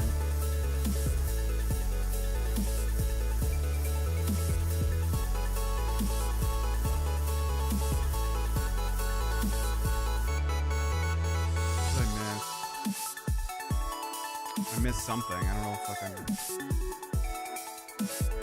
Oh, I'm stupid. This is around. Wait, no. What did I miss?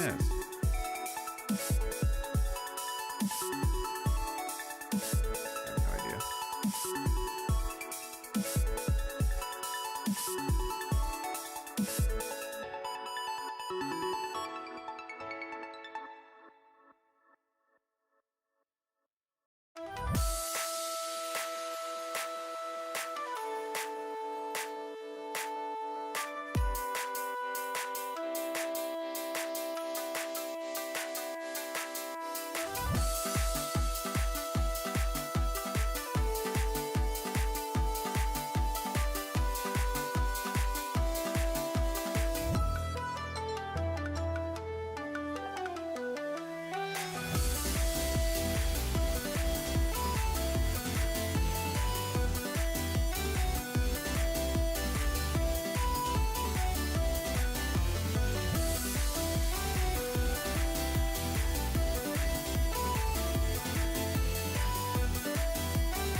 I should have moved the camera. It kind of threw me off.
Bro, I don't know how I'm missing them.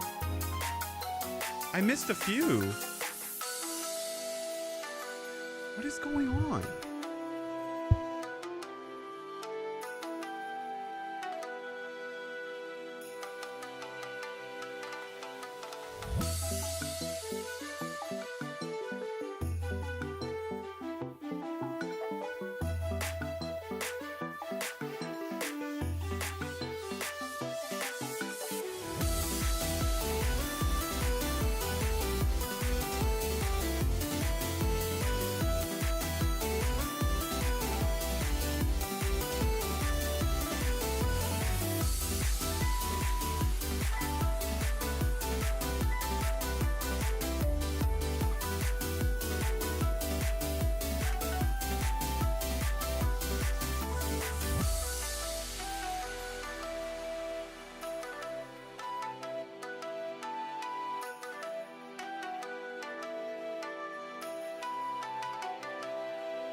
too.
Yeah, I generally have no idea what I was missing.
Why didn't it click over?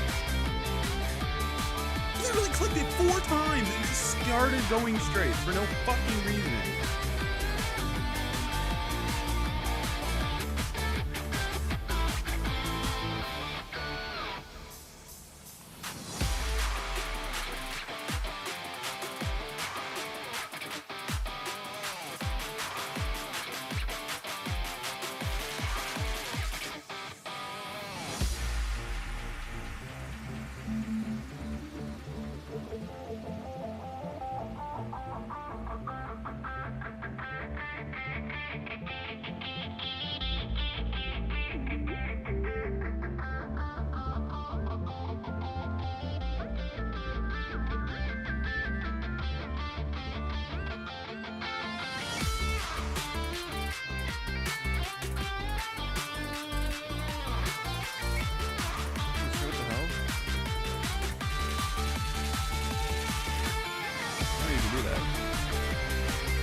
When I was like looking at that. That's fine. That was a good movement for me.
God damn it. It was out of my fucking line of sight. I didn't notice it until later.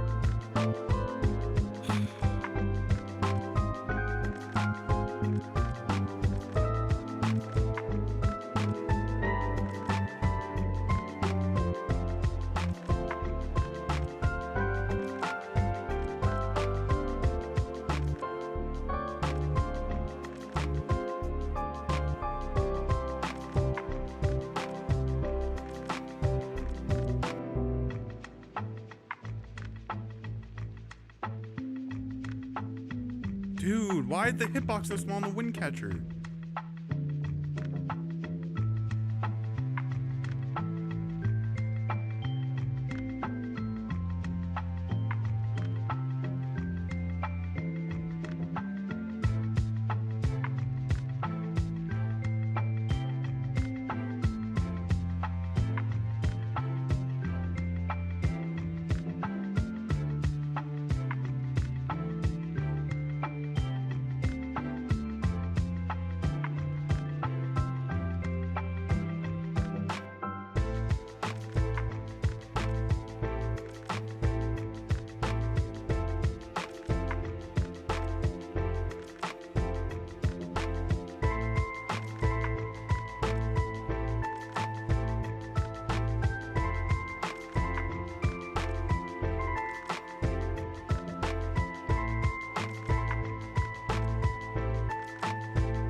Spike almost got me.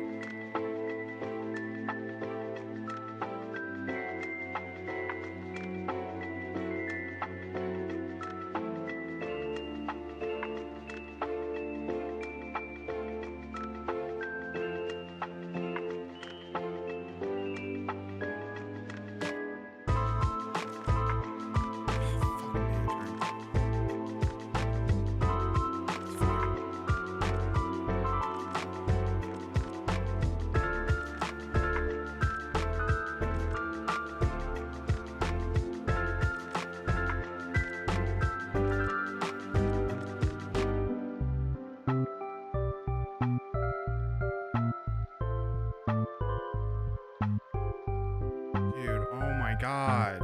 Move. I feel like it's just not consistent in terms of where I'm supposed to be going. I just feel like it just doesn't make sense.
What? I clicked? Oh, that pisses me off.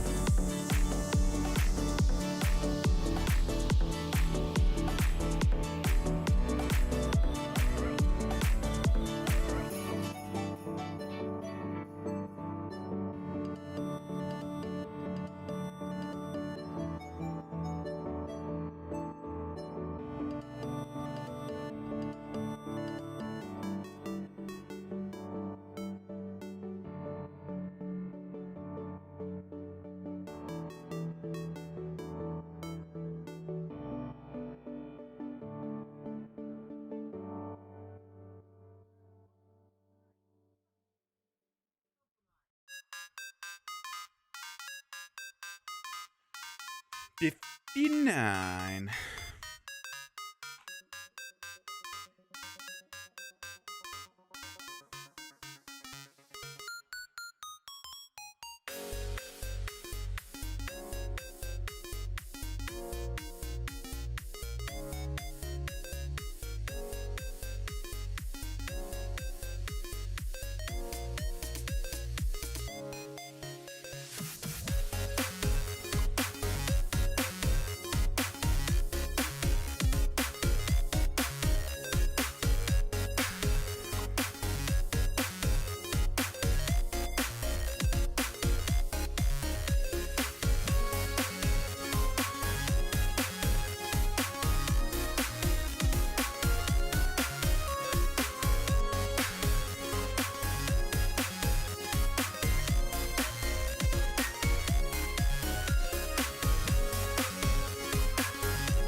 love it.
Even with that massive fuck up, I only went 5 seconds over. That's pretty crazy.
Wow, wow, wow, wow.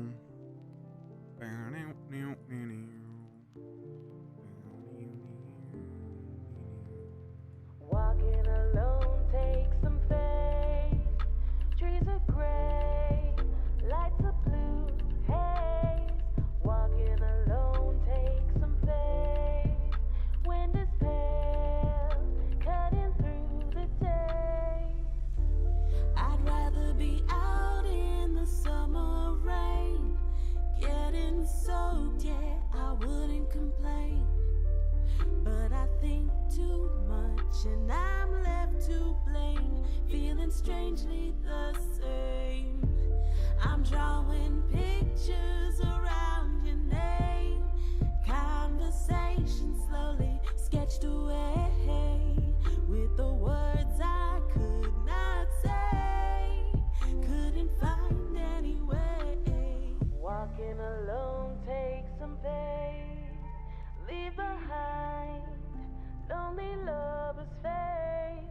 Now that the calm's been replaced, road you take fills with heartbreak. Walking alone takes some faith. All the love in a state that you can't touch, hear, or taste, and the grace just falls into place. And no one can cloud the sun when you live your way. I don't wanna run and hide underneath the shade. No, no, no, no, no, no. And no one can cloud the sun when you live your way. I don't wanna run and hide underneath the shade. No, no, no, no. I'd rather be out in the summer rain, getting soaked, yeah, I wouldn't complain. But I think too much and I'm left to blame, feeling strangely the same. I'm drawing pictures around your name. Conversation slowly sketched away with the words I could not say. Couldn't find any way.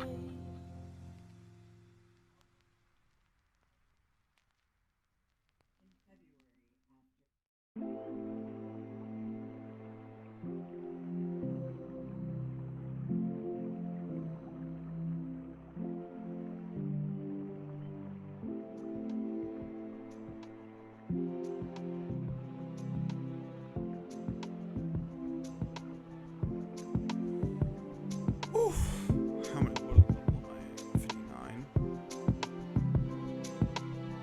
Okay, one more and I should level up.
60 sailing. Let's go.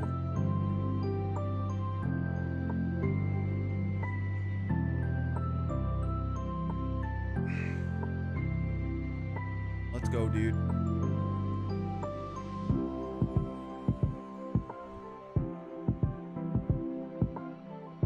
Pog. Alright, I'm gonna make some food. I'll be right back. Cabin boy Jenkins from Crandor. And build a camphor cargo hold. Cool.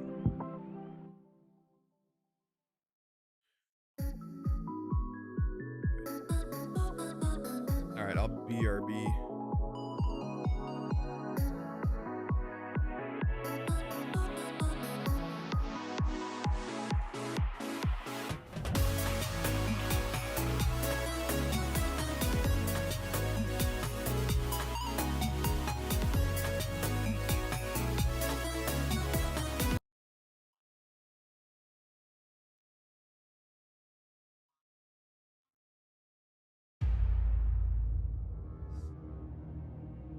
This used to be a barren land, without hope, without helmets. Yet, there was a time when the helm was all that someone might want to get their hands on. An item of rarity, scarce like the knowledge of how to obtain it. For months, they struggled, sought the helmet like hunters in the night, hundreds of them, all working together like never seen before. But this was in the ancient days of 2016. It started in a small house in the barren wasteland we call England, deep in the town of Cambridge. A man by the name of Matt Kay was sitting in his chair, reading a book entitled Mayan Prophecies. In it, the book speaks of the tomb of Palenque, where one would solve a series of clues to reveal the truth of the Mayan people. Inspiration strikes. For 3 weeks, he plans. He conspires. He orchestrates a devilishly fiendish puzzle, the likes of which old school has never seen before. A hunt which would forever be etched into history. A hunt whose name would send shivers down thousands of spines for years to come.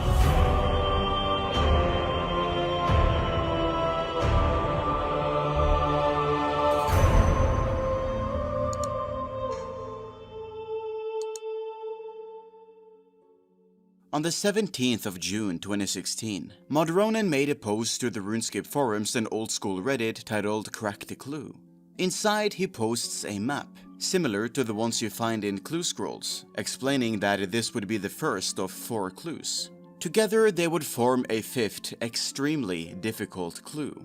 The reward for these 5 clues would be a brand new cosmetic set, 1 piece for each individual clue. However, finding the last piece was always going to be a doozy. Jagex anticipated that solving it would be quite the feat, and intended to have the first person to find it be commemorated forever in the item's description. The community bands together, but for the first 3 weeks, the Clue Fest is fairly uneventful. The maps are relatively straightforward, so it doesn't take long for people to figure out the spots to dig at. Although, while everyone is waiting for the next map to be revealed, the solutions are already in-game. Matt K confirmed on the 2nd week that if someone somehow knew the answers, they could dig in all 5 spaces to receive the set right then and there. He also makes an ominous comment about yellow lines being the sunshine in the darkness of the soul. Kinda weird. I'm sure it's nothing.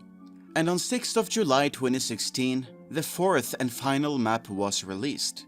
Once again, pretty trivial, so all that was left was to find this 5th item and call it a day. Okay, let's look at these 4 maps. What are your first thoughts? Well, given how easy the others had been so far, some players initially assumed that the 5th item would just be in the middle of all the others. Draw an X between them, find it on the map, and nothing? Well, Matt K did say this last one wouldn't be that easy, but it's not going to be that hard either, right? Well, when everyone's individual guesses had failed, it was time to pool together. Players congregated on Reddit to toss ideas at each other and cross off whatever they tried that had failed. And, sure enough, there were some quick developments. Turns out, if you overlap all the maps on top of each other and align the blocks around the edges, It shapes the letters 10 and 5W, the first step towards a solution. 10 north, 5 west? That makes sense, but from where? In the summer of youth, where everyone thought they had a chance at cracking the clue, there were still some splinter groups. Small groups of friends who didn't want to participate in the public discussion, believing they were going to be the ones to solve the mystery by themselves. One by one, these groups failed, and many of them ended up contributing their findings to the collective. On 7th of July, one such group of friends did exactly that on the old school subreddit, making a thread that crossed off several potential solutions from the infinitely large list, encouraging people to keep trying. They invite others to their clan chat margins to help search in-game. Several hundred comments later, and people are still no closer to figuring it out. When empirical truths dry up, people start making assumptions to try and narrow things down. Anyone can figure this out, right? So that means we can cross off any areas locked behind quests or other requirements. If we're right, then we need to dig somewhere in here. Lots of players get to digging, but this area is still very big, so nothing bites. And, heck, maybe it is in a quest area. Ugh, now we're getting nowhere. With discussions scattered and the dank memers on Reddit already getting tired of this stupid cluefest being posted non-stop, 8th of July sees the discussion directed to a new subreddit, /r crack the clue. Here, notes can be passed more easily, with dedicated threads for ideas rather than having to dig for them in the comments of a single one. Although maybe confining all of the clue-obsessed players into one space might not have been the best idea, because some of the resulting theories are interesting. Okay, look at the outfits so far. It's clearly based on Game of Thrones. Heck, so are the examine texts.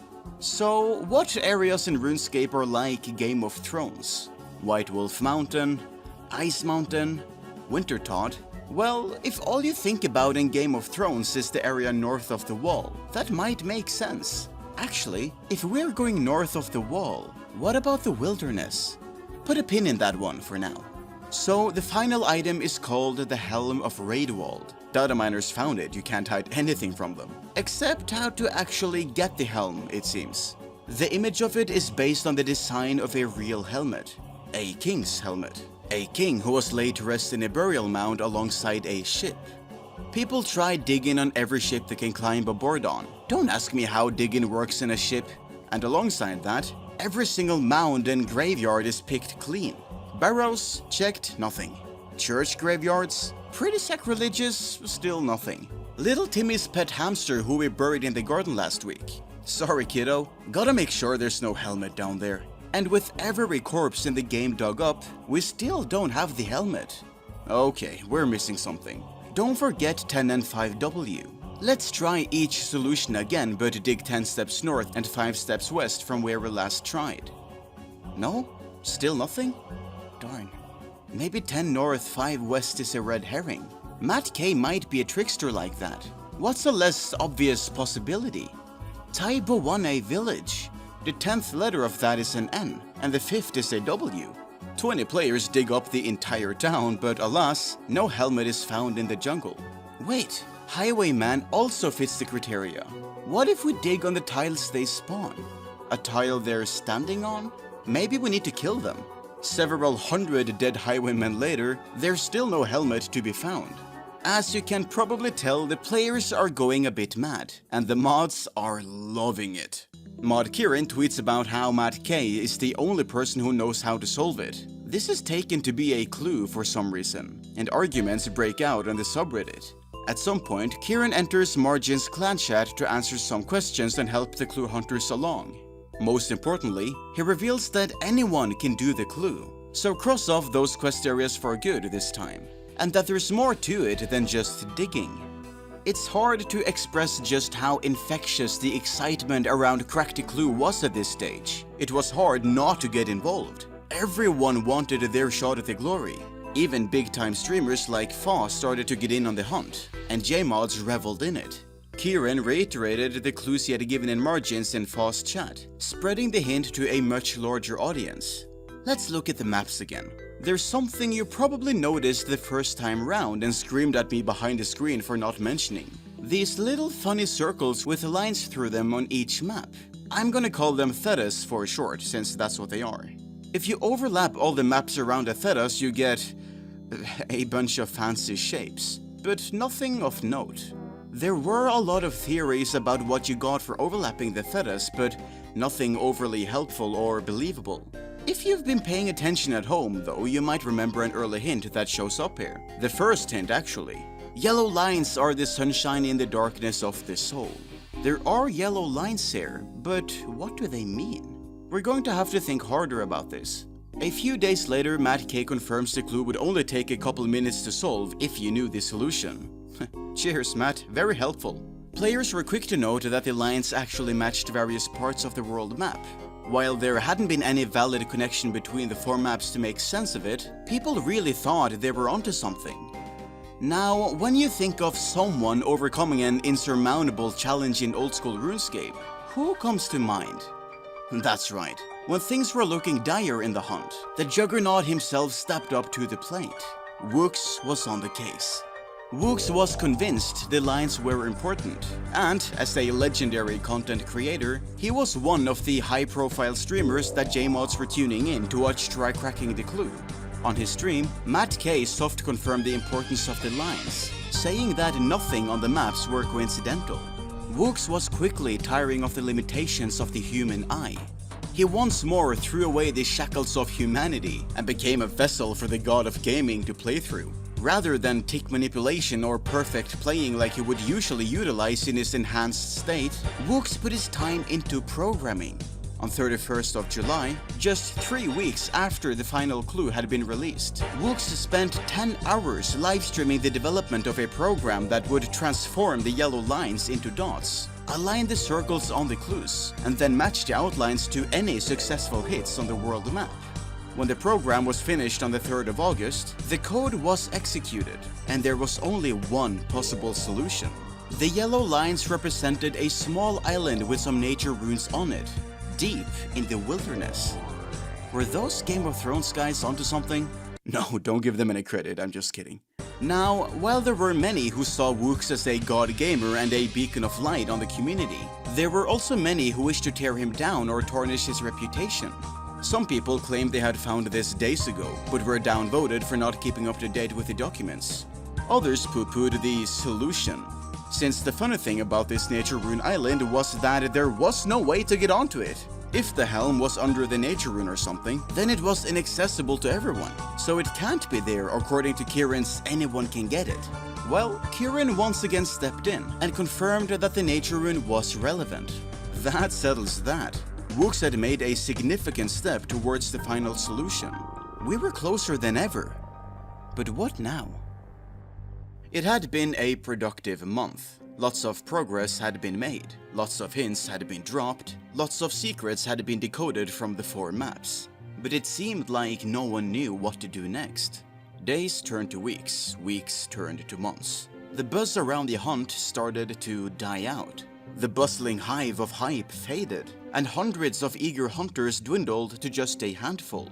With no progress and no hints, most players moved on to more exciting things, like grinding skills for tens of hours via methods they'd already grinded for hundreds. Lots of people started to forget about the hunt completely.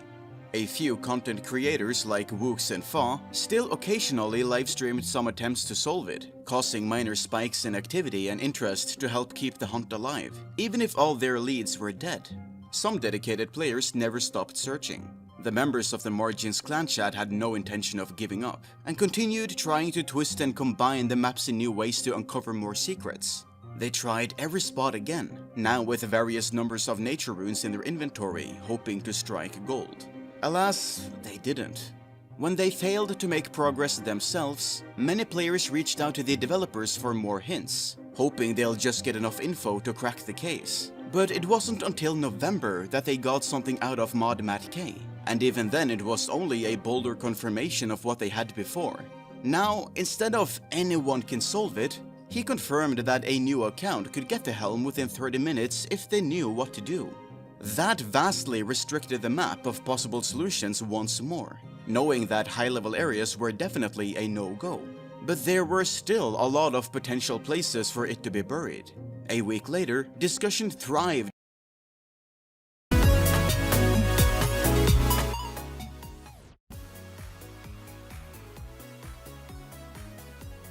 I have to wait till they're done making dinner for themselves. Right when I went down, they started cooking. Now I'm starved. Dude, I shouldn't have waited. Oh. We're not gonna eat for like 30 minutes.